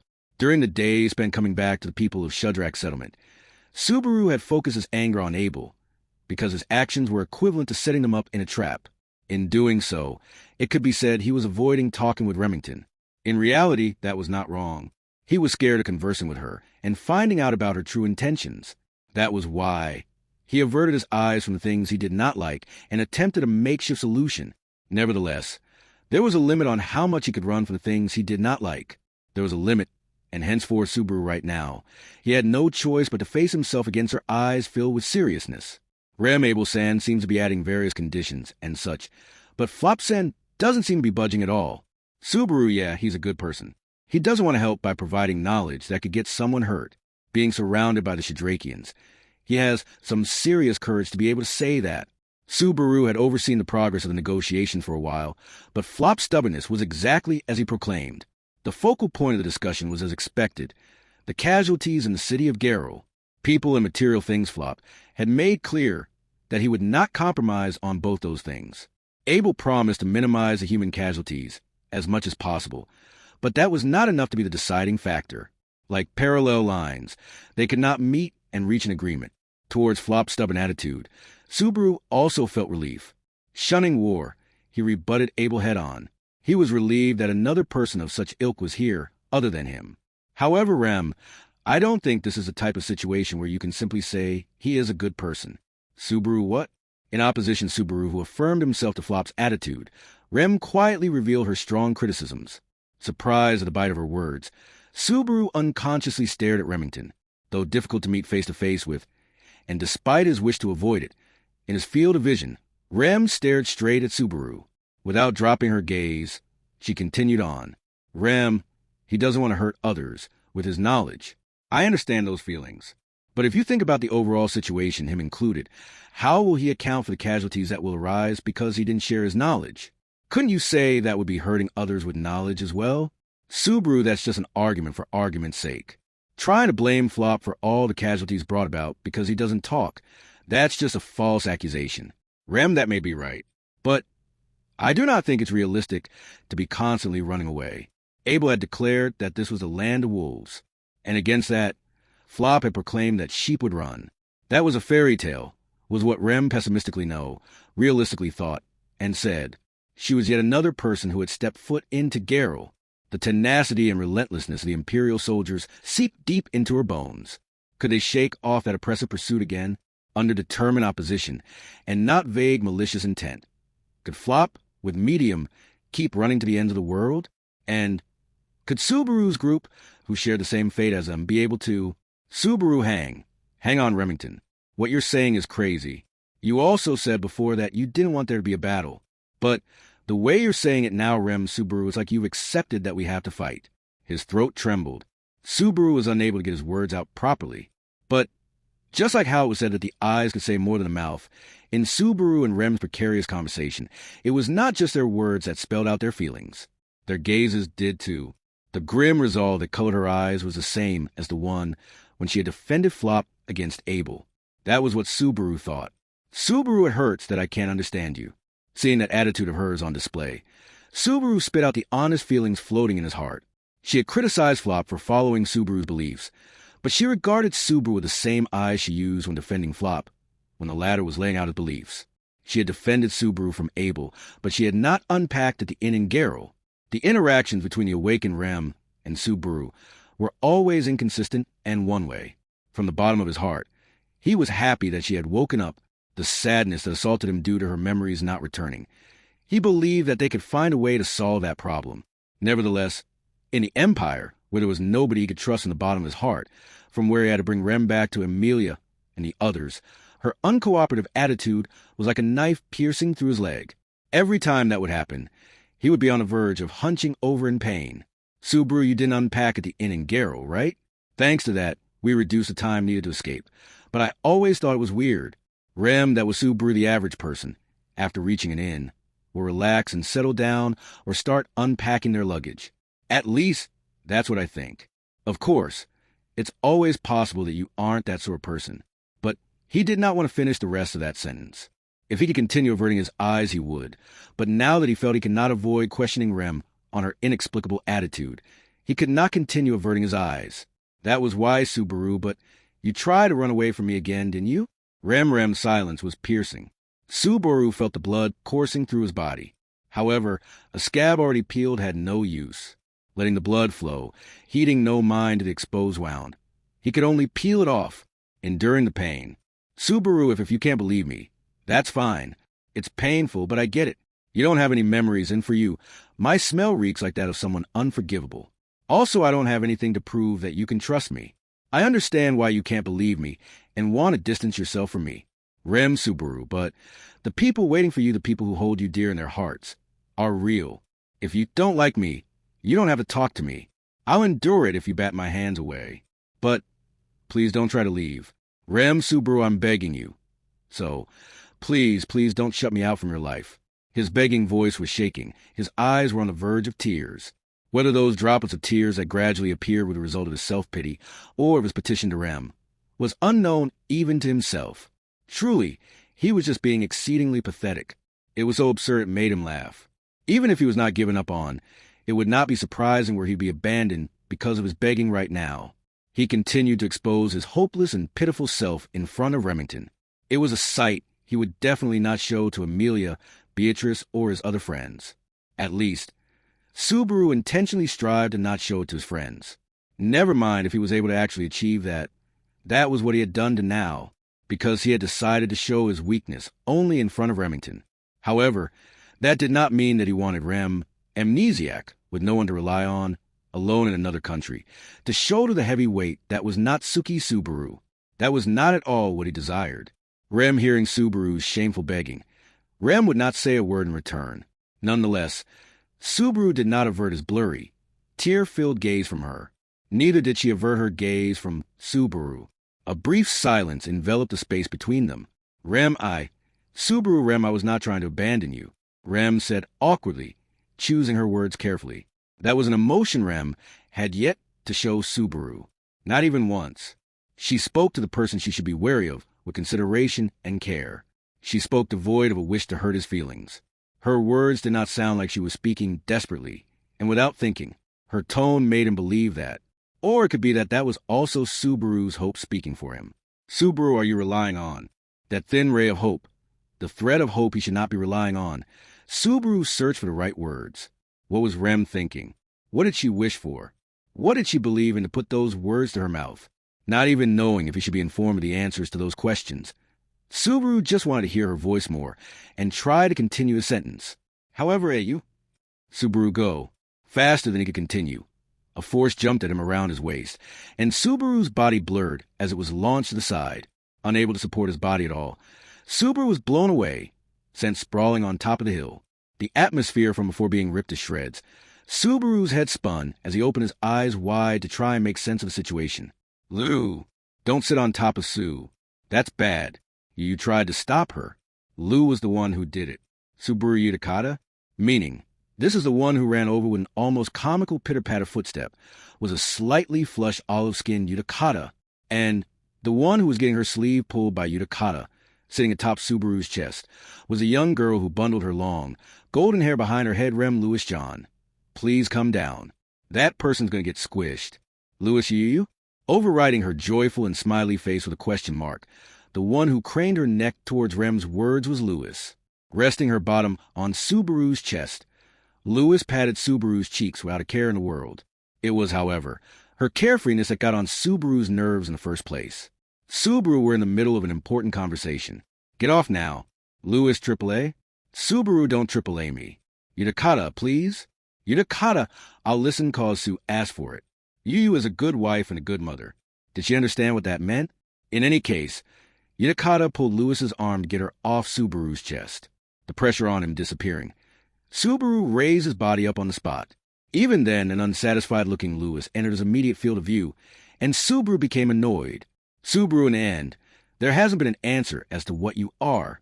It's an archbishop, the evil being Gluttony, Louis Arneb. If he were to pick some choice words to decorate the blonde girl in front of him, he could think of many foul and uncomplimentary remarks. However, even if all of those words were what correctly described her before, her current self did not match up with that. That evil girl did not save Subaru, listen to him, or carelessly laugh towards him. However, Louis Yu? Louis craned her neck. Her actions until now flashed in his mind, saving him when Rem had been choking him. She had cried out and faced the many predicaments Subaru had been through with him, even the most recent one being Todd and his axe. The memory of her receiving Todd's elbow hit and bleeding from the nose was still fresh in his mind. Her face had no sign of the previous injury, and she acted as if that event had no negative bearing on her at all. That was infuriating in a way, but Rem Lewis John. Lewis you. Beckon.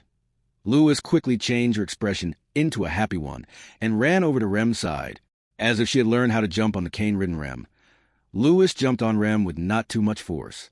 Rem caught Lewis and gave her head some soft pats. She had caught the Sin Archbishop, who was one of the reasons for her current state. She had caught one part of them, Louis Arneb. Rem, those eyes of yours, Subaru, huh? Rem, the eyes with which you look at this child. It puzzles me, too. This child. She's so attached to you. And yet you, Subaru, Rem uttered while hugging Louis's small body. Subaru fell silent. Was that the continuation of her interrupted words from before? The Rem who did not unpack at Garrow. The continuation of that would shine a light on the rest of the truth. However, despite waiting, Rem did not say another word beyond that. She only wrapped the beaming Louis into her chest. Subaru, what do you want me to do? Looking over at Rem. Subaru finally chose to use conclusive words. It might have been an unfair method to make Rem give him an answer. However, if Rem were to brush aside all of Subaru's chosen word and actions, this was the only option left. What did Rem wish for?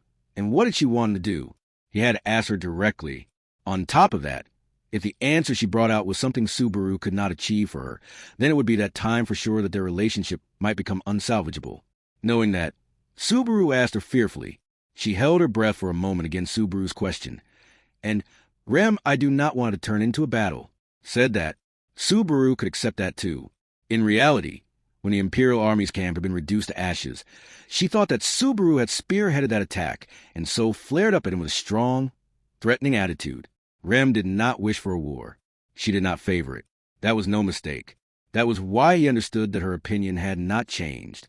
However, just when Subaru was convinced of this fact, she added on that. That was Rem, but I don't think we can keep running forever. Flopsand's words are not realistic. And Subaru, you can't agree with Abel's opinion. Rem, yes. Quietly nodding, Rem agreed with Subaru's question, her timid agreement. It was a sign that she held the awareness that the words she spoke were outrageous. And, of course they were. She agreed with Flop's stance on not wanting to fight. She also agreed with Abel on his stance that they had no choice but to fight. That was an ideology that could be said to be an incarnation of opportunism. In all honesty, even Subaru thought how good it would be if a fence-sitter opinion like that worked out. Fighting was not desired, but fighting was an inevitable outcome. They did not want to take lives. Yet, they were at the forefront of a fight where taking lives was inevitable. They must confront a dichotomy that involves lives. Rem, could you Subaru? Making a bitter face. Subaru agreed with Rem's contradictory thinking. However, to that anguishing Subaru, Rem flicked her gaze towards him. Holding Louis's head to her chest, she directed her helpless-looking light blue eyes toward Subaru. Subaru held his breath. As if she quietly hardened her resolve, she Rem, could you do something about this? She asked as if she were clinging on to him for an answer. Subaru, the moment he received that question, Subaru froze as if struck by lightning. That was a completely unreasonable question.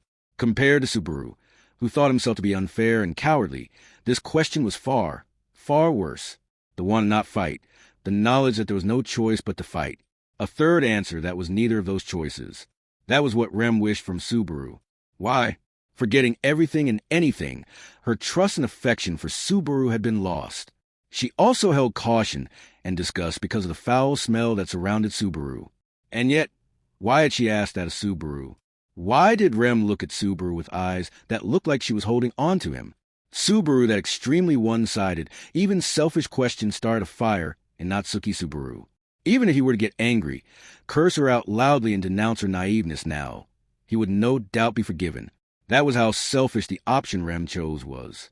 However, what grew in Subaru at that moment was a sense of duty that rose up from the very bottom of his soul. Subaru, he must fight. He must resist. He knew that he must break open the present as it was now. Evading combat. The person stopping himself from revealing his information. Flop O'Connell. Preparing himself for the unavoidable battle. The person who would win his survival. Vincent Abelux. In the situation they were in now, the inevitable pathways that these two held. The person that must find an answer. A pathway that was different from these two answers. Natsuki Subaru. Why was that? That was because Subaru, I'm the hero that Rem believed in. And also because he was a man that kept on fighting in this other world, using only his unwillingness to give up as a weapon. It was not just his philosophy, the philosophy that did not function just because he crossed borders, that let Natsuki Subaru keep walking until the day. That was what he believed. Meeting Amelia, saved by her, the day spent running to save her, clutching Beatrice's hand, bringing her out of the forbidden library, his promise to be together with her, saving Rem, being saved by her, loved by her, and deciding that he would answer her faith and love. Natsuki Subaru's blood boiled as he strived to change his current, constrained situation. Something, anything, was there nothing at all? The days spent in the kingdom of Luginica, the days spent since being blasted into the Valachian Empire, the people he had met, the enemies he had faced, the people who stood next to him, the people who stood opposite him, all of them became fuel. Think, concentrate, imagine, grasp all the possible possibilities. In this world, where anyone and everyone was more successful than him, the option that was left for Natsuki Subaru was only one: his scrappy lifestyle and shrewdness. Then, Subaru, hit by his uselessness, ruled over by a sense of loss, and with nothing else to do, Subaru had left the meeting area. In that Subaru's mind, a thought appeared with a flash. Reeling in that clownish possibility, Subaru seriously considered if he could convert this thought into an actual plan. Rem toward the silent Subaru. Rem's eyes quietly stared, putting a hand on Lewis, who looked like she was about to cause a commotion, and holding Yudakata back, her head tilted, so that she would not leak any words out. She stared at Subaru. Despite the fact she was not supposed to possess any memories, she stared at him with the eyes she had when she did, as if she believed that Natsuki Subaru could reach the answer that others could not reach. And then Subaru Rem holding a hand on his chin. Rem straightened herself at Subaru's call. There was no answer. She somehow understood that he did not want one. However, not noticing her reaction, Subaru quietly held his breath and continued. Subaru, what would I do if it were up to me? I found the answer. 3 lumbering, advancing with strong steps on the hard ground. The doors to the meeting area were pushed open. Looking at the newly appeared Subaru, the man donning a Oni mask flared his nose in displeasement. His attitude conveyed that he had been uncalled for. Abel, what is it, Natsuki Subaru? A person like you, one who cannot provide a constructive opinion, has no role for an appearance. He was actually told in reality that he was not called for, and yet Subaru's legs did not stop. Even if he had forgiven Flop's disrespect, Abel would most likely not forgive Subaru for his, as Subaru held no reverence for him. Feeling the gazes of the faces still remaining in the meeting area, Subaru pressed his legs straight forward, standing right next to Abel, looking down at his Oni mask up close. Subaru, any developments? You arrogant shit. Abel extending his hand. Subaru forcefully peeled the Oni mask off Abel's face. Mizelda and the other Shadrakians widened their eyes in surprise at his unhesitant action. It went without saying, but Flop too was shocked, laying his eyes upon Abel's true face for the first time. However, the other's actions did not enter his eyes. Toward Subaru's question, Abel shifted his demonic face into a cruel expression that would run a chill up anyone's spine. He shook his head curtly, saying no. Abel, negotiations are progressing roughly. Contrary to expectations, this merchant is hard to crack. Subaru, is that so? Then, since you're so terrible at being persuasive, I'll persuade him for you. Abel, what? Abel furrowed his nicely shaped eyebrows together. Seeing his face, Subaru looked down at Abel with satisfaction. Next, Subaru turned to face Flop, because a conclusion had not been made. Flop was in the middle of arguing with the presumed Emperor head-on. Taken aback by the difference in Subaru's expression and attitude, Flop called over to Subaru, saying, Mister? Then, towards the two that held differently shaped doubts, Subaru declared.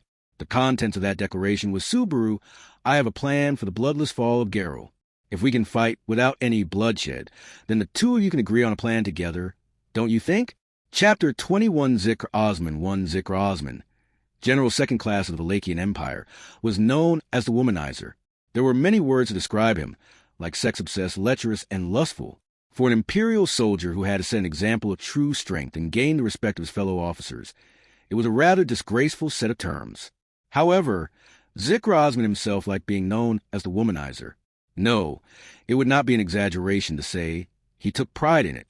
The reason why, it was because Zikr hated the nickname he had been given before being dubbed the Womanizer. For a soldier, To be called by such a nickname was an unbearable humiliation. Thus, he proudly paraded the title of womanizer, which made his fellow soldiers forget that other nickname.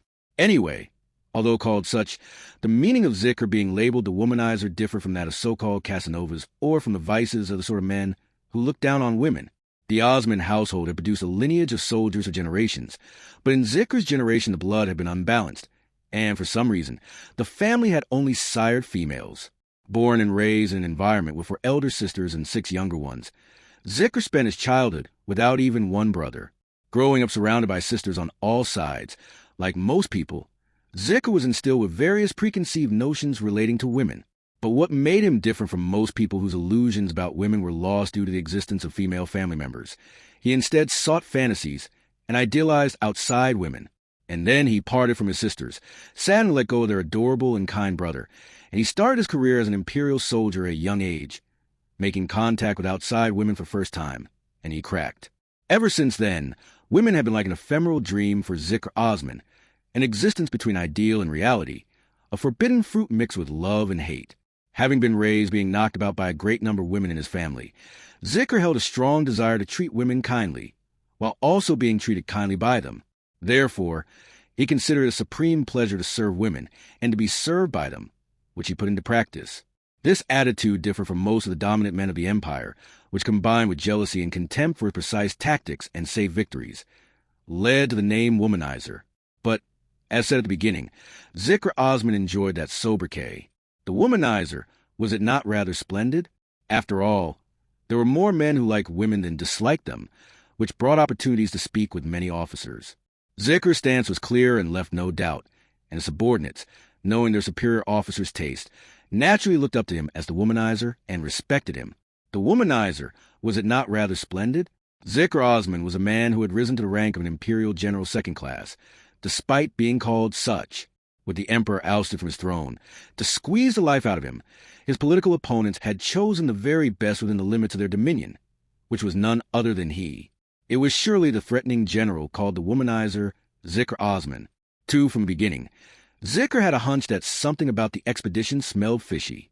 Military exercises were held in the area around the Budheim jungle in the eastern part of the empire every year, but this year they had been held earlier, and, including Zikr, only a portion of the commissioned officers had been notified of the expedition's purpose negotiations with the people of Shudrak. Zikr, the people of Shudrak hiding in Budheim, an indigenous people that lived in the Budheim jungle. The tribe was known for having a long history. They were also famous for not emerging out of a considerably dense jungle, and Zikr had never encountered them firsthand. But he had heard that they were a matriarchal tribe, and he wished to meet them just once. Living deep in the jungle, their approach of capturing outside men for use as tools to produce children was also fascinating. Likely, they were all strong, indomitable women, he thought. Women were good, strong or weak, gentle or harsh, all flavors. After all, they could not all be lumped together. Older sisters, and younger sisters too, had times when they were gentle and times when they were harsh, times when they were sweet and times when they were bitter. If a single woman displayed such kaleidoscopic splendor, how could one think of lumping multiple women together?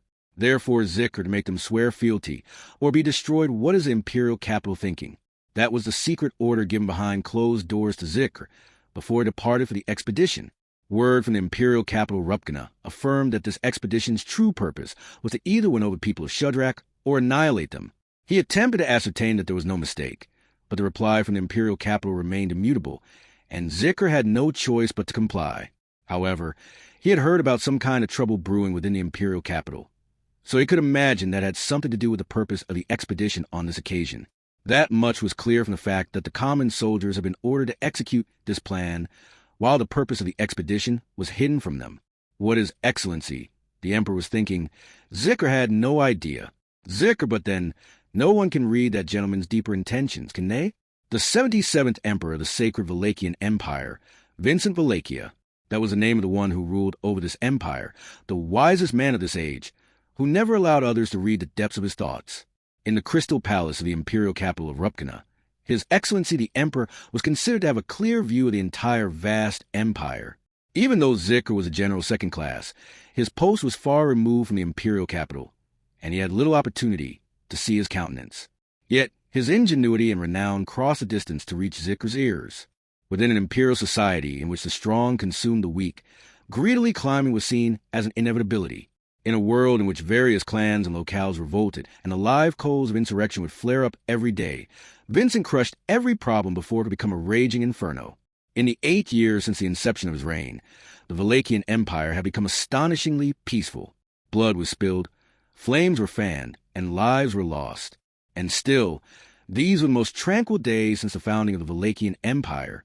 Therefore, this completely thorough approach towards the people of Shadrach caused Zikr to furrow his brow. Though he was a perfect son of battle, His Excellency the Emperor avoided battle in some respects. It was not that he loathed war, but that he had deemed it foolishness, and that was the reason for his decisions. That was a supposition Zikr embraced of his own accord. Perhaps this feeling was because of a sense that he had been betrayed? No, it's not like that, General Second Class Zikr. I understand your thinking, sir. I'm just a common soldier myself, but I also have to consider all sorts of things, said one of the common soldiers, listening to him with a charming smile. They were having a moment in a tavern while they were stationed in the fortified city of Geralt, where the expedition was based. On the nights that Zikr did not spend with women, he enjoyed drinking with his subordinates in such a manner, and in addition, rather than a retinue of high-ranked officers or generals of the third class, he would drink with lower-ranked ordinary soldiers. Of course, most soldiers did not particularly want to drink alcohol with their superiors. Even so, Zikr liked such rituals whenever he went on expeditions, as it helped him understand the thoughts and preferences of the subordinates he traveled with. But on this night, he may have said a bit too much. The soldier he was drinking with that day was an awfully talkative, chatty sort. As they drank, he was always looking around, brimming with curiosity. When asked what he was thinking about, he joked that he was hypothesizing what would happen if the tavern turned into a battlefield. An attitude of constant combat readiness and a lack of timidness towards a superior officer's company. Such an imperial mindset, combined with his personal affection towards humanity, led to him speaking of things he ought not to. It was not like he had declared the contents of the secret order regarding the people of Shadrach, and though he did not state it explicitly, he got the feeling it was clear from how he had been listened to.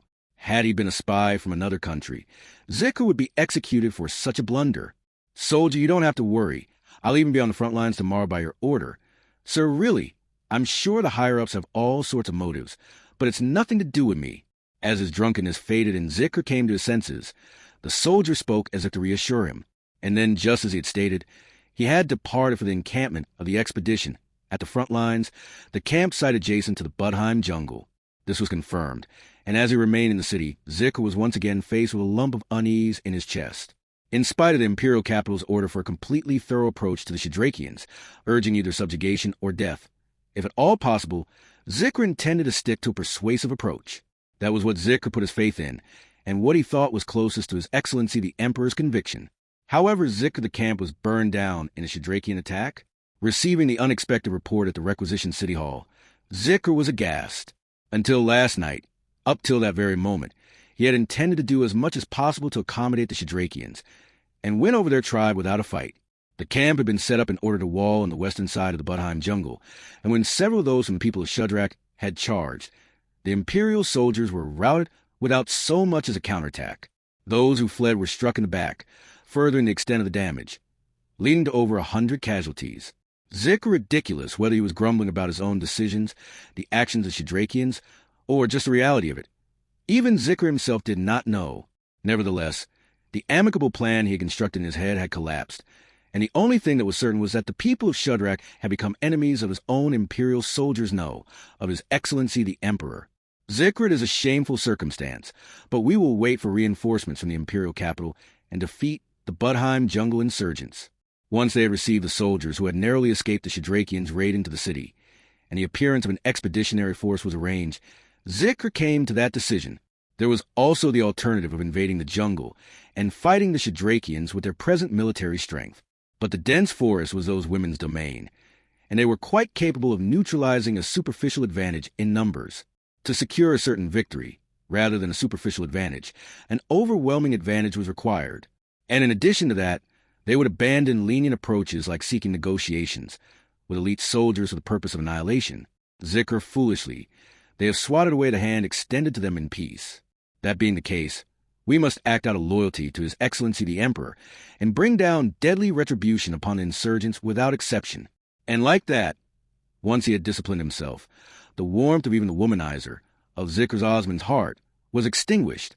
Even if his opponent was a matriarchal tribe of the people of Shadrach, every fragment of that bloodline must be destroyed, so they would not become a concern in the future. For that reason, Zikr, do not be caught off guard preparing to close the main gate. I hear the people of Shadrach's specialty is their bows, but they cannot pass through the walls of this fortified city. Avoid leaving room for them to break through. He got information from the returned soldiers on the particulars of how the front lines of the camp had been razed by fire, and bearing in mind that the fires had been set by a select few, he shifted to a total defense plan.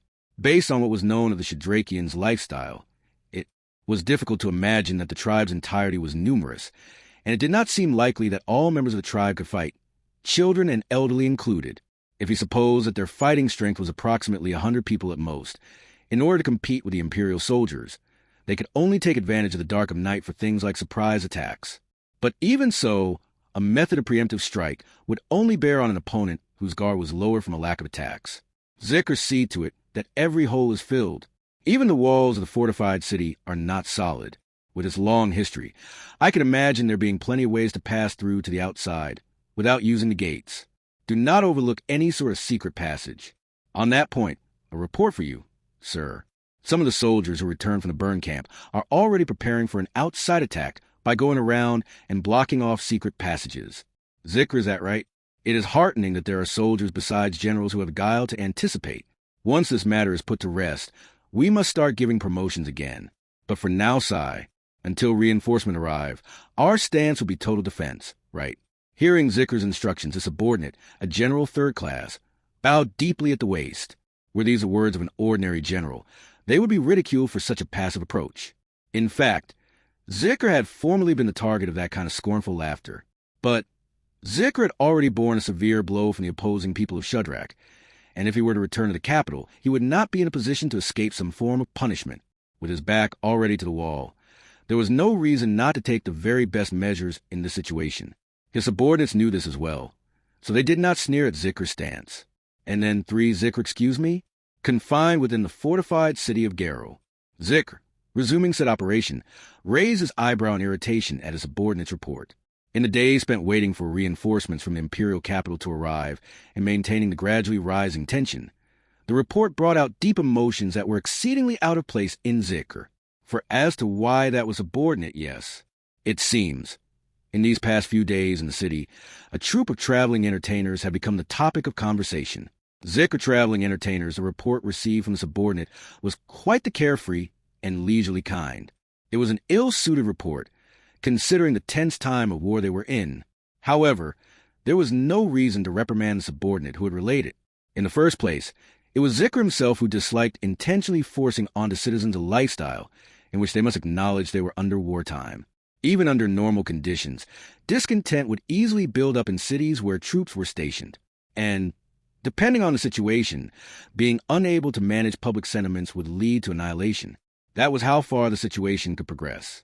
Under that line of thinking, Zikr purposely did not carry out any action that would strongly restrict the opinions people held, staying vigilant against the threats outside of the city, preventing any infiltration from the people of Shadrach by authorizing his troops to perform thorough searches without exception. By doing this, he allowed the citizens to continue with their everyday lives. He understood it to be contradictory, but that was the compromise between Zikr's common sense and his military instincts. In any case, because he had taken position to do things this way, the day-to-day entering and exiting of the city's security check place at the front gate and the handling of merchants and peddlers would remain unchanged.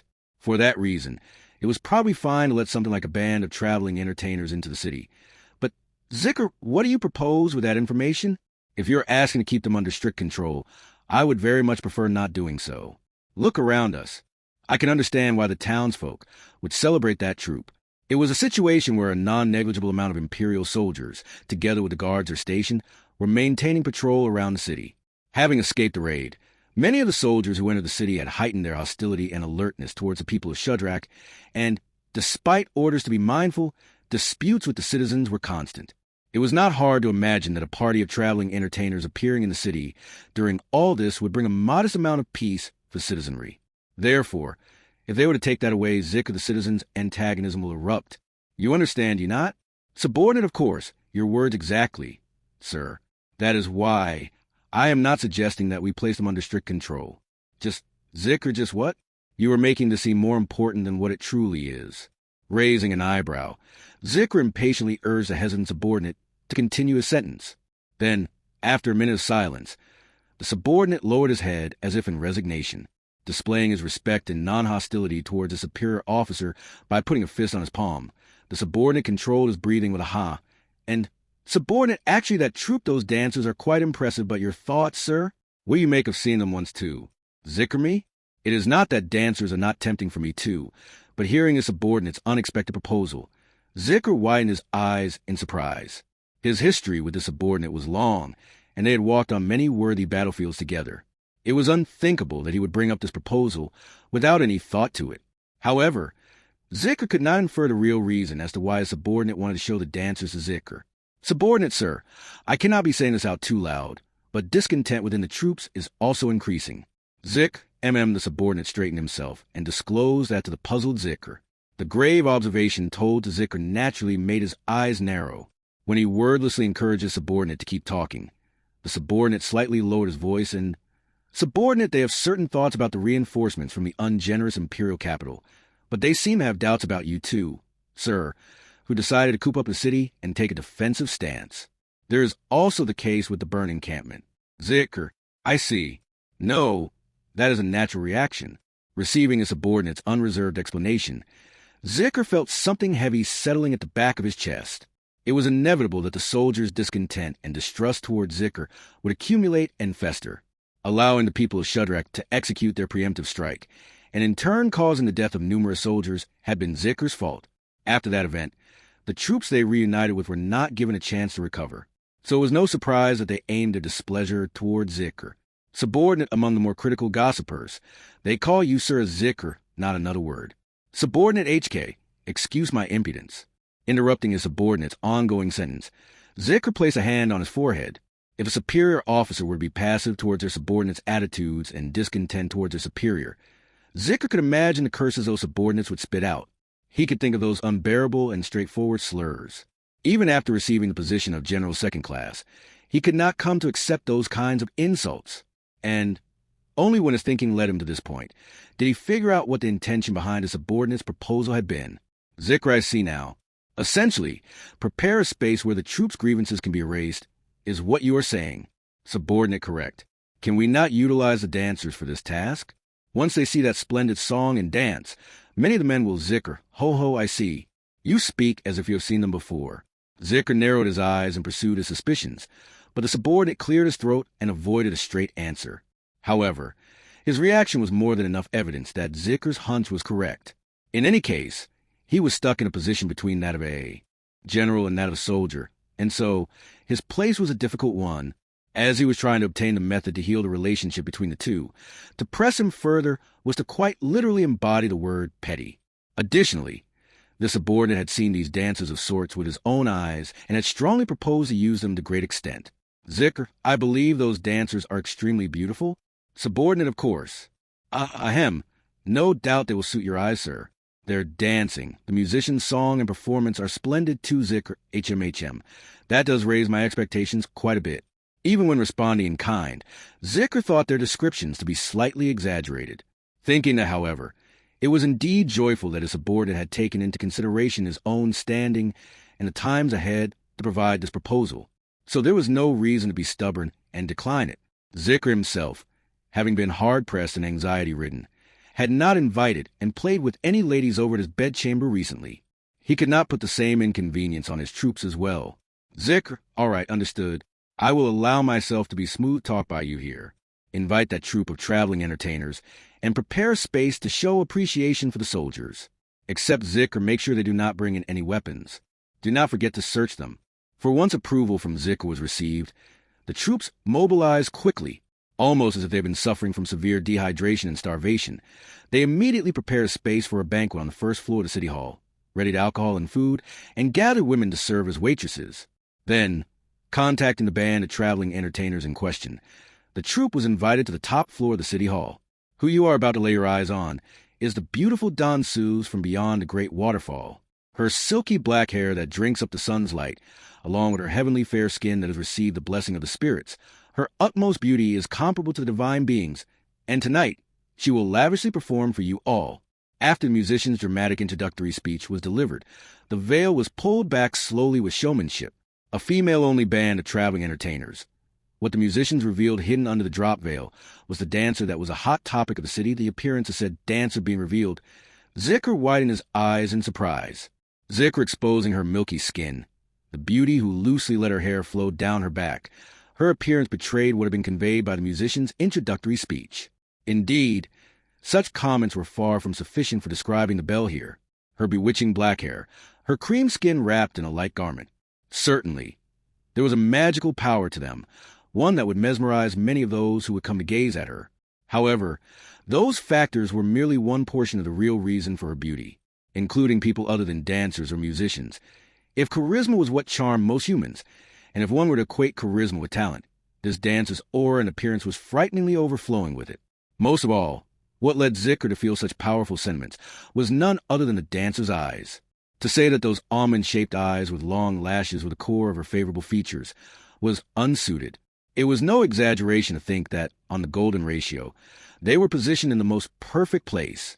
The reason his throat unconsciously parched up was because Zikr instinctively felt a craving, whether that was because he was attracted to the dancer's physicalities or because he was pulled to the charisma the dancer was entwined with, was a phenomenon that was completely unknown to even Zikr himself.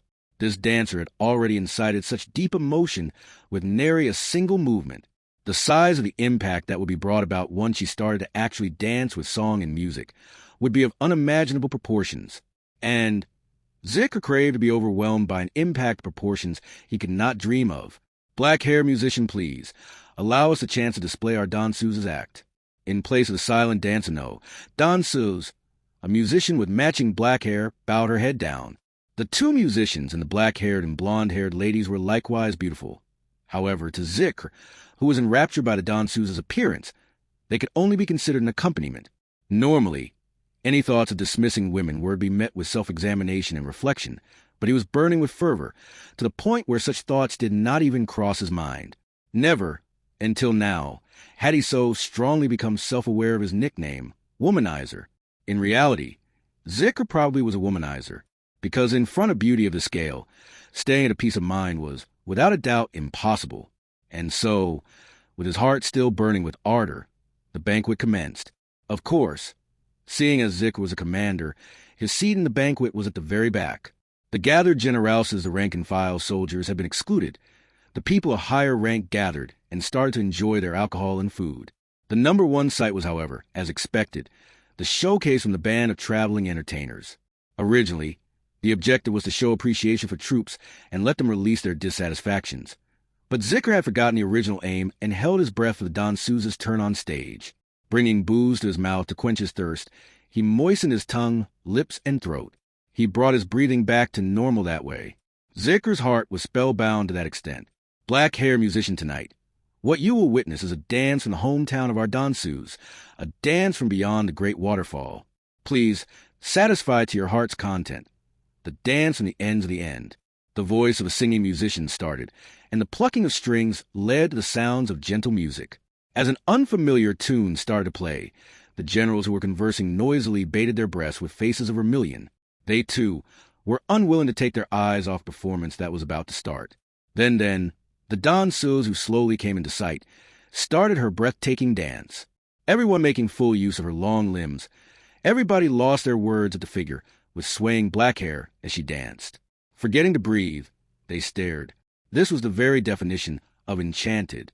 Anyone who witnessed a dance like this and maintained a clear-headed mind had something wrong with them. Someone like that did not understand the value of dance, and possessed the sensibilities of an animal.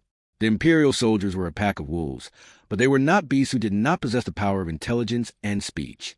Subsequently, the generals also held their breath, forgetting how to breathe, and were bewitched by the stunning danseuse's act. Each person lost their voice and were captivated by the danseuse's performance. Pitch black hair, smooth, white skin with not a blemish. An alluring face that would make artists want to cut off their dominant hand for its deep knowledge. They were charmed by that. However, what continued to attract Boundlessly so, Zicker's eyes, mind, and heart were none of those features. It was the eyes. Just as he thought. He could not shift his gaze from the danseuse eyes. Her long-slitted eyes lorded over the stage in which she was dancing on, and were boring right into the very back of the room, at Zicker. Her eyes, which did not leave their target for a single second, directly took hold of Zicker's brain and did not release their grasp. Eventually, the danseuse crossed the hall, advancing right in front of Zicker. Then, softly kneeling in place, raised her two hands and requested Zicker's sword. Naturally, Zicker understood her action, that it signified the wish for a sword. With the world in her grasp, the danseuse's dance raised attention and made it obvious that she would rise to the next level, on top of transitioning to a dance utilizing a sword. To a blade ballet, the danseuse wished for a blade. Zicker did not have the option to refuse and not pass the blade over. No one could stop it. The subordinates and generals, no one could, deliberately obstruct this act. This was something that was to happen no matter what. That was how natural this course of action was. That was why danseuse, it is your loss. Zicker Osman, having his unsheathed sword pointed at his throat, hearing that ruthless declaration, Zicker Osman did not process that he had been defeated by virtue of being the womanizer. Zicker, even at this very moment, he could not avert his gaze from the eyes of the danseuse who had declared such words. That cold charisma, which attracted many, it was as if he had seen it before. That feeling of déjà vu was endlessly branded by flame into the mind of the defeated General Zicker. Chapter 22, The Bloodless Siege, Plan 1, let us rewind the clock to before the danseuse's whirling dance at Garrow City Hall. A bloodless siege, you say? Having entered the meeting place, in front of all those gathered there, Natsuki Subaru had made a powerful declaration. The concealing Oni mask forcibly ripped away. Abel looked up toward Subaru and, in a chilling voice, repeated the pipe dream that had vibrated his eardrums. He sneered, no. There was no sense of mockery in it. It contained pure doubt, a kind of breath that conveyed that the person before him did not understand what they were proposing. The intention was understood. Subaru, you may have devised a plan to get through with minimal sacrifices, but you wouldn't think of a plan with zero sacrifices in the first place. Abel, naturally, whether you accept it or not, what we are engaging in now is war. Come what may, casualties cannot be avoided. All that can be done is planning to avoid the waste of human resources. Subaru, well, I don't like your way of thinking about human resources to begin with. Looking down on Abel sitting cross-legged right in front of him, Subaru clicked his tongue.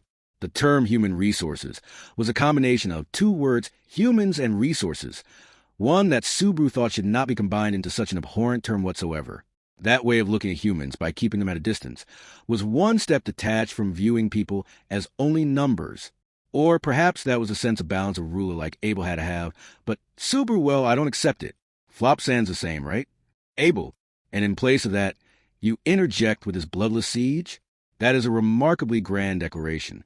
Coming from you, who was so haggard until just a moment ago. Subaru, I won't argue that I've been a worn-out, pitiful, disgraceful sight. To begin with, ever since I got blasted away to this country, I've been through a series of non-stop disasters. In response to Abel's point, Subaru derided himself, then stared at his own palm, his unduly clean right hand. That arm, which had been replaced by a new one, could also be called part of those non-stop disasters. Albeit tough, the replacement of his right hand had been one of his few pieces of luck. Had it not, the replacement of his hand, and that Rem had awakened, that, and encountering the siblings Flop and Medium, could be considered good fortune without exaggeration. Outside of that anyway, fortune and disaster were two sides of the same coin. So was Abel before him. So were the people of Shudrak, and so were the Imperial soldiers, including Todd Subaru. The series of hardships has been soul-draining. But Abel Subaru, the more friction, the more fire ignites. Staring hard at his clenched fist, Subaru announced that clearly. Right then, Rem, who had been lagging behind Subaru, arrived at the entrance to the meeting place. Using her cane, she came in alongside Yudhakata and Lewis. She had likely come to see with her very own eyes, since it had been her selfish plea that had ignited Natsuki Subaru's soul. Subaru a strategy to enter the city. After asking Flopsand for a secret byway, are you planning a surprise attack? There's no way that'll work. Abel, why is that? It is a fortified city, protected by a bulwark. Do you possess some other method to pass through? Subaru, if there's a wall, anyone think to look for a way to bypass it? That is, though the byway itself may be cleverly concealed, if there were a secret byway for going in and out of Fortress City, naturally, it could be assumed that it was for allowing those of uncertain backgrounds and goods of dubious origin to get through. Of course, it would probably be concealed so as not to be discovered by guards. But even that would only get past ordinary levels of vigilance. Beyond that, it did not seem possible to evade the net of wartime vigilance especially. And above all, Subaru, that bastard who chased us down in the city, isn't the type to overlook something like that. He was quick-witted, cunning, and made decisions without hesitation. Seeing that Todd knew of their survival, any sort of byway would be the most guarded opening. The enemy would not be so kind to leave it as it was. Blocking it would be obvious, and there was also the fear that any left unblocked could have been converted into traps. Subaru, that's why a surprise attack would be absurd. It's likely the opponent waiting over there will smash your head in with an axe the moment you slip out from a byway. Flop, WW, why are you looking at my face as you say that? Husband, Kuin. What a scary thought. He had intended to make the danger known to everyone, but his eyes subconsciously fixed on Flop's face. Subaru remembered how many times right in front of him the assassin's dagger, the assassin's axe, had felled a man before him. Subaru did not want to witness that again. Even if it killed him, he could not let that happen again. Able were it to simply be a surprise attack. I am of the same opinion, regarding the enemy being wary. Subaru what? At his unexpected ascent, Subaru stared in wide-eyed wonder. The reason being that the one endorsing Subaru's opinion was none other than Abel himself. Abel raised an eyebrow at Subaru's astonishment and continued, Abel what? Is my affirmation unexpected? Subaru, that's right, despite you acting as if you're right about everything in this world. You do things like readily admit your own mistakes. Abel, nonsense. When did I admit to having been mistaken? I merely endorse the idea that a strategy of using a byway to commence a surprise attack would not be successful. Subaru? Then, how were you planning to use a byway? Abel's denial had a different feeling than that of a sore loser who had his thoughts correctly guessed. As Subaru grilled him for the basis, Abel shut one of his eyes. Abel, there is no reason humans must be the ones going in and out. If it is only to paralyze the functioning of the soldiers confined in the city, merely smuggling something in would be sufficient. Subaru something, Abel poison. Subaru, they're even less likely to overlook that. Abel's dispassionate delivery all the more gave a sense of his unwavering resolve to get things done, and Subaru instinctively and loudly criticized his plan. The use of poison or the like would be inexcusable. In truth, since Subaru had experienced the power of poison employed by the people of Shadrach, he vehemently opposed its use. That hellish suffering, it was more wretched than dying in battle. Subaru anyway, were we talking about trying to minimize suffering or at least reduce harm to persuade Flopsan? How does a plan that uses poison, Abel, what are you speaking of?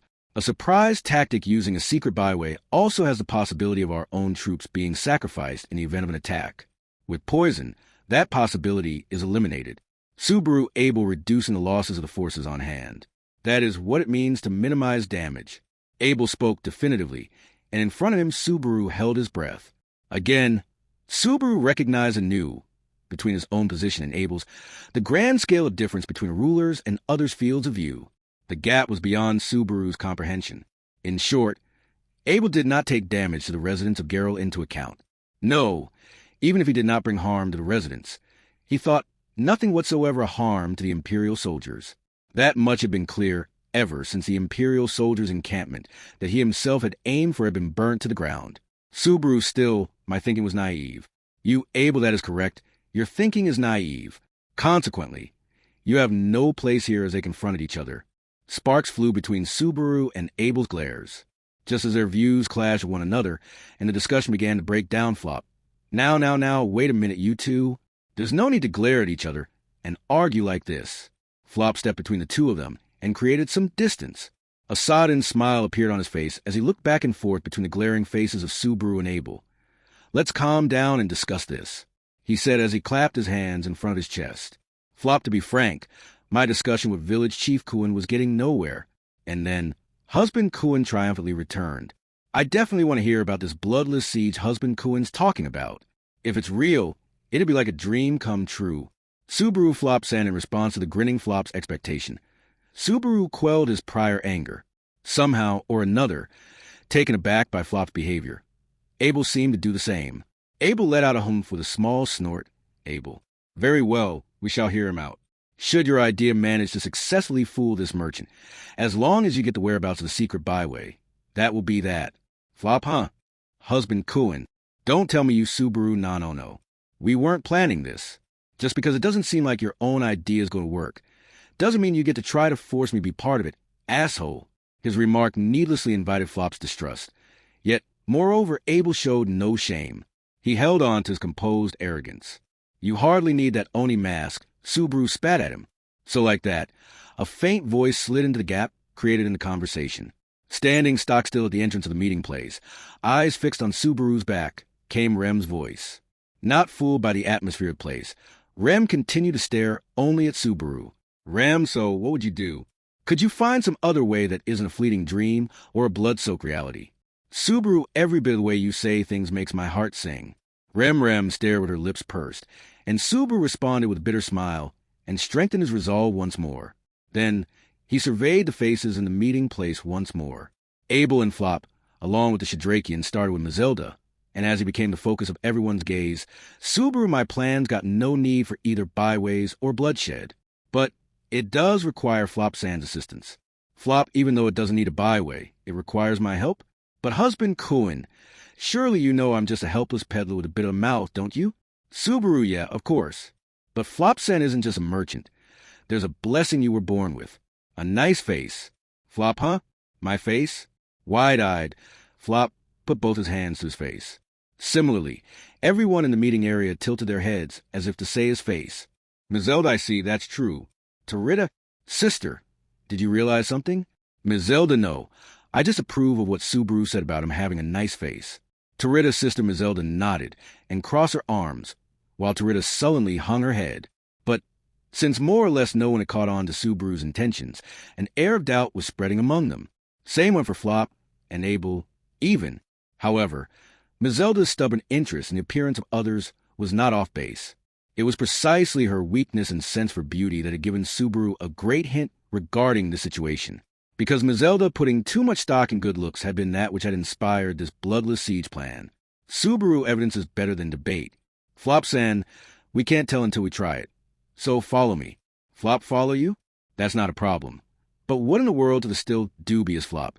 Subaru pushily told him, don't worry about it. And then his gaze turned to face Mazilda. Subaru, you dye your hair and draw designs on your body. So you use cosmetics, right? Could you try lending me those items for a bit? To everyone having returned to the meeting place after a while, everyone was lost for words upon witnessing the results. However, Subaru knew that it was not speechlessness born from negative sentiments, such as being perplexed or fed up, but rather genuine awe and astonishment, perhaps even some moving emotion. He could say with confidence that it was well within expectations for his handiwork to have that much of an impact. Subaru, turns out, if given diamonds in the rough to work with, even I could deliver some decent results. Everyone rubbing his nose, Subaru, who had declared so, was met with the same unresponsive crowd as before. While the silence continued without anyone returning from their state of stupefaction, an uneasy husband Kuin was voiced. That came from the only person who, other than Subaru, was immune to the shock induced on those present. Flop, something feels off. I haven't seen the end product yet. But how did it turn out? The sensation isn't very pleasant, Subaru. Oh, come on. There's no need to worry, Flop, to say nah. Don't you worry about it, Flora. Flop, Flora. Eyes widened in surprise was Flop, nay, Flora. Yet even when his expression was washed over with surprise, it was adorable nevertheless. Thought Subaru, nodding with confidence whilst caressing his face. Then once again, Subaru grabbed Flora's slender shoulders and turned him to face forward. Veiled behind a silky curtain of long, golden hair, were eyes that were more accentuated than usual from having had eyeshadow applied to them. The eyelashes had been adjusted in a way that showed off their length, and a hint of red adorned the cheeks to create a striking contrast with his naturally fair skin. Lastly, the lips were colored red, and he had been changed into clothes that completed the look. With his dainty physique, only the slightest bit of effort was required to disguise him as a her, which meant Subaru this is a key to a bloodless siege, the best strategy one can devise. Throwing his fist up in the air, Subaru debuted Flop Flora to everybody in the meeting place. Despite the limited time given, Subaru had been capable of bringing the most out of a gem from its unpolished state, something he took pride in. Surprise should be reserved for now, however, for this was only a work born from inadequate preparation, the least adorable version of what Flora could be.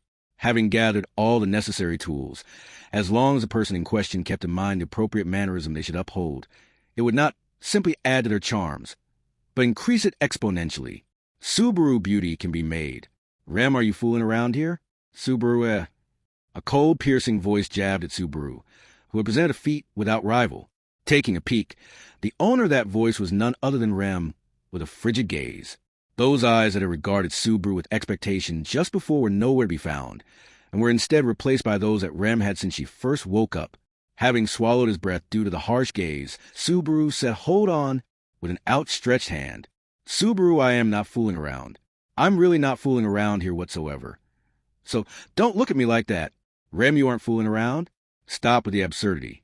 I was a fool to even have tried putting the slightest amount of faith in you. Subaru, you're jumping conclusions. This is somewhat late, but you really are just like Rem in that sense." Rem, huh? Despite it being something that the current Rem did not recall, Ram too was quick to jump to conclusions, though his heart was warmed by the thought that they were, after all, sisters. His number one priority right now was regaining the lost trust from Remington. In actuality, Subaru was not messing around. He was taking everything head-on with all seriousness and giving it considerable thought. The purpose of going through all that trouble to turn Flop into a woman named Flora was able to target Zikr Osman. Huh, said the first person to arrive at the answer, Abel, who had his chin resting on his hand. Unlike the rest who had been unable to conceal their surprises at the transformation from Flop to Flora, Abel was able to suppress it and stayed silent, presumably to probe for Subaru's true intent, and thus he had been able to see through what Subaru was getting at completely. The target would be Zikr Osman, General Second Class of the Empire, and commander of the Imperial soldiers stationed in the fortress city of Garrow. A capable man who preferred solid and safe war. Tactics, and on top of that, Subaru, I heard he's called the Womanizer. Sounded like it was, well, known among the Imperial soldiers. Able the fact he is renowned for being one, and that he received a nickname because of it, is common knowledge. Rem Womanizer doesn't give off a very likable impression to me. Having heard a conversation between Subaru and Abel, Rem made a grimacing face. Subaru could not help but agree with Rem's impression of him. Upon hearing that a military officer was a womanizer, one would probably imagine a filthy pervert with a vulgar personality. However, that was an opening they could use to their advantage. Subaru at the Imperial soldiers' encampment, there was even talk of doing things like presenting a captured woman to General Zikr. Basically, as long as a woman's harmless, there's a good chance she can get near him. It was something he would rather not recall. But at the encampment, Jamal had directly told Subaru that he would do something such as offering Rem to Zikr. Rem was a beautiful girl, so it could be said that Zikr's sense of beauty was a normal one. Subaru, that being the case, with the power of Flora, it should be doable.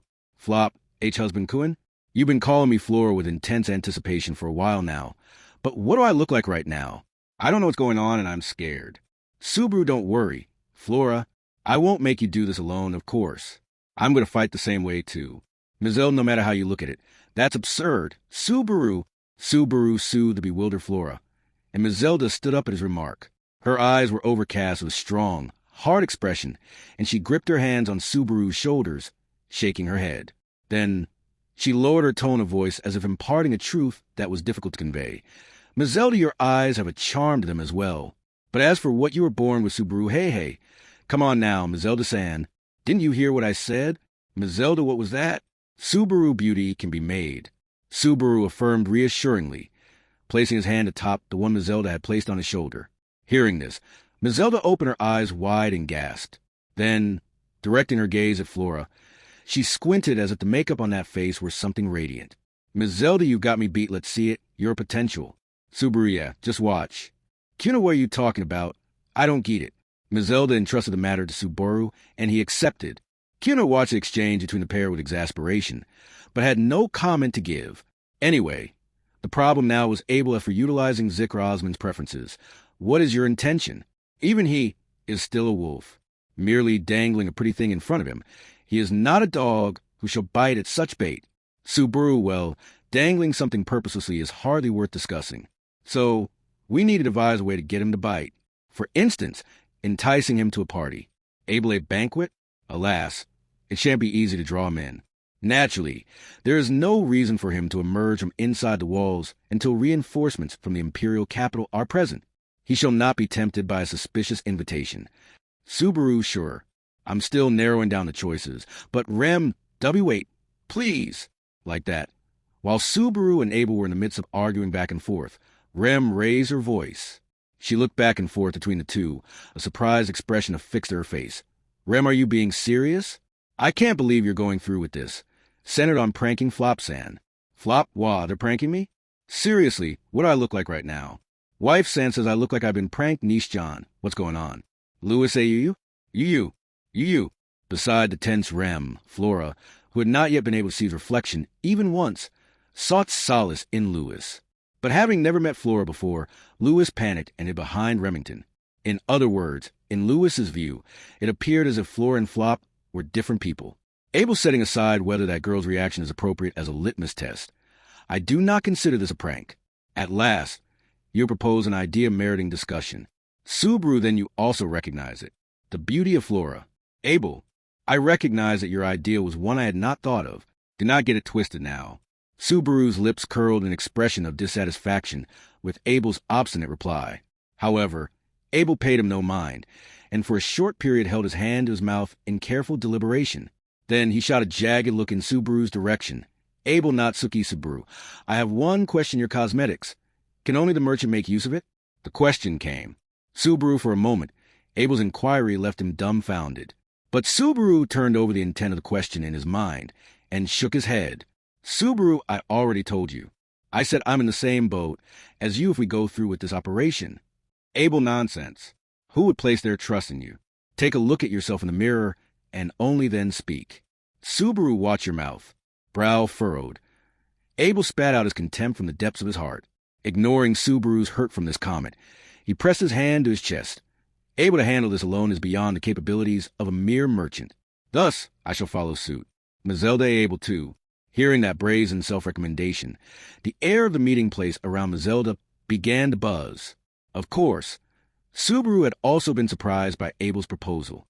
Truly, he had never dreamed he would suggest that on his own. Subaru, honestly, I thought the main issue was going to be how to talk you into it. Abel, in ordinary times, it would be a fool's errand, something not even worth considering. But as it stands, we possess few cards to play, and our potential plans are also limited. If it is indeed effective, it is a necessary situation we must stoop to. Subaru TCH, you have a freaking terrible way of putting it. This is why charismatic bastards are never mind that he had been chased off the throne. There was no wavering of the fact that he was the emperor.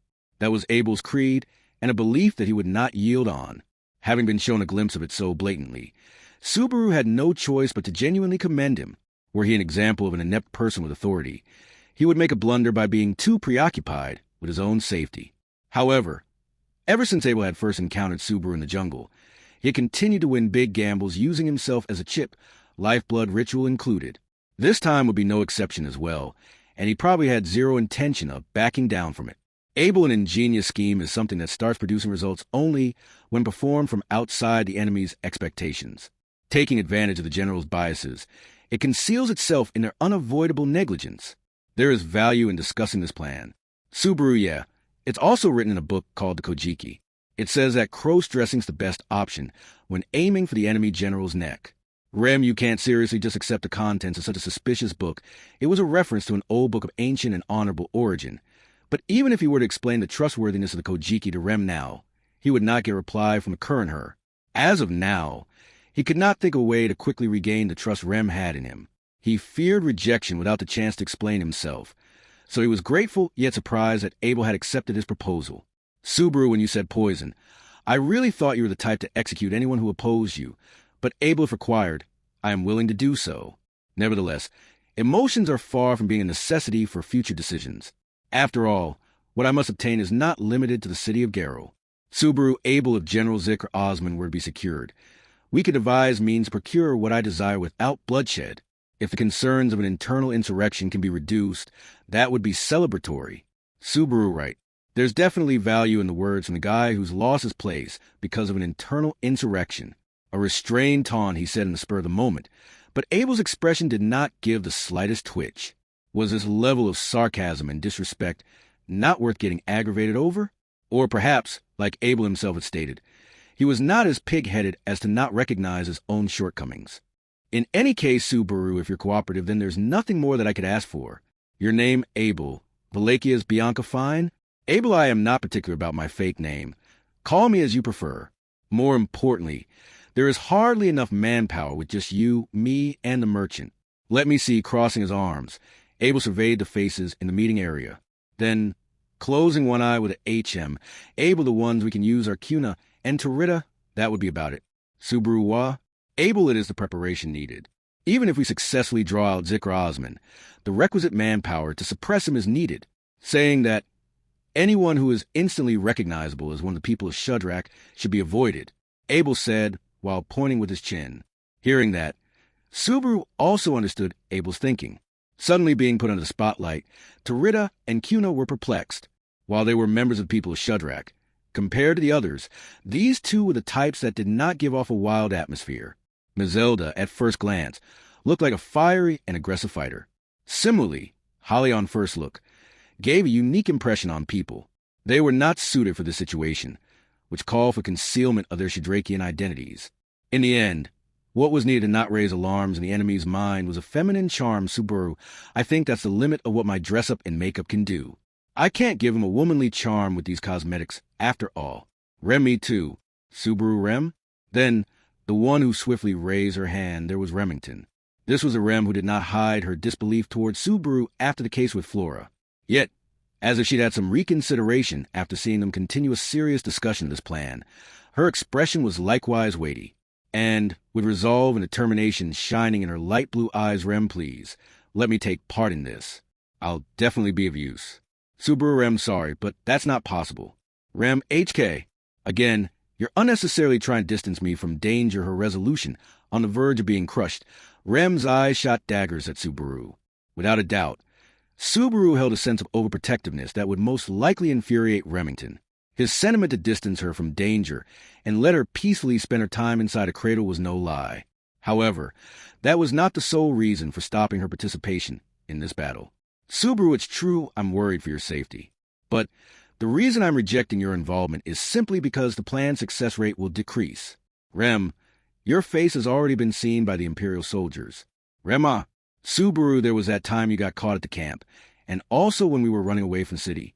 We can't use Medium's help for the same reason. We made too much of a scene. After causing such a commotion, the guards at the security checkpoint would definitely not forget Rem and Medium's faces. Lewis, too, for that matter. The operation this time was a battle on whether or not they could get the better of the enemy's thinking and slip under their radar. Unless they wanted to endanger that core idea, there was no way they could bring Rem along.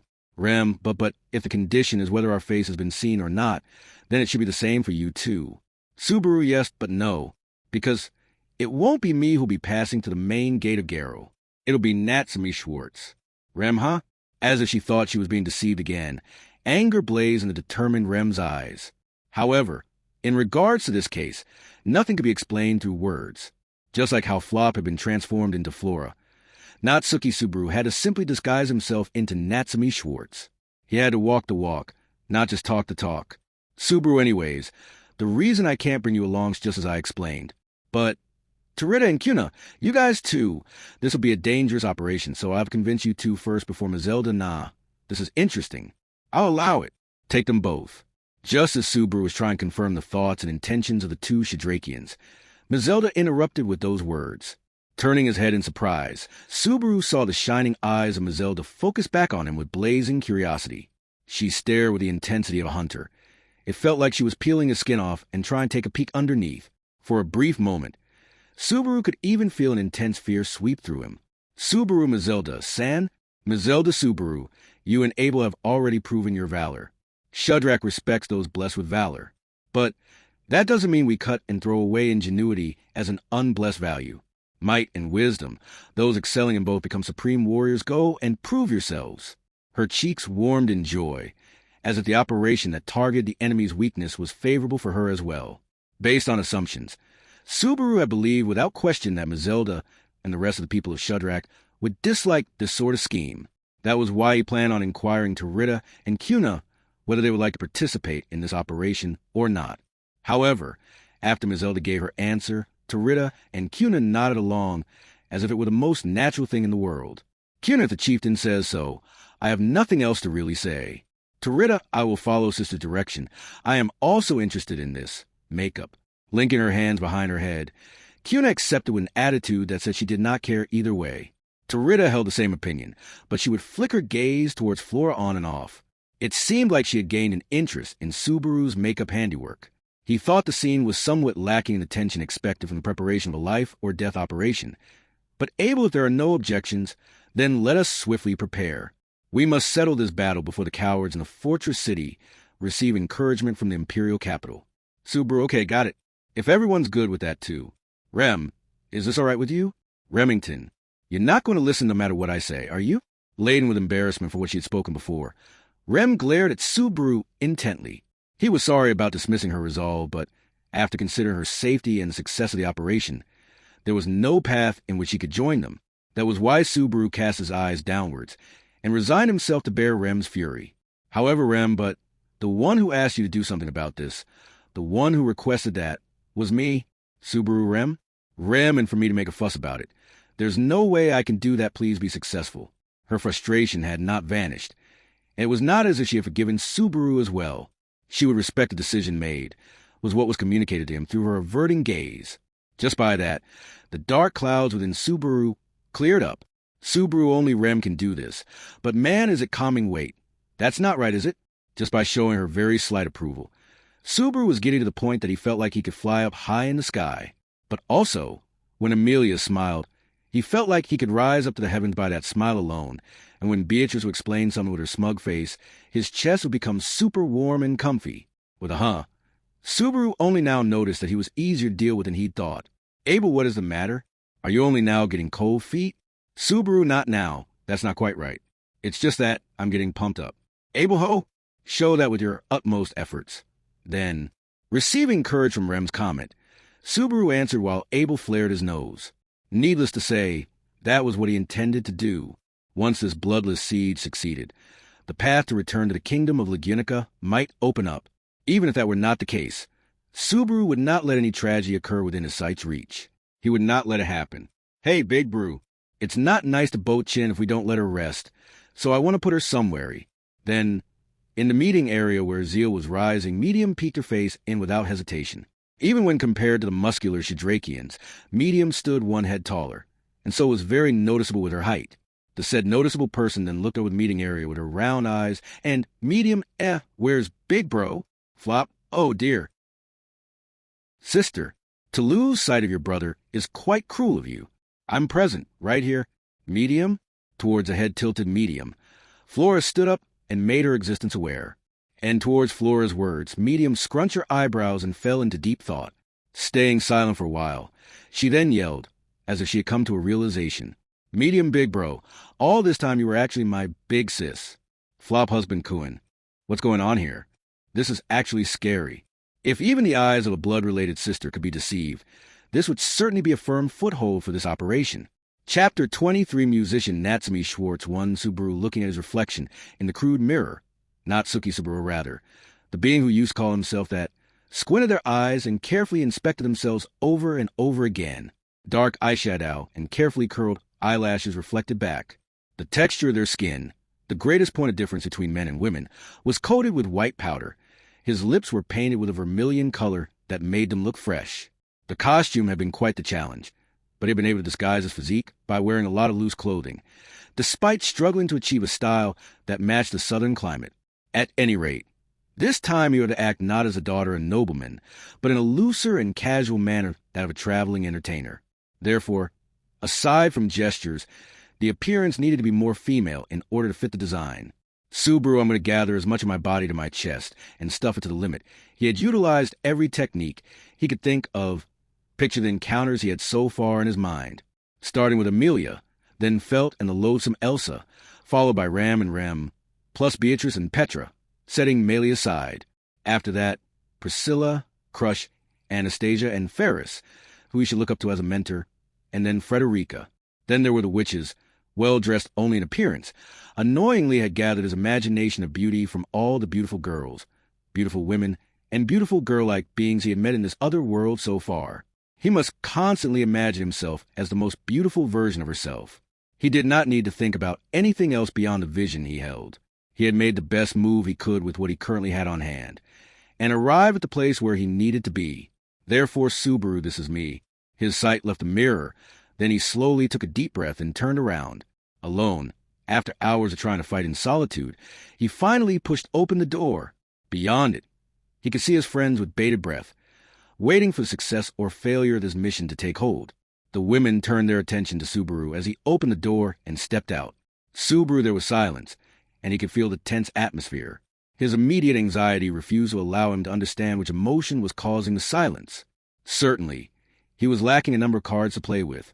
If he'd had this, there would be no end to his regrets. However, thinking about it, was it not about taking initiative? One could not always go into battle in perfect condition. In any case, life was all about playing the cards one had been dealt, wasn't it? And it was when he found himself making excuses, as if he had already lost the battle. Brilliant! He heard the faint sound of air bursting and looked up. There he saw that the true nature of this burst had been nothing of the sort. It was the sound of hands coming together. It was the sound of applause. The sound was a mixture of congratulations, admiration, and respect. Subaru he looked at the person clapping and was about to call out in a manner unbefitting a lady, but stopped himself in time. It was still incomplete. He gently put his hand to his throat and let the air bounce there in small puffs. Then, just as the gears clicked in his mind, he smiled. Subaru Mizelda-san. Mizelda HK. No way, your voice? What in the world?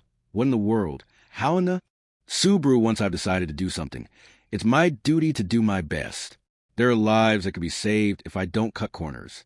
If that's the case, then there's only one thing I have to do. Mizelda, the smile disappeared, and he pointed one finger up toward the heavens. The close thicket of trees prevented him from seeing the sun, but it was not the heavenly beings he had to show this to, only the many friends gathered here. Look at them from head to toe. It didn't matter if it was from the front, the back, the right, the left, or anywhere in between. He must constantly imagine himself as the most beautiful. If he succeeded in tracing that image, succeeded in recreating the ideal, then he would have nothing to fear. Here, with authority Subaru Natsumi Schwartz's advent, that's what Natsumi Schwartz heroically, or rather, declared like a lady. Mizelda, the woman who had stopped clapping in front of him, nodded deeply. She then lined up next to Natsumi, supporting his back with her hand. Mizelda, my world was too small. You were right. Subaru, no, Natsumi. Subaru, you understand now, don't you, Mizelda-san? Mizelda, it is frustrating, but I do understand now beauty can be made. Mizelda lowered the corners of her eyes and smiled gently, while Natsumi smiled back. The people of Shudrak that were gathered there also looked at each other as they witnessed the beautiful scene. Then applause rained down, coming as a belated blessing. The applause continued to pour down, congratulating Natsumi on her unveiling. And then what is this? Other ones who couldn't quite get over it watched the scene with their cheeks contorted into a frown. To Subaru, and so Natsumi Schwartz was born. I was a bit confused, since the different makeup tools and all, but I managed to get this much done. Rem, are you kidding me? Subaru, After returning to the meeting place and setting up another assembly, Natsumi, or rather, Subaru's words were answered by Rem. Her gaze gelid, her tone glaciated. Rem's chilly attitude did not change even after showing her the results. Subaru pointed his face and said, Subaru, I need fake eyelashes after all for the wig. I managed to borrow some black hair from the Shudrak Rem. I'm not talking about that. I think the makeup and wigs are well done. But you don't have to talk like a woman forever. Subaru, yes, but the state of mind is also important, isn't it? If I'm not careful on a regular basis, I never know where I might fall apart. Besides, Rem, besides? Subaru, if I indulge in the fact that I'm a man, the goddess of beauty will turn her back on me and ouch, ouch, ouch. Just as Subaru was about to speak seriously, Rem pulled his ear quite hard. He couldn't help but get teary-eyed as he quickly moved away. Subaru decided to slip close to Mizelda, who was watching the proceedings. Subaru, Mizelda Enasama, I'm afraid of Rem-san, Mizelda. Don't cry. Natsumi, strangely enough, you look so cute, even though I know you're Subaru. Tarita should learn from you. Tarita's sister, while her sister patted Subaru's head. Tarita rolled her eyes at Mizelda's ruthless comment. However, Tarita's face was much softer than it would normally be. That was because Subaru had rearranged the heavy makeup she usually wore, which should be called the war paint of the people of Shudrak, to make her look cuter. The Shudrak were best known for their bravery and strength, but this time they were required to be both glamorous and dangerous, with a magical and sensuous quality that could drive men crazy. Tarita and Kuna's makeup was fun to apply once they decided to focus their beauty regimen in that direction. Subaru, you have a much younger face than I expected. Tarita, Anasama, your makeup looks great. It's nice to show off your cuteness once in a while. Tarita, please don't tease me. First of all, I can't be as pretty as you, Subaru. Well, your lack of confidence is also cute. Right, Ms. Zelda Anasama? Ms. Zelda, yes, dear. Ms. Zelda's cheeks relaxed as Subaru leaned up to her and spoke softly. Tarita flinched at the sight of the two of them and turned over with a slight blush on her cheeks. Her brown skin made it hard to see her cheeks redden, but the makeup on her eyes and lips gave the impression of a slight blush, so it was easy to see the adorable change in her appearance. Rem, when are you going to stop fooling around? Rem shattered such a flowery scene with a single shout. Subaru and Tarita shrank as if hit by a gust of wind. Rem glared at them with her pale blue eyes and looked at Cuna at the edge of the room. Cuna, who, like Tarita, also had her makeup done along with her hair, jerked away. Cuna, W, what is it? For the record, I have nothing to do with this, Rem, Cuna-san. I'm counting on you. Looking at those two, I see you're the only one who's sane. Are you seriously going along with this plan? Cuna, I know I'm the only sane one. But Cuna, who had her hair in twin tails, looked at Subaru and Tarita with an unmotivated look at her eyes. It was an unpleasant assessment. But Subaru could only wait to see what would happen. Her look told him that he was insane, and thus was different from Tarita, who was shaking in shock. Cuna let out a small exhale at the reaction of Subaru and the others. Cuna, the reason why he couldn't do the mission has disappeared. You understand that too, right, Rem? Natsumi Subaru doesn't have a problem. Yeah, he's more of a woman than the chieftain. Rem, I think that's too rude to say about Ms. Zelda-sen. Cuna, I don't think it's a problem. What'll be a problem are our results over there. And just as Cuna was nearly done answering Rem's questions, it appears everyone is here. Cuna-o, speaking of the devil of Pompous, undeceiving tone of voice enveloped the meeting hall, and a new figure appeared. When Cuna's gaze turned in that direction, Rem had no choice but to turn in the same direction. Naturally, Subaru, Ms. Zelda, and the others' gazes were drawn there as well. Everyone at that moment, time stopped for everyone. No, to be precise, time stopped for everyone aside from the figure that appeared in Subaru, who had applied makeup to them. Subaru, I left the fine-tuning to you, but you're so good at it. It's almost disgusting. Abel, it does not elate me to be praised for my makeup skills. Nevertheless, your skills are impressive. So, even a finished product may become a whole new thing. Huh, it looks even better than I imagined. Subaru, coo, my margin for victory. As he said this, Subaru gently bit his pinky finger in frustration. Of course, there was no doubting his belief that beauty could be created. Subaru was also proud to say that he had proved this with his own body, using the few cards he had in hand.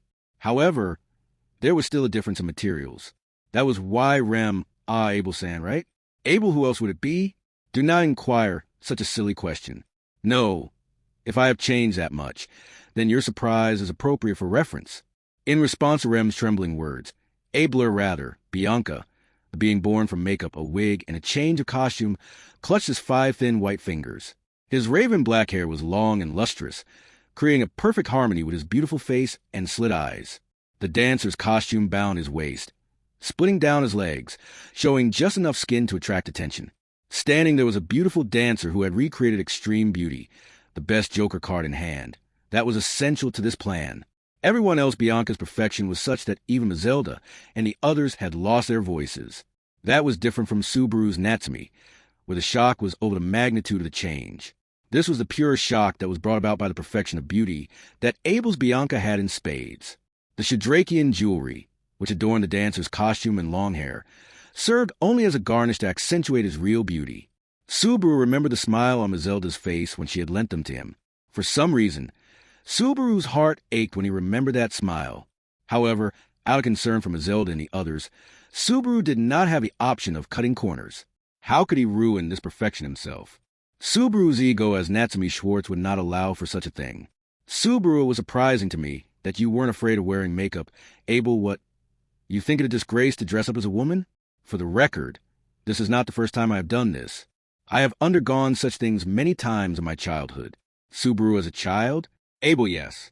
Considering my position, I would state it is a good idea to possess a wide range of ways to protect oneself. Subaru's lips curved at Abel's words, not Bianca's, a beautiful woman who crossed her arms adorably. Perhaps his past experiences were referring to the secret feuds he'd endured as a candidate to become the next emperor before actually taking up the seat. In Wallachia, where the succession to the throne was apparently much more tumultuous than in Lagunica. It was easy to imagine the possibility of assassination being employed in the battle over who became the next emperor. In order to survive such a harsh life, he would have sometimes had to disguise his appearance and even gender. Abel's willingness to make sacrifices, including his own, seemed to have been shaped by his childhood. Before he won the throne of the emperor, that was how it had come about, and now appeared in Abel's Bianca, now dressed as a woman.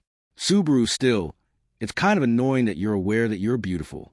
Abel, that is exactly what is ridiculous. How can someone be in a position where they must be capable of looking at their country from a broad perspective and not be able to see themselves objectively? Though you seem to have subverted that objective assessment of yourself through your own skills, I have no need for those kinds of petty tricks. Subaru Guhhk. Abel, do you know why tigers are strong? Tigers are strong because they are strong. Subaru was struck by a concept that he had heard from Garfield as well. The theory that tigers were strong because they were tigers became attributed to the fact that Abel was beautiful because he was Abel. It was no longer the logic of violence. It was the same as saying that Reinhardt was strong because he was Reinhardt. In other words, it was a blunt view of the world. Subaru, well, anyway, Flora is thinking the same thing, isn't she? Flop, aren't you jumping to conclusions there? Husband cooing. Behind Abel followed an astonished Flop, now disguised as Flora. He was also dressed up and had the type of beauty that Subaru knew would make a finished product more complete just by fully utilizing the potential of his resources. In fact, unlike Subaru and Abel, he'd had his originally long hair only slightly tweaked, so it could be said that he was the one who brought out the most charm from the materials.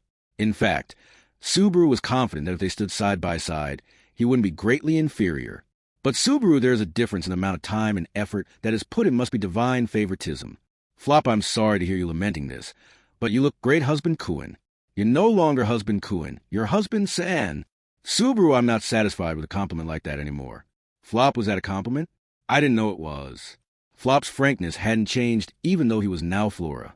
Anyway, that was fine in his case, although he would need some acting guidance to follow the plan's directions. In this situation, however, it was Abel who would be the most important. Subaru, Flora, and I can play instruments. Therefore, your role is Abel dancing. Huh. I do not require being told. I have the plan in my mind. The importance of my role alike. Besides, Subaru, besides? Abel, I am not as excellent at dancing as my dead sister, but I am pretty close. His cheeks twisted, and even his triumphant, arrogant smile was beautiful. Abel's confident attitude was reassuring, and at the same time, it made Subaru's heart burn with anticipation. In fact, Abel had demonstrated his devilishness without regret as a complete Bianca. If Abel's self-awareness was correct, Subaru could have high hopes for the dancing as well. Subaru, all right then, if you have that much confidence, show me how good you are. After all, you can't take back whatever you spat out. Abel, whatever I spat out, huh? As in, when one is being spat down upon by the clouds, you mean? That is quite a roundabout way of saying it, but that is fine. I shall display it to you. Subaru, Abel, it is the least I can do, to reward you for offering this plan. Abel's arrogance did not diminish, even when dressed as a woman, as if he never doubted himself. Feeling both reassured and threatened by this, Subaru softly looked at Remington. Unfortunately, he couldn't let her accompany him for his plan. But still, Subaru, please pray for my safety. I'll do my best for you. Remington. Yes. Subaru, it took you long enough to pray, didn't it? Subaru shouted at Rem's late reply, who looked sincerely mystified. Lewis, beside Rem, pulled her head back in tightly as she heard this. It seemed that even she could not recognize Natsumi as Subaru. For the moment, it was a good thing that the reaction convinced him that he had gained some momentum for the mission. 3 Operation Kamaso Takaru. That was the name of the operation aimed at Zikr Osman, the womanizer and general second class of the Empire. Inspired by a tale out of Kojiki, the name for the operation had been Subaru's suggestion. Fortunately, no one had not raised any objections. It was uncertain if they had respected Subaru, the one who had come up with the plan, or if no one cared about the name of the operation in the first place. But it was a good thing that there had been no trouble over it. At any rate, there was no point in a plan in which the element of luck inevitably came into play. Of course, they would spare no effort to improve their chances of success, but it was difficult to accrete luck. However, it was not a bad thing to gain a favorable condition, even if it was a small one. Leaving the Budheim jungle, the group set course for Garo. The 5 members of the party were Subaru's Natsumi, Abel's Bianca, Flop's Flora, Tarita, and Cuna. The rest of the people of Shudrak were led by Mazelda in a separate party, with Rem, Lewis, and Medium among them, hiding away from the city. They would need to attack the walls of the fortress city and act as a diversion if the need arose. However, that was only an insurance policy, a less-than-ideal insurance policy, in case the plan fails. If the plan were to fail, Subaru and the others would be in a very dangerous situation by then. Anyway, Subaru, personally, I think the first checkpoint's the most important one. Subaru muttered this, looking up at the main gate, in which the front was glaring down at them from high above. They were going to challenge the main gate again, which they had once forced their way through, albeit that had passed a few days ago.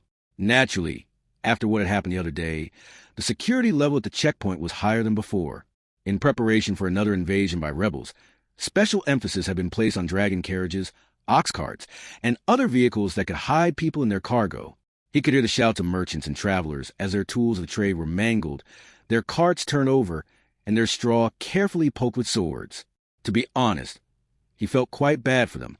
However, considering the chaos that would occur in the city ahead, he thought it might be wise of them to turn back here. Of course, there was no way he could give them that kind of advice. But next, what about you guys? A stern man's rough voice struck Subaru's eardrums as he pondered. Upon looking up, he saw a bald-headed guard with a strong physique beckoning toward him. The man called the group forward, and Subaru hung his head reverently at the head of the group. Subaru, we are a troupe of traveling entertainers. We come to this city from the north. Guardo, traveling entertainers raising an eyebrow in curiosity. The guard also looked at the group behind Subaru. Flora, carrying a musical instrument on her back, waved. Tarita, carrying her luggage on her back, bowed. Cuna draped a parasol over the person next to her, whose face was covered by a veil, not allowing anyone to see her expression. The guard's admiration for this rather atmospheric group could be sensed. Subaru, on the other hand, while maintaining an amiable smile, Subaru's insides were tense. He was familiar with the guard. He was the one who had been in charge of the main gate when Subaru had first met Flop and Medium when entering Garo.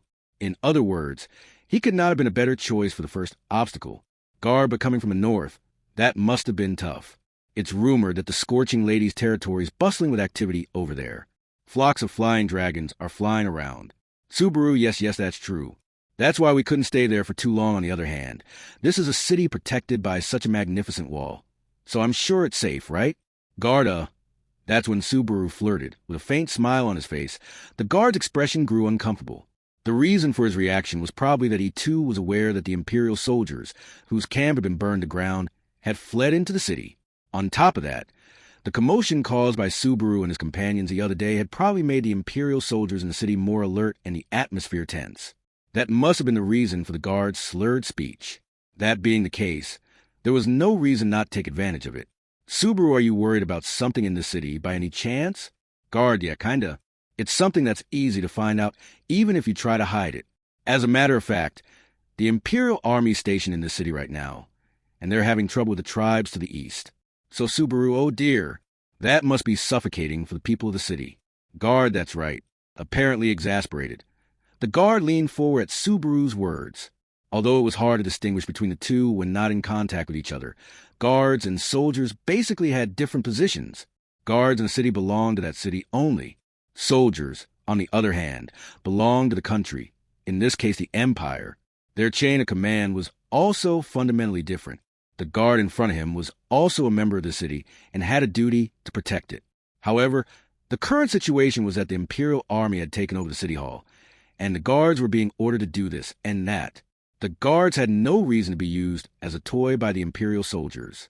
Guard, in addition, they took over the city taverns by themselves, calling it night patrol. And since they don't pay well, it's not good for business. I can't handle it anymore. Subaru, oh dear, how terrible. My heart goes out to you. Between you and me, I've had my share of rough experiences with the arrogance of the Imperial soldiers. Gardo, really? A beautiful woman like you? After he threw in some agreeable reactions, the guard's response softened at once at Subaru's deep and loud approval. Actually, the man seemed to be quite friendly, so Subaru lowered his voice slightly, then said yes and turned his head to look away. Seeing that meaningful gesture, the guard said, "Oh, miss?" before he became flustered. "Guard, are you okay? If you don't want to talk, don't bother Subaru, no. I'm fine. It's an old story. It's just that before, I was forcibly captured by the Imperial soldiers and put in a cage and treated like a slave. Guard, that Subaru, they sometimes did things like intentionally extend their feet to make me trip and fall, and at other times they would even threaten me with blades. Guard, that's unforgivable. The guard clenched his fist in righteous indignation as Subaru tearfully recounted his past. Seeing the man's ears reddening in fury, Subaru muttered softly, "You're so kind." Guard, no, I'm not trying to be nice. Anyone feel the same way you do. Subaru then, "Hey, guard-sama, if you feel sorry for me, please let me in. If you do, guard, then what?" Subaru, then I'll give a makeover to the atmosphere of the city, which the Imperial Army has made so bleak. His voice was quiet, but the enthusiasm in his voice was passionate. Hearing this, the stern face of the guard flushed with surprise. His gaze turned to the troop of traveling entertainers lined up behind Subaru. "Guard ladies, what arts exactly are you going to show us?" "Subaru, of course. We have traveled around the world and learned many different arts. I also like to sing, play a bit of music, and do a little magic." But guard gulp. "Subaru, the best part of the show is the dance of the troop's flower, the dansus." With those words, Subaru pointed to a figure standing in the center of the group, protected by a parasol. Her face was hidden by a veil, and she was the main attraction of the troop. The guard's eyes widened and stiffened as he took in the gaze from behind the veil. His throat was frozen, even though not everything was exposed. Guard, it was natural to be blinded and unable to move. It was a masterpiece that would have frustrated even Subaru. Beauty can be made, he had boldly stated, but true beauty was a creation of God. After all, Subaru's beauty was nothing more than touch-up work in comparison to that. However, even that one step was enough to sharpen his devilish beauty even more. Subaru, in addition to the dansus, will also sing and play music for you. We hope you will allow us to stay in Garo. Guard Subaru, guard-sama. Guard, that's right. I don't see anything suspicious among your possessions, the guard muttered to himself as he came back to his senses after being nipped in the shoulder with a little pinch. He then put his hand on his chest and looked around at the group, breathing softly to check the beating of his heart, and as much as possible, while consciously averted his gaze in order to not become mesmerized by that fiendish visage. Guard, you can come in. If you're going to perform somewhere, it's better to stay away from the main gate. The main street in the middle of town's a good place to start. The city hall is too crowded with soldiers to be a viable candidate. Subaru, well, that's very kind of you. When will guard-sama be available? Guard, me? My shift ends just before dinner at dusk. And then I'll go eat Subaru. Then please let me know where that restaurant is. I'm sure that if you bring some of your colleagues with you, we'll be able to thank them for their hospitality towards us. He gently leaned in and whispered so into the guard's ear. When the guard raised his eyes in surprise, Subaru smiled at him and moved away, then turned to his troopmates, impatiently waiting at the checkpoint. Subaru, okay, here we go. Folks, let's clear the atmosphere in this city as a gift. With that, Subaru led the people who had stopped in their tracks and passed by the guard, with the guard holding his ears and looking on in amazement. Subaru and the others walked proudly and unhindered to the main gate into the city. Watching them go, the guard exhaled quietly. Guard, let's try to finish work as soon as possible for today. He blurted this out. Flop, well, that was a thing of beauty, husband San. I'm beginning to think that maybe you have more talent as a merchant than I do. A few moments after passing through the main gate with his luggage, Flop, a.k.a. Flora, praised Subaru's behavior at the checkpoint with a twinkle in his eye. There was no lie in his open-hearted words, and Subaru nodded cheerfully. Subaru, yes, I'm honored by your praise. But I'm not a merchant by any means. I got my own business that I need to attend to. Flop, things you need to do? Like what? Subaru, of course. It's not about being a lady, it's about helping the people important to me. Flop's eyes widened slightly upon hearing Subaru's words. However, he quickly relaxed his gaze and nodded. Well, yes. Flop, then we need to make this plan work, and reassure wife Sen as soon as possible. Subaru and Flora, we don't want to make medium Sen feel uneasy, do we? Flop, ha. My sister would never be worried. My sister is a very tough girl, both physically and mentally. I can't imagine her feeling down. Subaru agreed with Flop, who smiled cheerfully, albeit unladylike. Like Flop, he cannot imagine Medium feeling down either. The two siblings must have helped each other through many rough times. That was why Subaru had a responsibility to help the two people he had gotten involved.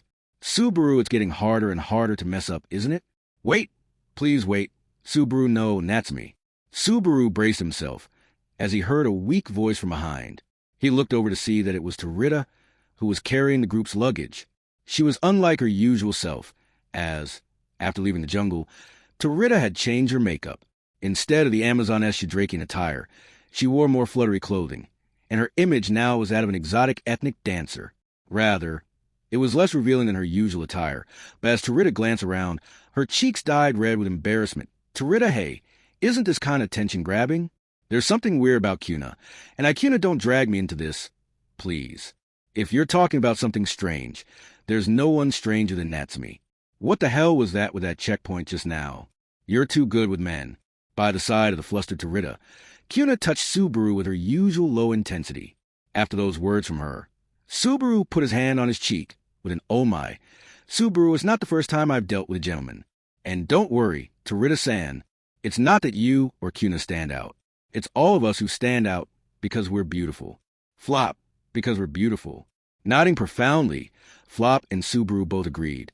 In response, Tarita looked incredulous as she voiced out a bow tearful Tarita. If you're going to use words like that, then give them to my sister Flop. What are you saying, Miss Tarita? Your charm and your sister's are two very different things. First of all, by no means am I disregarding my admiration for Miss Mazelda when I pay my compliments to you.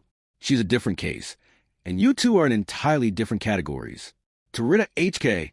In an instant, Flop took Tarita's hand and said this with a radiant smile. Tarita's eyes widened at the vigor of it, and her mouth slowly opened and then closed rapidly. As the blush on her cheeks grew, Subaru put his hand over his mouth and let out my "oh my." Cuna, give me a break. Tarita's particularly attached to the chieftain, and has hardly ever left the forest. That's why she's not very tolerant. Subaru, well, she's smiling, but you're calm, right? Cuna, I've been sneaking out of the woods more often than not, and I've never had a great and fearsome sister. I have a younger sister who's quite a handful. In the back of Cuna's closed mind, the person was probably Holly. They were like sisters, like best friends, like parent and child. However, Tarita's words could not be ignored. Around them, attention was certainly focused on the cross-dressing Subaru walking down the streets past the checkpoint. In addition to their unusual attire, the entire city was on edge as the Imperial soldiers were on high alert. Naturally, the citizens of the city would be very suspicious of strangers. If that was the case, then Abel is an opportunity. Subaru only for curious eyes, isn't it? Under the parasol, a sharp gaze pierced Subaru's profile from within the veiled shadow. Nudged to stop talking nonsense, Subaru replied with a sultry yes. However, Subaru agreed with the Dansus that this was a good opportunity. Therefore, Subaru, let's follow the advice of the guards and make our debut on the main street. Flop, all right. Yes, I know, Miss Natsumi. Flop followed along as Subaru decided to start the performance off with a bang right on the spot. They took off part of their costumes, exposing their shoulders, stomachs, and backs. They then stepped out, each holding an instrument in their hands, poised at the sides of the main street. And then, Subaru, come by and take a look. I will now show you a song and dance that has been handed down through time and across the world, from beyond the great waterfall of the Far East. This is from a traveling troupe that has come to the city today to perform. Subaru intoned promotional line loudly, and then Flop, who had received eye contact, began to play the lyre, a stringed instrument held in his hand. The light sounds combined to form music, which drew even more attention from the people who heard it. Oh, what's going on? They say they're traveling entertainers. Music. Wow. That's quite a collection of beauties of people walking down the street, lured in by Subaru's words and Flop's music, stopped or peeked out from the inside of buildings, having their attention drawn by the troupe. Subaru and Flop were on the lead instruments, as Tarita and Cuna followed with simple percussion instruments, such as castanets. Subaru was grateful enough that since Flop was more skilled than expected, so he had no qualms with the music. More importantly, the odds of victory were roughly 50%. Subaru, from now on, we will sing and dance a story from a different world, far, far away. It is a story of people, dragons, demons, and strange beings that cannot be expressed in words. Please, everyone, relax and enjoy to your heart's content. With a smile on his face and an excited tone of voice, the anticipation built up as Flop's performance with Subaru reached its first climax. Everyone was in love with their performance and the beauty of the musicians, but the real deal was right after this. And just as the music crescendoed into its apex, a black-haired dancer slowly removed the thin silk she was wearing and stepped out into the street. Upon lifting the veil with one hand and revealing his face, the people who had been listening to the music turned their gazes towards him, as a shock, feeling like a punch to the gut, permeated them. Yes, that was it. He wanted that reaction, that look, and yet he was upset. Subaru, it's so frustrating. As he played his instrument, Subaru expressed his inner frustration of being beaten. Deep in his heart, he felt defeated. But it should feel good to be beaten by something of such high caliber. But that was a lie. A sense of defeat was ultimately a sense of defeat, and it was frustrating. However, this calmness just before it all turned into a frenzy was the key to this plan then. To fullest extent, they could charm the people of Garo with this dance. Subaru, now you're up. Bianca. Abel, after glancing at Subaru with a flushed look, Abel, a.k.a. Bianca, slowly raised his arm.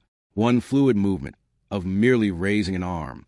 In spite of this, his gestures had an elegance that exuded from deep within his being. It melted into the air and instantly dominated the main street. A flowing, beautiful, and solemn dance began. The dance that accompanied the music was something that Abel had originally mastered, but with Subaru's own twist, was probably new to everyone. Yet, it even dispensed a need for any sort of manipulation or petty tricks. With Subaru's tweaks, what had been a solid dance was now far superior. The audience forgot to breathe as their gaze was enraptured by the beautiful dance. It was a cry of beauty that appealed to their instincts. It told them not to take their eyes off it even for a moment. To put it bluntly, this was what the eyes were meant to behold. Abel's dance was arrogant and pompous, confronting his audience with such thoughts. It said, "Look at me." The sight of the mesmerized and stunned crowd was frightening to Subaru, even though he had been the one to come up with the idea. If there were a thief here, the people standing around would have their pockets openly searched and would not even notice if someone took their wallets. No, that assumption was not valid, since even a thief would not be able to take their eyes off Abel's dance. It was only one song and dance, lasting less than 5 minutes of time. The performers had been concentrating on not making any mistakes. But Subaru wondered if anyone would have even noticed if they had messed up. To be honest, Subaru's true thoughts were that it would be doubtful. Once the performance ended, Abel's heels and toes made ground. Seeing this posture, the audience finally realized that the dance was already over, and Abel was just standing there. Immediately, the main street was filled with applause and cheers. Just as Subaru had hoped, just as he had aimed for, it was a resounding response. However, unlike Flop, who was holding up his instrument and responding to the cheers, Subaru was smiling to the crowd with mixed feelings. At any rate, he had no idea what to say to Abel, who smiled triumphantly at him. For the reputation of the troupe in the fortress city of Garo had been determined by the great success of their first performance, a demonstration of sorts set on the principal avenue, but the response had been far greater than they had expected, and so the troupe's activities after that became much easier. However, Subaru, don't forget that we were only brought into the spotlight because of our novelty. Our performance is just a hasty effort. Our act now is merely a passing fancy. Flop, I see. In other words, we need to work on our skills steadily, don't we, husband Cohen? Subaru, yes. That's why we need to work tirelessly and be alert every day. Subaru clenched his fist firmly while Flop, who sat upright, nodded with a smile. In contrast to his loud voice, Flop was a very good listener and responded quickly. Admirably, Subaru's speech gained momentum thanks to Flop. Anyway, it was not Flop that Subaru really should be talking to. Subaru, you too. Don't let your guard down. Tarita, oh. Now we got caught in the crossfire. Cuna, we did. When Subaru pointed at them, Tarita and Cuna immediately looked displeased. Inside the inn, the two of them had taken off the clothes they dressed up in and gone back to their Shadrakian style, which appeared almost like underwear. While working as members of the troupe, they were properly dressed, but as soon as they entered the secluded inn, they looked like this. Subaru, you're slacking too much. Tarita, I'm not saying we're not relaxing, but on the other hand, what about her? Subaru, what do you mean? Actually, what are you even talking about? You know, I find these conversations without a clear subject pretty annoying. Tarita Natsumi, that's what. Why you would pretend to be something you're not, even when no one's looking, is beyond Cuna and I. Is it really necessary? Subaru pretending to be something I'm not? Having no clue, Subaru replied questionably, and Tarita and the others were taken aback. Naturally, it's a joke, Subaru said, as he dispelled their surprise. Subaru, nevertheless, I can't accept that notion. You know why? The devil is in the details, as they say, and it's the seemingly useless details that bring about the reality of the situation. That's precisely why it's essential to Flop not cut corners in places outside the public eye, is what you're saying. MHM, as expected, husband Kuan, no, Miss Natsumi. I'm learning a lot. Flop was truly a student worth teaching, as that was an answer worth 100 points. That said, in regards to the point that he couldn't correct himself from using boku as his first-person pronoun, no matter how much he tried. Kyuna looked in protest at Subaru, but he passed it off with a smile. At that moment, Subaru and his troupe of traveling entertainers were staying at an inn in Garo. It had already been 3 days since they had begun their infiltration, and in that time they had performed a total of 10 times, receiving a more than adequate response.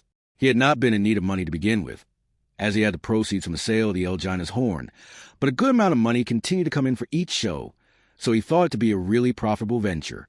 Subaru, I think it's time to move on to the next phase. Gently placing his finger on his chin, Subaru hoped for a change in their stagnant situation.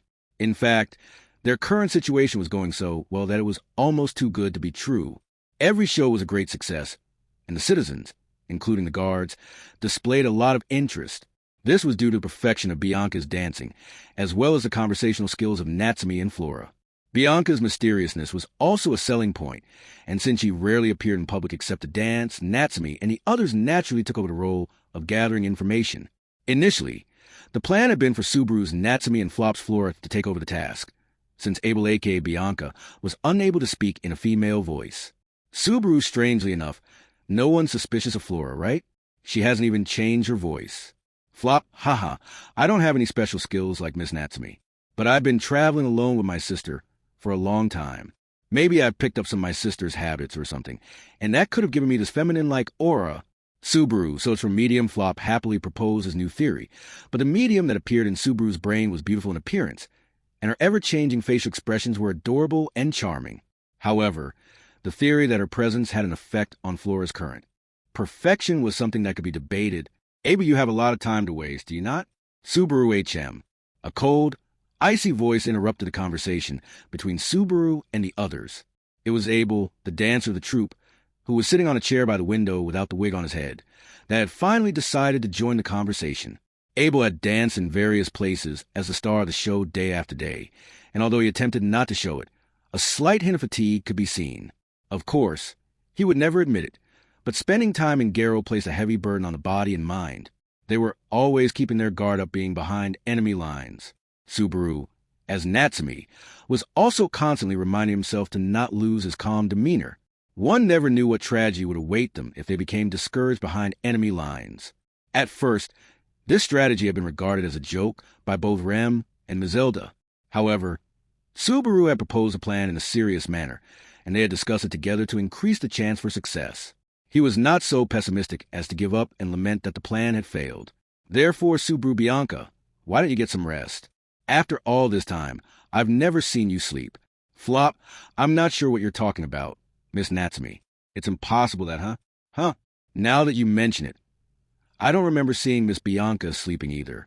Flop tried to laugh at Subaru's point, but then went serious upon noticing how that rang true. Not paying attention to Flop, Abel snorted and ignored it. Abel's strong sense of caution was ongoing, and he did not lower his guard with Subaru and the others.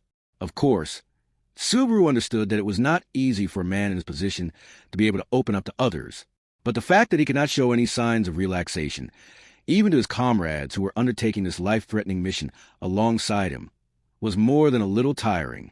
As usual, he would not even blink both eyes at the same time, despite the fact nobody here would do anything were he to close both of them. Subaru, that way of life is tiring, isn't it? Abel, are you really the one telling me this? Abel frowned back at Subaru, the latter conveying his honest thoughts. Hearing this, Subaru was unable to comprehend it all. It was true that Abel's way of life was definitely suffocating, and Subaru's was not. Abel, it is especially pathetic that you are not aware of it, but I forgive you. Keep doing your best. Subaru, you don't have to tell me. I'll keep living. As for you, Abel, closing both eyes signifies surrendering the right to life and death to the other. I do not take myself lightly enough to allow that to happen, even for a moment. Subaru, Abel, do not lose your sense of tension. I am sure you have touched on it before. With those words, the one Subaru wished to retort were blocked. Subaru stared at Abel's profile with a bitter feeling, but he was no longer being taken seriously. Abel, who had taken off his wig and jewelry, wore feminine outfits at the inn, so that he could change into Bianca as soon as something happened. That was a justification as to why he looked so good without his wig, even though he should be in an unbalanced state without it. This was the beauty of the tense atmosphere that was a result of the ever-present battlefield mindset Subaru had told the others, Flop included, to maintain. And while he was thinking about Abel's cold profile, Abel, there is movement. Subaru wa, muttering this. Abel stood up from his chair and went to his bunk. Subaru was taken aback as he witnessed how quickly he had put on the wig that had been left there. However, the meaning of that action was made clear immediately.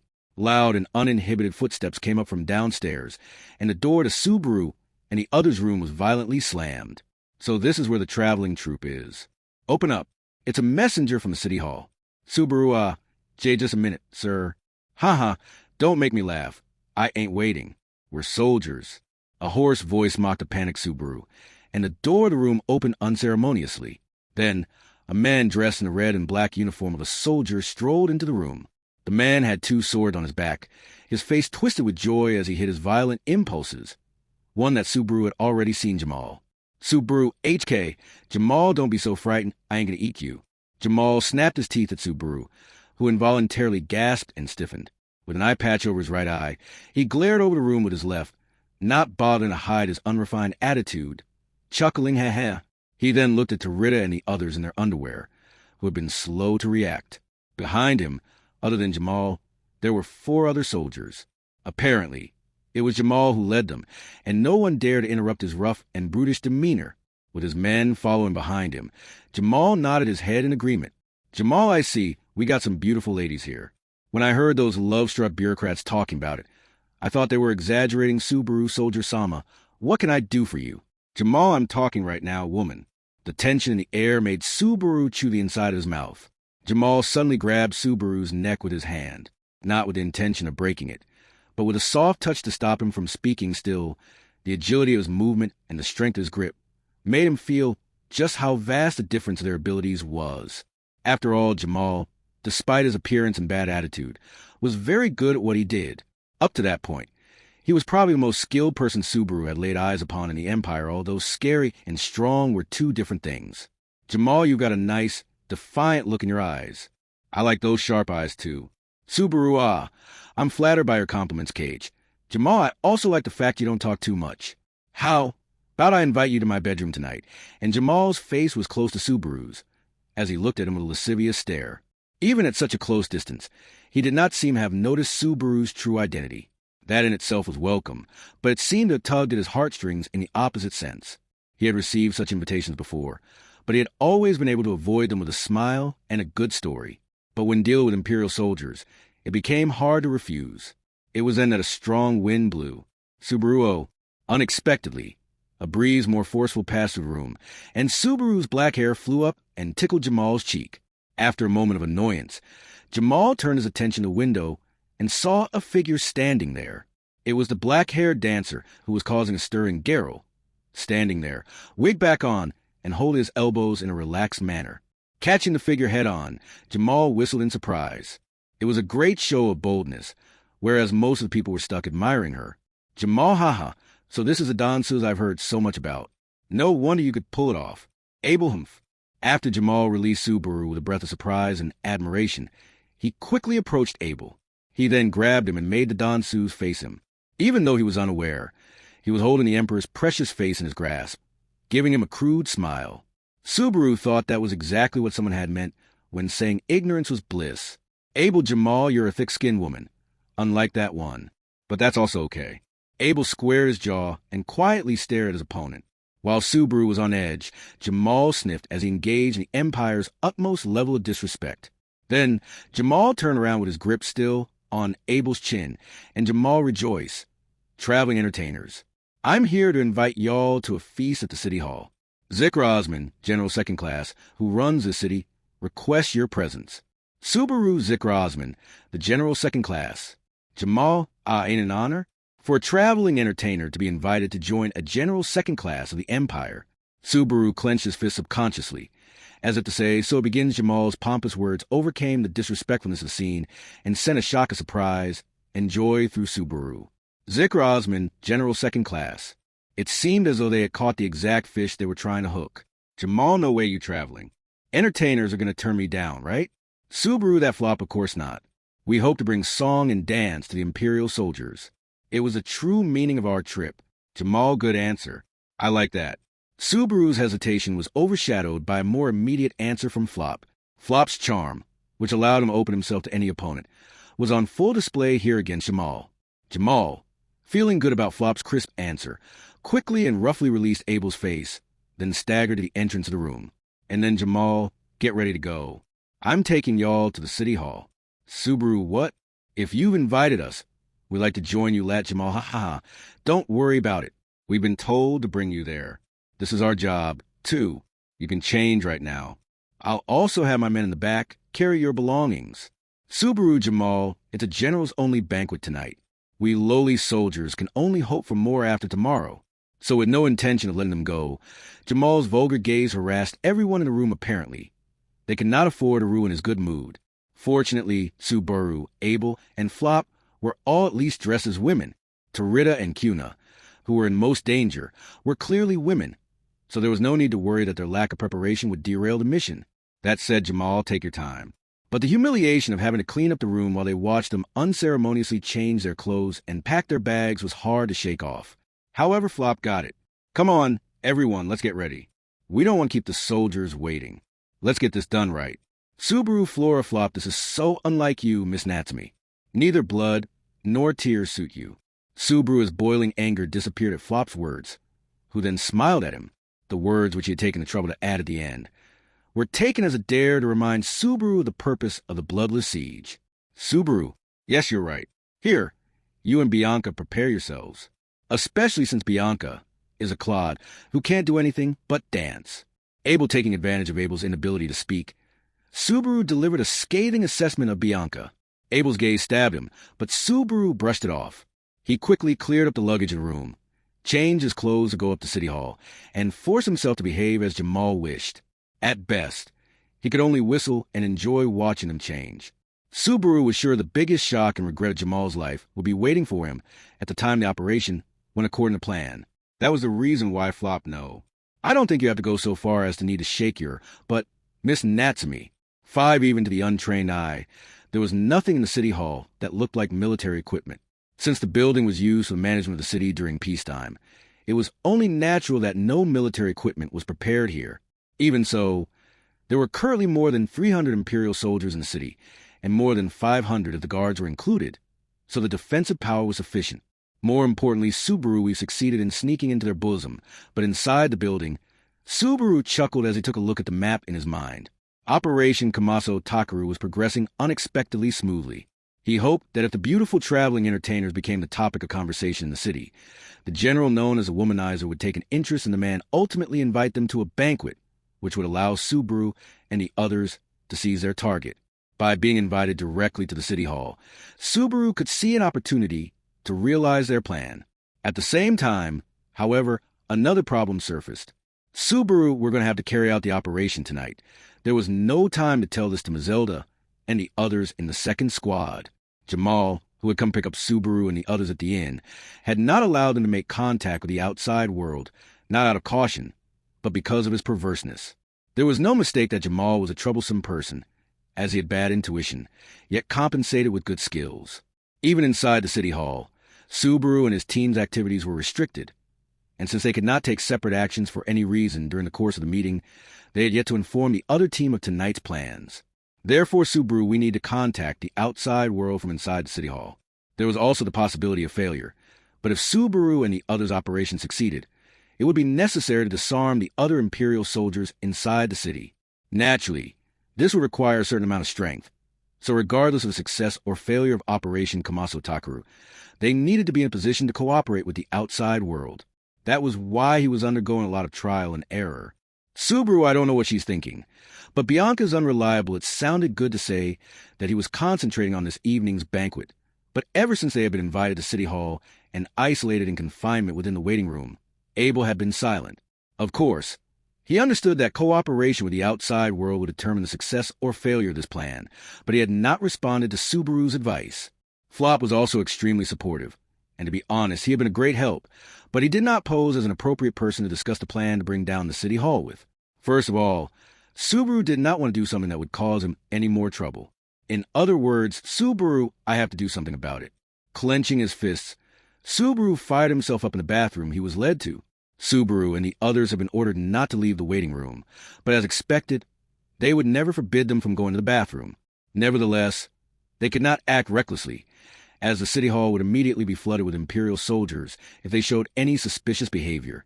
Subaru glanced at the windows, but unfortunately could not even try to go outside, as they had been fitted with iron bars, and because the waiting room itself was located on the third floor of the building. He did not think the soldiers were particularly wary of Subaru and the others. However, the idea of leaving them completely unguarded was out of question. That may be the manifestation of imperialism. In the worst-case scenario, the idea of reconsidering the decision to go ahead with the operation tonight at the banquet came to Subaru's mind. Subaru, even if we could miss the banquet, we wouldn't be able to avoid the invitation afterwards. They were a troupe of traveling entertainers with beautiful women. In the first place, when it came to bringing down the so-called womanizer, it was easy to imagine that the goal was dancing, performing arts, and the nightly fun that lay ahead. Even if he could avoid the advances of the citizens, it would be difficult for him to refuse the advances of an Imperial soldier and a general at that, and there was nothing he could do if they took him to the bedroom.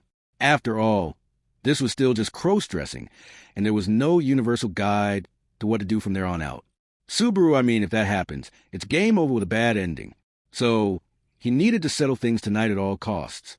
Besides, even if by some miracle they were able to avoid tonight's invitation, if Jamal's words were true, there would be a banquet tomorrow that would be attended by ordinary soldiers, rather than the generals. Common soldiers that would, of course, include the one Subaru wanted to meet the least. Subaru, to be honest, when Jamal had come into the inn, Subaru thought his heart would stop. He was relieved that he had not recognized Natsumi as Subaru, but that didn't erase all the danger. There was still a chance that he could have been killed by that arrow. Subaru, I don't want to call that too high a hope, do I? It was a difficult state of mind to be in. He did not want to see him again, yet he also did not want him to be dead. It was complicated. Even Subaru knew that there was evil in this world that could not be allowed to live. The Sin Archbishops were one of them, and they all stood for unforgivable sins. So, if it were a Sin Archbishop, Subaru would be willing to let them die without hesitation. But he was not one of them. He was only the object of Subaru's fear, not evil. First of all, if he were to put it that way, what about Lewis, one of the Sin Archbishops, who he continued to overlook without a second thought? Subaru, it's no good. Right now, I need to focus on the plan in front of me. It was ridiculous to be worrying about his foundation collapsing now. Generally speaking, it was not just his foundation. Although he was now wearing makeup, his body and mind were still in tatters everywhere. Subaru was good at making use of what Lily held in hand, and that was what made him special. Subaru, I can't stay here much longer, can I? After a thorough search of the bathroom, he concluded that, unfortunately, there was nothing there that could be used. He needed to think about other methods of contacting the outside world. There was also the guard waiting in front of the bathroom, the watchman who kept him from wandering around inside the city hall, and besides, Subaru really didn't want to be suspicious. They may have to rethink the plan. If the situation became more pressing, Abel might understand his viewpoint. Subaru, I'm sorry to keep you waiting. I've been a little nervous. Garden. Oh, don't worry. I just found someone to talk to. Subaru, someone to talk to? As Subaru quietly walked out of the bathroom, the soldier on guard duty who had been waiting for him responded. He seemed to be talking to someone who was passing by, who, with a twitch of their chin, looked over and said, "Oh, so you're the dancer invited as this evening's entertainment." Subaru's heart froze as he saw a face there that he definitely did not want to see. Subaru, QHM? What's the matter? You look so startled. Oh, come on, I'm not going to eat you. Seeing Subaru's throat tremble, the other person laughed and cracked a joke. It was a quip that he had heard from Jamal at the inn only a short time ago. But unlike Jamal, who had delivered it because of his dirty mind, he couldn't brush it off this time. He wanted to ask if he really did not want to eat him. Guard, what? Did you do something, Todd? Todd me? Don't be ridiculous. There's nothing I can do. My wounds are so severe that I've been bedridden for quite a bit. I'm barely able to walk around. Guard, that's true, too. So it's like she hated your face physiologically? Todd, that's rather hurtful. The man scratching his head and having a friendly conversation with the soldier on guard. Todd, the object of fear that made Natsuki Subaru most wary, and the one that made him question the morality of killing those outside of the Sin Archbishops. That was the nightmare personified that was chatting in front of him. Subaru, he needed to say something. Subaru thought, his brain revolving at high speed. Silence was not good. He must not give even a hint of suspicion. Todd would find out and use it as an excuse to attack. He did not need evidence or proof. If he had a suspicion, he would try to crush it. Therefore, Todd, hey, seriously, what's wrong with you? Wait, have we already, Subaru? I'm sorry, it's just that, Todd, it's just that. The same words were repeated quietly, but his heart felt like it was going to flip over. He wanted to end the conversation by saying he just didn't feel well. But just before he said it, he wondered if it was really okay. Illness was a common excuse, but it would be a lie. He felt like Todd could see through a lie. If Subaru tried to use his knowledge gained from return by death, Todd would understand his intentions and thrust a knife into him. Lies would be found out. Definitely. Lies must be avoided. He was not just feeling bad. Subaru was having a hard time breathing right now. Subaru, I'm a little, scared, Todd, scared? Of me? Subaru, not just you. I hate to say this, but I was brought here a little too forcefully. He averted his gaze and tried not to look Todd in the eye. Each and every movement caused doubt to swirl in Subaru's mind as he tried to ascertain if he had succeeded or failed. He felt like if he were to be looked in the eye, his lie would be found. He felt like if he lied, they would see through him. He was not lying. He was definitely afraid of Todd. There was no twisting that fact. Hearing Subaru's desperate answer, Todd closed one eye. Todd, when she says they were forced to be brought here, who was it that took them? Garda, I believe it was Private First Class Orally. Todd, oh, Jamal. That makes sense, then. Well, sorry if he scared you. Subaru at Todd, who was convinced by the exchange of the guard, said so and apologized to Subaru. When Subaru peeled his eyes away at his unexpected attitude, Todd scratched his cheek with his fingers. Todd, I wouldn't say he's a bad guy. Jamal's got a bad mouth and personality, and he's not very smart. But he's not a bad guy. He's just being himself. Subaru, Todd, if you could. Would you please be open-minded and forgive him? It looks like he's going to be my brother-in-law. His angelic sister, who looks nothing like him at all, is my fiancée. Subaru was puzzled by Todd's words that came with a wry smile. From the looks of it, Todd did not seem to be distrustful of Subaru's words or actions. Rather, he seemed to be sympathetic and concerned about Subaru's involvement with Jamal. Here, Subaru was unable to hide his astonishment at the skill he had mastered for the art of cross-dressing and the fact that he had been saved by Jamal, who was usually crude and problematic. His days of pursuing beauty, having thought they were for nothing, had not been in vain. Even the sexual harassment he had received from Jamal proved itself useful. Oh, hey, Todd, what the hell are you doing out here? While Subaru was thinking about it, a shout of anger echoed through the corridor. It was Jamal, raising his voice and making rough footsteps. Upon noticing Jamal's approach, Todd put his hand on his forehead. Todd, oops. You found me, Jamal. I didn't find you. The guy with a hole in his stomach should rest. You thought you can't trust what you don't see with your eyes, didn't you? Todd, no, I trust you. I trust you. You're surprisingly diligent, and you do your job well. But even if they work diligently, screw-ups are always going to be screw-ups, right? Jamal, that's what I mean when I say you only trust your eyes. Jamal clicked his tongue at Todd's reply, who raised his hands and shrugged his shoulders. But when Jamal, who was approaching with a snort, noticed Subaru beside Todd, his expression changed from anger to a smile. Jamal, oh, you're that sideshow girl, aren't you? You're the one I like the most out of all of them. Hey, if you don't get invited tonight, Todd, yes, enough. Jamal, with a fond look in his eyes, reached out and tried to grab Subaru's shoulder. However, of all people, it was Todd who stopped Jamal's hand. Todd grabbed Jamal's wrist and gave him another enough as his cheeks contorted. Todd, you're scaring her with your attitude. This girl who I'd never met before got scared all of a sudden, and that stung. Jamal, I didn't do anything at all. I don't know why you're interrupting me. In the first place, no way. You with that woman? Todd, don't joke about it, Jamal. Your sister is the only one for me. You know that, right? Jamal, it's complicated for a brother to be told that his sister is someone's only love, Jamal muttered with a venomous look on his face as he shook off Todd's hand. He then glanced at Subaru, but the way his cheeks were drawn together seemed to dissuade him from messing with him any further. Surprisingly, Jamal also had some sense. Or perhaps he had the heart to be hurt by being scared by someone he thought was a little too nice. Either way, Todd, anyhow, let's get going. We're not going to be able to attend today's banquet anyway. Jamal, that said, I'm getting tired trying to close the holes in the city's defenses, Todd. It won't be boring. It's a guarantee. That's where the enemy will come from, absolutely. With a chuckle, Todd's sharp words scratched Subaru's chest. He praised his choice in his heart, thinking that the idea of using a secret path had been seen through. Then after praising himself, Todd, by the way, what's your name? Subaru was not sure if Todd had seen his distraction. The faint-like question made Subaru seriously think that he was going to lose consciousness. He had been asked for his name. Why? The questions raged. Wouldn't he at least ask his name? No, Todd wouldn't ask. That was why Rem had been wary of Todd from the beginning, because of his bad relationship with him. Subaru had not exchanged names with him this time. Should he give his name or not? What should he do? Todd, please, just tell me. The request was repeated, and Subaru gasped. Resigned to not being able to pull off an answer, he smiled as nonchalantly as possible and reluctantly said his name. Subaru Natsumi Schwartz, that's my name. So he voiced his name. He could not think of any other choice but to do this. He hoped and prayed that it was the right answer and waited for the other person's response. When he heard the reply, Todd nodded his head, stroking his chin with an Todd, you heard her. Jamal. Aren't you happy you got her name now? Jamal, shut up. I'm getting the fuck out of here. Todd, okay. Okay, oh, can I follow you outside too?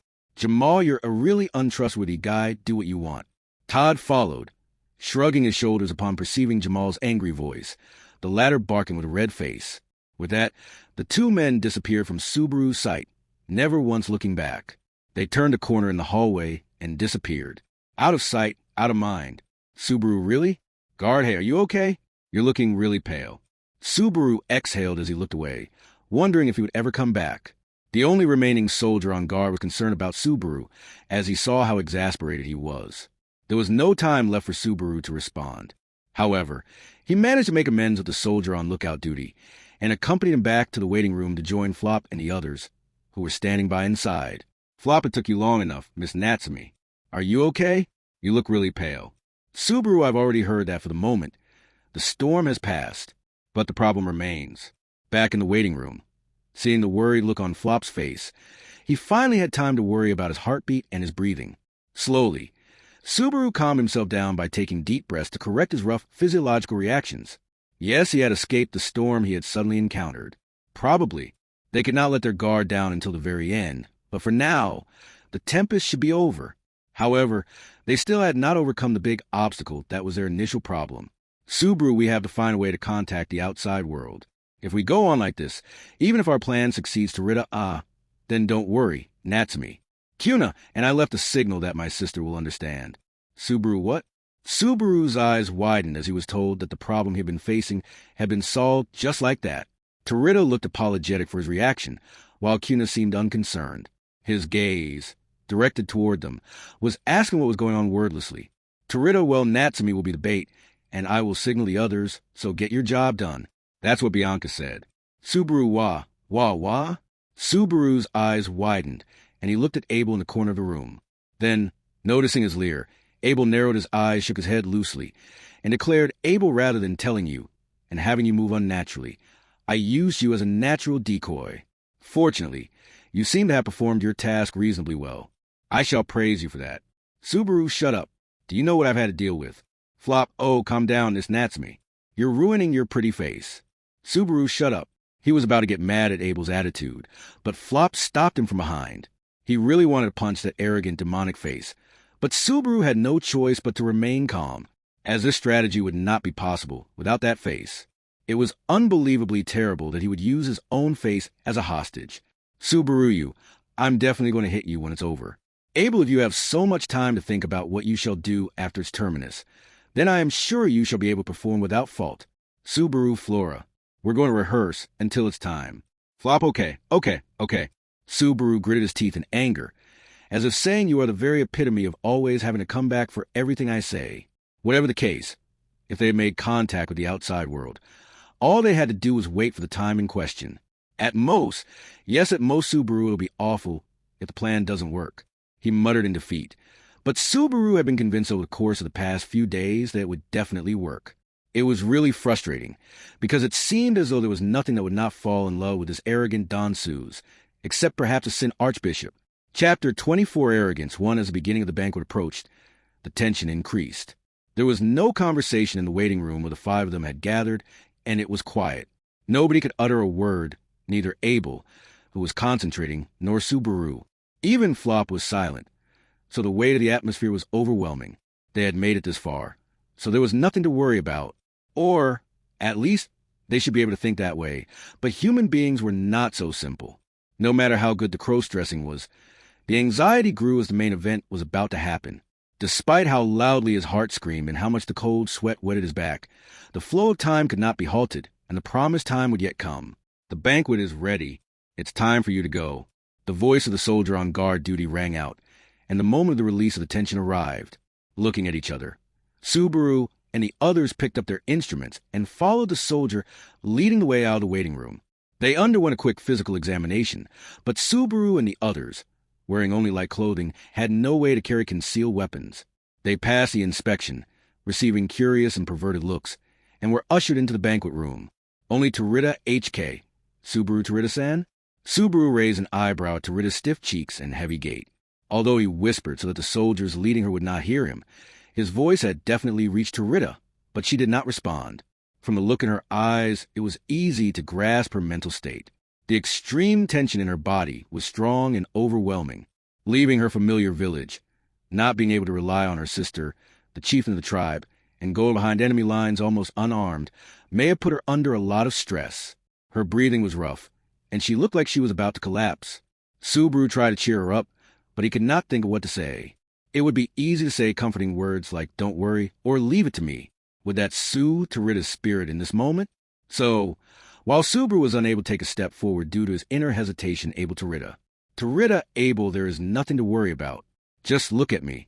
It was a voice that sounded terribly arrogant and pompous, but full of absolute confidence. The words were baseless, no different from the comforting words Subaru had thought just before. However, the effect of those easy words of comfort was tremendous. Letting out a faint breath, Tarita blinked her eyes. She had forgotten to breathe, and the color in her face had been almost gone, but she was brought back to her senses. It was a voice that contained simple words, but it held the power to strongly affect the hearts of others. The haves would instantly outstrip the hard work of the have-nots. He had been made painfully aware of this many times, but now he had been able to witness it clearly. Subaru guessed, "I'm not angry anymore." Subaru muttered this to himself as a consolation, but he soon realized that not only had Tarita's nerves relaxed, but his own as well, and so he bent his lips. Of course, he was not going to tell him that, though, because he'd probably triumph in it, were he to do so. And then welcome. I heard that you guys are going to perform a great song and dance. In the hall where the banquet had been prepared, Subaru and the others were greeted by nearly 30 strong men.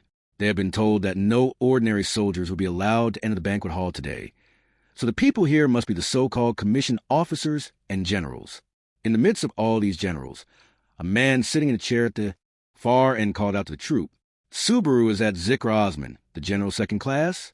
After Subaru muttered under his breath, he glanced sideways at Abel, the Dansus of the group, whose face was hidden by a veil, who pulled his chin slightly as to answer positively to Subaru's question.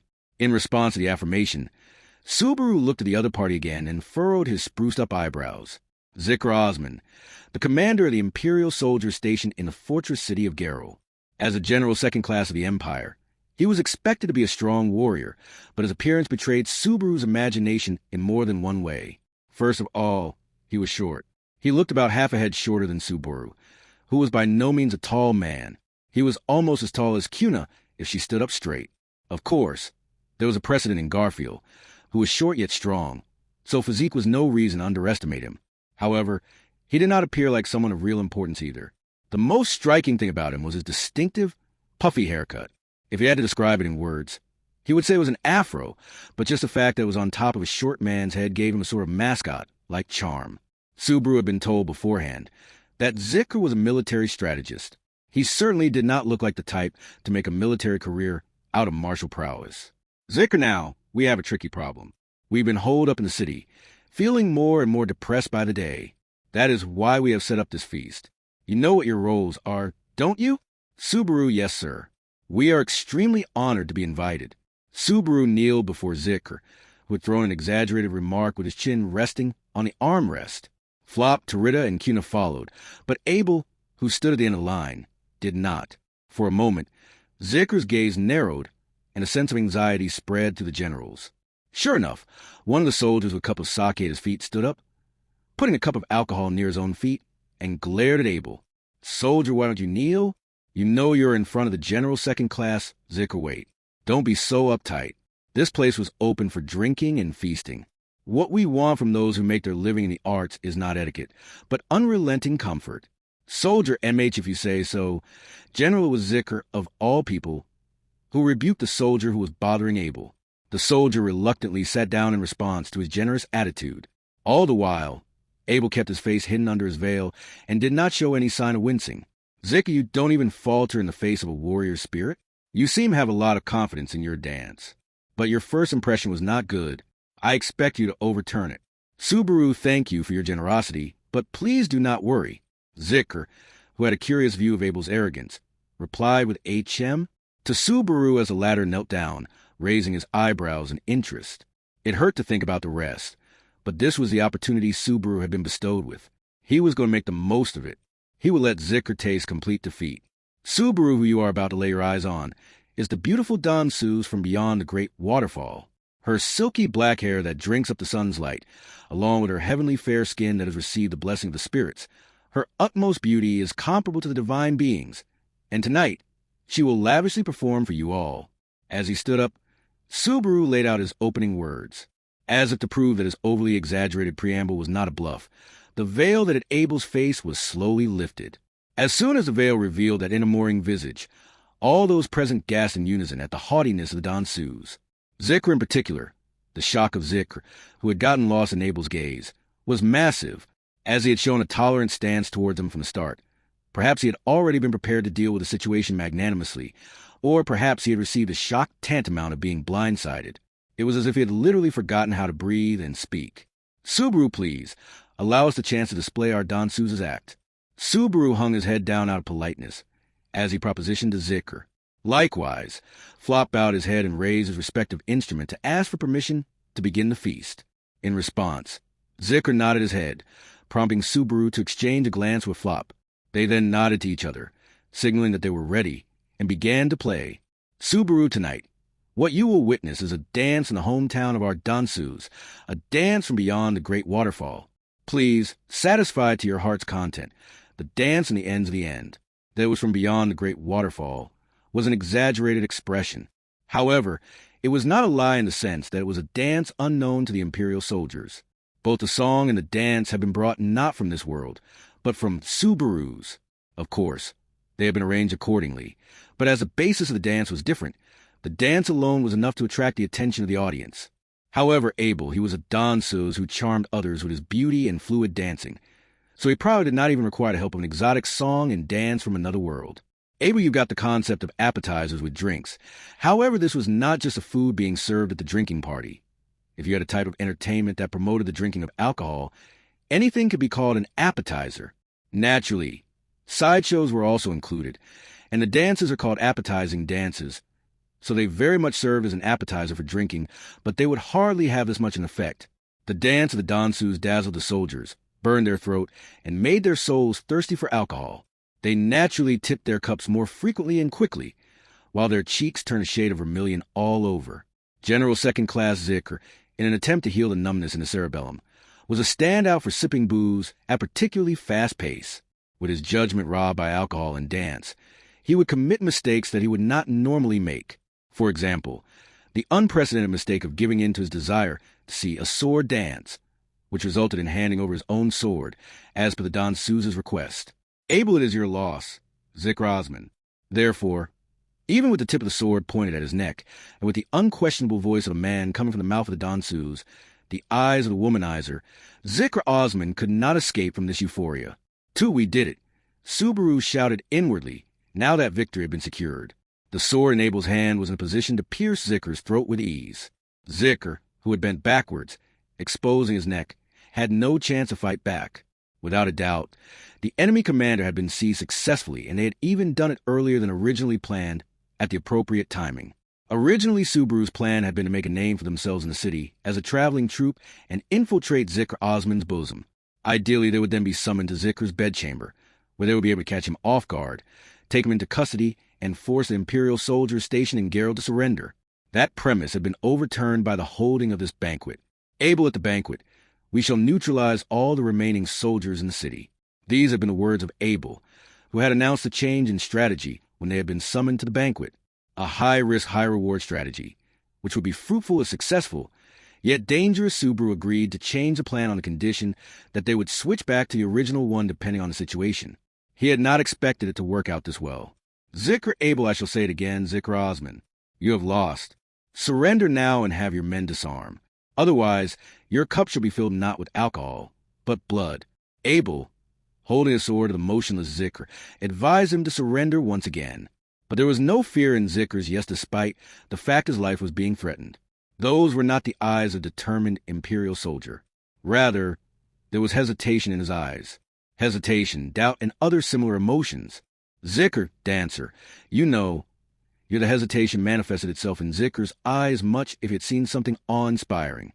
It did not seem like the reaction of a man in front of a mere dancer. General HK, you bandits. You got no right to. One of the dumbfounded generals came to his senses and immediately tried to jump Abel. But faster than they could reach for Abel's back, their arms and legs were pierced by thrown knives, blades pitched by a concealed Cuna. Cuna, I'm sorry, but the chieftain told me to protect Abel's face. She had secretly sneaked knives from the banquet in the tambourine, like instrument in her hand during Abel's dance. The generals hesitated at the sight of the fallen soldier, his limbs perforated by the blades.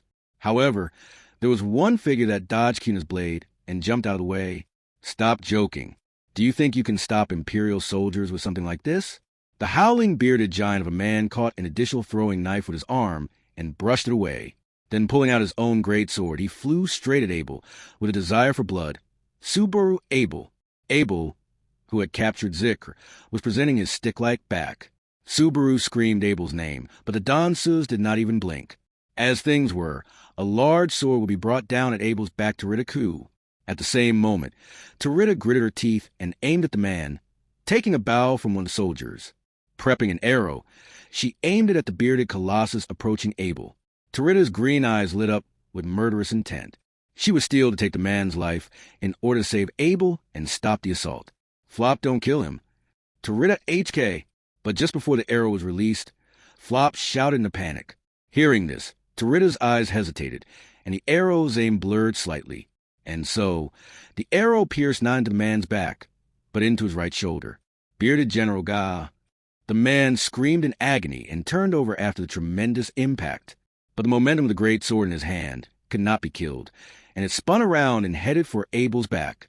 It seemed as if the sword would smash Abel's head from behind.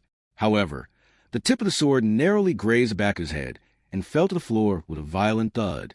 Abel had almost lost his life, but he had escaped disaster just in the nick of time. And then, with a flutter, Abel's braided black hair was undone and spread. The tip of the big sword sliced through the hair clip, untying the knot. No, it did not stop at that. The frayed wig lost its function, and the fake black hair fell to the floor. The Dansu's long hair had been replaced by Abel's own sable hair. The ruthless emperor, who, along with the hair clip, had shorn off the soft impression of the Dansus. General Second Class, it's our opportunity to get these guys now. Zikr, stop. Do not disobey me. While the soldier whose limbs had been pierced by knives and the one who had gotten shot in the right shoulder by an arrow groaned, Zikr silenced the appeals of the general who was still attempting to resist.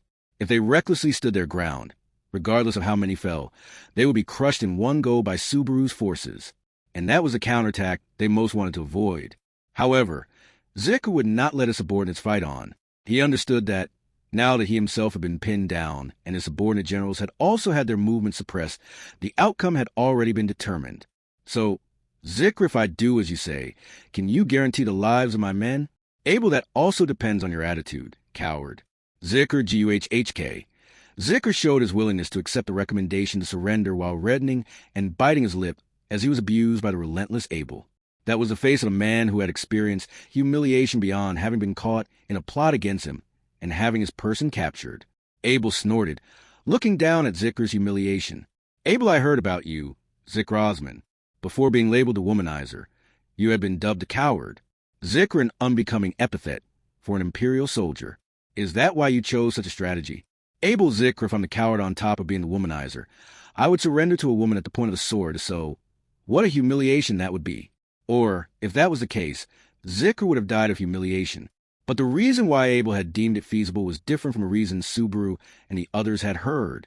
It was because Abel, a strategist who, through his skillful and steady use of troops, has achieved few notable results in battle, but has also caused little casualties to his allies. An excellent commander, but lacking aggressiveness. Hence, coward. Zikr, yes, that is correct. 2. I am, but Abel, what are you confused about? Zikr, Zikr's eyes widened as Abel narrowed his eyes and asked that question. Like that, with confusion plastered on the other party's face, Abel continued with his sword in his hand. Abel, when others denigrate you as a coward, they're either pretending to see the results, or those are the rantings of a fool who cannot see the results. I made use of that nature to win. Zikr, Abel, you abhor useless casualties. So, I decided that you, as a coward and a military strategist, would not resist in this situation. Are you going to disappoint me? Keeping his gaze sharp and the blade against his neck, Abel inquired that of Zikr. To someone who was unaware of Abel's true identity, that would seem like a rant that would make one wonder what the hell he was talking about. He had trusted his opponent's cowardice and incorporated it into his plan to win. There was no certainty that he would not upset his opponent by telling such things bluntly. Rather, it was as if he was deliberately attempting to provoke his opponent's anger. It was really a statement that could make things worse. Even when dressed as a woman, he was incapable of any kind of humility. But in front of Abel, Zikr Osman gasped. What came to his eyes was a feeling that was hard to describe if he dared to verbalize it. It would be a surprise that was close to excitement. It seemed to be a fresh and new reaction, like a maiden receiving something from the person she loved. Zikr will disarm ourselves. I'll give strict orders to my subordinates to do so. Abel, that is a wise decision. Abel quietly nodded in assent to Zikr's quiet, head-down answer. Even though he was dressed like a dancer, no one could resist his dignified nod of the head. As Zikr, their commander, surrendered, the Imperial soldiers dropped their weapons one after another. And Abel, what are you doing fooling around? Go up and burn the flag on the roof. Subaru, you? What, me? Abel, yes, you. Only you. You are the sole one who has not performed a single deed since things started to proceed. Abel's cold eyes pierced Subaru, who pointed at himself and blinked. With those words, Subaru looked around the hall. Cuna, who had blocked the enemy with a throwing knife. Tarita, who had shot the giant a man. Flop, who had not allowed the giant a man's death, and therefore had desperately defended the materialization of the bloodless siege. And Abel, who had disarmed the general. Indeed, the only one who had not done anything was Subaru, who had fallen on his, but when that behemoth tried to assault them. Abel, get a move on. I shall not even be able to disarm them without Mazelda and the others. Subaru, okay, I understand. Yeah, I'm sorry. Saying this, Subaru headed for the balcony, crawling carefully up to the rooftop.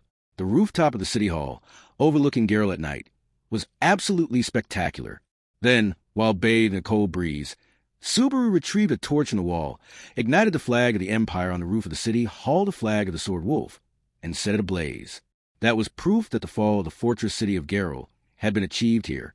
The first person to notice something off was Jamal, who had been paying attention to the city hall. Jamal glanced around, being mindful of the people he had left behind in the building. Todd, who had grown tired of his naive attitude, continued to patrol the city. As a city with a certain amount of history, there was no end to the ways to get past the walls, which posed as a powerful barrier. Smuggling schemes such as underground passages, in private houses, or holes used by children to pass through, also existed. While accurately uncovering these, Todd had his guard up for any possible attacks. Todd, it's not like they're going to back off. If that's the case, they'll definitely try to bring down the city. They could use some secret path and take over City Hall all at once, or set the city on fire. Are there other means? If it was simply to make the city fall, he could think of many ways to slaughter both soldiers and citizens indiscriminately. For that matter, people would perish if they were buried in fire, water, or soil. If the means were in place, human beings could be as cruel as they wished. What kind of brutal methods would the black-haired boy use? That may seem not to be his forte at first glance, but the fact that he was so good at it made it all the more frightening. No matter how hard he tried to crush them, there still seemed to be some undiscovered byways. So even if he had a hole in his stomach, Todd would not have been able to sleep in his quarters. Todd, they're all so rude and sketchy. Not all of them were Jamal's caliber, but many of them had an inability to pay attention to details. Todd did not believe himself to be neither brilliant nor clever, but if he's aware of his own stupidity and shortcomings, there were plenty of ways to fill in the gaps. He could not understand how people could live their lives without questioning their stupidity. Every single human being was an idiot, and so they should do their utmost to compensate for it.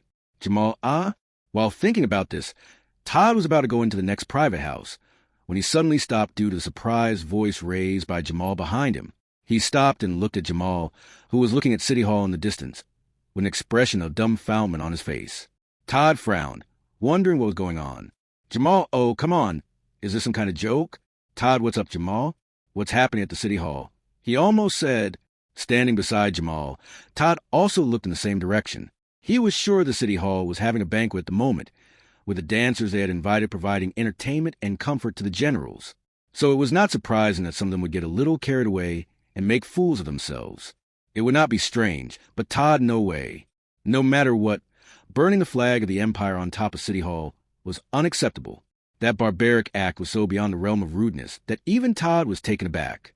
The flag, being scorched by flames while fluttering in the hot wind, swayed and burned, lighting up the night sky with a red glow of its blaze.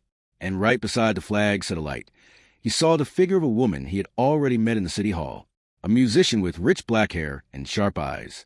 He believed her name was Todd Natsumi Schwartz. That was what she had stated upon having had her name inquired. A weak woman who had become small and frightened when Jamal had crowded her. However, he could clearly see that she was boldly burning the imperial flag with a torch in her hand. There was no sign of the weakness he had encountered before in the City Hall. Certainly, it could not be something charming like a drunken act of violence. That was undoubtedly an intentional attack on the Empire, and if the flag of the base was burned, it meant that the place had fallen into the hands of the enemy. Just as he was thinking about it, a possibility suddenly surfaced in Todd's mind. Todd, no way, is it you? With his eyes wide open, Todd studied the dark-haired woman with the torch in her hand, Natsumi Schwartz, and was struck by the minuscule possibility that had sprung up within him. But the more he thought about it, the more it matched, and the more he looked at it, the more it diverged.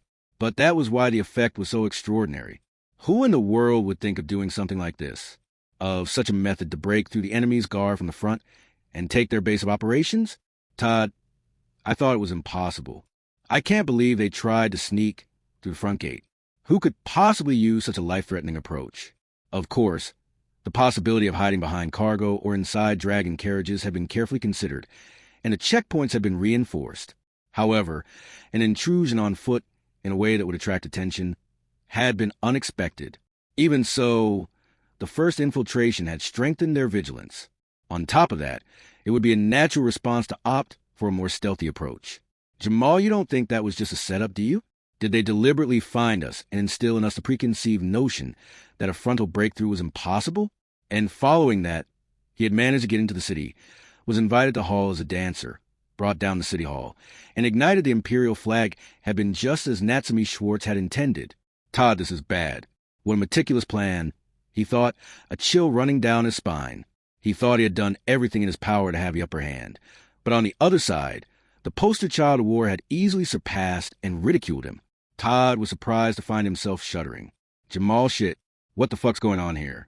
Anyway, we got it back to the City Hall. Todd, idiot, stop. You're gonna die, too. Jamal, huh?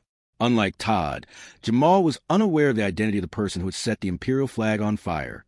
Due to the distance, his eyes could not perceive any details on the roof of the City Hall. Todd could see it only because of his special eyes, and it was because he could see them that he was holding Jamal back. Now that the imperial flag at their base had been set ablaze, the fall of the city was decided. By now, all the generals who were participating in the feast, Zikr included, had already been murdered.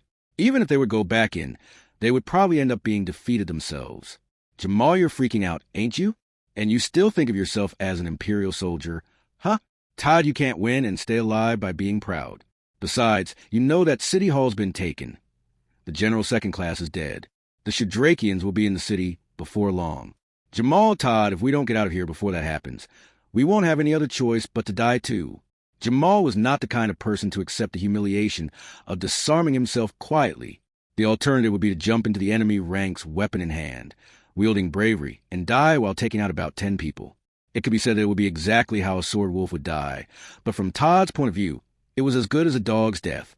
Life was akin to a finite hand of cards. To use it for victory was justified, but it would be a waste to utilize it for regretful defeat. Jamal and Todd had known each other for a while. It would not be strange to think that they had enough of a relationship between them to advise each other on this. Probably. Todd, you see that hole in the wall that I just plugged? I'm going to run through it. What about you? Jamal Goo, do you want to make me feel humiliated again? Todd, if you're alive, you'll get a chance to rinse your shame off. But if you die, that's it. So I'm going. I won't get into a fight. I don't think I can win. He really wished not to get into a fight with a low chance of winning, let alone one with a 100% chance of losing. But he did not have time to argue with Jamal about the details. He quickly turned his back to him and started to run. Jamal hesitated for a moment before shouting a curse, a damn it, then followed behind Todd.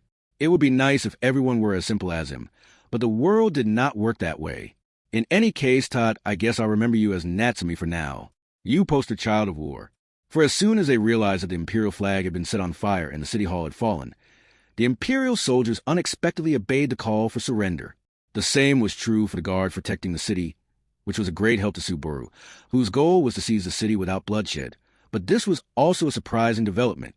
Subaru, I've always thought it strange that when I watch battles of the Sengoku period in historical dramas, the battle would end when the head of the other side's general is taken off. If the general were killed, the next person in charge would become the general and the battle would resume. A layman would think that the battle would not end until one side was annihilated or in shambles. But this was not the case in this actual battle, because the Imperial army, which should be overwhelmingly superior in strength, had agreed to disarm as soon as they found out that their commander, Zikr, had been apprehended. Mizelda, well, that was quite a feat. Subaru, no. Natsumi. Subaru Mizelda-san. As Subaru patted his fake chest at the result of the battle and the success of the operation, he was approached by Mizelda, happily slurping down alcohol directly from a bottle. The women, who had been hiding outside the city as a detachment, had entered the city too, upon realizing that the city hall had fallen, signaled by the burning of the Imperial flag. The guards, becoming aware that the Imperial soldiers had been defeated, did not attempt to stop them from proudly marching into the city as well. Thanks to Shudrak's cooperation, they had succeeded in capturing most of the Imperial soldiers. In the hall where the feast had been held, the drinks and food had been cleared away, and in their place, the bound Imperial soldiers were lined up in a row. It would have been a shame to throw everything away, Subaru thought. Mizelda and the others were sipping their drinks, but doing so made them look more like barbarians who were willing to loot. Subaru, but with as many people, it would have been tough to go head-to-head. Mizelda, no matter how many enemies we have, the pride of Shudrak won't falter. There's no such thing as too many enemies, and yes, simple numbers can be insurmountable, but you and Abel have defeated them. Subaru Mizelda, I'm proud of you, Natsumi. You've shown courage through wisdom. We couldn't have done this. With a vigorous pat on Subaru's shoulder, Mizelda left him with a handsome smile. She then stood up and headed over to congratulate Tarita and Cuna for their contribution to the fall of the city hall. Even from a distance, the sight of Tarita's eyes shining from her sister's praise made Subaru smile. Cuna was hugged by Holly, having confirmed that she was safe, making her look like a rolled mackerel. Subaru keeping things up like this. It would be nice if Cuna's life wasn't snuffed out. Given all the great deeds she's done with a sense of relief, Subaru let out a small smile. Then, as he turned around, he nearly collided with the person standing right behind him. That other person was Subaru RM, yes. Staring up at him from a close distance, Subaru could not help but step back. Rem, holding her wooden cane, looked at Subaru from top to bottom with her pale blue eyes.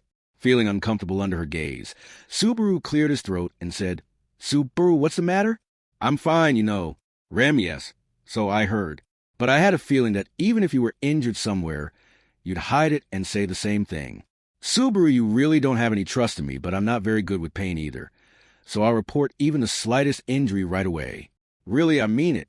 Rem, that sounds suspicious, too. Subaru Tisetaha Subaru's shoulders slumped under Rem's gaze devoid of trust. But then he quickly turned his head in realization. Huh, Subaru uttered. She may have been a bit curt, but she was probably worried about whether Subaru was injured or not. Subaru, you're worried about me, aren't you? Rem, huh? Subaru, oh, I'm sorry. I got carried away. Of course you weren't. It can't be that Rem's worried about me, Rem. Yes, I was. Subaru, wah? Waving his hands in the air, Subaru hurriedly tried to correct his misunderstanding, but he was interrupted by none other than Rem's words. Rem's expression did not change, but the color of her eyes wavered slightly. Rem, I said, I was worried. Of course I was. No matter how much of a joke the plan was, I was the one who made you do it. And yet how could I not be worried? How in the world do you think I could be such a heartless person? Subaru, no, it's not that. I don't think Rem is heartless. I really don't. Rem is affectionate, a bit presumptuous, and a bit reserved before she gets to know someone. But that difference is also very attractive, Rem, Subaru, Rem. Don't tell me you're impressed? Rem, no. I simply thought it was weird. And with just a simple statement, Subaru's fake chest was pierced, prompting an ugh out of him. Rem gave an annoyed sigh as Subaru backed away, holding his fake chest in pain. She then took a step toward Subaru. Rem, just so you know, no matter what you said or did, you managed to do it. Really, you managed to bring this city down. And that's without causing any deaths. Subaru, if only we kept the bloodless part. I hope that no one would get hurt if possible. But I wonder if that was too much to ask. Rem, I wonder about that. However, if it's you and Abel San, then you may be able to pull it off. Why are you looking at me like that? Subaru, it's nothing, okay? Rem raised an eyebrow at Subaru's sullen face. In fact, she had a good point. Without Abel's help, this plan would not have been possible, and it was true that he was a man of terrifying wisdom. Still, hearing words of praise for another man from Rem's mouth made his heart squirm. Subaru, even with those fake breasts, there's still something to be impressed by, isn't there? Rem, I feel like you're talking about something stupid again. When Rem started staring at him, Subaru waved his hands and said, No. To cover it up, if he told Rem about his current jealousy, she would probably just feel weird about it. It was unavoidable, but it nevertheless hurt. One-sided affection was painful. Subaru, no. In this case, it's just a reflex, though they're passable compared to Amelia Tan's. Nevertheless, they still feel like the real deal, don't you think? Medium, oh, Natsumi-chan, you're here. I heard you guys did great. Congratulations. Subaru, Medium-san. Medium ran into the room with a loud voice and sluggish footsteps. Subaru recoiled at the sudden approach of the taller woman, but his step back was meaningless as she filled the distance between them by leaning forward. Medium had a big smile on her face, looking happily at the soldiers in the hall, as two girls rode her shoulders, Yukata and Lewis. Medium, these people were all captured by Natsumi-chan and the others, weren't they? I'm so surprised. So, where's Sis? Did she do her best? Subaru, Sis? Ah, yes. Flores Flop, I'm here, dear sister. Medium, oh. Medium's round eyes widened even more when she saw Flop appear in the hall, a beautiful man who had accompanied her and whom she had become accustomed to seeing for so long. He quickly asserted his presence with a single loud clap of his shoes. Medium, big bro. Isn't that big bro? I knew it. Big bro isn't my sister, and the sister I thought was my sister's big bro. Flop, I have no idea what you're talking about, dear sister. But no matter what, I'm still here. So whether I'm your brother or your sister, it doesn't matter. Medium, that's true, too. Then maybe I'm not a sister, but a brother. I'm so big after all. Flop, younger sister or younger brother, older brother or older sister, we're still family. The conversation between the O'Connell siblings was peculiar, but it kept its unique tempo until its settlement. The laughing Flop hugged Medium's waist, and Medium, with the girls on both shoulders, started spinning around in circles as he did. As a result, both of Flop's legs floated up and a grand spin began, as the happy laughter of the siblings and children echoed in the hall. Subaru, surreal, isn't it? Rem, I'm sure Medium-san was worried about Flop-san too, so how long are you going to stay dressed like that? The rest of your life? Subaru, the rest of my life has to be an exaggeration. No matter how cute I am, this is only a temporary appearance, and I'm destined to have to go back to normal eventually. Rem, does that mean that for the time being you'll be dressed like that? Subaru, I just happen to not have time to change right now. Subaru wasn't mentally tough enough to endure such suspicions, or put another way, to endure how Rem looked at him like he was a pervert. In fact, the only reason he was still dressed in women's clothing was that he had been busy with minor tasks, such as burning the imperial flag and welcoming the people of Shudrak who entered the city afterwards. The situation simply had not permitted him to change into his Subaru clothes. It was not that he intended to stay as Natsumi Schwartz. Subaru, or isn't it? Rem, all right. If you're searching for Abel San, he's in the back room with the commander. Subaru, you're acting like you don't believe me. Pointing at Rem, who had given him a blank stare, Subaru turned and walked towards him.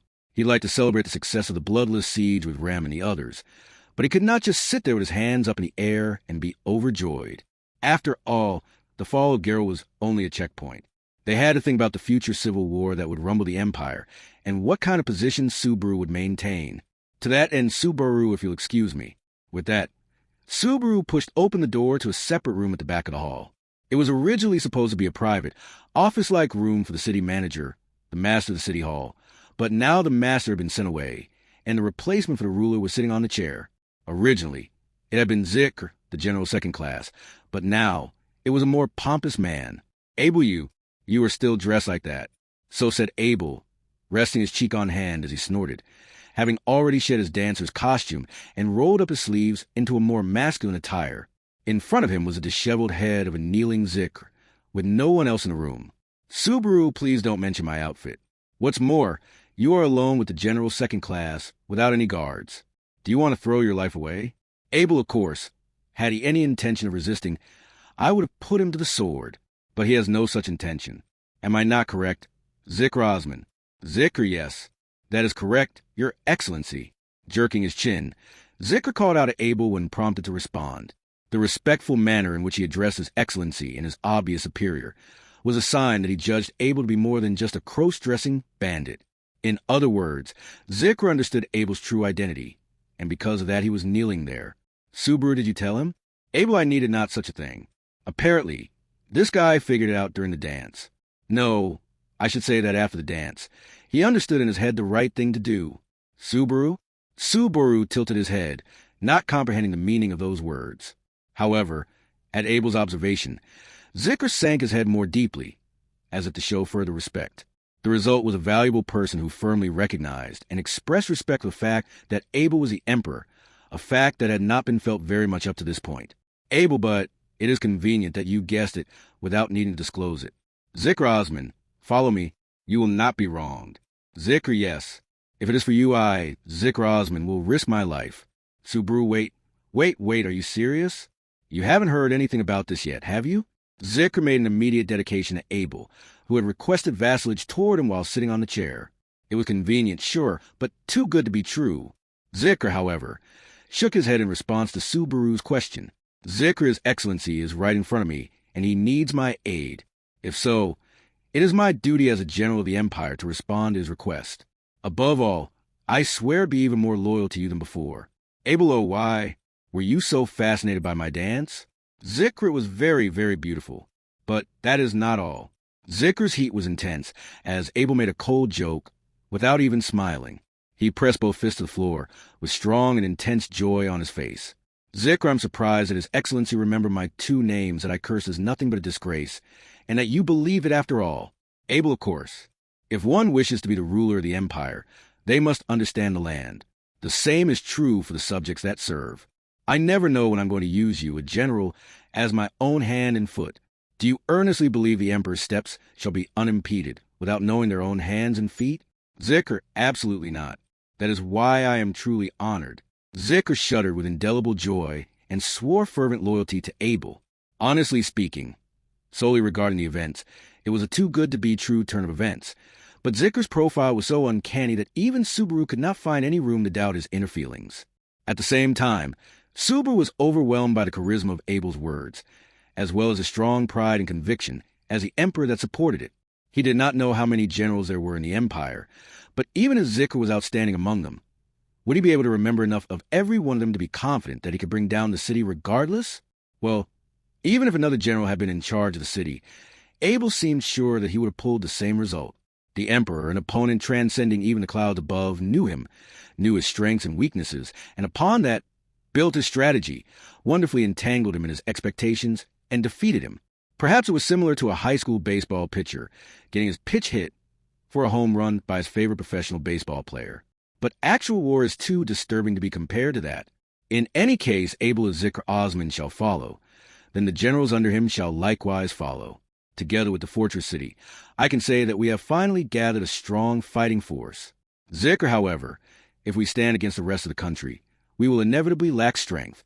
First of all, I think we should invite the reinforcements that are supposed to be sent from the imperial capital into the city and call for their surrender. With the addition of allies familiar with the situation of the empire, able to formulate strategies, the discussion quickly turned into a full-fledged military one. Unlike Abel, who accepted it without hesitation, Subaru felt a great deal of resistance to the beginning of preparations for a full-scale war. Therefore, he would prefer to have a discussion with Abel before discussions on such matters could begin. He wanted to discuss with Abel about what to do with himself and Rem after the fortress city was seized. However, unfortunately, the proposal that Subaru wished to bring up was not tackled, because Abel reinforcements from the imperial capital. Abel muttered in response to Zikra's comment, and the air in the room trembled. Subaru and the others widened their eyes at the sight of Abel as he stood up from his chair with great vigor and walked back to the hall.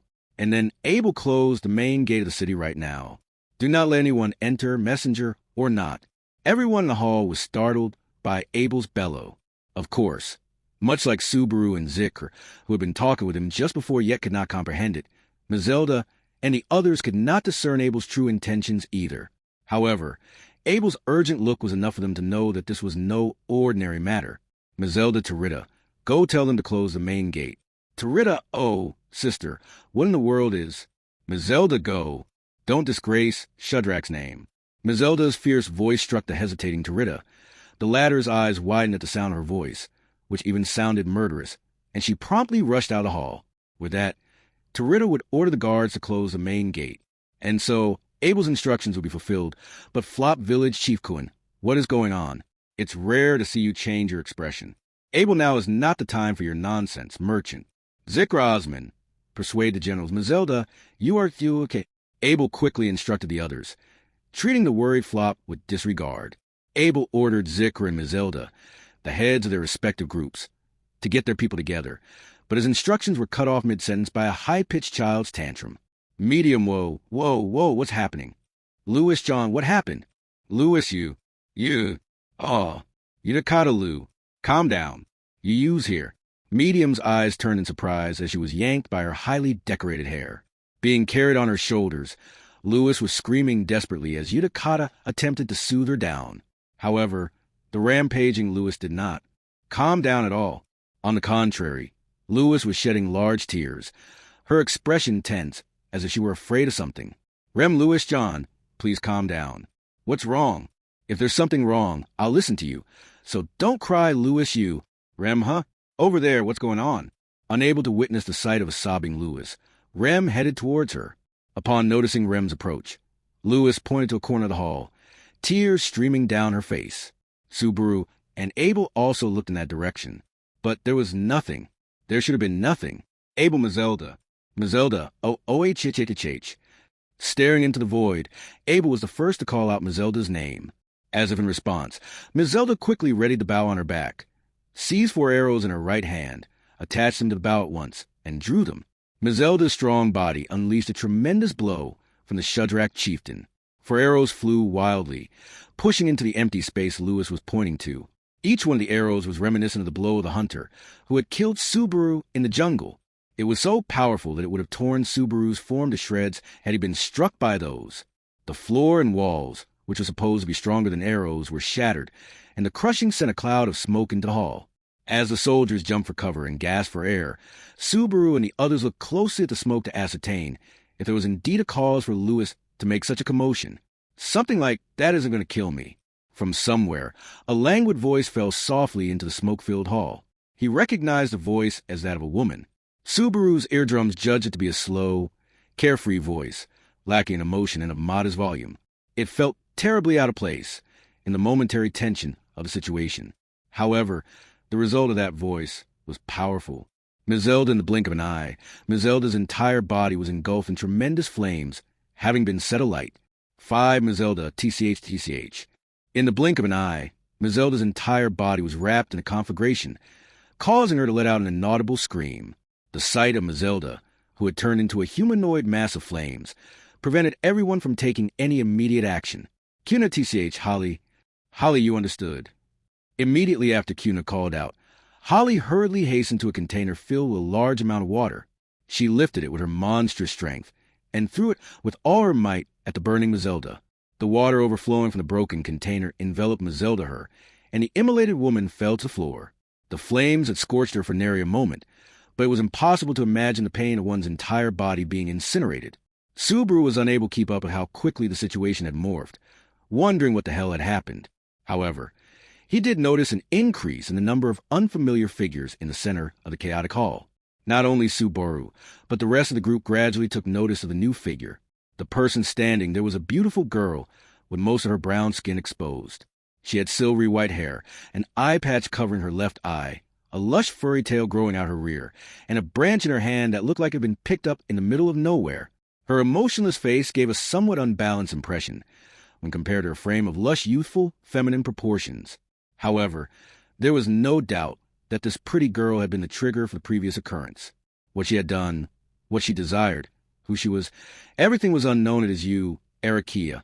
But while everyone was frozen in place, there was one person who knew the girl's name and so beckoned her. The one who stood there with his well-shaped eyes sharpened staring at Arakia was the emperor who had been ousted from the throne of the sacred Valachian Empire. The intimidating person that Zikr had immediately sworn to obey faced Arakia face to face, but she waved the branch in her hand from side to side without nervousness. Arakia, long time no see, your excellency. Abel, you too, appear to be still in good health. Chisha, too, is sparing no quarter. Arakia, no, he's not. That'd be dangerous. After all, it was not a tense conversation. From Arakia's point of view, even if they were able to communicate, Abel's tense expression showed that she was not the kind of person with whom one could converse with. In the first place, who was this woman who treated Abel so casually after recognizing him as emperor? Zikr, General First Class. Arakia Subaru, what did you just say? With the two of them lined up, Subaru's cheeks tightened at the stifled words from Zikr. He hoped he had misheard. But Zikr's eyes were serious, and Subaru realized that the possibility of having misheard his words had disappeared. Then, as if to prove that it was not an illusion, Zikr piled on. Zikr, General First Class Arakia, one of the Empire's strongest, one of the 9 divine generals. Abel, she also ranks as second among the 9 divine generals. That means she is the second strongest in the Empire. Subaru, the second strongest in the Empire. Zikr's cry was supplemented by Abel's words, and Subaru exclaimed, unable to conceal his surprise. At the center of the astonished gazes in the hall, having gathered attention, Arakia raised a branch, and Arakia, indeed. She puffed out her chest proudly. Subaru slowly. The Shudrak that were gathered in the hall began to form a circle around Arakia. Mizelda had been felled in the first attack, and only 17 Shadrakians remained, including the non-combatant Utakata, so it was hard to tell if they were strong enough. Nevertheless, Shadrakian, we can't let you interfere with victory finally within our grasp. One spat out a curse, and picked up one of the swords that Subaru had seized, driving her away, or knocking her down and capturing her. If they could achieve one of the two, they would ensure their victory in the fall of Geralt. Arakia, try as you might, it's no use. The next moment, a tremendous wind blew, jumbling the entirety of the hall. Subaru, the Shadrakians, and the bound Imperial soldiers were all moved together. Arakia, the heavens and earth were turned upside down. Subaru could not see up, down, left, right, in front of him or behind him, and his entire body slammed into the floor, the wall, and the ceiling, nearly knocking him unconscious from the intense pain. Subaru Ka. His whole body was thrown on the ground, and as he looked at the broken ceiling, his brain slowly analyzed and understood what had come to pass. Perhaps a tornado.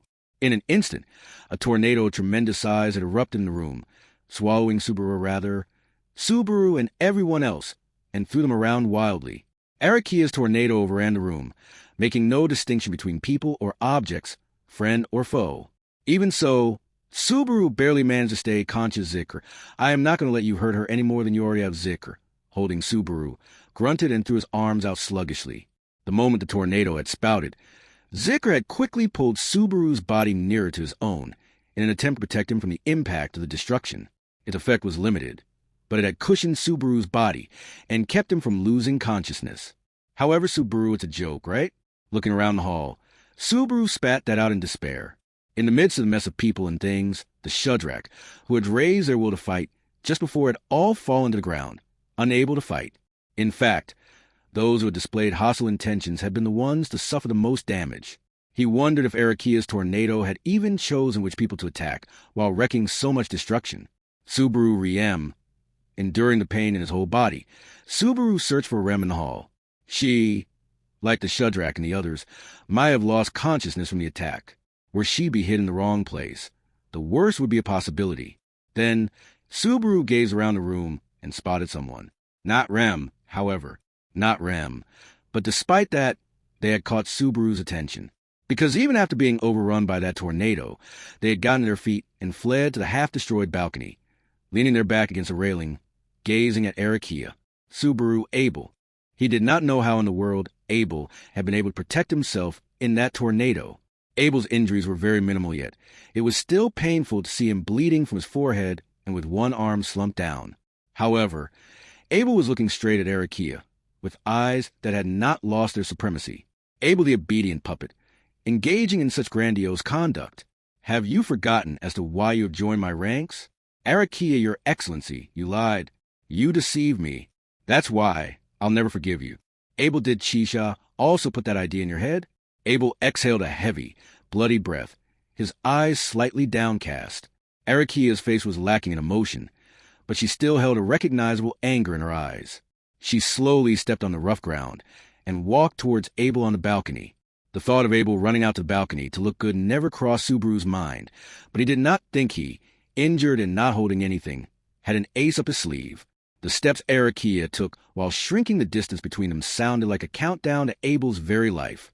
1 step, 2 steps, Arakia approached Abel, and then, a high-pitched voice rang out, and immediately afterwards, a pillar came crashing down on the spot where Arakia was about to pass.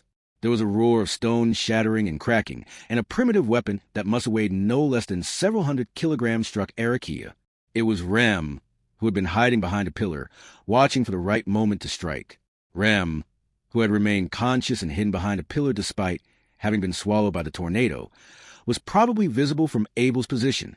Hiding her presence, she had timed her attack with Abel's gaze as Arakia advanced, and then pushed down the pillar.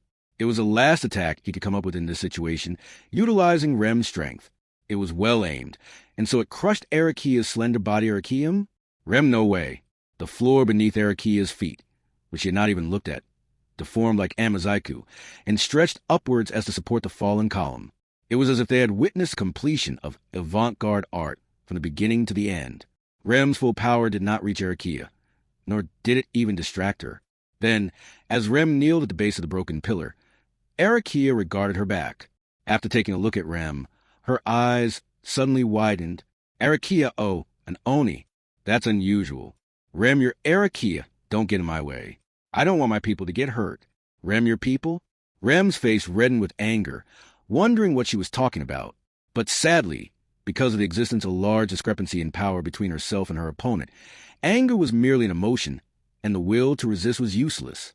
Rem reached for rubble, and this time tried to show her intent to attack by throwing stones. However, Arakia swung the branch in her hand, conjuring a wind that blew the debris around Rem away. Literally, they had been swept away. Not only the debris on the floor were blown away, but the walls and ceiling behind Rem, the upper levels of the building one after another, were as well.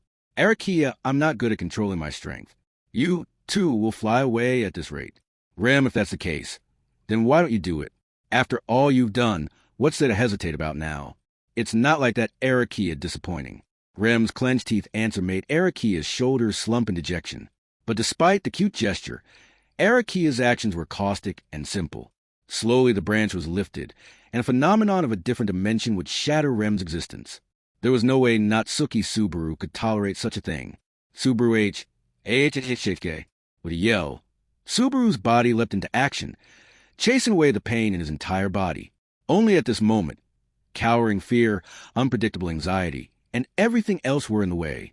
Abandoning his fears, he moved forward as his instincts told him to, and intervened in front of Rem and Arakia. He hoped to at least protect Rem from the destruction that was about to befall her. He was willing to die, if it meant protecting Remington. He really did not want to die, and everything would be ruined if Natsuki Subaru died here. But he did not mind dying here. Dressed as a woman, with fake breasts, makeup on his face, a wig on his head, and even an ingenious way to make his skin look white, in such a ridiculous appearance that sought beauty, Natsuki Subaru stood up for the girl he had to protect, with the thought of spitting blood. Rem HK, protecting Rem against his back, he spread his hands. He could notice that Rem had gasped upon dawning on her that Subaru had intervened in front of her. But what she thought or felt about Subaru's action, he would never know. That opportunity would never come again. It was snatched away in a flash before destruction, named Arakia. What a comical sight. But it is not so bad. That was the voice that reached Subaru's ears as he prepared to have everything taken away, and nothing to be left. As he closed his eyes in an attempt to accept the coming end, he gasped when he registered that no heat, loss, pain, suffering, thirst, or any of the other factors that lead to death had befallen his body. Then slowly opening his eyes, he saw it. Before that Subaru, spreading out his upper limbs, shielding Rem to his back, there was someone else's back. It was not Arakia. Arakia was standing on the other side of that back. He could see her standing there, stunned, astonishment plastered on her face. The being that had brought that stupefaction, Arakia, turned around, cutting down all the destruction that was supposed to come, while holding up a glowing red sword in their right hand. Pompous, arrogant, crimson eyes convinced that everything in this world would kneel at their feet. The one who hugged their arms as they bounced their ample breasts with scornful looks that were the embodiment of cruel beauty. A person who he was not supposed to see here. Subaru, Subaru simply gasped at the appearance of an existence that was not supposed to be there. Looking at him, the owner of the beautiful face, the manifestation of the word crimson, snorted. And then no need to say your name, fool. I shall, however, permit you to say my name. As she said this, she, Priscilla Barriel, had a blood-colored smile on her face. End bonus short stories, The Land of Wolves, Death Unto the Weak. Mercy Be None 2-1, a slash slides through. Giant scales are torn off. Pitch black blood splatters out. Haha. While bathing in the blood from head to toe, while baring his teeth, that man Jamma laughed. Laughing, his demeanor while he slips past the gigantic snake witch beast's repeated attacks, is certainly what distinguishes him from the strength of a run-of-the-mill soldier. That he still remains in the position of first-class private, despite the ability he presented, was a vivid clue as to the number of attitude problems he has during his daily duties. The hell are you doing? I ain't got cover. All right, I get while parring the witch beast fangs with twin blades, Jamal, in a solo battle against their enemy, yells out. The recipient, Todd, who stood at his rear, was coordinating his comrades and encircling the witch beast. And then release. Signaled by Todd's order, attacks start flying from all sides. Arrows and throwing knives, so-called plinking-type attacks, because of the situation, without any consideration for Jamal's presence, all come pouring down like rain. Of course, as the target is the witch beast, and nobody is trying to hit Jamal, we're not going to go out of our way to avoid you. Dodge them yourself. You motherfucking. The uncountable number of attacks flying in, Jamal deals with the witch beast with his left sword, while easily parrying them with his free sword to protect himself. Meanwhile, the witch beast screeches while being showered in attacks, bending back. It was done for. A snake that all about size. Don't think that you can win against Imperial soldiers. The leaping Jamal's twin swords swing from left and right and bisect the snake's thick neck. With a hefty sound, the head falls down to the ground, and as it spurts fountains of blood, the witch beast's giant body slowly topples, the quake causing the trees of the jungle to shake. The fight ended safely. How many casualties? No casualties. Thanks to you working so hard on your own, my man. That's good and all, but why was I alone? Ain't it weird? Wiping the blood from his twin blades, Jamal sheathes him back in her scabbard and cracks his neck. But there really is not anything particularly weird about it. It's not so much that the other soldiers are lacking in strength, but rather that Jamal's strength is outstanding. Matching his pace would be impossible for those around him, and in matching his pace with those around him would be even more of a no-go. Thus, Todd had not set out with him from the start. In actuality, everything had gone well, so there shouldn't be any problem, or why is it? Don't shut up and answer me. That's it. Everyone here hadn't come across a witch beast before, so they hesitated on how to handle it. On that front, you didn't hesitate at all, my guy, as expected. TCH, each and every one of you, what would you do if I wasn't here? Jamal clicks his tongue, but even should he not be around, they would make do without him. It was just that in such circumstances, there's no proof that they would have been able to keep the sacrifices down to zero. In any case, that brat escaped. Thus, as Jamal mutters so in annoyance, Todd presents no reply. He simply shrugs in place, as a wordless affirmation. To Todd Fong, an Imperial soldier of Wallachia, holds his head with "They got us." Currently, Todd, as well as his comrades, are in the heart of the Budheim jungle in the eastern side of the Empire. They had been attacked by a witch beast some distance away from the place of their encampment, and there was where they had fought. In all honesty, their encounter with the witch beast had been a complete surprise attack. From the beginning, the number of witch beasts inhabiting the Empire of Wallachia is low. To the point the number of Imperial citizens who would go their entire lives without seeing one was not small. In Todd's case, the number of witch beast encounters are such that he can count them with the fingers of only one hand, so that his colleagues had gotten cold feet at the appearance of a witch beast was no surprise. However, if said appearance of a witch beast had been somebody's intention, then things are different. Who'd think? that he would sick that witch beast on us. Pulling out an axe stuck in a tree, Todd reminisces about the prey that he had failed to put down. A boy with a nasty glare and black hair, he had been one of the prisoners Jamal had collected at the riverside, but he had revealed himself to be a part of the people of Shadrach, living within the jungle, and invited Todd's group into the woods. Of course, it's not like everything he had done and stated had been believed, nor had caution been absent in the case he showed any suspicious behavior. However, even that had not been enough. By some means, the boy had beckoned a witch beast in an attempt to have it attack Todd's group while he escaped. And just like that, he had gotten away, abandoning Todd and the others in the jungle. Fucking shit anyway. I'm gonna go look for that brat who got away. That'll take me to the people of Shadrach, and I'll exterminate all of them. Hey, don't lose sight of the objective. Of course, I'm also livid at that guy. But if you give chase right now, you'll just look pitiful when you get caught in a trap again. You what now? Turning around with an angry expression, Jamal draws closer to Todd. Reining back Jamal's momentum with a hand, Todd tells him now, calm down. For now, you better do something about your appearance, my guy. Smells like there's water over there. So go wash that blood off. What's the big deal about some splatter? We're Imperial soldiers. It's some unknown witch beast blood, yeah? We don't know what kind of effects it could have. Not being afraid of poison isn't bravery. It's just foolishness. In the first place, Todd himself had thought it stupid upon seeing that Jamal had covered himself from head to toe in witch beast blood.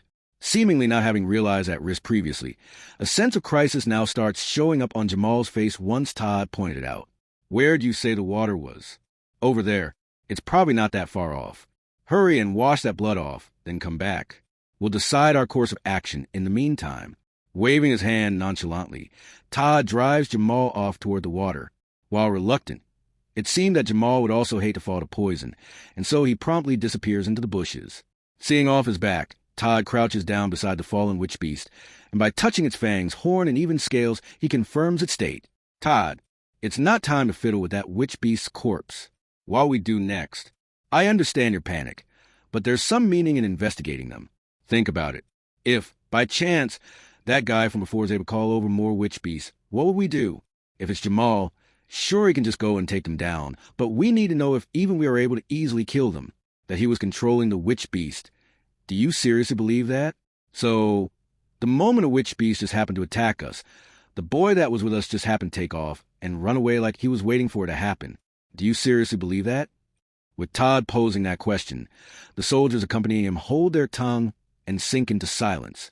That many coincidences, they shouldn't add up together like that. Disregarding whether the witch beast was being controlled, they should think that the boy had concocted a plan to escape, factoring the assumption that the witch beast would appear. Which means it's highly likely that if we brazenly go chasing after that kid, we could get the tables flipped on us. It's not just one witch beast in this jungle. There could be a pack of them. Ugh, then. Do we just return to camp empty-handed? It doesn't have to be empty-handed. At the very least, we've learned that the kid and the people of Shadrach are hostile to us. In that case, we have many things in our hands. Hitting the shoulders of the soldier who seemed frustrated, Todd clarified another point of view. It's true that, just looking at the situation, that boy had bested them through and through. However, in both fighting and strategic power, the side that had more options at hand was clearly this one. To regard the defeat of the first battle as the defeat of all consequent battles is too wild a conclusion. In the first place, none of us got killed. If we win in the end, it's our victory. Understood. Saying that, Todd gives a dry laugh at the soldier whose expression, while reluctant, calms down. After that, those who had put away their weapons begin to rack their brains on how to proceed from now. Because they had heard Todd's opinion, they are discussing whether to retreat or give chase. Naturally, Todd's opinion being that giving chase is absurd, the other soldiers' opinion, too, seems to be solidifying in a direction similar to Todd's. For now, let's go back to the camp and make a report. After that, hunt the mountains with the camp's forces? Not very appealing when you consider the size of the forest. It'd be better to consult with Second Commander Zicker at Garrow. But don't think that you'll get that womanizer out of the town. At the words of that last soldier, the other soldiers laughed with not wrong. While hearing his fellows' conversations, Todd instructs everyone to drink water in preparation for their departure, as he passes around a leather bag filled with water, then once again returns to face the witch beast's remains. By the way, it seems like you can use a witch beast's horns and bones for medicine and weapons and the like. They're rumored to go for pretty high prices. Anyone interested? You talking about money? Well, it's not like I'm not interested, but right now's not the time for that. We gotta hurry back and report to our eyes. The soldier, while answering back to Todd's remark as the latter looks down to the witch beast's corpse, has his voice suddenly start shaking midway. Then, becoming numb, he was made unable to continue. The soldier, bewildered as to what was happening, falls to his knees right where he stood.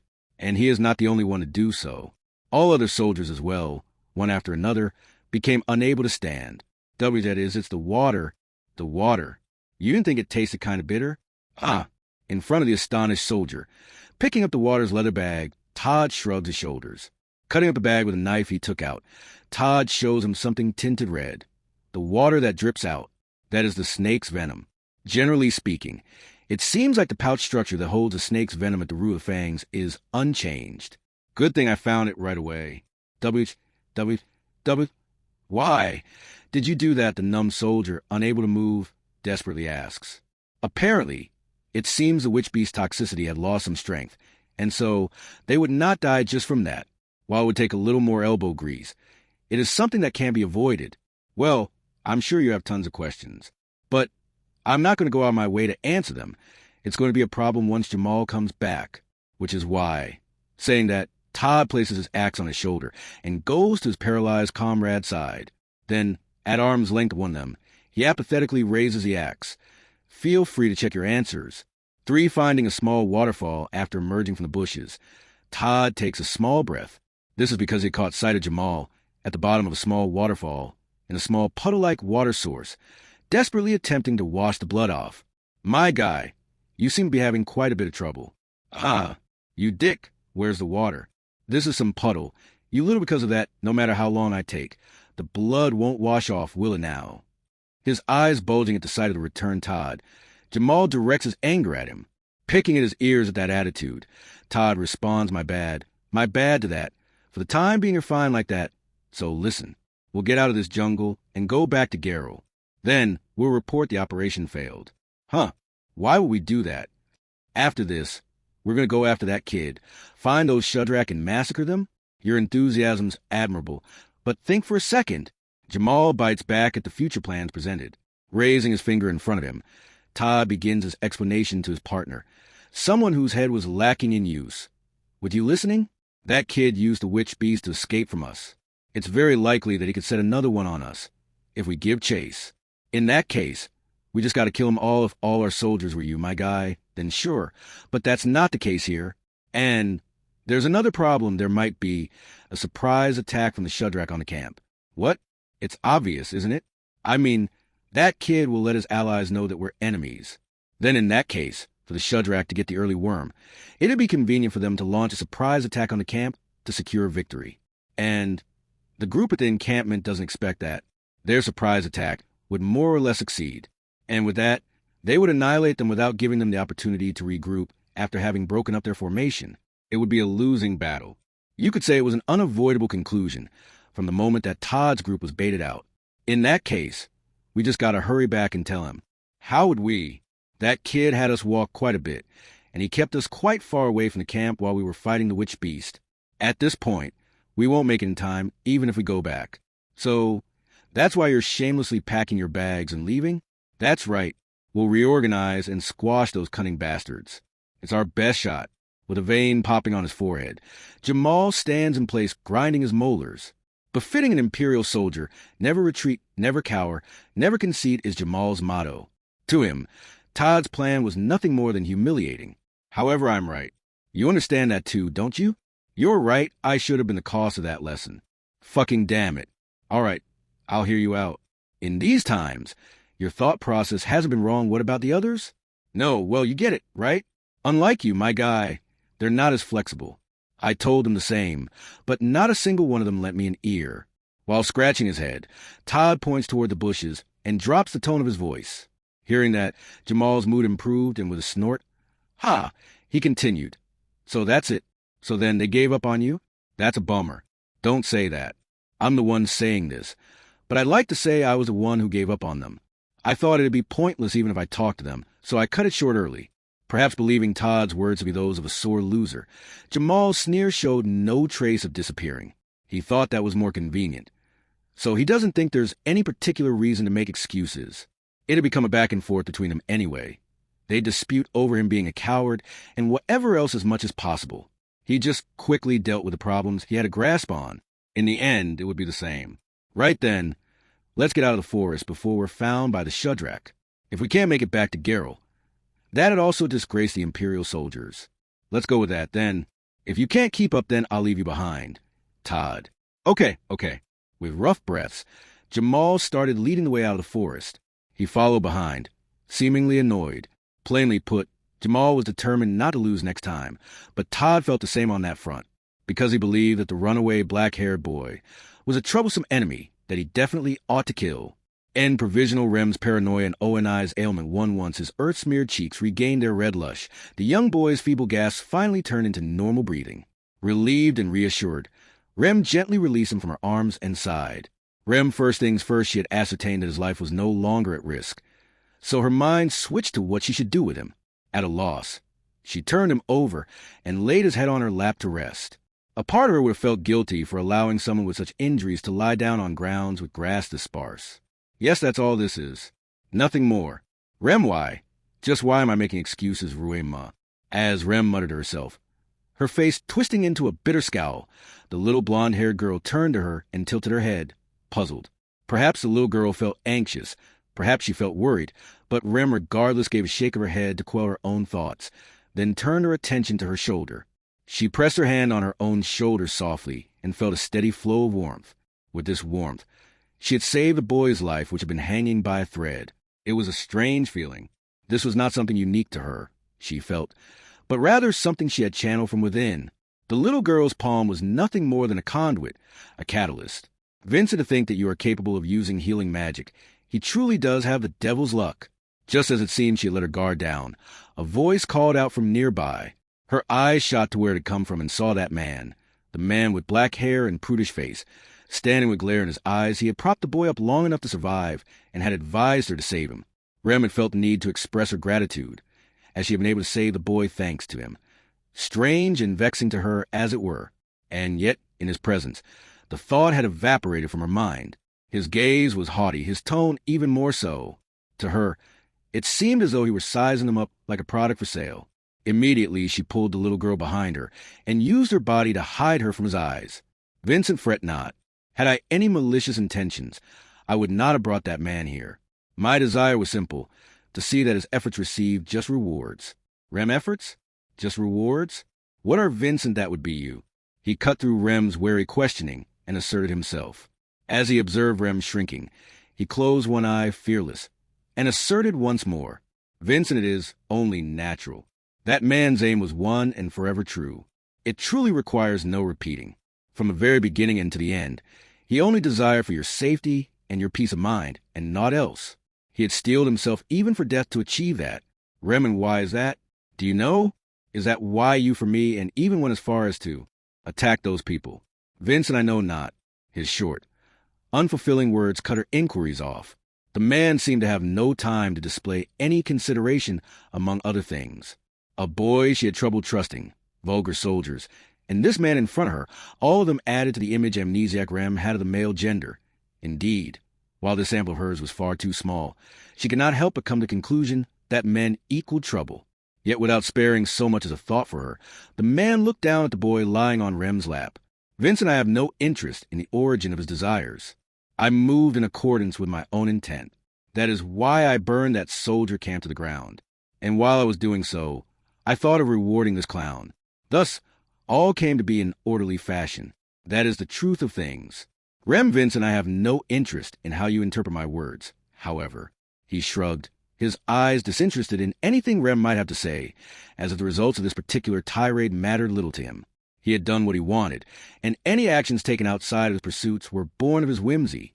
However, Rem's heart had yet to dry or harden so much as to be unable to appreciate his roundabout kindness. As they spoke, the overwhelming wretch of miasma wafted out of the boy as he lay on her lap, keeping her on edge. Her instinct screamed at her to be wary of him, regardless of his appearance or behavior. even if that behavior included risking his life to save her from that military encampment. Rem, I don't understand you. She continued mumbling towards him, having failed to obtain a straight answer from anyone. Vincent Mazelda, I am going back to the village. Destroy the camp until nothing is left, and take whatever you can make use of. Mazelda understood. Don't you have to hide your face anymore? Vincent, indeed. There are disadvantages to having my face be witnessed. There should be a mask or two on display at our rally. I will take one of those. Mazelda, unfortunate but unavoidable, ignoring Rem's mumbling, the man struck up a conversation with the red-haired woman, and while doing so, he turned his back and began walking away. But for only a moment, he broke his stride and looked back. Vichentu, what shall you do now? Accompany me to the Shadrakian settlement with that fool in tow, or stay here and die? Choose. Rem, don't you have time to put that in a better way? Vincent, I do not. My time is precious and limited, and has far more important uses. As he whispered, Rem grew an intense dislike for this man. However, she held her tongue, and rather than return fire with fire, she only nodded in consent. With that, she calmed herself. This was not the time to be stubborn, even if trusting these people around her was a hard pill to swallow. Rem, no one else can protect this girl, other than me. Around her were the red, burning remains of a battlefield. There was no one else but her for this little girl. So she decided to do what she could, with or without her memories, as she fastened her grip on the little girl, albeit it was still perplexing that she needed this man's guidance to come to her realizations. And this boy Ram and you, sleeping so peacefully like this, I hate you. Annoyed, she pinched his nose. Two of the tanned women, the Shadrakians, took Ram to their village. The scenery there was marvelously strange. There were women everywhere, as far as her eyes could see. Of course, Rem's previous experience with a large population had been limited to the army campsite from before, which had been full of men. Now, there were no males in sight. The idea that mixed-gender environments are rare had begun to take hold in her mind. Rem, are the men of your tribe fighting elsewhere? Teridahi? No, this is merely circumstances more women are born to Shudrak, while it just so happens that the Sacred Army has more male soldiers. Sister, Mazelda Terida, do not annoy me for every little thing. You are my sister, the chieftain's sister. Behave like it. The chieftain sisters of the Shudrak Terida responded to Rem's question, then called for Mazelda. Mazelda rebuked Terida, who had her hair dyed blue. While she did feel bad about having possibly done something bad to Terida, she decided to keep her inquiry's rejection in mind. At present, everything around her looked new and fresh, as if a treasure chest lay open in front of her. She had learned firsthand during her time at the military encampment that not all were willing to humor her questions. In that sense, the women of this village were comparatively kinder, though to be fair, the eye-patch man from the military camp was crueler than expected, so the comparison may have not been truly warranted. Regardless, Rem had finally found a place to lay low for the time being. The Shudrak thankfully seemed to have no intention of restricting her in any way, and even went so far as to provide her with a hut to rest. There, she laid the young boy on the bed to rest, and for the time being, Rem decided to calmly mull over her situation. She had to think about her position in all of this, what to do afterwards, decide on what to do with the young boy and the little girl, and Rema, as she rubbed her eyebrows. Deep in thought, she felt a small hand tug at her sleeves. Ever since they had arrived at the village, the little girl had been tagging along behind her quietly. While she had become more attached to Rem compared to the time they had been running around in the great jungle earlier on, the fact that she showed concern for her took Rem aback. Vincent, it seems even that little girl understands that even if you try to piece everything by yourself at random, you shall hit a dead end. Rem, you again, as the little girl tugged on her sleeve, she heard his voice. Taking no effort to hide the displeasure on her face, she turned around. Standing at the entrance of the hut was that man with black hair, though his current appearance left her dumbfounded. He was wearing an atrocious mask, one with streaks of red and white, something that made him stand out like a sore thumb. Regardless, along with his clothes also being a dead giveaway, it failed to mask a particular presence that made him. Rue you. Rem, what is that mask? It's scaring her. Vince and I am in quite a precarious situation, you see. Regardless, for the sake of the Shudrak, as well as my own, I deemed it best to keep my face hidden. He spoke as he placed his hand on the mask twisted in anger, then proceeded to nonchalantly enter the hut. Rem attempted to convey that he was not welcome, but alas, he was not of the sorts to heed her. So Rem decided to drop all pretenses and be straightforward. Rem, what exactly are you and him planning to do? Vincent, strictly speaking, that man and I are not working together. Our interests happen to align this one time. So we join hands. There is no guarantee that shall hold true in the future. Rem Vincent, he shall plan to avoid the conflict ahead of us. He shall attempt to flee from it. Of course, he shall plan to take you with him. Pulling in her chin, Rem remained silent despite being insulted, while the keywords conflict and flee piqued her interest. She was more interested in the latter part of what he said, that boy, Natsuki Subaru, would attempt to take her with him. It worried her. Truth was, the thick miasma that radiated out of him kept Rem's senses sharp and on guard against him. That said, her initial hostility towards him had begun fading. There remained the fear that she would come to regret feeling that way once Subaru woke up, but regardless, Rem, will you keep fighting alongside the women here? Vincent, that is my whole intent. I intend to fight till I breathe my last. And the fight shall not end so long as I breath. Rem, I have to get away from that and hide. Vincent, I am war itself. Where do you intend to hide from me? What land is there that shall keep you hidden from me? It was obvious that he alone believed that, but this man had the charisma, the presence to force others to conceive his notions and perceptions to be fact. That was part and parcel of who he was. He was war itself. Thus, it meant all in his presence would be charred, drowned in waves of fires of war, leaving naught but ash. Rem, and if I don't like that, I should take that boy and go? Vincent, nay, that is no longer an option. He escaped from the clutches of the Sacred Empire army camp and came to me with the desire to save you. And from the moment I decided to see that desire be fulfilled, you have lost your chance to escape this conflict.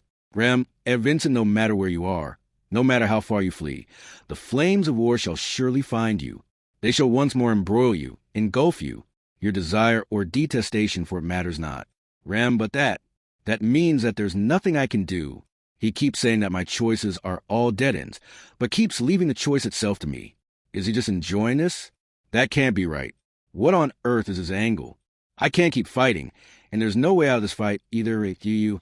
Just when Rem kept sinking further and further into the hole of thought she had been digging herself into, a small shadow leapt at the man. Her blonde hair fluttering in the air, the little girl grabbed the man's arm and groaned as she knocked her fist on it. Her attacks did not hurt, but her displeasure for the man was made plenty apparent. Seeing that, the man raised his arm, with the little girl still attached to it, and Vincent, a child, mimics their company. If Cecilus were present, you would have regretted your bold and rash actions. Rem, you won't get mad at her? Vincent, you imply that a child's tantrum would anger me. I may put those who disrespect me in their place, but to expect a mere child to understand the intricacies of honor? That is foolish. However, as his voice trailed off, his gaze shifted to Rem and Subaru. Rem immediately covered her body with her arms and narrowed her eyes at him, as if asking, what are you aiming for? Rem, what are you planning? Vincent's schemes, hidden agendas, plans, do not take these in a bad light. Not everyone is protagonist, nor is anyone stage decoration. But the truth of the matter is that those who do not take action quickly lose their heads. If you do not wish to lose yours, I suggest you keep racking your brains. Rem Vincent, as I explained before, once that man awakens, he shall surely attempt to run from this conflict of mine, and take you with him. However, the Empire has already become aware of your existence. You no longer possess the means to traverse through proper channels. His words drove a cold blade deep into her chest. There was a fierce animosity within them. They clouded her eyes almost, but they were concrete words. Rem had no way to refute them. Even she could not forget that hellish landscape. Many lives had been lost in that camp. The Empire would surely retaliate. They would surely bear their fangs at Rem and her company, the cause of that tragedy. There was only one reason for that, Vincent, surely. I do not need to point out the reason for that. Rem, the way you put it, is as good as pointing out to my face. She bit back, but even if she was incapable of seeing the face behind that mask, she knew her words had fallen flat. The little girl returned, having had enough of the man's arm, and snuggled under Remington. Her upturned eyes looked at her with worry, a gaze that she returned with a slight smile on her face and the gentle exhale of a sigh.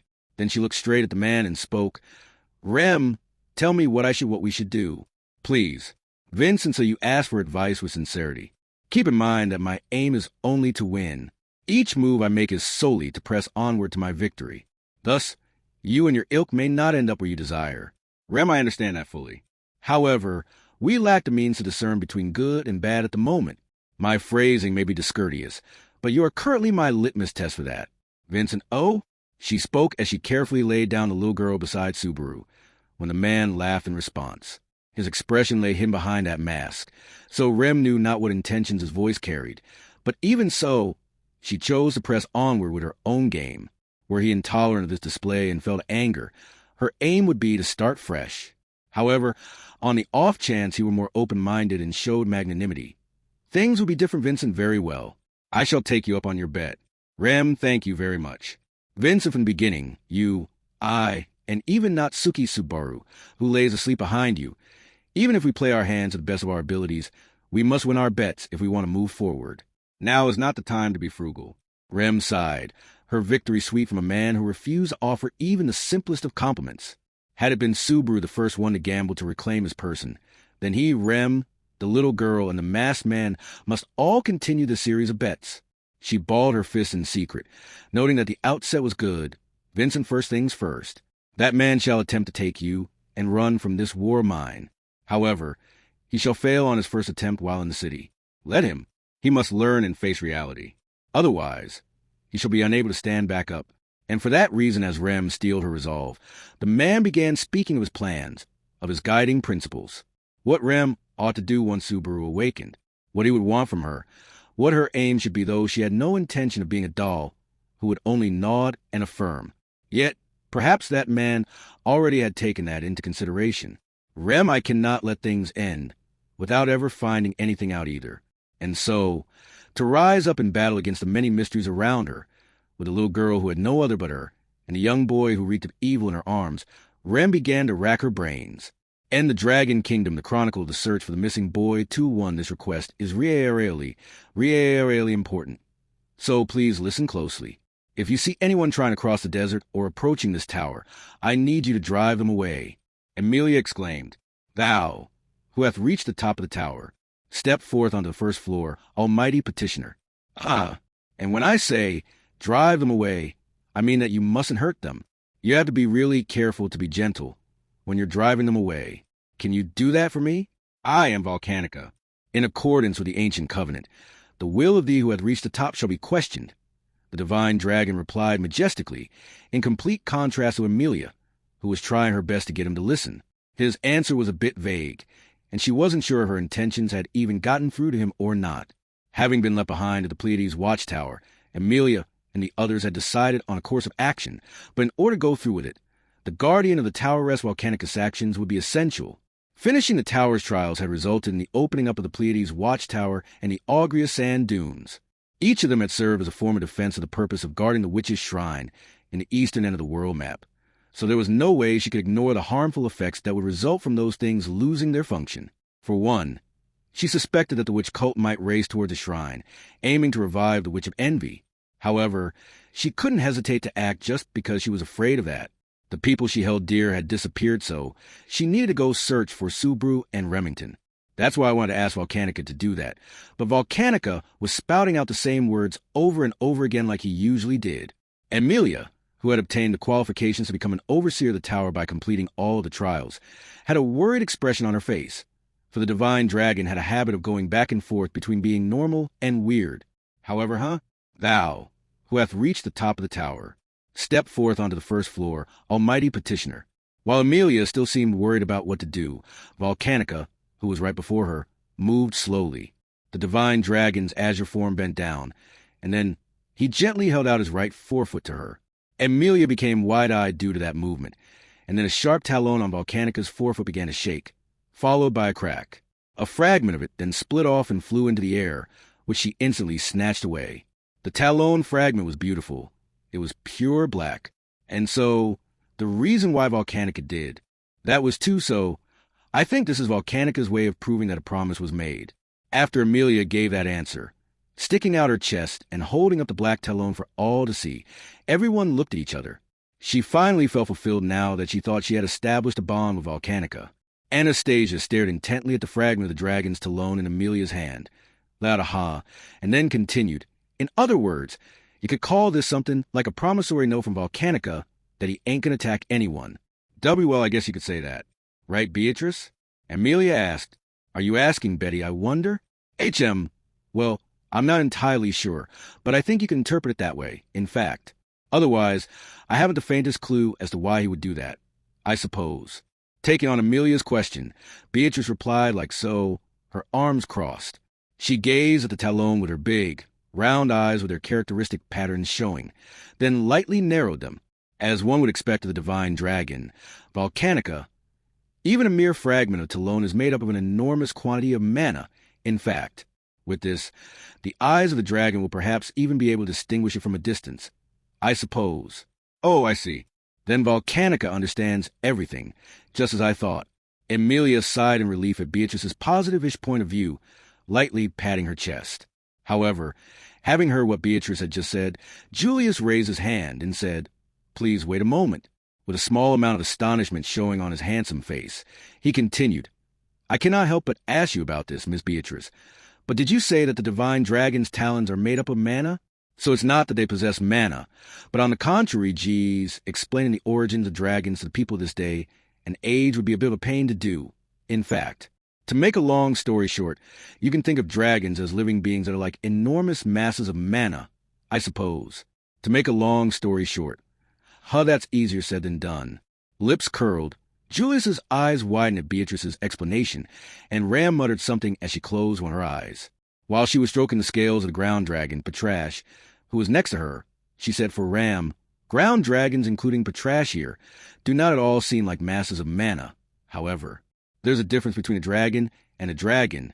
In fact, we can go through the nitty-gritty details while we are crossing over the desert later, I suppose. Anyhow, what's important is the fact that Volcanica's Talon functions like a rite of passage of sorts. Well, I have no objections to that.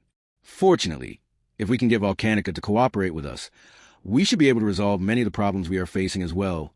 Echidna replied. They all had mountains of questions for the tiny, yet knowledgeable Beatrice. Though Beatrice really enjoyed teaching others to the point of being annoyingly helpful sometimes, and though Emilia found it rather charming how everyone was currently surrounding her, Beatrice had made a valid point. What was truly important now was that Volcanica was going to guard the tower, and the proof that he would take on that duty was a Talon fragment he had given to Emilia, and with the divine dragon's Talon, as well as Melee, getting through the Augrious sand dunes should be possible. So I guess we'll be able to convince the kingdom no matter what, Anastasia added. You'll help us with this as well, right, Ms. Anastasia? I've already stuck with y'all up till this point, and I guess I was able to wake up without any issues thanks to Melee's help, right? So I'm definitely going to pay y'all back for that, or I would feel ill at ease. Anastasia obliged with a graceful smile. Emilia nodded in response to her answer, then turned in the direction of Melee, whose eyes had turned red before they had obtained Volcanica's Talon. They'd had a serious discussion about how Melee would be treated and how she would atone for what she'd done in the past, and it looked like the proposal they'd made for that purpose would finally be put into practice. That's just wonderful, Melee. I wasn't really expecting much. That's why I wouldn't feel down even if it didn't go so well. Actually, good for you, Mississippi. Yes, it really is. I'm just really glad everything worked out. Even if Melee might have not felt an ounce of anxiety, Emilia had been quite worried about whether her proposal would work out or not. She had said quite a few things in a heroic fashion, so she didn't want to disappoint her if it didn't work out. For one reason or another, when Melee heard Emilia's reply, she let out a groan. Ugh, it would be quite a blunder to think such an expression would get across to Emilia, I suppose. You've been rather careless, so it's about time you learned how to get along with her, in fact. Right? I completely agree.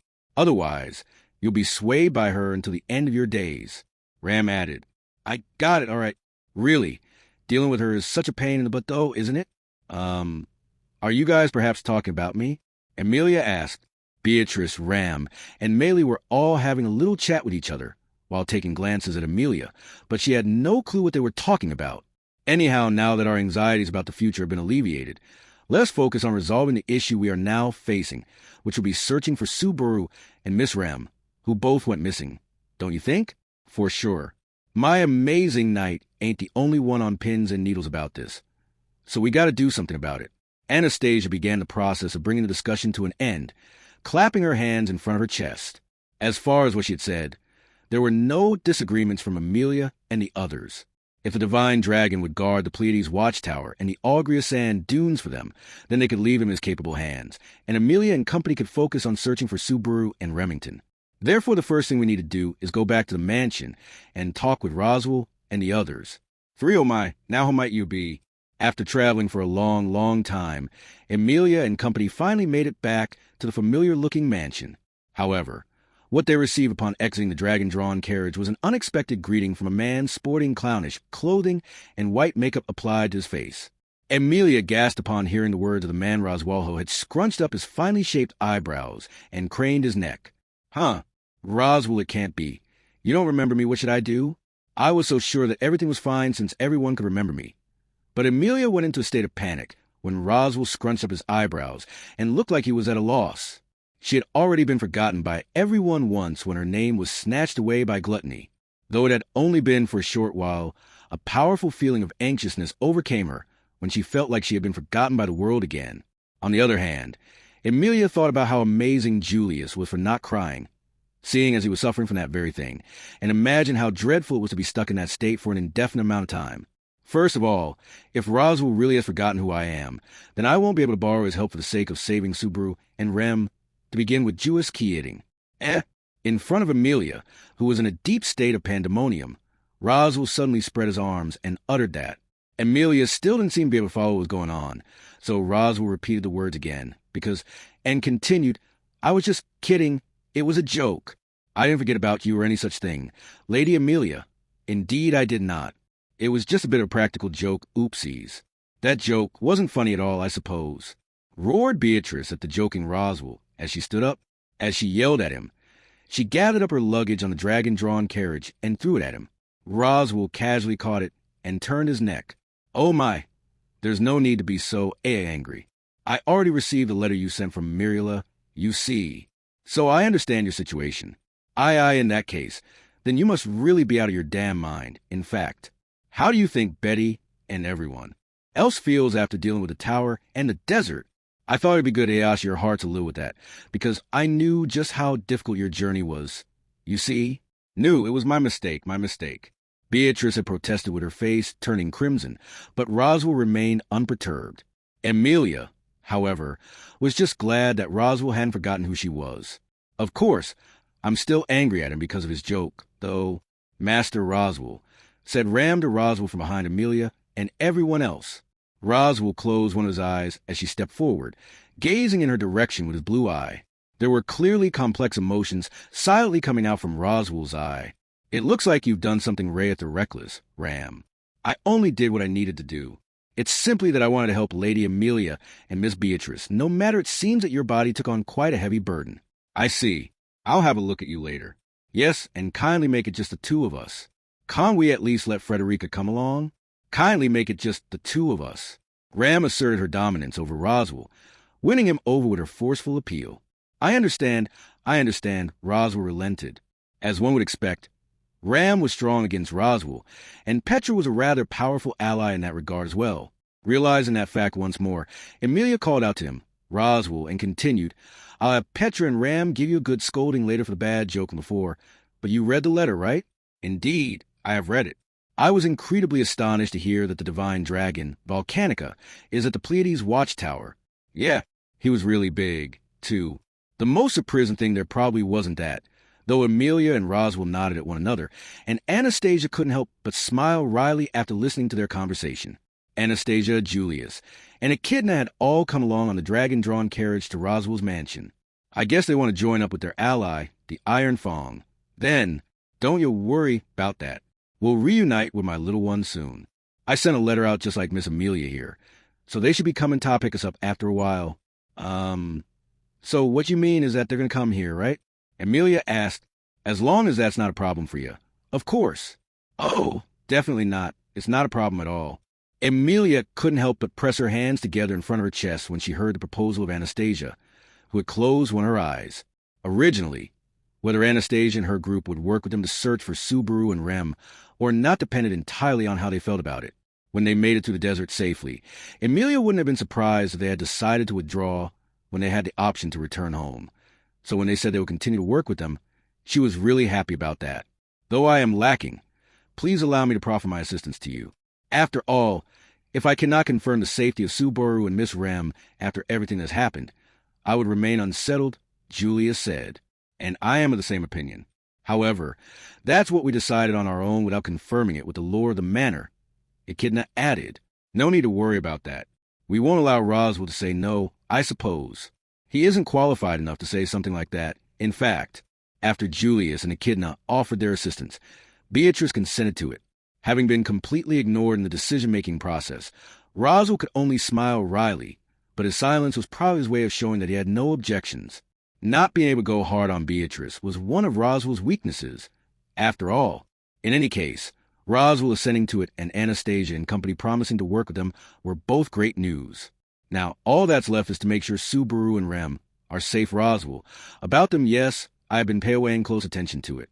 Now, it is very likely that they were transported to the south of the Valachian Empire. I see you know a way to get there, Roswell? As a matter of fact, the Valachian Empire is very difficult to get into, even for me, USC. Smoothing down his indigo-colored hair, Roswell gently shrugged his shoulders. Amelia responded to him with, "Is that so?" with widened eyes. There are sky dragons over there. That is to say that they have quite a lot of aerial firepower. Therefore, if I were to fly into the country, it's very likely that they would confront me. Then, while the sky dragons are chasing after Roswell, Betty and the others can waltz on in without a care in the world, I suppose. Oh my, now that would be a good idea, but I'll end up dying, you see. Roswell smiled bitterly and put his hand on Beatrice's head, rejecting her idea. Amelia gave Beatrice, who had shaken off his hand, a sidelong glance, thinking that strategy was no good. She couldn't just sacrifice someone for the sake of saving Subaru. If she did so, she thought that Subaru would feel extremely bothered, and she herself wouldn't be able to rejoice. I can't just sacrifice someone for the sake of saving Subaru. If I did that, Subaru would probably be bothered by it, and I wouldn't be able to rejoice either. It'll be no good if I can't greet Subaru and Rem properly with a smile. And to do that, I'd like to ask for your help. Don't you worry yourself about that. That's why I'm here. As the president of the Hashin Company, I'll do my very best to help you. Wow, thank you so much. Anastasia smiled in response to Amelia's resolute words. The others also looked as if they were facing the same problem with that same feeling. As far as the rest were concerned, Otto and the others will come back from Prestella soon. Let's borrow their wisdom to come up with a plan to bring Subaru and Rem back. The fire, determination to work together for the purpose of saving Subaru, who had been lost in a distant foreign land, was burning within them. Yendi,